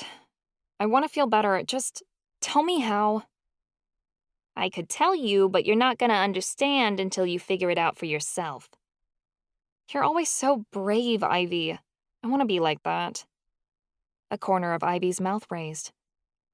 I had to love myself, sweetheart, because it was damn obvious no one else was going to. Okay, then show me how. I will. It's time you got your confidence back. I blinked and Ivy shook my shoulders encouragingly. You know what? Chance said he's gonna bring Charlie down to the club tonight for the grand opening of the Devil's Playground, Ivy said mischievously. Why don't we give Charlie an evening he'll remember? What did you have in mind? Ivy grinned. Revenge is my specialty, precious. Just follow my lead, and he'll live to regret ever letting you go. Ava, this is going too far. My brother was complaining as he set up lights backstage at the Devil's Playground. It was opening night, and on the other side of the curtain, dozens of students with invite-only passes were getting ready to enjoy a night of drinking, dancing, and debauchery. And I was the opening act. Ivy had hired a bunch of girls, mostly succubi, to be exotic dancers for the club, and a couple of brawny vampires to act as security. He'd also hired a fae friend to cast illusions to keep the sound from escaping the club, along with a spell to hide the entrance from anyone who didn't have a pass. The dancing girls were to go on and continue the show after my act was finished. This was my first performance in front of a live audience since I'd quit singing after Monica died. Underneath my silk green robe, I wore fewer clothes than I ever had, but I'd never felt so confident. I'd managed to con my brother into helping me, though he refused to run the spotlight once he got it running, handing the job off to Opal. He clearly disapproved as I took a few steadying breaths backstage, wobbling in my knee-high leather boots that had a 5-inch heel. "Is he here?" Opal gushed, bouncing in place. "Sitting in the front row with Chance," Ivy said in satisfaction. "His world is about to get knocked sideways." Ivy wore identical boots to mine, with a green and black corset, institute colors of course, matching panties and garter straps that held up fishnet leggings. He looked incredible. My heart thudded wildly with the news that Charlie had arrived. He thought I was a spoiled little rich girl? Fine, because I was getting all the money tonight. Ivy twirled a feather boa around his neck as he faced me.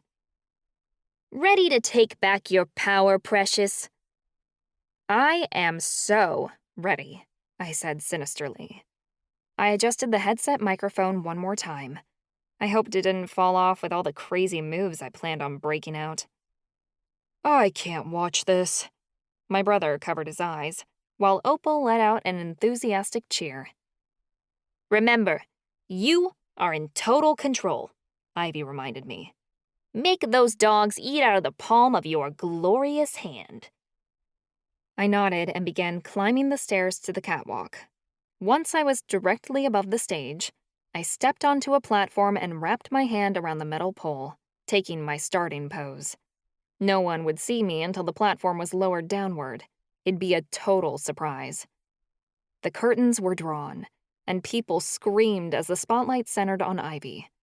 He began twirling around the stripper pole in the center of the stage like a master, twisting his body as if he was born to perform for a crowd. Ivy was a true artist with the pole. When he danced, everyone was captivated by the beautiful way his body moved. We ruined our chances and got sentenced to hell, but I'm addicted to sin and have something to sell. You think I'm a doll and want to play with my life? You can toy with me now, but only for a night. You can have it fast or easy, or you can take it slow. Just have that wallet ready, baby, or I'll tell you where to go. Damn, Ivy could sing. We'd written this song in a rush for the club's opening, and only rehearsed it a few times with the DJ who was playing the song's instrumentals. Now that this was the real deal, he was belting out the lyrics like none other. Women and men both hollered in delight as he dipped down, showing his ass to the audience before grabbing the pole behind him and sinking down. That was my cue. The bass thumped, the music pounded, and colored lights flashed everywhere. I felt like a goddess as the platform was lowered from the ceiling, hovering above the stage to the wild cheers of the audience. My eyes scanned the crowd. I caught Callie sitting with a group of fae girls at a table in the far corner, Alette on her shoulder. Then I saw Charlie. There he was, having a beer with Chansey and waiting for the song to continue. He thought he was here to support a friend. I was going to make him eat shit. I shimmied my shoulders, then shouted, "This one goes out to the asshole who broke my heart." When Charlie recognized my voice, his expression went completely white. A wicked grin spread across my face as I spun around the pole and began to sing. From the day I was born, I've always been a bad girl. Stealing cars and breaking rules was my entire world. And if you're looking for a way to get inside, buckle up and hold on tight, because baby, it's a ride. Pin me up against the wall and grab me by the waist. I can't say I won't be naughty, but damn, I'll like the taste. I yanked at the tie on my green robe and it fell off, revealing my outfit. It matched Ivy's, a green and black corset with garter straps and fishnets. I'd gone a little more daring on the panties, whereas Ivy's covered his ass. I was more or less just wearing a thong. The men in the crowd went absolutely nuts, giving wolf whistles. With delight, I watched as Chansey leaned over to Charlie and hastily explained what was going on. Charlie's eyes got darker with every word. I grabbed the robe and tossed it to the crowd to the pleading demands of men. And what do you know? It landed on Charlie's head. He flailed to yank it off, his hands trembling and his jaw still wide open, as I continued my song. Spoiled little rich girl who needs daddy's credit card. We might be behind bars, but trust me, I can get you hard. These broke guys can't handle what they cannot see. The judge thought I was too damn wild, so my sentence set me free. But if you get me in handcuffs and read me all my rights, you'll have me on my knees, or any way you like. The beat picked up and I began my dance. I did a few dips and twists to the mounting enthusiasm of the audience before I wrapped one knee around the pole. I supported myself with one hand as the pole began spinning me around, and I switched tactics. Both of my legs clung to the pole as I began climbing it, higher and higher until I reached the top. I let myself go, hanging upside down with my arms out. My boobs nearly spilled out of my corset, until I steadied myself by grabbing the pole with two hands, extending my legs into the splits. See? Ivy's dancing lessons had come in use after all. Holy shit, she is flexible, some guy cried out. What I'd give to put her in any position, another dude cried. I wasn't even paying attention to Charlie's reaction anymore, because this was fun, and I was having the time of my life. I'd never felt more empowered as I made the pole my slave. I came down from the top of the pole and landed on my heels, giving a wink to the audience as I slowly slid down its length. The platform was lowered to the stage floor. The crowd continued screaming insanely as I stepped down, and Ivy took his place beside me. The platform rose back into the catwalk as Ivy and I duetted the chorus, melding our voices into a synchronized harmony. My vices and my darkness I'll take to my grave, because if given the chance, I'll always misbehave. Addicted to the high of wanting sex and freedom, you'd better bow down, 'cause this prison is my kingdom. I'll be riding on top and screaming as I say it. I'm a bad bitch, and don't you forget it. We broke into a coordinated dance just as the beat dropped. The club was so loud that the floor shook. Thank the ancestors Ivy had put some good silencing wards on this place, because if he hadn't, the guards would hear us for sure. But at that moment, I didn't care.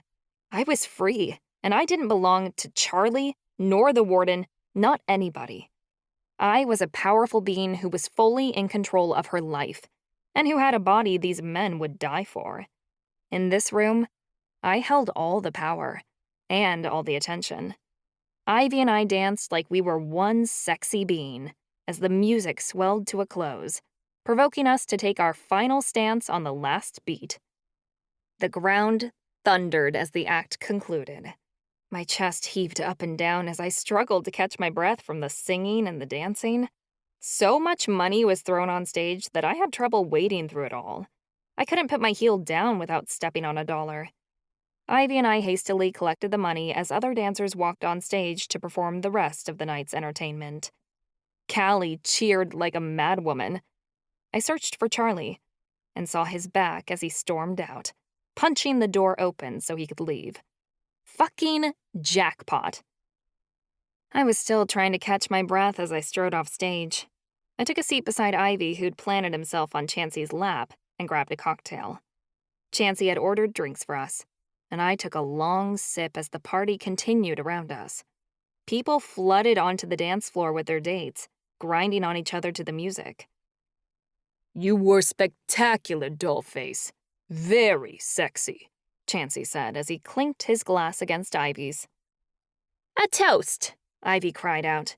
to the club's opening, and for Ava showing her ex that he ain't shit. I heartily agreed. I threw back my drink and chugged it in a few gulps before I asked Chansey, "You don't feel shitty for leading him into a trap?" Hey, he needs a wake-up call, Chansey said.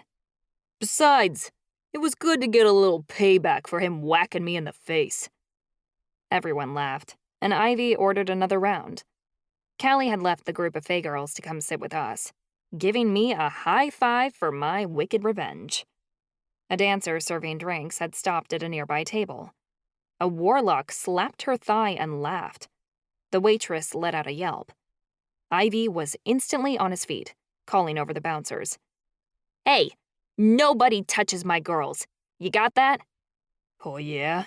What are you gonna do about it? The warlock growled. Ivy grabbed the loser by his neck and tossed him into the table. It collapsed. The warlock gaped, rubbing his shoulder and looking up at Ivy in fear.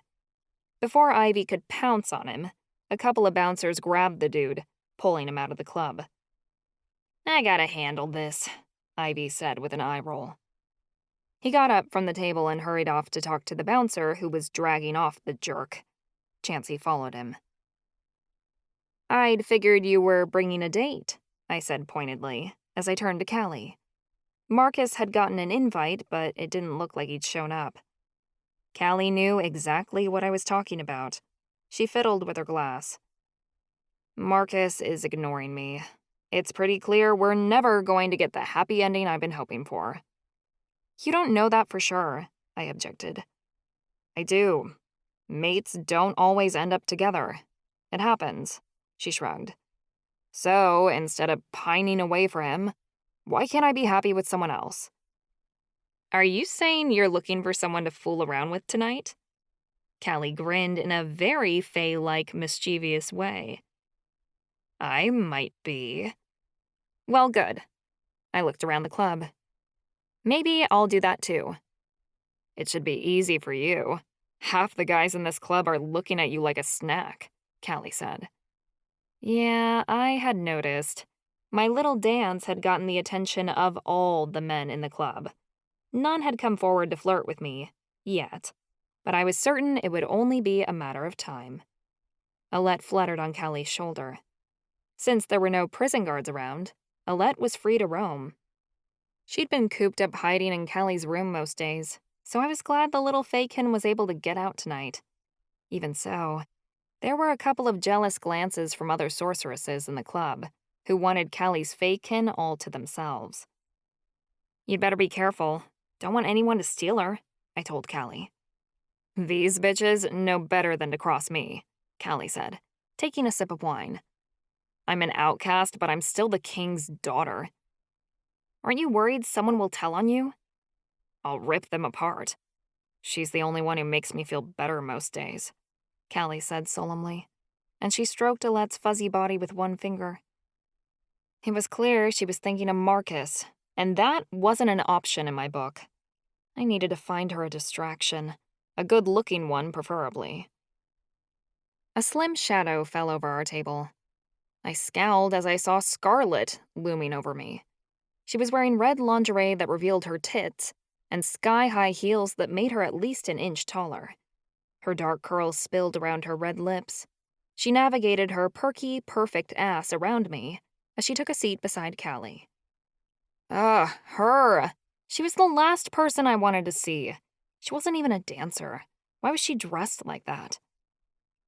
"Hey, Ava," Scarlet swooned. "You were amazing on stage tonight. Do you think we could go somewhere more private so you could show me, your moves?" Her fingers danced up my arm, but I drew it back. "Thank you, but I'm not interested." "Oh," Scarlet said, blinking. "My mistake. I thought you'd be into girls." "Psh, I wish. It would be easier if I was attracted to women. They weren't as confusing as guys. Unfortunately, all I liked was dick." Callie, though, was jumping at the opportunity to get laid by anyone, and Scarlet was on the menu. She batted her eyelashes. So, I take it you and Charlie aren't pursuing things further? Callie asked. Scarlett let out a laugh that was so loud, it made the table next to us jump. Him? Hell no. It was the worst date I've ever been on. Really? That was nice to hear. A devilish note of satisfaction balled in my gut and stayed there. Yes, Scarlett insisted. I was totally coming on to him, and he kept rejecting me at every turn. I've never been on a date with someone so disinterested. I had to get out of there as soon as possible. You didn't have sex? I asked. Probably too quickly. Scarlett laughed again. No way. I'd rather date a toad than go out with Charlie a second time. Never again. My entire body went cold. Wow. And I'd really thought... Fuck. Now I felt like a real jackass, accusing him of what I had earlier. Then, I remembered how cruel he'd been, and the awful words he'd spoken to me. I straightened up and added, well, he never has much to say anyhow. Unless it's fucking mean. It's probably best that we didn't work out. Succubi have an unsatisfiable lust. Our need for sex can't be escaped, Scarlett said tiredly. It's almost like a curse being horny all the time. Maybe I can help you with that, Callie offered, twirling a strand of hair around her finger. That is, if you like blondes. Scarlett's gaze flashed with desire. Blondes are one of my favorites, actually. Alette let out a squee. Callie blushed as Scarlett grabbed her hand and pulled her up from the table. You're a princess, right? I've never dated royalty before. Ex-princess, actually, Callie said with a subdued giggle. No matter. I'm gonna make you feel like a queen. Scarlett pulled Callie toward the backstage. The moment the two of them had left me alone, someone slipped in to take their place. Oh, hey, Ghost, I said offhandedly, as he plopped beside me. Did you enjoy the show?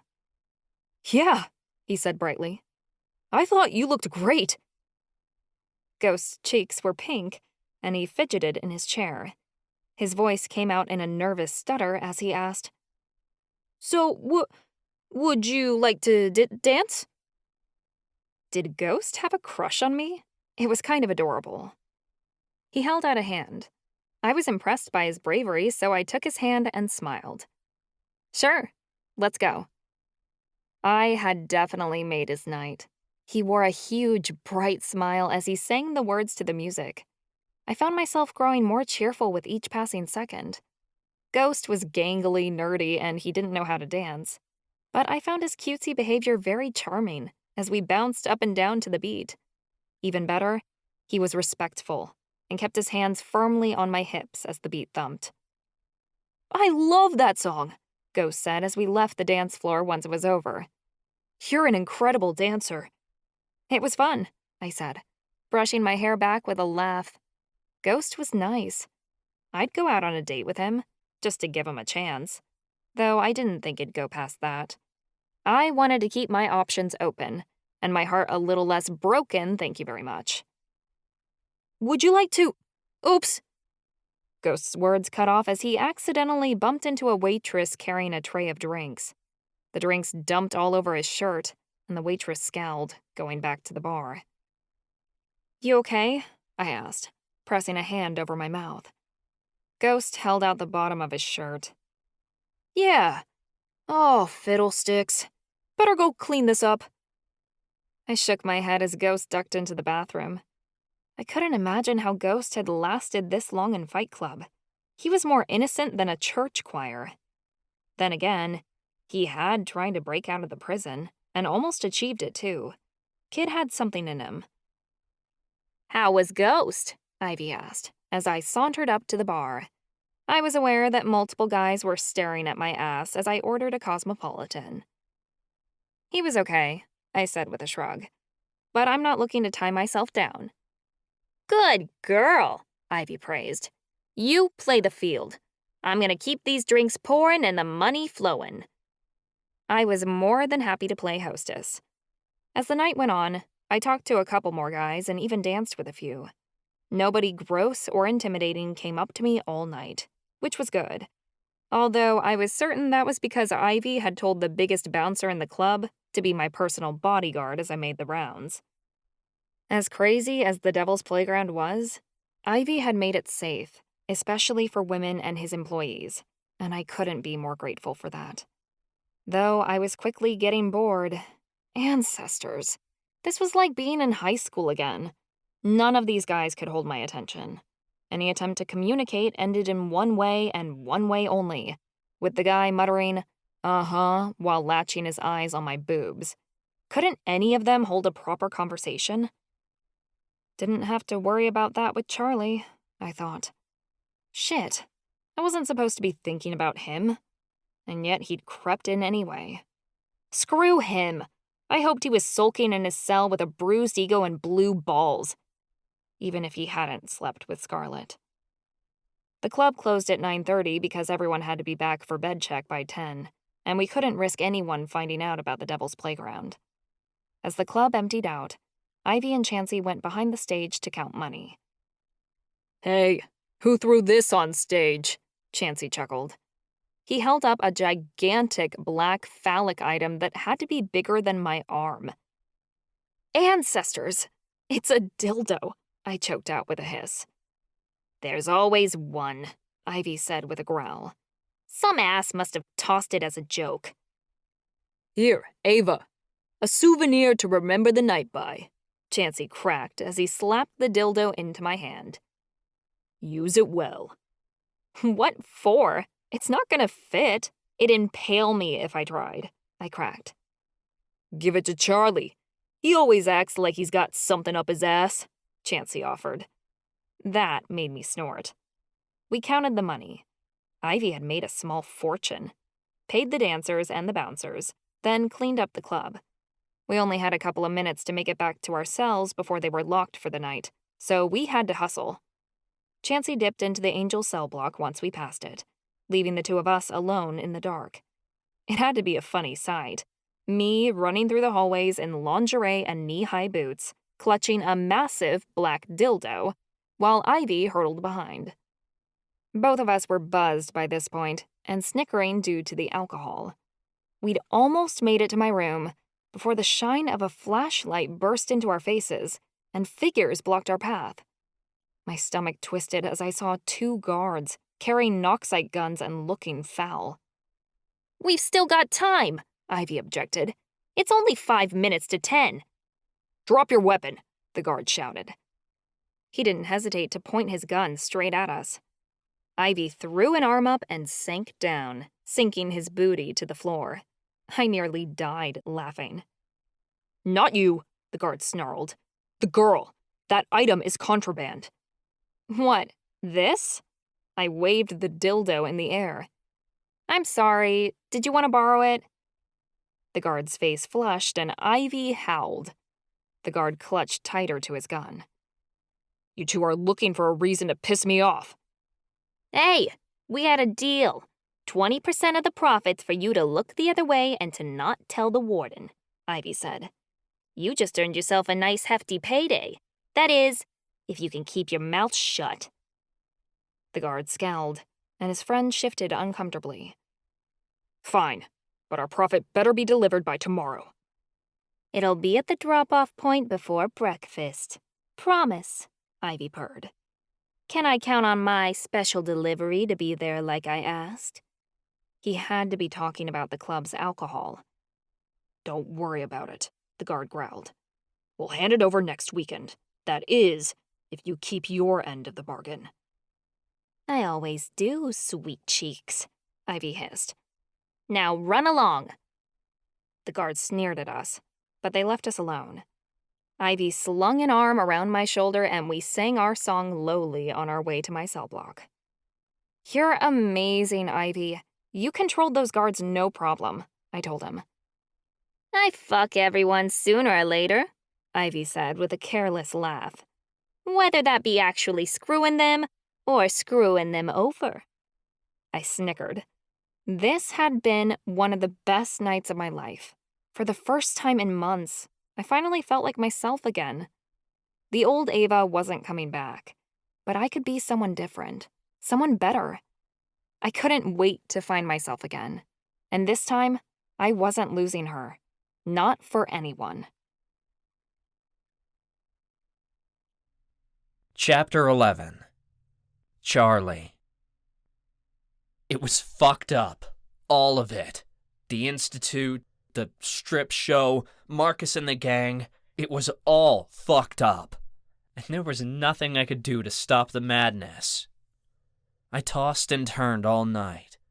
Ava's lyrics echoed in my mind, and I couldn't get the scent of her silky robe out of my head. The world spun around me just thinking about her standing on that stage, dancing and singing like that. It wasn't that I had anything against dancers, but I sure as hell had something to say about that performance. That dance hadn't been about Ava letting loose and having fun, and it certainly hadn't been about the money. She'd stood on that stage for one reason only, to piss me the fuck off. Spoiled little rich girl who needs daddy's credit card. We might be behind bars, but trust me, I can get you hard. I screwed up. I hadn't meant to say that stuff to Ava. Hell, I didn't even know why I'd called her a spoiled little rich girl.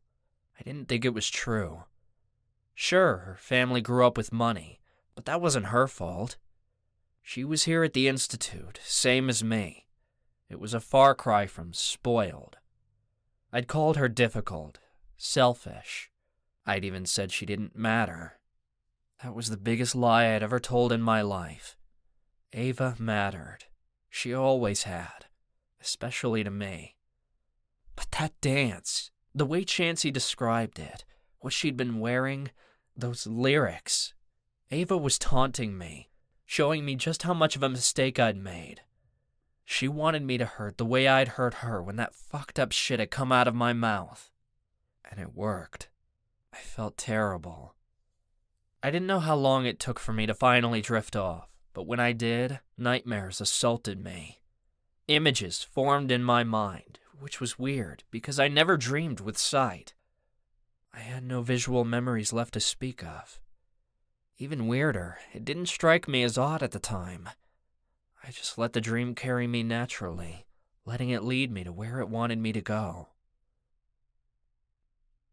I pushed a door open and stepped outside into the night air. The sky was dark, but the sidewalk was lit by street lamps. The parking lot was nearly deserted. Ahead of me, cars whizzed by on the freeway. My heart raced, and I quickened my step. Something felt awfully wrong. What's the rush? A girl beside me laughed. We have all the time in the world. I glanced at her. Her black curls and freckled nose were as familiar to me as my own features. I reached for her wrist, where she wore a green bracelet that matched my own red band. Don't look now, Monica, but I think someone's following us. Monica swung her head around and gasped. I didn't glance behind, but I knew there were two of them. I said don't look, I hissed. Monica's voice shook. Ava, they're getting closer. I could see our car up ahead, parked in the shadows. My pulse quickened the closer we got, but it felt like a mile away. We could make it. I knew we could. Hey, a man called from behind us. We're looking for directions. Think you can help us? My whole body shook. Something told me they were looking for more than just directions. Monica and I walked faster, like we hadn't heard him. Hey, my friend asked you a question, the second guy shouted. They were too close for us to escape, but we were going to try anyway. Run! I shouted to Monica. We broke into a sprint, and she headed to the driver's side of the vehicle. I reached for the passenger door handle, but before I could grab it, something tangled in my hair.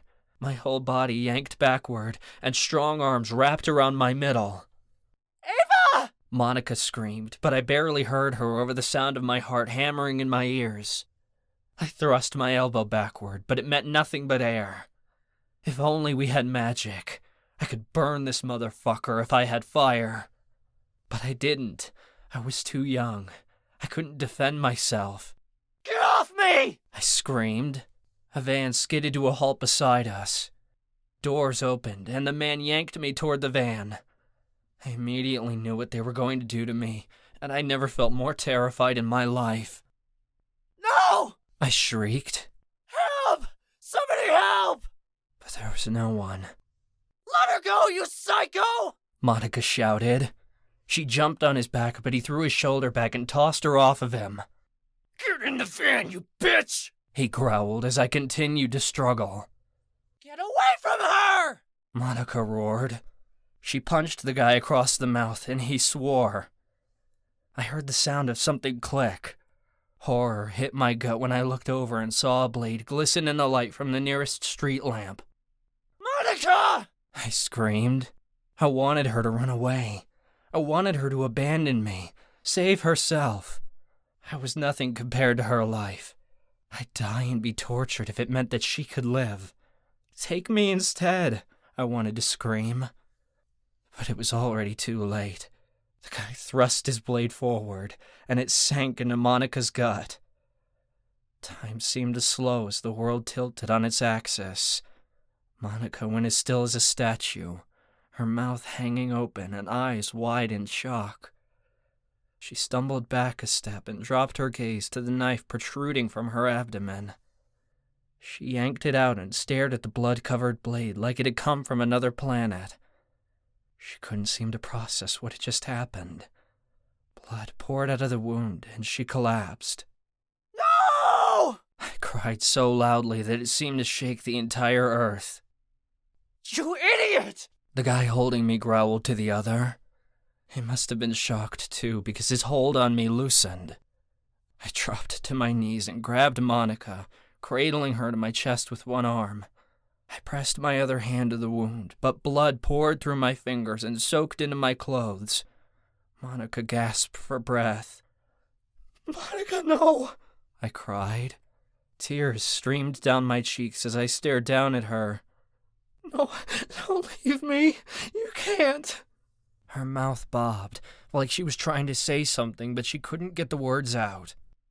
Her eyes glossed over, and I sobbed harder. She reached her hand toward me, like she needed to feel me, to make sure I was real. Tires squealed nearby, and I heard familiar voices coming to my rescue. Mama and my grandmother. I didn't know how they'd found me, but they'd come a moment too late. I heard my mother scream, and the smell of ash filled the area as her powers ignited the men into flames. Ava... Monica rasped before her hand went limp and fell to the ground at her side. Her head lolled back, and her eyes became like glass. I knew then that I'd lost her. Monica! I screamed. I wrapped her tighter in my arms and pressed my face into her hair. I didn't care what the world did to me now, because nothing mattered anymore. I didn't know how to live without her, or even how it would be possible. She couldn't be gone. She couldn't. But she was. Gone. Forever. And without her... I was lost. I startled awake, my entire form dripping with sweat. I clutched my clothes as if I might find evidence of blood on them, but there wasn't any. It took a few moments for me to process it as a dream. When I did, I rolled over and buried my face into the pillow. Hell, Ava, I thought. I'm so sorry. I could relate to Ava's experience, because I'd experienced something similar. My friend Marty had been shot in a drive-by shooting, and I'd held him when he died. But to see Ava's experience from her own eyes, it was horrifying. I never wanted to relive something like that ever again. But how had I relived it? It was Ava's memory, not my own. What's wrong? Oberei's voice came through our bond. He'd stayed with Ava last night, but that was only on the other side of the wall. I could hear him clearly in my head. Nothing. Bad dream, I told him. Go back to sleep. It's past 6. Time for breakfast. I'm not hungry, I said. Well, you're going to have to drag your pretty little ass out of bed sometime. Ava wants to meet you in the lair, pronto. Oberei didn't give me a chance to respond. I felt our connection slip, like he'd rushed out of the cell block. I was about to tell him to fuck off before I realized the lair meant only one thing. The potion was ready. I scrambled to get dressed. I swung by the cafeteria to sign in for breakfast, then grabbed a takeout sandwich and ate it on the way. I counted my steps across the prison yard and used my earth magic to navigate through the trees.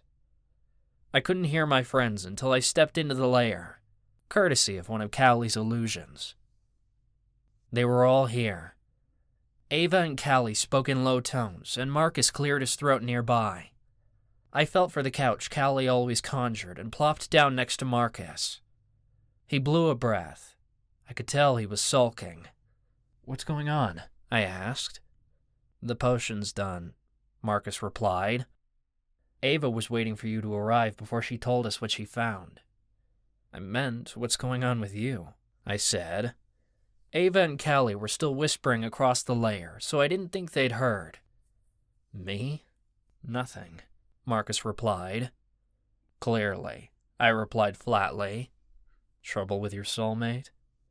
Marcus scoffed. "You're one to talk. Ava had to send Oberei to get you. Couldn't even go get you herself." I frowned. "Yeah, I noticed.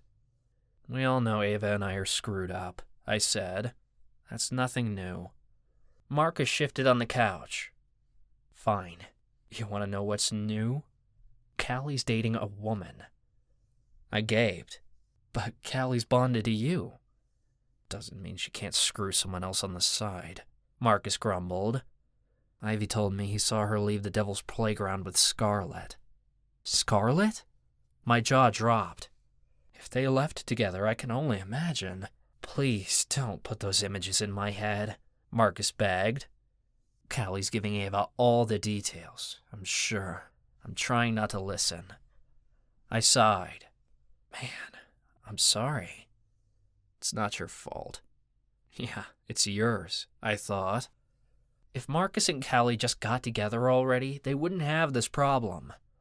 I knew he liked her, but he didn't have the courage to be with her. But I guess I couldn't talk.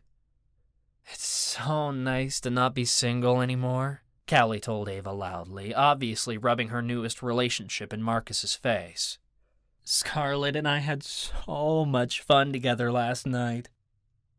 Marcus bristled beside me. "Charlie," Ava's voice broke through the lair. "I'm glad you're here.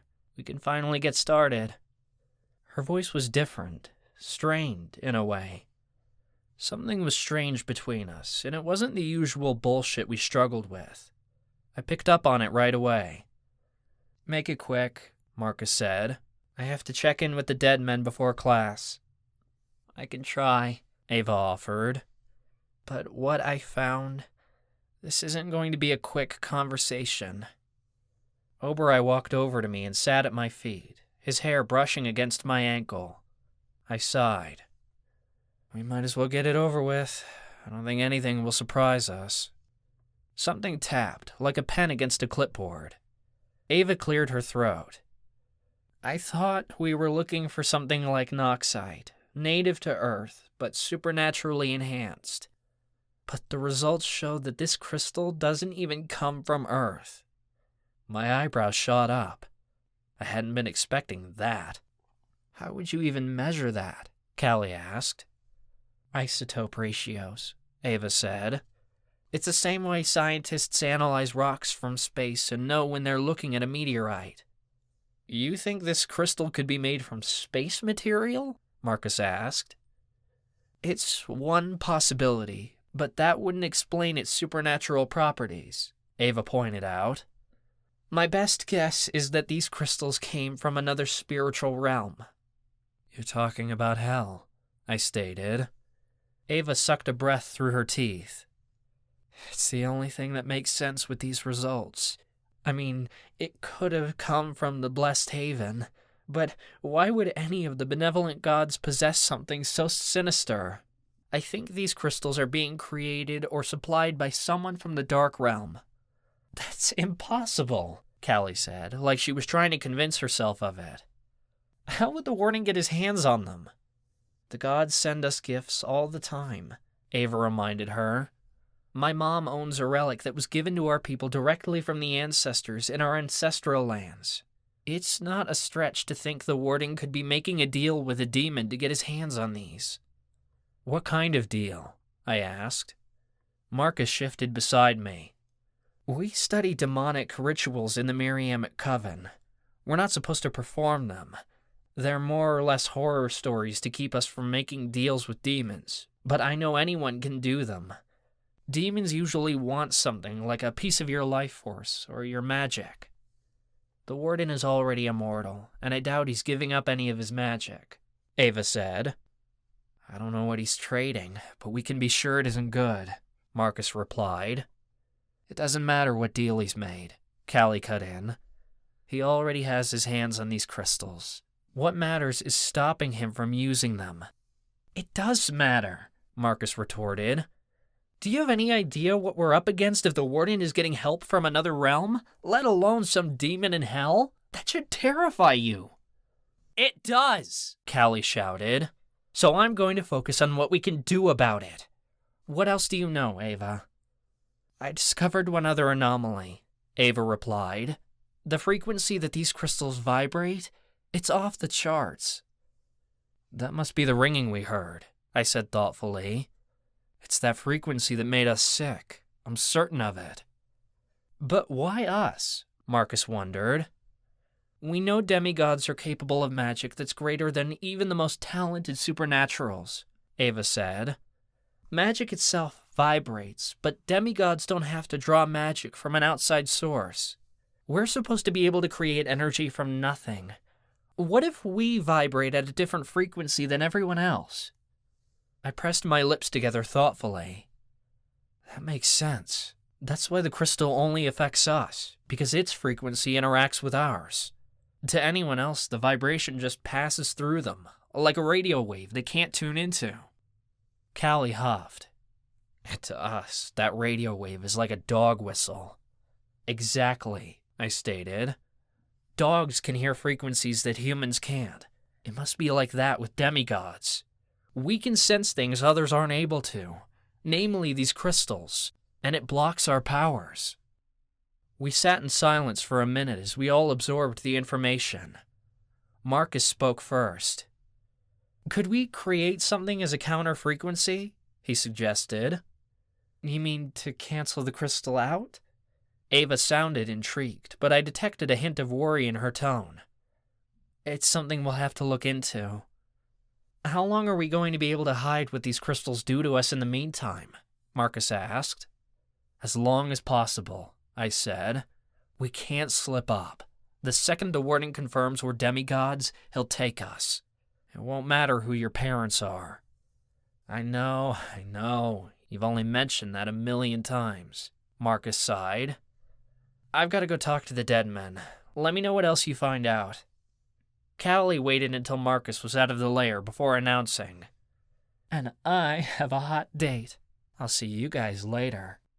She was obviously avoiding having to walk back with him. It was awkward as all hell. As Callie left, I stood.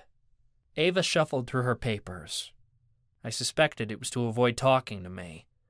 Beside me, Oberoi wagged his tail, and it smacked into my leg. He nudged his nose against my hip. Go talk to her. Don't tell me what to do, I growled. But Oberoi knew my heart better than that. I wanted to talk to Ava. I just didn't know how to anymore. I dared to take the plunge. I cleared my throat. Ava, I should burn these, she blurted. I wrote all the results out on paper, but I should destroy them before anyone else finds them. Ava, I repeated. She continued speaking like she hadn't heard me. But I might need to look back on them. I could add them to my Aunt Maddie's journal. I grabbed Ava's shoulders to steady her mind. I could feel her spiraling. I always knew when she was about to crack, and I couldn't help it. I ran to her when she was like that. It was an instinct built inside of me to catch her, and no matter what was between us or how we'd messed things up, I couldn't break that urge to protect her and make her feel safe again. It'd never go away. She leaned into me and began sobbing. I can't, Charlie. I can't do it. I stroked her hair as I held her. I know this is hard, bitch. The nickname slipped out and sent a pang through my heart, but Ava didn't seem to notice. She drew away from me and sniffled. No, you don't understand. I can't do this. I can't make something to counteract these crystals. I said I'd look into it because I didn't want Marcus or Callie to feel hopeless. But I wouldn't even know where to start. I don't know a single earthly property or potion that'll counteract these crystals. And if there was some way to make something, we certainly don't have the resources at the Institute. We're stuck with these crystals, and if the Warden plants more of them on our professors, I don't know how long we can hold out. Let's hope his supply is limited, I said to soothe her, but it didn't seem to help. We don't know. We don't know enough about any of it. We're up against something I can't even comprehend, Charlie. I don't know where to go next. I drew her into my arms again, and she sagged against me. This wasn't the Ava who had danced on the stripper pole last night, proclaiming her confidence to the world. She wasn't pissed at me right now, not like she ought to be. This was bigger than what was going on between us, and we both knew it. I'm sorry, I whispered. You don't have to apologize for the Warden. No, I don't. I'm sorry about everything else. I'm sorry about what I said to you. I'm sorry you're here at the Institute. I'm sorry about what happened to Monica. Ava sniffled. You don't have to be. That happened years ago. Not for me, I stated gently. Ava pulled away from me. Her hands shook as she held my arms, as if trying to keep herself upright. What do you mean? Have you had any strange dreams lately? I asked. A few. I can't make sense of them. They're just noises and sensations. I can't see anything. It's because you're dreaming from my perspective, I told her, my voice trembling. There was once a time when I wanted to share everything with Ava-Marie, but not like this. I didn't want her to relive the traumas of her past. You dreamt of Monica? She asked. Yeah, I admitted in a raspy voice. Ancestors, Charlie, she breathed. I'm so sorry. You never should have seen that. I've been through things like that before. I cut her off. You don't have to apologize. It wasn't your fault. Her voice came out small.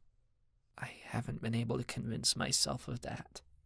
I don't want you to worry about what I'm experiencing, I said.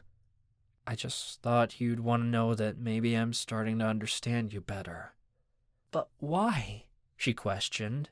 Why are we having these dreams? It pained me to admit what I'd suspected aloud.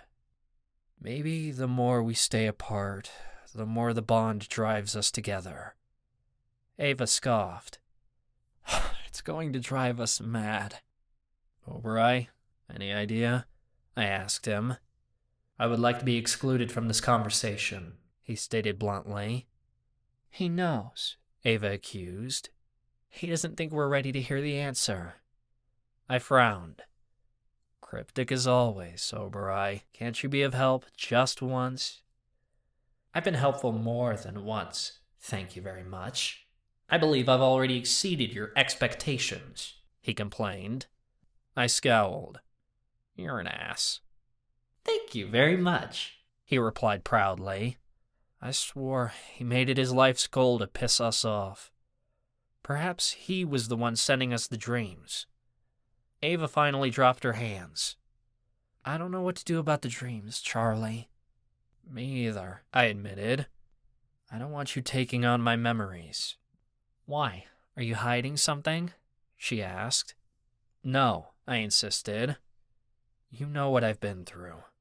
Don't tell me you want to live through that. She hesitated. I'd rather not. Maybe they're happening because we're fighting, I thought. If we can get along, hopefully they won't happen again. And how will we do that, Charlie? Ava demanded.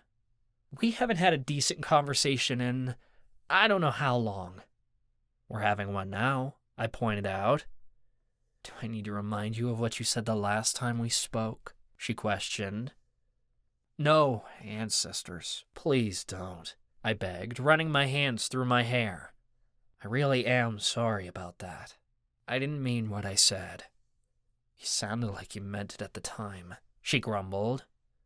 I don't know what I meant. I was pissed, and I just said it to hurt you. It wasn't fair. You don't deserve that. She paused several moments before speaking. I appreciate the apology. Thank you. And I'm sorry for the extreme reaction I had. Don't be sorry for your performance. The words spilled out of me before I realized what I was saying. I'd been so pissed about her song, but maybe it wasn't as bad as I thought. You were hurt, and you channeled that pain into art. The song was actually really amazing. The fact that you took the time to write it, well, it shows you've come a long way since we first met. My stomach twisted. I couldn't believe I was admitting this out loud. Oh, she said, like she'd expected me to fight back. Thank you. It means a lot. Silence stretched between us. We both stood there awkwardly, like we didn't know what to do next. Sure, we'd apologized, but we weren't great. There were plenty of harbored feelings still eating away at us both. We should get back, Ava finally said. We don't want to be gone too long. Yeah, I agreed quickly. Alistair's probably waiting for me in the library. I've got another Braille lesson. The tension in the air didn't seem to go away until long after Ava and I had gone our separate ways. Ober I had left with her, so I was alone. I stopped in the hall and leaned against the wall. I couldn't quite wrap my head around our conversation. We'd been civil, but something was still off. I'd never admit it to myself, but I knew Ava and I belonged together. Nothing would ever feel right unless we got back together again. But that was never going to happen, was it? I forced myself to stand upright and make my way to the library. I got turned around a few times, but finally found my bearings when I passed the villain's den and heard the sound of the air hockey table whirring. From there, I could find my way to the library. I walked in to hear a group of people laughing in the corner. I made my way over to them. Do we get an invite to the wedding? Alistair asked. Not so fast, Ez said. Yeah, we just started dating, a girl said. I was pretty certain it was Opal, but I didn't know her voice as well as the others. Things can move quickly when they're meant to be, Eddie pointed out. What's going on? I asked, as I found a chair and sat. Opal and Ez are dating, Alistair blurted. Congratulations, that's great, I said, sincerely happy for them. They made a really good couple. Ez lowered his voice. Hey, could we not announce it to the whole institute? These people don't need to know who I care about. Too many inmates are willing to use that against you. I think they already know, Ez, I pointed out. It's pretty obvious you and Opal share something special. Thanks, Opal said. We do. It's not that we aren't proud of our relationship. We just don't want each other getting hurt. Alistair chuckled. Still have a bunch of girls pining after you, Ez? I heard that center spread in the magazine was quite attractive. That's old news, Ez said. Please don't make a big deal out of this. You and Eddie should think about being more discreet about things, too. Why? Alistair demanded. Because we're gay? Ez lowered his voice. No, because Eddie's an elf. He's already got a target on his back for that. If anyone wants to hurt him, they'll go after you. Alistair scoffed. I'd like to see them try. Eddie didn't sound as confident. That is a concern. Have we been that obvious? I chuckled. Alistair can't stop talking about you. With his big mouth, I'm sure the whole school knows how he feels. Alistair laughed. Let 'em. I'm not afraid. If any of these suckers come after me, I'll show them what I'm made of. Alistair wasn't taking this seriously, and it worried me.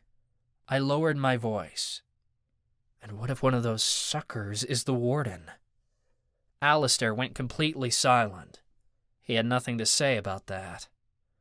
We should probably get going, Opal suggested. I need to get some salt water on my fins before swim class. I waited for the couple to leave before I leaned over to Alistair and Eddie. Ez and Opal are right, you guys. You don't want these inmates to know your weaknesses. Callie and Marcus already got wrapped up in that kind of thing, and I couldn't stand to watch either of you end up hurt. What happened to Callie and Marcus? Eddie asked. I froze. I didn't want to tell them about Marcus being part of the dead men because I feared it would put them in danger. Alistair would want to help Marcus get out of the gang, which was impossible, and Eddie would be pissed that I was hanging around in Fight Club and getting my ass kicked every weekend to protect Marcus. The less they knew, the better. It doesn't matter, I said. Alistair cracked his knuckles. Who are these losers that hurt Callie and Marcus? I'll take care of them. It's complicated, I said. Dealing with your enemies is simple, Alistair retorted. All you have to do is get rid of them. Boom, problem solved. It's really not that easy, I started, but I cut off. Alistair was right. The way to solve our problems was to get rid of the enemy. Not the Warden. We'd already discussed that. It'd be next to impossible to murder that man with our limited resources. But the dead men walking? I could do something about that. I buzzed with energy all day, running scenarios through my head. Oberoi met up with me after class. I need to find Marcus, I told him. I thought you were headed to your factory shift, Oberoi said. You'll be late. I have some time, I replied. This is more important. Oberoi huffed, but he dutifully pressed his nose to the floor. He sniffed around until he caught Marcus's scent. We found him in the villain's den with Rishi, working on homework. Thank the ancestors he was alone. You shouldn't be here, Marcus hissed. If the dead men see me with you... Then let's take a walk, I suggested. To give them more chances to spot us? Marcus balked. No, thank you. I don't want to be overheard, I said. Marcus went silent for several beats. I must have intrigued him. After a long pause, he shuffled his papers and stood. He didn't say anything until we left the villain's den and were walking across the prison yard. What is it? Marcus asked. What's so important that you'll risk the dead men seeing us talking? You don't have to worry about them anymore, I smiled. What do you mean? Of course I do. I found a solution to our problem. Okay, I'm listening. We have to get rid of Bones, I stated confidently. It would work. We have to... Marcus choked on his sentence. Are you insane? Think about it, I said. Bones is the leader of your gang. The dead men answer to him. If he's gone, the gang crumbles, or someone else takes over. Marcus shot back. And who would that be? I challenged. I'd met a handful of the dead men. None of them were smart enough or brave enough to take on Bones' role. Marcus paused. You might be right. Bones preys on the vulnerable. The rest of them are idiots, even Big G. They can't run an operation this complicated. No one else will be able to fill his shoes. Right. And once he's gone, the dead men will stop rigging the fights. We can pin the whole thing on Bones, and no one has to know you had anything to do with it. If he's gone, he won't be able to defend himself and turn it around on you. What if one of the dead men talk? Marcus questioned. If they expose you, they expose themselves, I pointed out. You weren't out there making deals with fighters to get them to throw their fights, were you? No, Marcus admitted. The other guys handled that. We all played our part. No one's going to talk or they'll incriminate themselves, I assured him. Marcus seemed hesitant. How would we get rid of Bones, though? Easy, I said with a smile. How'd I get rid of Digger? Marcus stopped in his tracks. We must have been close to the siren pond because the grass turned to sand beneath me. Oh, I like this, Marcus said. A tried and true method. Bones is already messing with Nightshade anyway. All we have to do is turn him in, and then he's the Warden's problem. Charlie, this could actually work. I know. We just have to find a way to tip off the guards without exposing ourselves, I added. If anyone finds out we turned him in, we could... Hey! Someone shouted from behind us. I spun around. What now? Shit, it's Bones, Marcus hissed. Speak of the devil. Bones stomped straight up to us. He must have been alone because I didn't hear any other footsteps follow. His gang members must have been in class. Does loyalty mean nothing to you, little drummer boy? You've been warned more than once. I shouldn't have to remind you who you're dealing with. Loyalty means everything to me, Marcus insisted. You should know that by now. No, it obviously doesn't, he growled. Because this isn't the first time I've seen you hanging out with old friends. I swear, Marcus said. Papers rustled, and he shoved them at Bones. Here are your bets for next week. I'm on your side. Bones paused, like he was looking over the sheets. They rustled one more time, but he must have subconjured them, because I didn't hear them again. He sounded skeptical of Marcus. You know what happens to traitors. Marcus squeaked. I could only imagine the kind of punishment Bones had in mind. They'd already tried going after Callie, even if none of the dead men remembered it. Sooner or later, they'd resort to torturing Marcus just to make an example out of him. Let it go, Bones, I warned. Marcus and I aren't friends. I just needed help finding my way back to the building. I nearly fell in the Siren Lake. It hurt to lie and say Marcus and I weren't friends, but I had to. Bones laughed, like he was amused. Poor blind kid. Can't even navigate campus. I'm shocked Captain lets you fight. At least he was taking hits on me and not Marcus. I could handle it. I smirked. Yeah, it's unfortunate. Unfortunate that I haven't met you in the ring yet. I'd love to kick your ass and show you what I'm made of. You keep threatening me, and you're gonna get your ass kicked right now, Bones growled. I scoffed. You wanna try me? Be my guest. Winner gets Marcus. Charlie, no! Marcus started, but Bones was already stripping off his jacket. The fabric rustled as he tossed it aside. Winner gets to live, Bones snarled before lunging at me.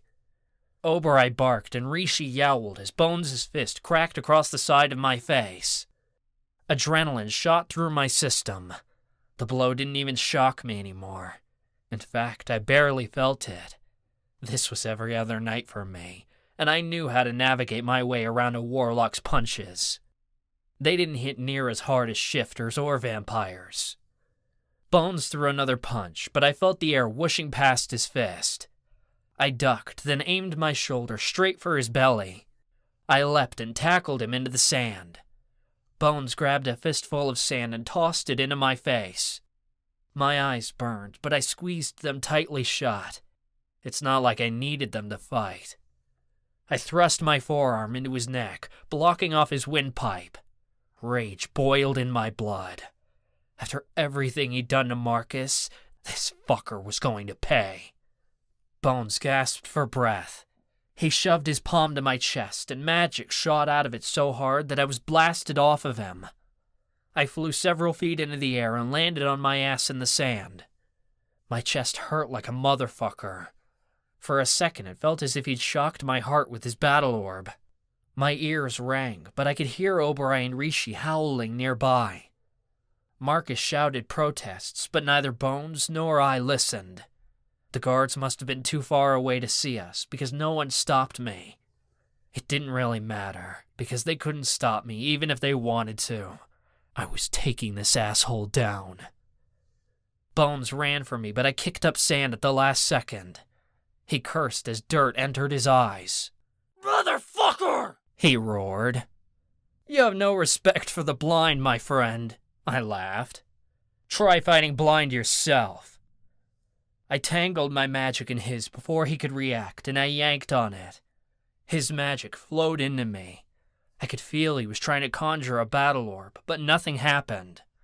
What did you do? He demanded. I don't know what you're talking about, I said innocently. I've already killed one guy in the ring, Bones threatened. I'll kill you, too. With what weapon? I taunted. You're a freak! Bones shouted. He lunged at me again, and we ended up in a scuffle on the ground. We both fought dirty, throwing fists into throats and sinking fingers into eye sockets. I could hardly keep track of which way his fist was flying as it connected with my skin in various places. Was it insane that I enjoyed the pain? I was playing nice, to be honest, because I knew that in one swift move, I could end his life. But I didn't want to kill Bones, only teach him a lesson and send him straight to cell block 9. I was getting sick of this. I kicked him off of me and scrambled across the beach. With a twitch of my fingers, the air swept out of Bones' lungs. No! He gasped, but the word was silenced immediately. I could feel him gasping for breath, but my magic resisted him. I stepped forward, sneering. I could suffocate you right here, right now. I gave him just enough air so he could respond. So do it, he rasped.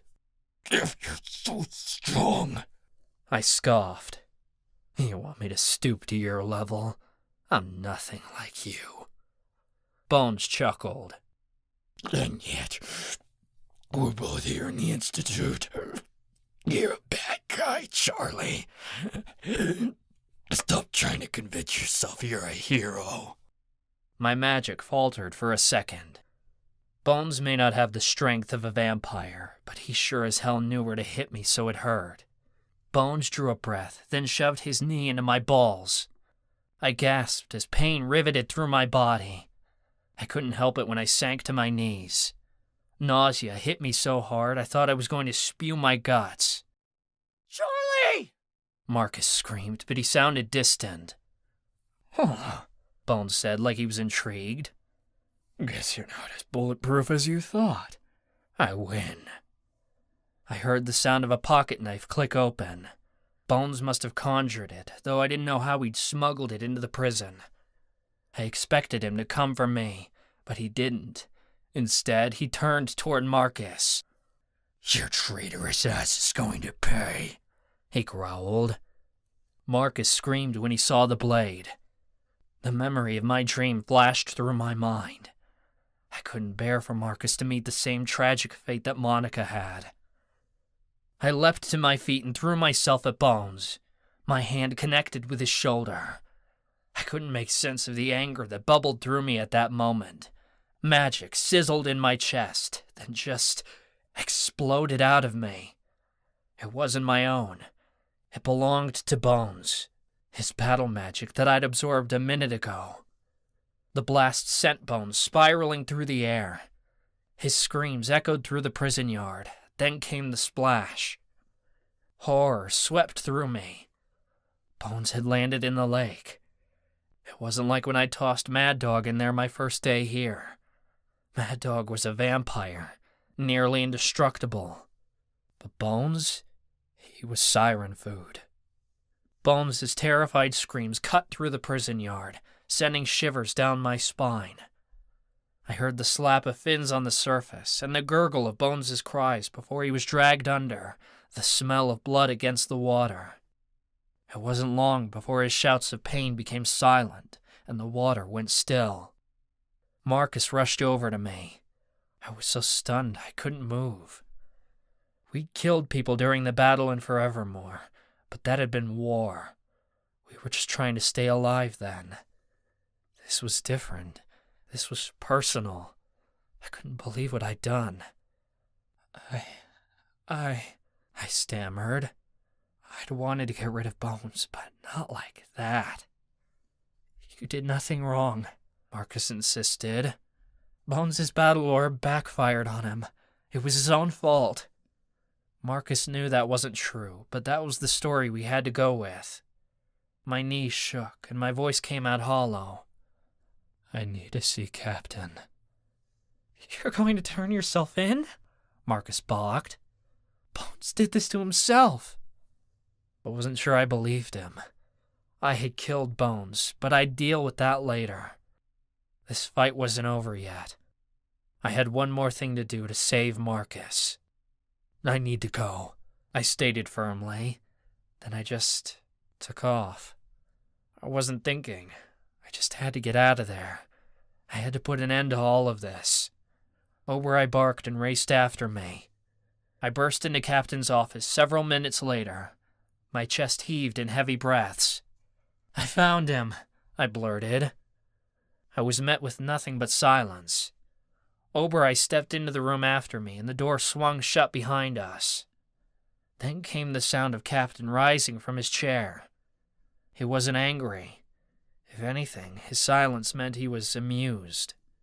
I found the guy rigging your fights, I repeated. Captain sounded both pleased and skeptical. Is that so? He waited for an explanation. It spewed out of me. It was Eugene Perry, or Bones, as you probably know him. He's been rigging fights for months, making deals with people. Captain paced around the room. His footsteps were slow and ominous.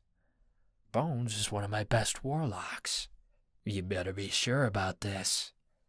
I am, I stated confidently.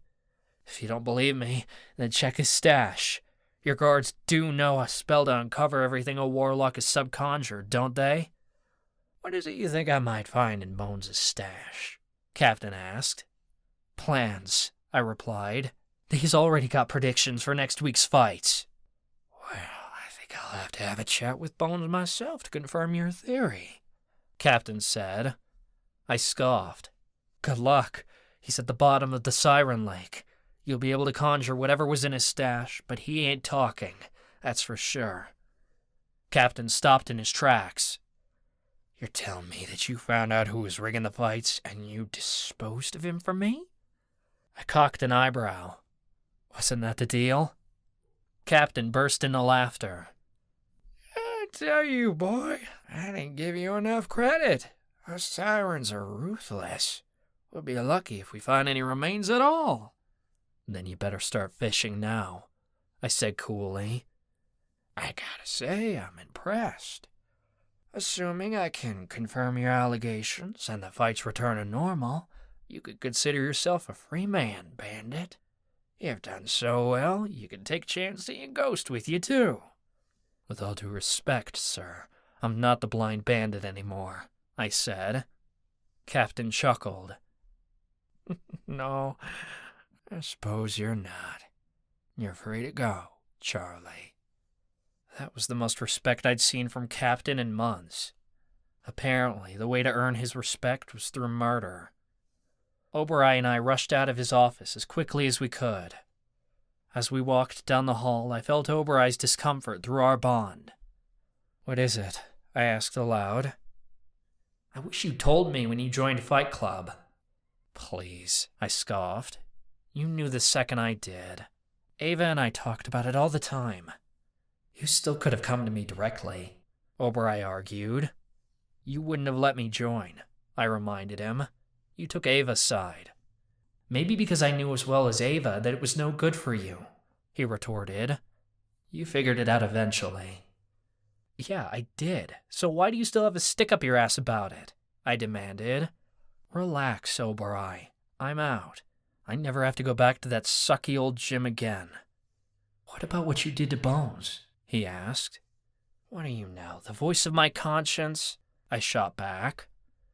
I heard voices down the hall and switched to speaking telepathically. Bones messed with my friends. I had to do something. Or would you rather Callie and Marcus get killed over this? I may have thrown him in the Siren Lake, but I didn't kill him. The Sirens are to blame for that. Oberei was oddly quiet in response. Finally, he said, You saved Marcus. You did the right thing. Hell, I hoped so. because it didn't matter what I said out loud. Deep down, I couldn't shake the guilt twisting inside of me. I had committed plenty of crimes before, but I'd never done something like this. The Institute had fucked with me and forced me to make decisions I didn't want to make. If I hadn't dealt with Bones, Marcus would be dead. It didn't matter if you entered the Institute innocent or not. One way or another, it would make a villain out of you. And sometimes, the villain became the murderer. Chapter 12. Ava-Marie. The Institute is making monsters out of you all. The voices in my head were prodding this morning, but for once, I listened to them instead of ignoring them. They reflected my own internal musings so close that I was worried their thoughts were merging with my own. A choice will soon be made, Ava. You can't escape your own consequences. What you are looking for is easily hidden. What are you trying to tell me? I murmured. It was then the voices became silent. I couldn't decide if it was my intuition or my disorder talking to me. I should have been scared, but I wasn't. All I wanted to do was decipher the mystery of my own mind, because whatever the voices were saying, they seemed to be leading me somewhere important. I passed Callie and Scarlett making out in the corner, and I tried to ignore them. They were all over each other at all times of the day, to the point of shoving their relationship in everyone's face. It'd been cute at first, but it was starting to get annoying. Marcus had taken to pouting in the arts and crafts room whenever he wasn't in class, because he knew it was the one place where Scarlett and Callie wouldn't show up. He was starting to get on my nerves too. If he was so bothered by Callie dating Scarlett, he should have spoken up sooner when he had the chance. It was his own fault he'd let her get away. I lifted my gaze and saw Charlie walking toward me, Oberai bouncing at his side. I was determined to talk to him. I'd heard what had happened from Marcus and had been looking for Charlie ever since. I rushed after him before he could find a way to get away from me. Charlie, I grabbed his arm. How are you? He gave a non-committal shrug. Fine. Should I be any different? Something in this tone wasn't convincing. I couldn't give a shit Bones was dead. Like, honestly, who cared? But I cared about Charlie's feelings, and I knew for all his crimes, taking a life was something he'd never done before. Fine. Charlie, you killed someone. I kept my voice low, but I was still afraid someone would overhear. So, I did what I had to, Charlie said roughly. I have no regrets. But just let it drop. It's better to pretend like nothing happened. That's the best way to keep your head down around here. Charlie walked past me without a goodbye. Oberai skittered after him, growling a low complaint. He was in denial about his feelings. This was going to bite him in the ass sooner rather than later. But he'd done it to save Marcus. I knew if Charlie had no other choice, he wouldn't hesitate to kill somebody else if it was to protect his friends. He hadn't even flinched when he nearly murdered Kyle in the Dark Games. I worried this place was changing Charlie into a person I wouldn't recognize once we got out. If we got out. Hardly anyone paid attention in Professor Hemlock's class. It was a dreary day, and though nobody talked, nobody listened either. Students doodled in their notebooks while Hemlock rattled on about portals all hour. What you must understand about portals is that there are multiple supernatural races as well as magical creatures that can make them, Hemlock began. The Fae are best known for their use of portals, but in some circumstances angels can create them too. I lifted my head off the desk. Angels could create portals? What kind? I wanted to ask, but Hemlock went into the next part of her lecture before I could raise my hand. Now, different portals are capable of transporting different beings. Typically, a portal can only transport one individual at a time, though some portals are strong enough to transport multiple beings. Portals that can transport demons from hell, for instance, have to be much stronger than portals that can teleport supernaturals. My hand was in the air this time before she could go on. Could a portal transport, I don't know, a god? I asked. Hemlock blinked. I'm not sure what you mean, Miss Mito. Like if someone opened up a portal to hell, could a dark god pass through it and come to Earth? I asked. I don't believe so. Hemlock shook her head. A god cannot go through the same portal a supernatural or a demon can. The type of power it would take to transport a god to Earth would be tremendous. I suppose the gods have come to Earth before in various forms and incarnations, but if a dark god was trapped in hell by the other gods, they wouldn't be able to leave unless someone let them out. The bell rang, and Hemlock dismissed us. I wanted to ask Hemlock more questions, but I thought it would be risky, so I gathered my things and left. Coyote had come to me, and so had Whale Spirit, but they were benevolent gods for the most part, and I bet they could go back and forth from the ancestral lands to Earth easily. Many of the dark gods from stories I'd been told were bound to hell because they'd been banished there by other deities. What if the Warden hadn't made a deal with a demon? What if he'd made a deal with a dark god? That was even scarier to think about. Chansey sat on the stairs, working on a card trick. He was exactly the person I needed to talk to. His cards went flying everywhere as I plopped down beside him. Chansey, can I ask you a question? I said. He scowled and went to pick up the cards. I'm a little busy, sweetheart. Cool, so can an angel open up a portal to a spiritual realm, say heaven or hell? His eyes flashed to the side. You'd have to be really powerful, Chansey said with a shrug. It's gotta be in your blood. Our ancient prophets in our holy book were said to be able to go back and forth to heaven, but I don't know anyone who could in our time. Hell, though, that's a different story. It's easier to go down than up, if you get what I'm saying. I'm guessing you can't be an ordinary angel? No, only our deacons can make portals to hell, and talented ones at that. Those are the most powerful angels on our ruling council. So, if a deacon wished to go to hell and they had the power, could they open up a portal to go there? I questioned. It wouldn't be easy. The ritual requires materials that aren't easy to get your hands on. But I suppose if you really wanted to. But then, why would you want to? He raised an eyebrow. I clapped him on the shoulder. This is perfect, Chansey. Thank you. He looked totally confused as I left him behind. I began scouring the school, on a mission to find my friends. I figured they had to be at lunch, but I actually found them standing on the edge of a huge crowd gathered outside the warden's office. What's going on? I asked, as I pressed close to Charlie. Oberai licked my hand as a greeting. I scratched his fuzzy ears and his tail wagged as I observed the gathering. They're taking new recruits for this year's Dark Games, Charlie said. Ivy and Chansey already signed up.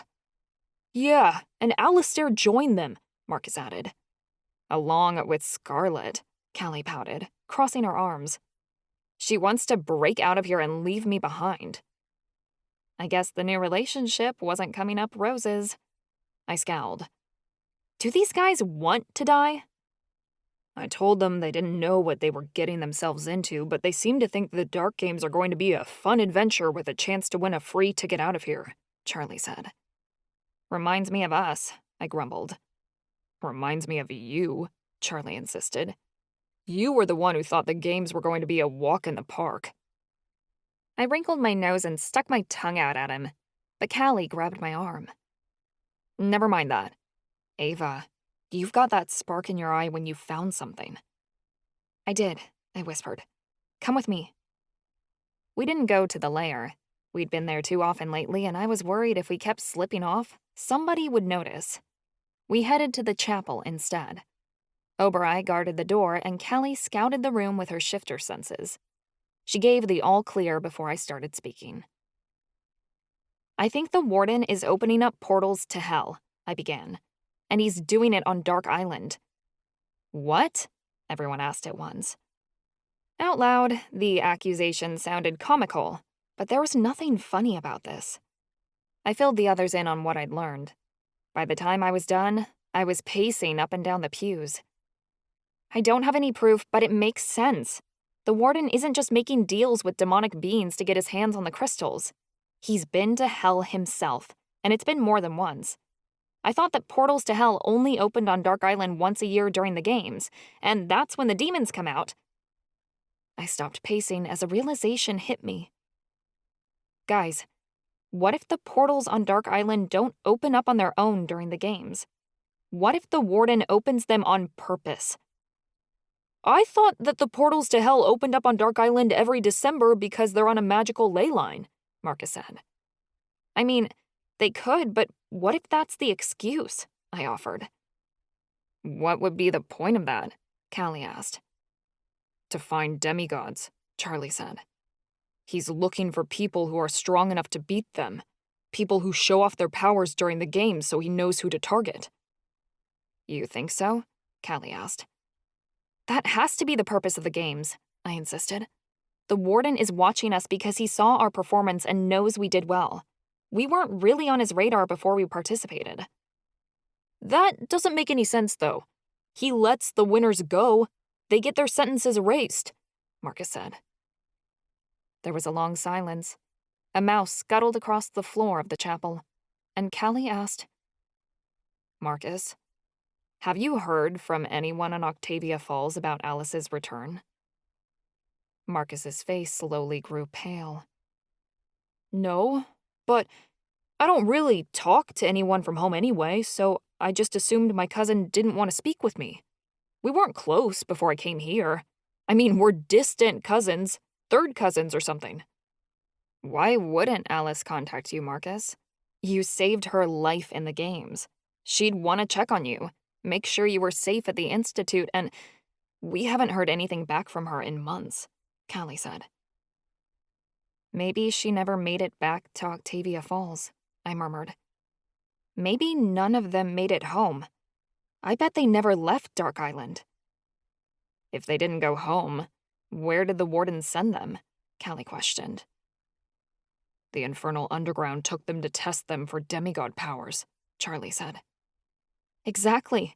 And the Warden is putting the angel professors up to making excuses for their absence, I said. Remember the Warden told Professor Cusack he needed to get rid of one of the succubus mothers that was questioning her daughter's disappearance? I bet anything that was Despona's mother. So, does that mean we condemned Alice, Despona, Carson, and Wesley to be tortured? Callie asked hoarsely. We didn't know what they were doing. They were innocent. We were trying to do the right thing by giving them our win and setting them free, I pleaded. We gave up our Dark Games win for their team so they could get out of the Institute and start a new life, Marcus said hollowly. But in doing so, we cursed them to the Warden's experiments. I closed my eyes as the heavy reality settled upon us. The guilt ate me alive, starting from my stomach and swelling over my soul. Me doing the right thing always ended up with the wrong thing happening. It was a theme of my life, and as hard as I'd been trying to escape it once I came here, I was cursed to be haunted by that fact. I could never win either way, whether I tried to do good or not, because what I got in the end would always be evil. If we had won, the Warden would have taken us too and experimented on us, Callie said darkly. It was them or us. The Dark Games are a sham. Then we have to work hard to save Alice and the others, Marcus insisted. I'm not leaving my cousin to her doom. They have to be in cell block 9, I said. The Warden is like a god here. He controls everything that happens on this property. But once they're off Dark Island, he faces consequences for his actions from the other supernatural races. I agree. It'd be easier for the Warden to hide them in a place where he has total control, Charlie said. But we can't get down there without dooming ourselves. No one ever gets out of cell block 9. And with those crystals, the Warden could keep us there forever. We have to be smart if we want to break them out. I nodded. Agreed. And we have to tell Ivy and the rest of them they can't win the Dark Games, because otherwise they'll be taken by the Underground too. Oh, great, Callie mumbled. They're gonna love that. They can't back out now that they signed up. So how do we get them out? Charlie asked. We start with blueprints, I said. Having a layout of the prison is a good place to start. We might be able to find a secret way in and out of cell block 9. I don't know where we could get them, though. They wouldn't be in the library. Students wouldn't be allowed access to them because it'd be too easy to plan a way out. I still have access to the warden's office from when I was with the dead men, Marcus said. It's my last potion, though. Once I use it, it's done. Bones never gave me the recipe, and I don't know how to replicate it. Use it, Charlie said. Alice and the others are in there because of us. We owe it to them to get them out. Marcus gave a resolute nod. Callie got up and gave a nervous glance out the door. We can't skip lunch. They'll notice. Come on. The cafeteria food seemed even blander than normal as we contemplated what horrible things Alice and her teammates could be going through right now. When we were done eating, we got up to return to class, but on our way out, a guard grabbed my arm. By instinct, I tried to yank away. Hey, let me go! Charlie immediately moved to do something, but the guard growled, You've got to call, Mido. It's your old man. Then let me go talk to him. I wrenched my arm away from the guard. He sneered. Charlie shoved him out of the way. A risky move. But the guard didn't retaliate, only spat at our feet as we passed. Charlie, be careful, I murmured. I put a hand on his arm, trying to get him to calm down. His shoulders hunched. I don't like when people touch you. Well, neither do I frowned. Thanks for defending me, though. See you guys later. Obereye changed into a unicorn and trotted off after me. You can't blame yourself for what happened to the other team, she began. I huffed. Like Charlie can't blame himself for what happened to Bones? Face it, Obereye. We're all responsible. She was quiet then. The guard at the phone booth today was the same one who had cornered Ivy and I after our trip back from the Devil's Playground. Farthest phone on the left, he said as I passed. I picked up the phone. Hell, Ava-Marie Mito, I did not send you to prison so you could become a stripper. I had to hold the receiver away from my ear. How'd you find out about that? I gaped. There was a video sent to my work email this morning of you, dressed very inappropriately doing very inappropriate things, Daddy hissed. And now, I have to scrub my eyeballs with bleach. A video? That meant someone had snuck into the club and taken footage of me dancing. And instead of showing it to the warden, they'd sent it straight off to my father, as if they'd known that would bother me more than an infraction would.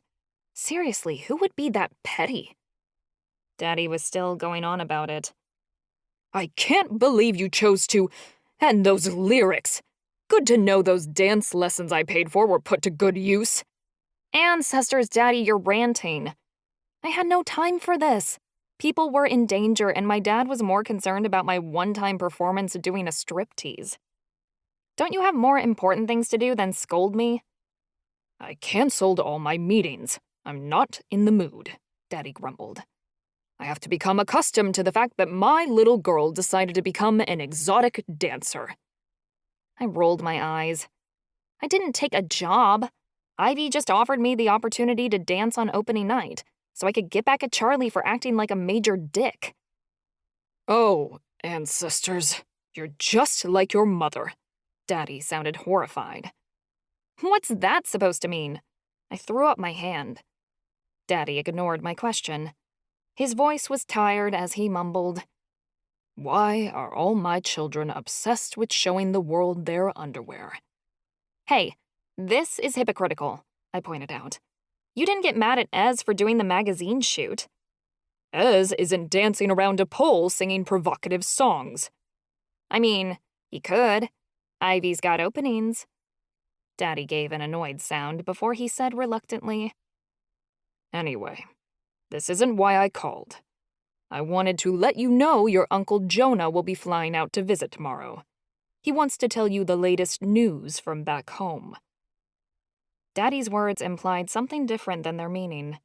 Had he found out something about the prison? Something he couldn't tell me over these tapped phone lines. He'd promised to find information to get me and my friends out of here. That had to be it. It was why he was sending someone to relay me information, because it looked suspicious if Daddy showed up and told me himself. Of course. I can't wait, I said. And I'm sorry you saw that video, but I don't regret what I did. I made an empowered decision and all that. Empowered decision, my ass, Daddy mumbled. Remember we agreed to make good choices? Well, if we did, I forgot. Bye, Daddy. I hung up the phone before he could lecture me further. No doubt right now he was having a meltdown at his desk. I passed the guard and he smirked at me. He'd been listening in, the bastard. Tell the little freak I want double my pay, the guard said, or I report what I heard to the warden. You'll get your money, I told him sourly, as long as you keep your mouth shut. The guard grinned and inclined his head, though I was certain he'd keep his word, as long as Ivy shoved money at him. I wasn't so sure the warden didn't know about the club already. I was certain the news had gotten back to him somehow. After all, he knew everything that went on in this place. But it worried me that he hadn't shut it down and thrown Ivy in cell block 9 for it. It meant the warden thought he could use the Devil's Playground for his own purposes. I was certain he had people in there who were listening in for information, and that scared the hell out of me. I was already late for class, and I figured the guards had told my teacher about the phone call, so I decided to skip the rest of it. I knew Ivy was in the mermaid pool this time of day. I headed down there and saw Opal swimming laps with him. Ivy's mermaid tail was so beautiful. It was as sparkly as Opal's, and his scales were a variety of different colors, creating a shimmering rainbow underneath the water. I watched him jump out of the water and do a flip, waving his fin at me before he took a dive. Obereye changed into a narwhal, diving in to swim after them. Ez sat on a pool chair, munching on commissary snacks. I sat beside him and dug in his chip bag so I could have a few. Ivy swam up to the pool's edge. I heard you and Chansey joined the dark games, I said. Yeah, and according to Marcus, we signed up for nothing, Ivy bitched. It's all a big scam. It's crazy to say, but the dark games aren't the worst you have to worry about right now, I said. My dad just called to yell at me. Someone took a video of me dancing at the club and sent it to him. Dad saw that? As his eyes widened. Whoa. Ivy completely flipped shit. He slapped his tail against the water. Damn it! I should have known someone wouldn't play by the rules. This puts the club at risk. We're gonna have to body search people now and make sure they aren't carrying any phones. The guards are also asking for more money, so you'd better cough up some cash if you want to keep the club a secret, I added. Ivy groaned. They'll get paid. That is, if they keep their end of the bargain. But I'm gonna need to find a way to bring in more capital. You want to dance again, Ava? The crowd loved you on opening night. No thanks. It was fun, but that was a one-time deal, I said. I got my kicks. You ruined me, precious. Ivy turned to Ez. What about you, sweet peach? If I can't have Ava, I want her brother. And I know you can twerk. Ez sighed heavily. I'm gaining weight again. I have a medical exemption from the mines now, so they put me on secretary duty in the prison office. It's a lot easier, but I'm definitely losing my muscles. You look perfect the way you are. You're like my squishy teddy bear, Opal said with a giggle. Aw, that's the sweetest thing anyone's ever said to me. Ez brightened. Ivy tapped his chin.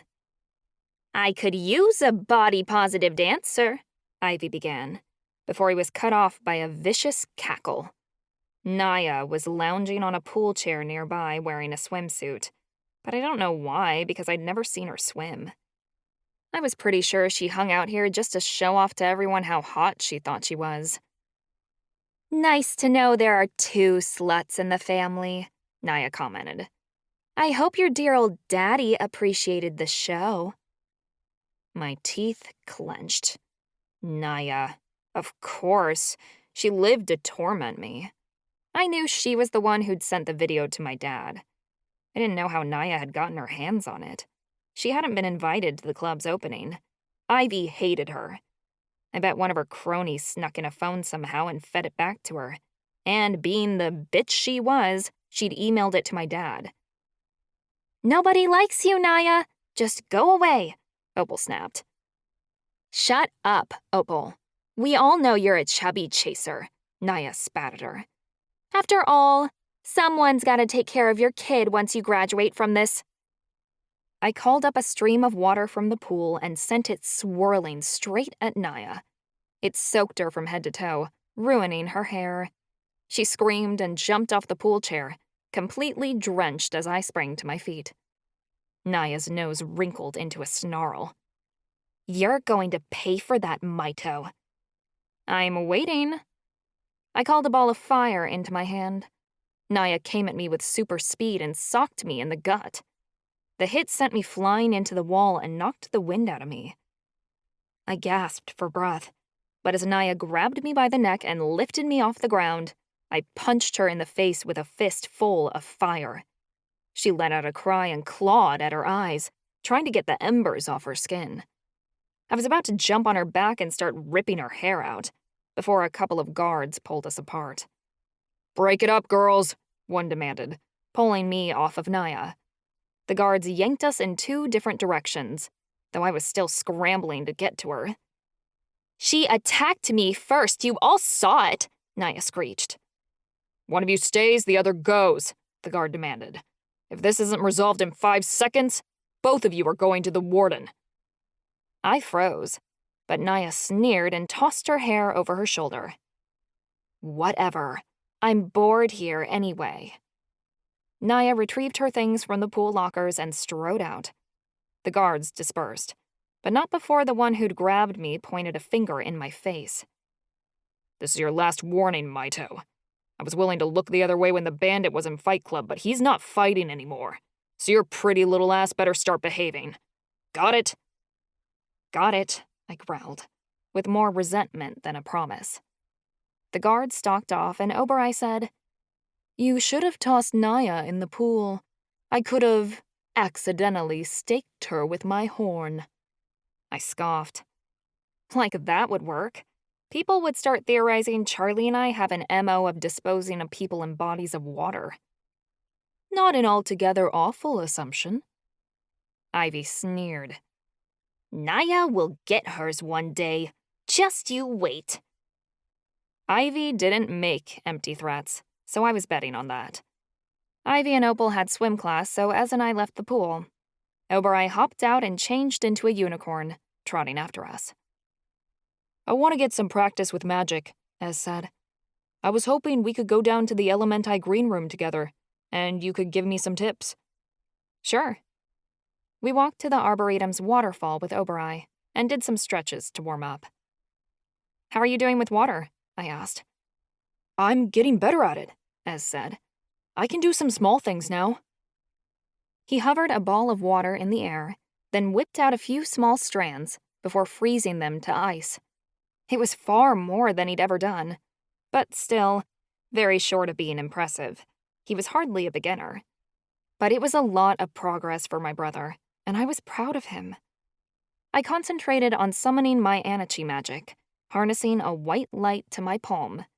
It was smaller than a golf ball and flickering out, barely glowing with the warmth it needed to stay alive. As bad as Ez was at controlling water, I was horrible at healing magic. I'd brought my brother back from certain death, but ever since, I hadn't been able to do so much as mend small injuries, though I'd been practicing nearly every day. I don't understand this, I said in frustration, as the light in my palm flickered out. My other magic is easy. Fire is passion and raw emotion, which I've got tons of, and water is inner strength, which I can draw from. But I don't get the essence of healing magic. I don't know what quality I need to pull from that will make it so I can heal. Well, Anachi magic can do more than just heal, Ez said. It can create light, make shields, turn you invisible, and even kill people, if you can reverse your healing magic to have the opposite effect. Kind of like the Warden's ability to overpower your life force. I tapped my chin. Mama was an incredible caster of Anachi magic. She could use it to manipulate the light particles around her and become invisible to the naked eye. I wanted to push my Anachi magic that far. Ancestors, I'd love to become invisible. It'd sure do some good around here. Maybe you can only do it with one hand, like you can only cast fire with your right and water with your left, he suggested. Maybe. I didn't get this. I closed my eyes and tried to concentrate, willing the light particles in the room to form around me so I could disappear.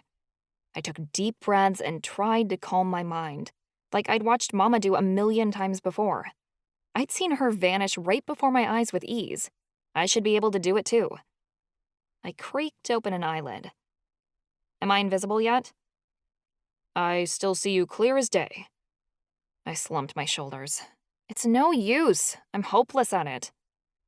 You've never been one to give up. Ez raised an eyebrow. I can't even feel the magic inside of me. All that's inside is my fire and behind it my water.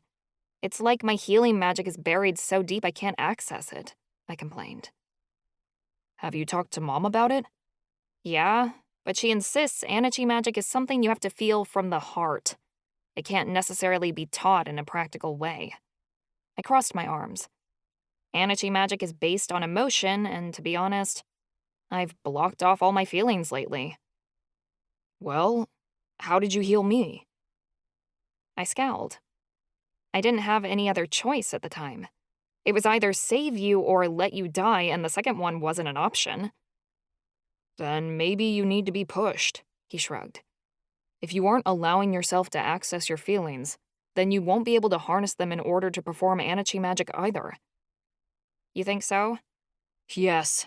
My water magic got loads better once I accepted my diagnosis.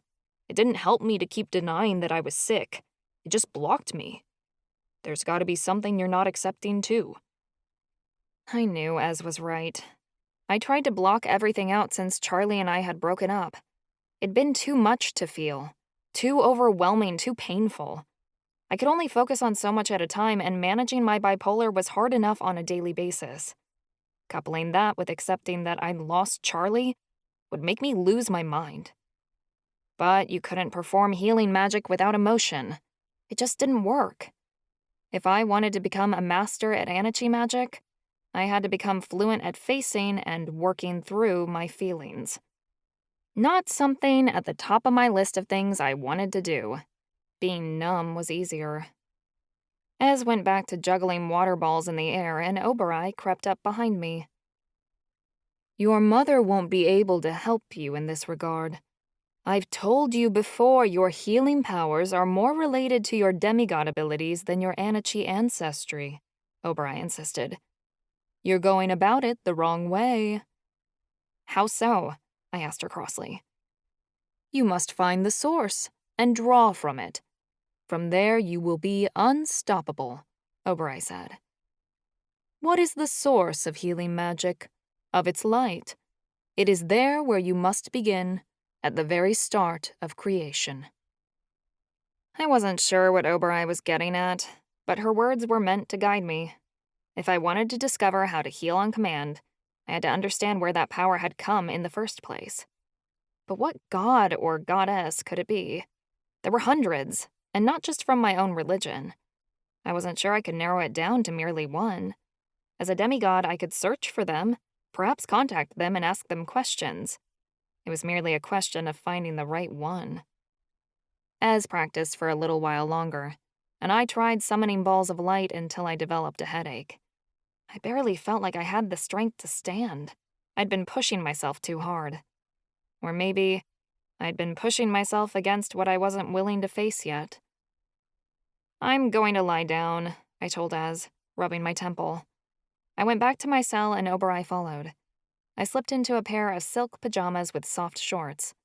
Oberai changed into a husky and hopped onto my bed as I yanked up the covers. Sleep, Ava, he said, lying over my feet. All will be well. I wanted to. All I longed to do was to shut my eyes and block out the world for a while. Though as darkness closed around me, There was an innate knowing in my soul that recognized sleep would be all but peaceful. Cold. I was so cold. I could feel the wet chunks of snow coat my thin jacket as they fell down from the sky. I'd been sitting here for so long my pants had frozen to the sidewalk, but I didn't have anywhere else to go. The shelter was full like always, and the usual places I went to didn't have any room. I'd lost a bag of my stuff when some other guy had snuck up behind me and snatched it. I'd had a sleeping bag, a couple of chips, and some gloves. Treasures I couldn't afford to lose. I thought about Marty. Our place hadn't been much, but it felt like home. I hadn't been able to pay the rent by myself once he was gone, and the landlords hadn't wasted any time in kicking me out, after they'd pawned all my stuff. All the people I thought were our friends turned me away when I showed up at their doorstep. They didn't want to get shot too, and they figured I was bad news. I almost wished the people who killed Marty would find me. I'd rather eat a bullet than continue to sit here and freeze to death. I'd never felt so hungry. I couldn't remember the last time I had something to eat. This was the kind of hunger I hated because I couldn't get used to it. Christmas music played down the street, and loneliness struck me. Shit. I turned 22 today. Happy fucking birthday to me. I was so unhappy. There was no one in this world who gave a damn about me. And you know what? I could even live with that if I had someone in this world to give a damn about. Forget being loved. I just wanted the opportunity to love someone else, to give a shit about somebody who wasn't myself. But right now the cold was almost worse than the constant abandonment I felt. I knew if I was still here by morning, the cops would find another frozen corpse, and I hadn't survived this long just to die now. I needed to get warm and get some food in me. If I survived the night, I could do anything. I'd find other guys to con with and other suckers to swindle. I just needed to get off these streets. I heard the click of heels on the sidewalk. The footsteps slowed as they came in my direction. "You all right, sugar?" Hope welled within me as I heard the voice of an older woman, probably someone in her 40s. There weren't a lot of good people left in the world, but maybe someone had taken pity on me. I gave a shiver. No. A brush of wind swept by my face as the woman knelt down. I could smell her heavy perfume as she said, "A handsome thing like you shouldn't be sleeping out here all alone. What do you say, sugar? We can keep each other warm tonight." I knew what she was asking for, but I didn't care. I'd give anything just so I wouldn't be so cold, or feel the hunger gnawing at my insides any longer. I'd never been with a woman before, but the thought of sleeping in a warm bed again for the first time in more than a month was too tempting to say no to, and need overwhelmed my fear. I nodded feebly and grabbed the woman's hand so she could help me up. I was so stiff I wanted to cry. She guided me forward, and we walked 1 block, then 2. I was so exhausted, but relief overcame my body as a sliding door opened, and heat surrounded me. I couldn't express the intense tingles that surged over my body as the cold slowly began to drain away. It was nearly painful to experience.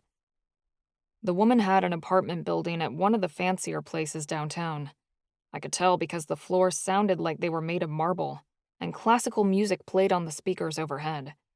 We took an elevator up, and I heard the jingle of keys as the woman unlocked her apartment. Lights clicked on, and the woman asked, "When's the last time you had a hot meal?" I don't know. I was still shivering. A microwave turned on, and the smell of something cooking filled the room. It nearly dropped me to my knees. She guided me to a chair, then placed a plate in front of me and put a fork into my hand. I didn't know what she handed me to eat, and I didn't care, because I devoured it in seconds. I couldn't tell if it tasted good or not, because it was in my stomach by the time the food hit my mouth. When I was done eating, the woman guided me behind her. I heard her turn a faucet on, and steam filled the bathroom. I bet you're even more gorgeous underneath all that dirt, she said. Take your time, baby. Of course, she wanted me to shower first. I probably looked like shit. I hadn't washed in over a week. The last time I'd managed to get a shower at the local YMCA, a couple of my things had been lifted from my locker. I'd been too afraid to go back since. She left the room, and I stripped out of my clothes. They practically peeled off my skin. The hot water made me relax, and I started sobbing in relief. This had been a close one this time, and I was damn tired of having close calls. The bathroom door opened. I've slipped into something comfortable, sugar. There's no need for you to get dressed. We ain't gonna need clothes. I realized this could be my way out. There were other girls who'd want to take me home. I could pawn myself out, just long enough to get enough resources so I could get back on my feet and find my own place. Now that the immediate threat of freezing to death had passed, reality sunk in. Was I really doing this? I could leave now. She couldn't overpower me.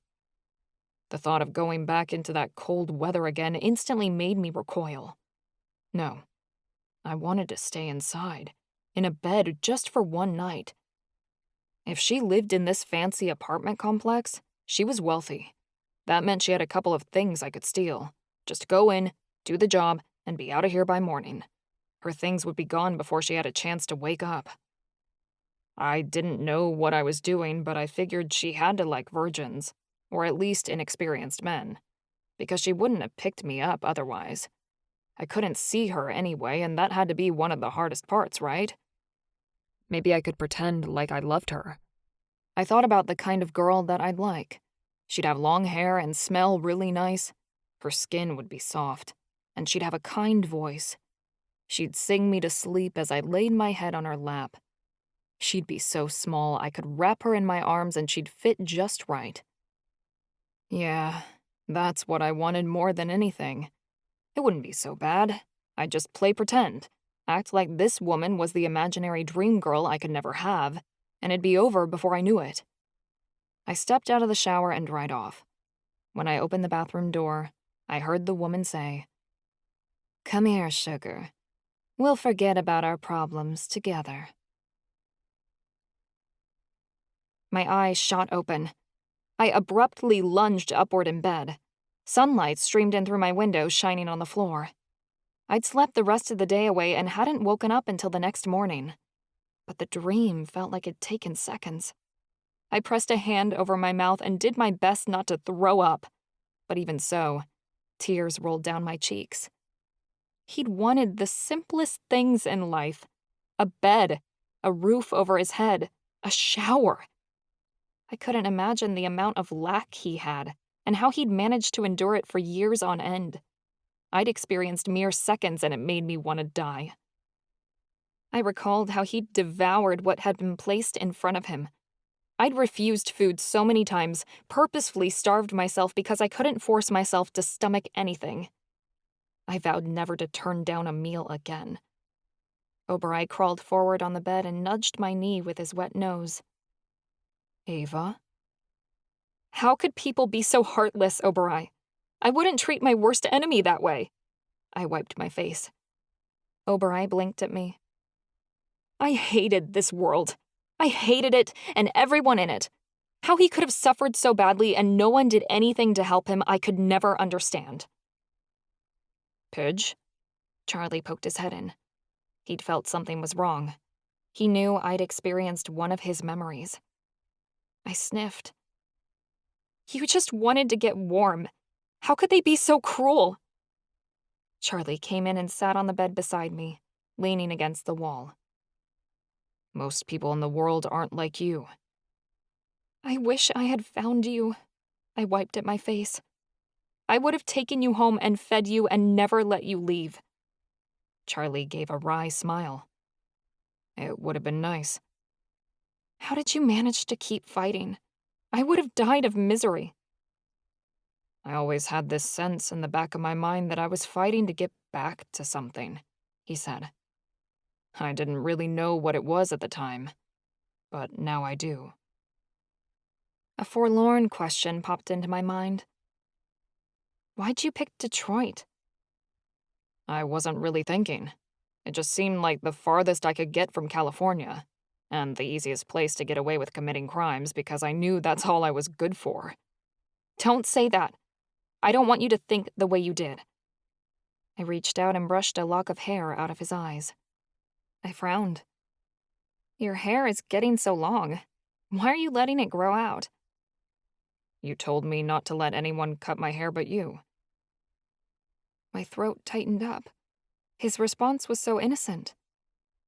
I'll trim it later, I promise. Charlie cleared his throat. I know I've been through some hard stuff, but what you had to go through was hard too. None of it was easy for us. My throat tightened again at the mention of Monica. Would she have died if Charlie was there to stop us from running away? Would John have hurt me if Charlie was there to protect me? I knew what the answer was before I had to ask, and it gutted me. Charlie wouldn't have gone hungry, grown up without love if I was there. None of this had to happen, and yet it did, because we were forced apart. I feel like we were always supposed to be together, and the elders robbed us of that when they sent you away, I said. We should have grown up together. We could have been friends. At least we're friends now, right? It's not enough. We both knew it. Charlie took my hand. He didn't say anything, but he squeezed my fingers. I rounded my shoulders and shivered. How did you get over Marty? I don't know. Maybe I haven't. He shrugged. But it was pretty hard to grieve when I was trying so hard not to end up like him. I didn't have time to be sad about it when I was so busy trying to find food and a place to lay my head. And when I wasn't doing that, I was running from bullets. I didn't have space to miss him, so I just shoved it down. Never forgot about him, though. I know if he could see you now, he'd be proud that you made it, I whispered. It doesn't matter. I'm right back in the same spot I was years ago. I'm alone in the world with no one to love. Charlie's voice was choked, and it hurt me. That's not true. Things are different now because whatever happens, I will always love you. It wasn't even a confession, just what was reality. I'd never stopped loving him. The breakup meant nothing. 1,000 years could pass and Charlie would always be the only one for me. My heart had already decided that. Charlie completely froze. There was surprise in his eyes, like he hadn't been expecting to hear that. His entire body went stiff beside me. I swear his hand in mine turned cold. It was right then that Marcus knocked on the doorframe and leaned in. Hey, Ava, a couple of guards told me your uncle is here to see you. He's waiting in the entry hall. Of course. Way to ruin the moment. I wiped my eyes again. Coming. I closed the door and got dressed. Charlie sat in silence as I disrobed, and Obereye waited for one of us to say something. I didn't know what we were doing anymore, because the longer we were separated, the more and more pointless this seemed. When I'd slipped on my uniform, I opened the door and Charlie stood. Marcus is sneaking into the Warden's office tonight, Charlie said abruptly. I'll reach out to you once he's found something. I suddenly felt very small. Oh, okay. Obereye's ears flattened in defeat as he led Charlie away. I counted the steps he took all the way down the cell block until he disappeared around the corner. I'd laid it all out there, and he'd pushed me away. Again.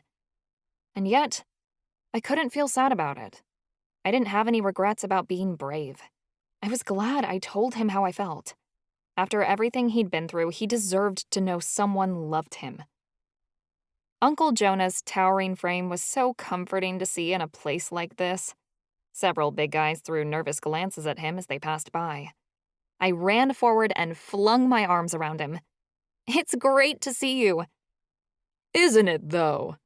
He hugged me back, lifting me off the ground by a few feet. You look amazing, by the way. Very healthy.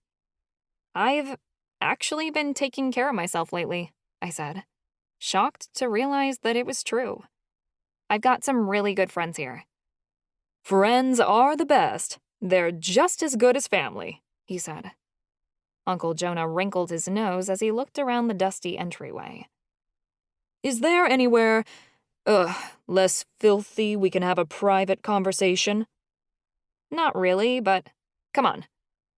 I led him to the balcony above the prison. I hadn't been up here since Charlie and I had broken up.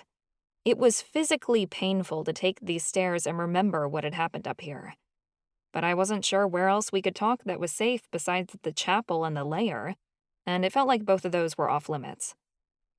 Finally! A nice view and a good breeze, he said. He sat backward and used his Yapluma power to hover in the air, like there was a chair there.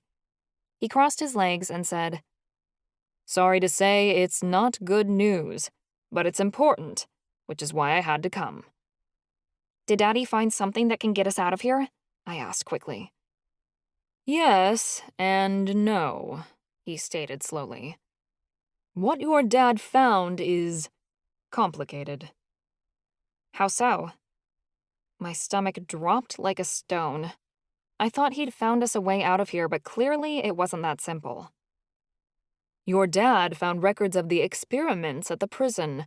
Recent records of prisoners who'd gone missing from the institute, only to turn up dead a few months later, Uncle Jonah said. How'd he find them? I asked. The old elders left behind hundreds of files after the Hawkeye Civil War was over. When Oleander was trying to take over the tribe, he was colluding with the Warden, we know that for certain, Uncle Jonah said. He didn't have time to destroy them before he was killed.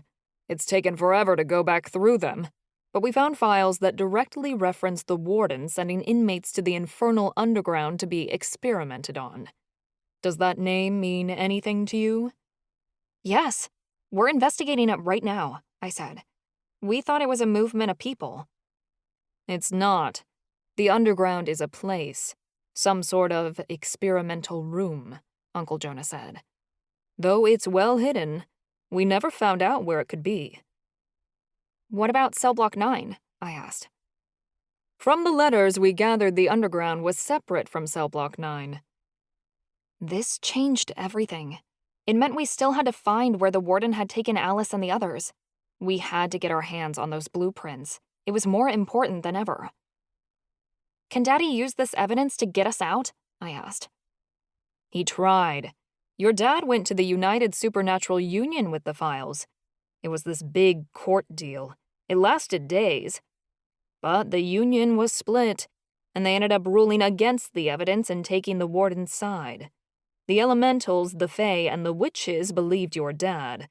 But the angels, mermaids, vampires, and astromancers voted in the Warden's favor. And in a court of law, every Union member must agree that the defendant is guilty for the accused to be convicted. There have to be bodies on Dark Island, I insisted. The people the Warden experimented on didn't just disappear. There were no hidden graves to be found, and as we couldn't tell them definitively where the Underground was, the Union took it as one big joke. Without physical evidence that went beyond the paperwork, your dad didn't have enough proof to overturn your sentence on the basis of cruel and unusual punishment. The Warden is never going to get what he deserves, so long as the angels are always going to vote in his favor, I said. You see our problem, he frowned. I don't see how we're going to get you out. All the evidence in the world isn't going to be enough to set you free, as long as the angels still have control of the Union's council. Isn't there anything Daddy can do? My shoulders dropped. We can't try again. Your dad risked a lot going to the Union in the first place. They accused him of fabricating the evidence. There's more than his job on the line if he brings up another accusation against the Warden. He'll be tried for falsifying information, and we can't afford to have him locked up. What Daddy had risked to try and get me out of here cut me to the core. My throat tightened and I dropped my head. You guys tried. That's what counts. Hey now, don't lose hope. Uncle Jonah fell back down to the ground and raised my chin. The way I see it, you've got all the fire in the world to fight the Warden.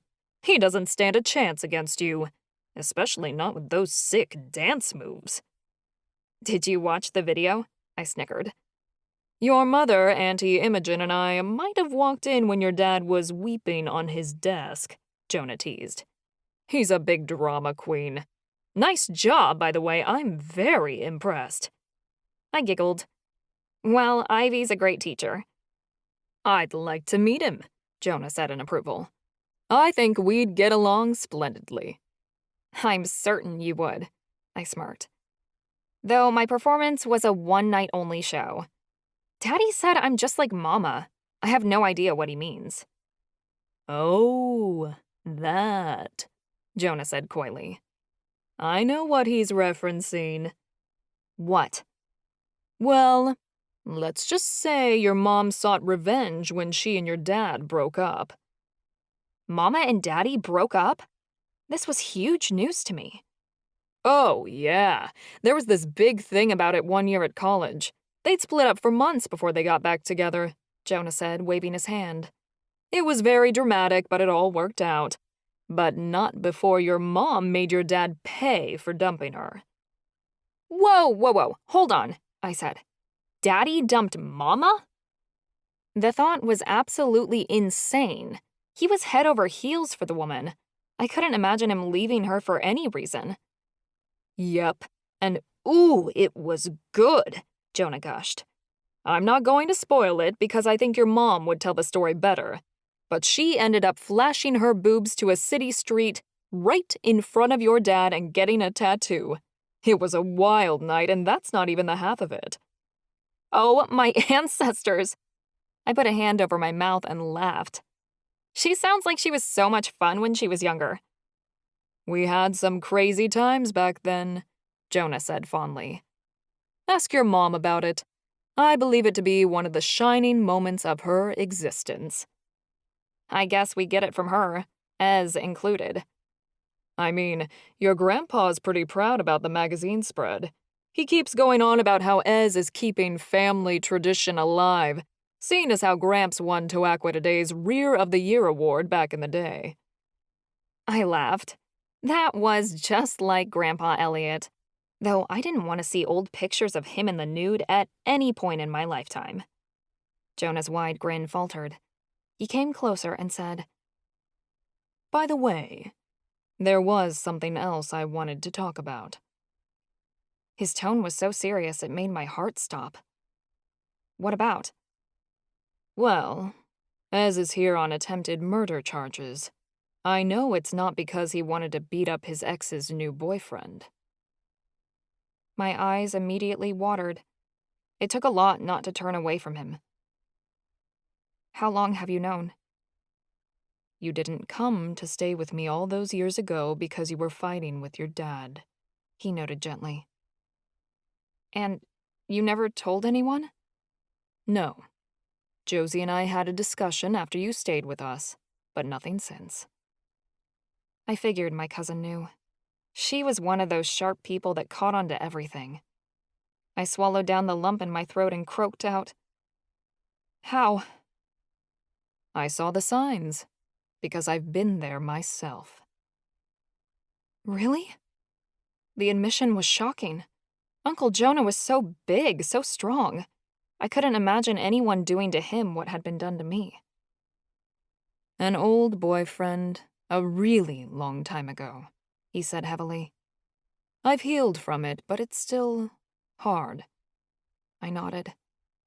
I'm so sorry. He dropped his shoulders. The thing is, if it can happen to me, it can happen to anyone.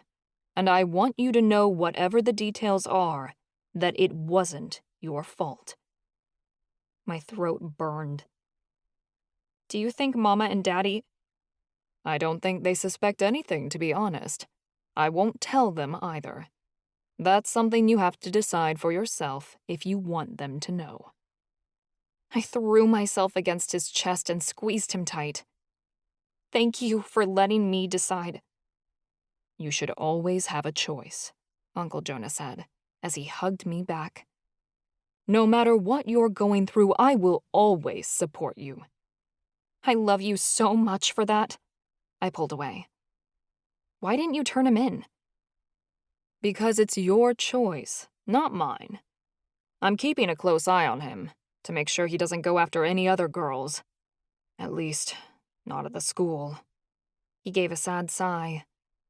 There's only so much I can do in that aspect because I can't be everywhere. How do you handle having John at Arenda Academy, knowing what he did? I've requested not to have him in my classes, he said, mouth thin. I don't think I'd be able to look at him without blowing him to pieces. It's hard enough being in the same building with that monster. He reminds me of, well, the past is in the past and all that. The past was in the past. We'd all been through a lot. But maybe there was a chance for a better future. If my parents had split up and gotten back together, there might be hope for Charlie and me. Uncle Jonah checked his watch. I should probably get back. It was very dangerous coming here in the first place. I'm certain we're being watched back in Campago. What do you mean? I asked. Your parents are dealing with a lot, he said regretfully. Things at home are just as messy there as they are here. We found vampire and angel spies hiding in the city. They're waiting to see what the tribe is going to do about the elves once they're found. I'd seen the news. Things were getting worse between the supernatural races every day. I'm scared. What if there's another war? There's nothing wrong with being scared. We all are, he said. What's important is what we do with that fear. Courage isn't a feeling, it's a choice. And you're brave enough to make the right decision, whatever happens. It was reassuring that he had so much faith in me. I knew I could do anything, so long as the people I loved were behind me. I said goodbye to Uncle Jonah and then left to go to class. I was anxious all day, and barely able to concentrate on anything my teachers were saying. I was so worried for Marcus, what he might find in the warden's office and what would happen to him if he got caught. What if he came out with nothing? What would we do then?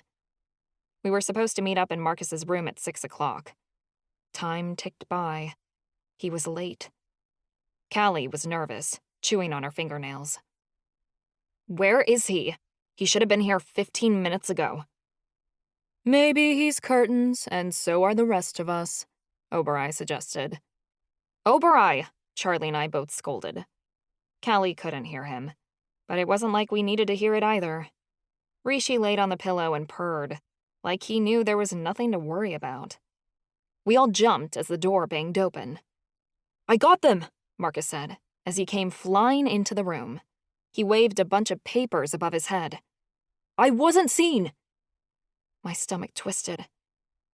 Do you think the warden will notice they're gone? These are just copies that I made. I didn't take the actual blueprints, Marcus said. I took a breath. I have to tell you guys something. The underground is a place, not a movement like we thought. Callie nodded as I finished telling them what I'd learned. If what your uncle said is true, the underground could be on these blueprints. Let's have a look. He placed the papers on his desk. We loomed over the blueprints. My eyes searched the papers, but my thoughts became frantic as I realized there was nothing here we didn't already know. In the basement level of the Institute, I saw the pool and cell block 9, but nothing else. This doesn't help us, I said, and I slammed my hands onto the table. We know all these rooms are here already. There are no other rooms anywhere on this map. Well, if it's a secret, would it be on the blueprint? Charlie asked. The Fight Club isn't on the blueprint, and that's a secret too. I bet there are other hidden rooms, Callie offered. It had to be built somehow. The warden can't just make a room appear out of thin air, and he's too stuck up to get his own hands dirty building it, I said crossly. It could be an illusion, Marcus speculated. Callie shook her head. Illusion rooms are difficult to maintain long-term, especially if you're using them to hide people. What if it's a cave tunnel, like the ones the elves use to get to Forevermore. Charlie shook his head. I already asked Eddie if there was a tunnel underneath the Institute, and he said no. The entire property was built on a huge slab of concrete to prevent the patients from trying to dig their way out. Your earth powers could move or even destroy the concrete, I pointed out. It would make a big mess and it would take time, Charlie said. We'd get caught before I could make a tunnel large enough for us to leave. If the blueprints are useless to find the underground, can we use them to escape? Callie asked. Escape how? Marcus asked. We know digging our way out isn't going to work, even with Charlie's earth magic, and we can't get past the fence with those crystals buried there. We could use Charlie's elven powers to escape somehow, I offered. And where would we go after that? Charlie asked. How are we supposed to find the other keys when we're running for our lives? We know there are keys on Dark Island, or at least close by. We'd have to leave the island to not get arrested again, and that would be pointless. Everything we need to save the elves and stop the war is here. Let's go down to the basement and check anyway, I said. Maybe there's a secret passageway or something. There was nobody down at the pool when we got there. Not even a guard, thank the ancestors. We started poking around, running our hands over the walls and floor. We searched for nearly a half hour and didn't get anywhere.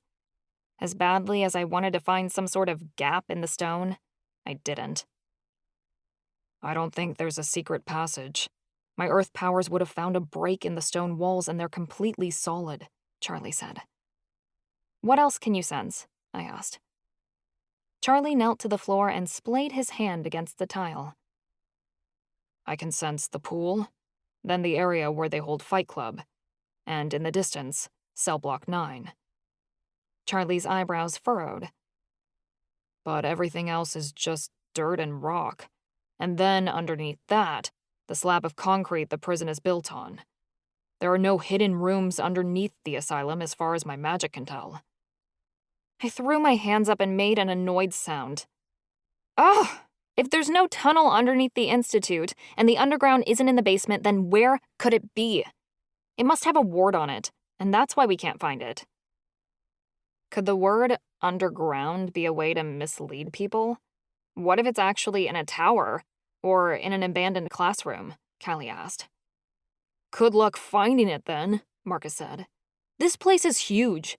The Institute has tons of sealed-off corridors they never bothered to renovate after they converted it to a prison. We'd have to bust into them to even take a look, and that would get us into trouble. Could the underground be off-prison property? I speculated. I don't think so, Charlie said. It's easier for the warden to make people disappear when they're on campus. Once they're off Institute grounds, he can't hide them as easily. Could the Infernal underground be in a section of cell block 9? Marcus asked. No, I stated. My uncle was sure that it wasn't. Callie began pacing in a circle. There are 6 cell blocks at the prison for the main magical races, and cell block 9 for the worst of the worst, but what about cell blocks 7 and 8? I've never even heard of them. The prison used to use cell blocks 7 and 8 for the smaller supernatural races, people like astromancers and hypnotists, Marcus said. But they didn't send enough prisoners to the Institute to keep them running, so they shut those cell blocks down. They're not exactly sealed off like the other corridors in the prison, but we're not supposed to go down there either. So, what if it's there then? Callie asked. It makes sense if the underground was in one of those abandoned cell blocks. That seems too out in the open. Cell blocks 7 and 8 aren't that far from the classrooms. Students would overhear them torturing people, I said. But it's the best place to start, Charlie said. We don't have anything else to go on. At least we have places we can start, Marcus said. It's better than nothing. I wasn't sure. It felt like we were overlooking something, but there was no time to lose. We had to find Alice and the others and get them out of there. It was the only way to make up for the mess we'd landed them in. But once we found them, would they be the same? I could only hope that wherever they were, the warden's torture hadn't driven them to madness, or that we wouldn't suffer the same fate.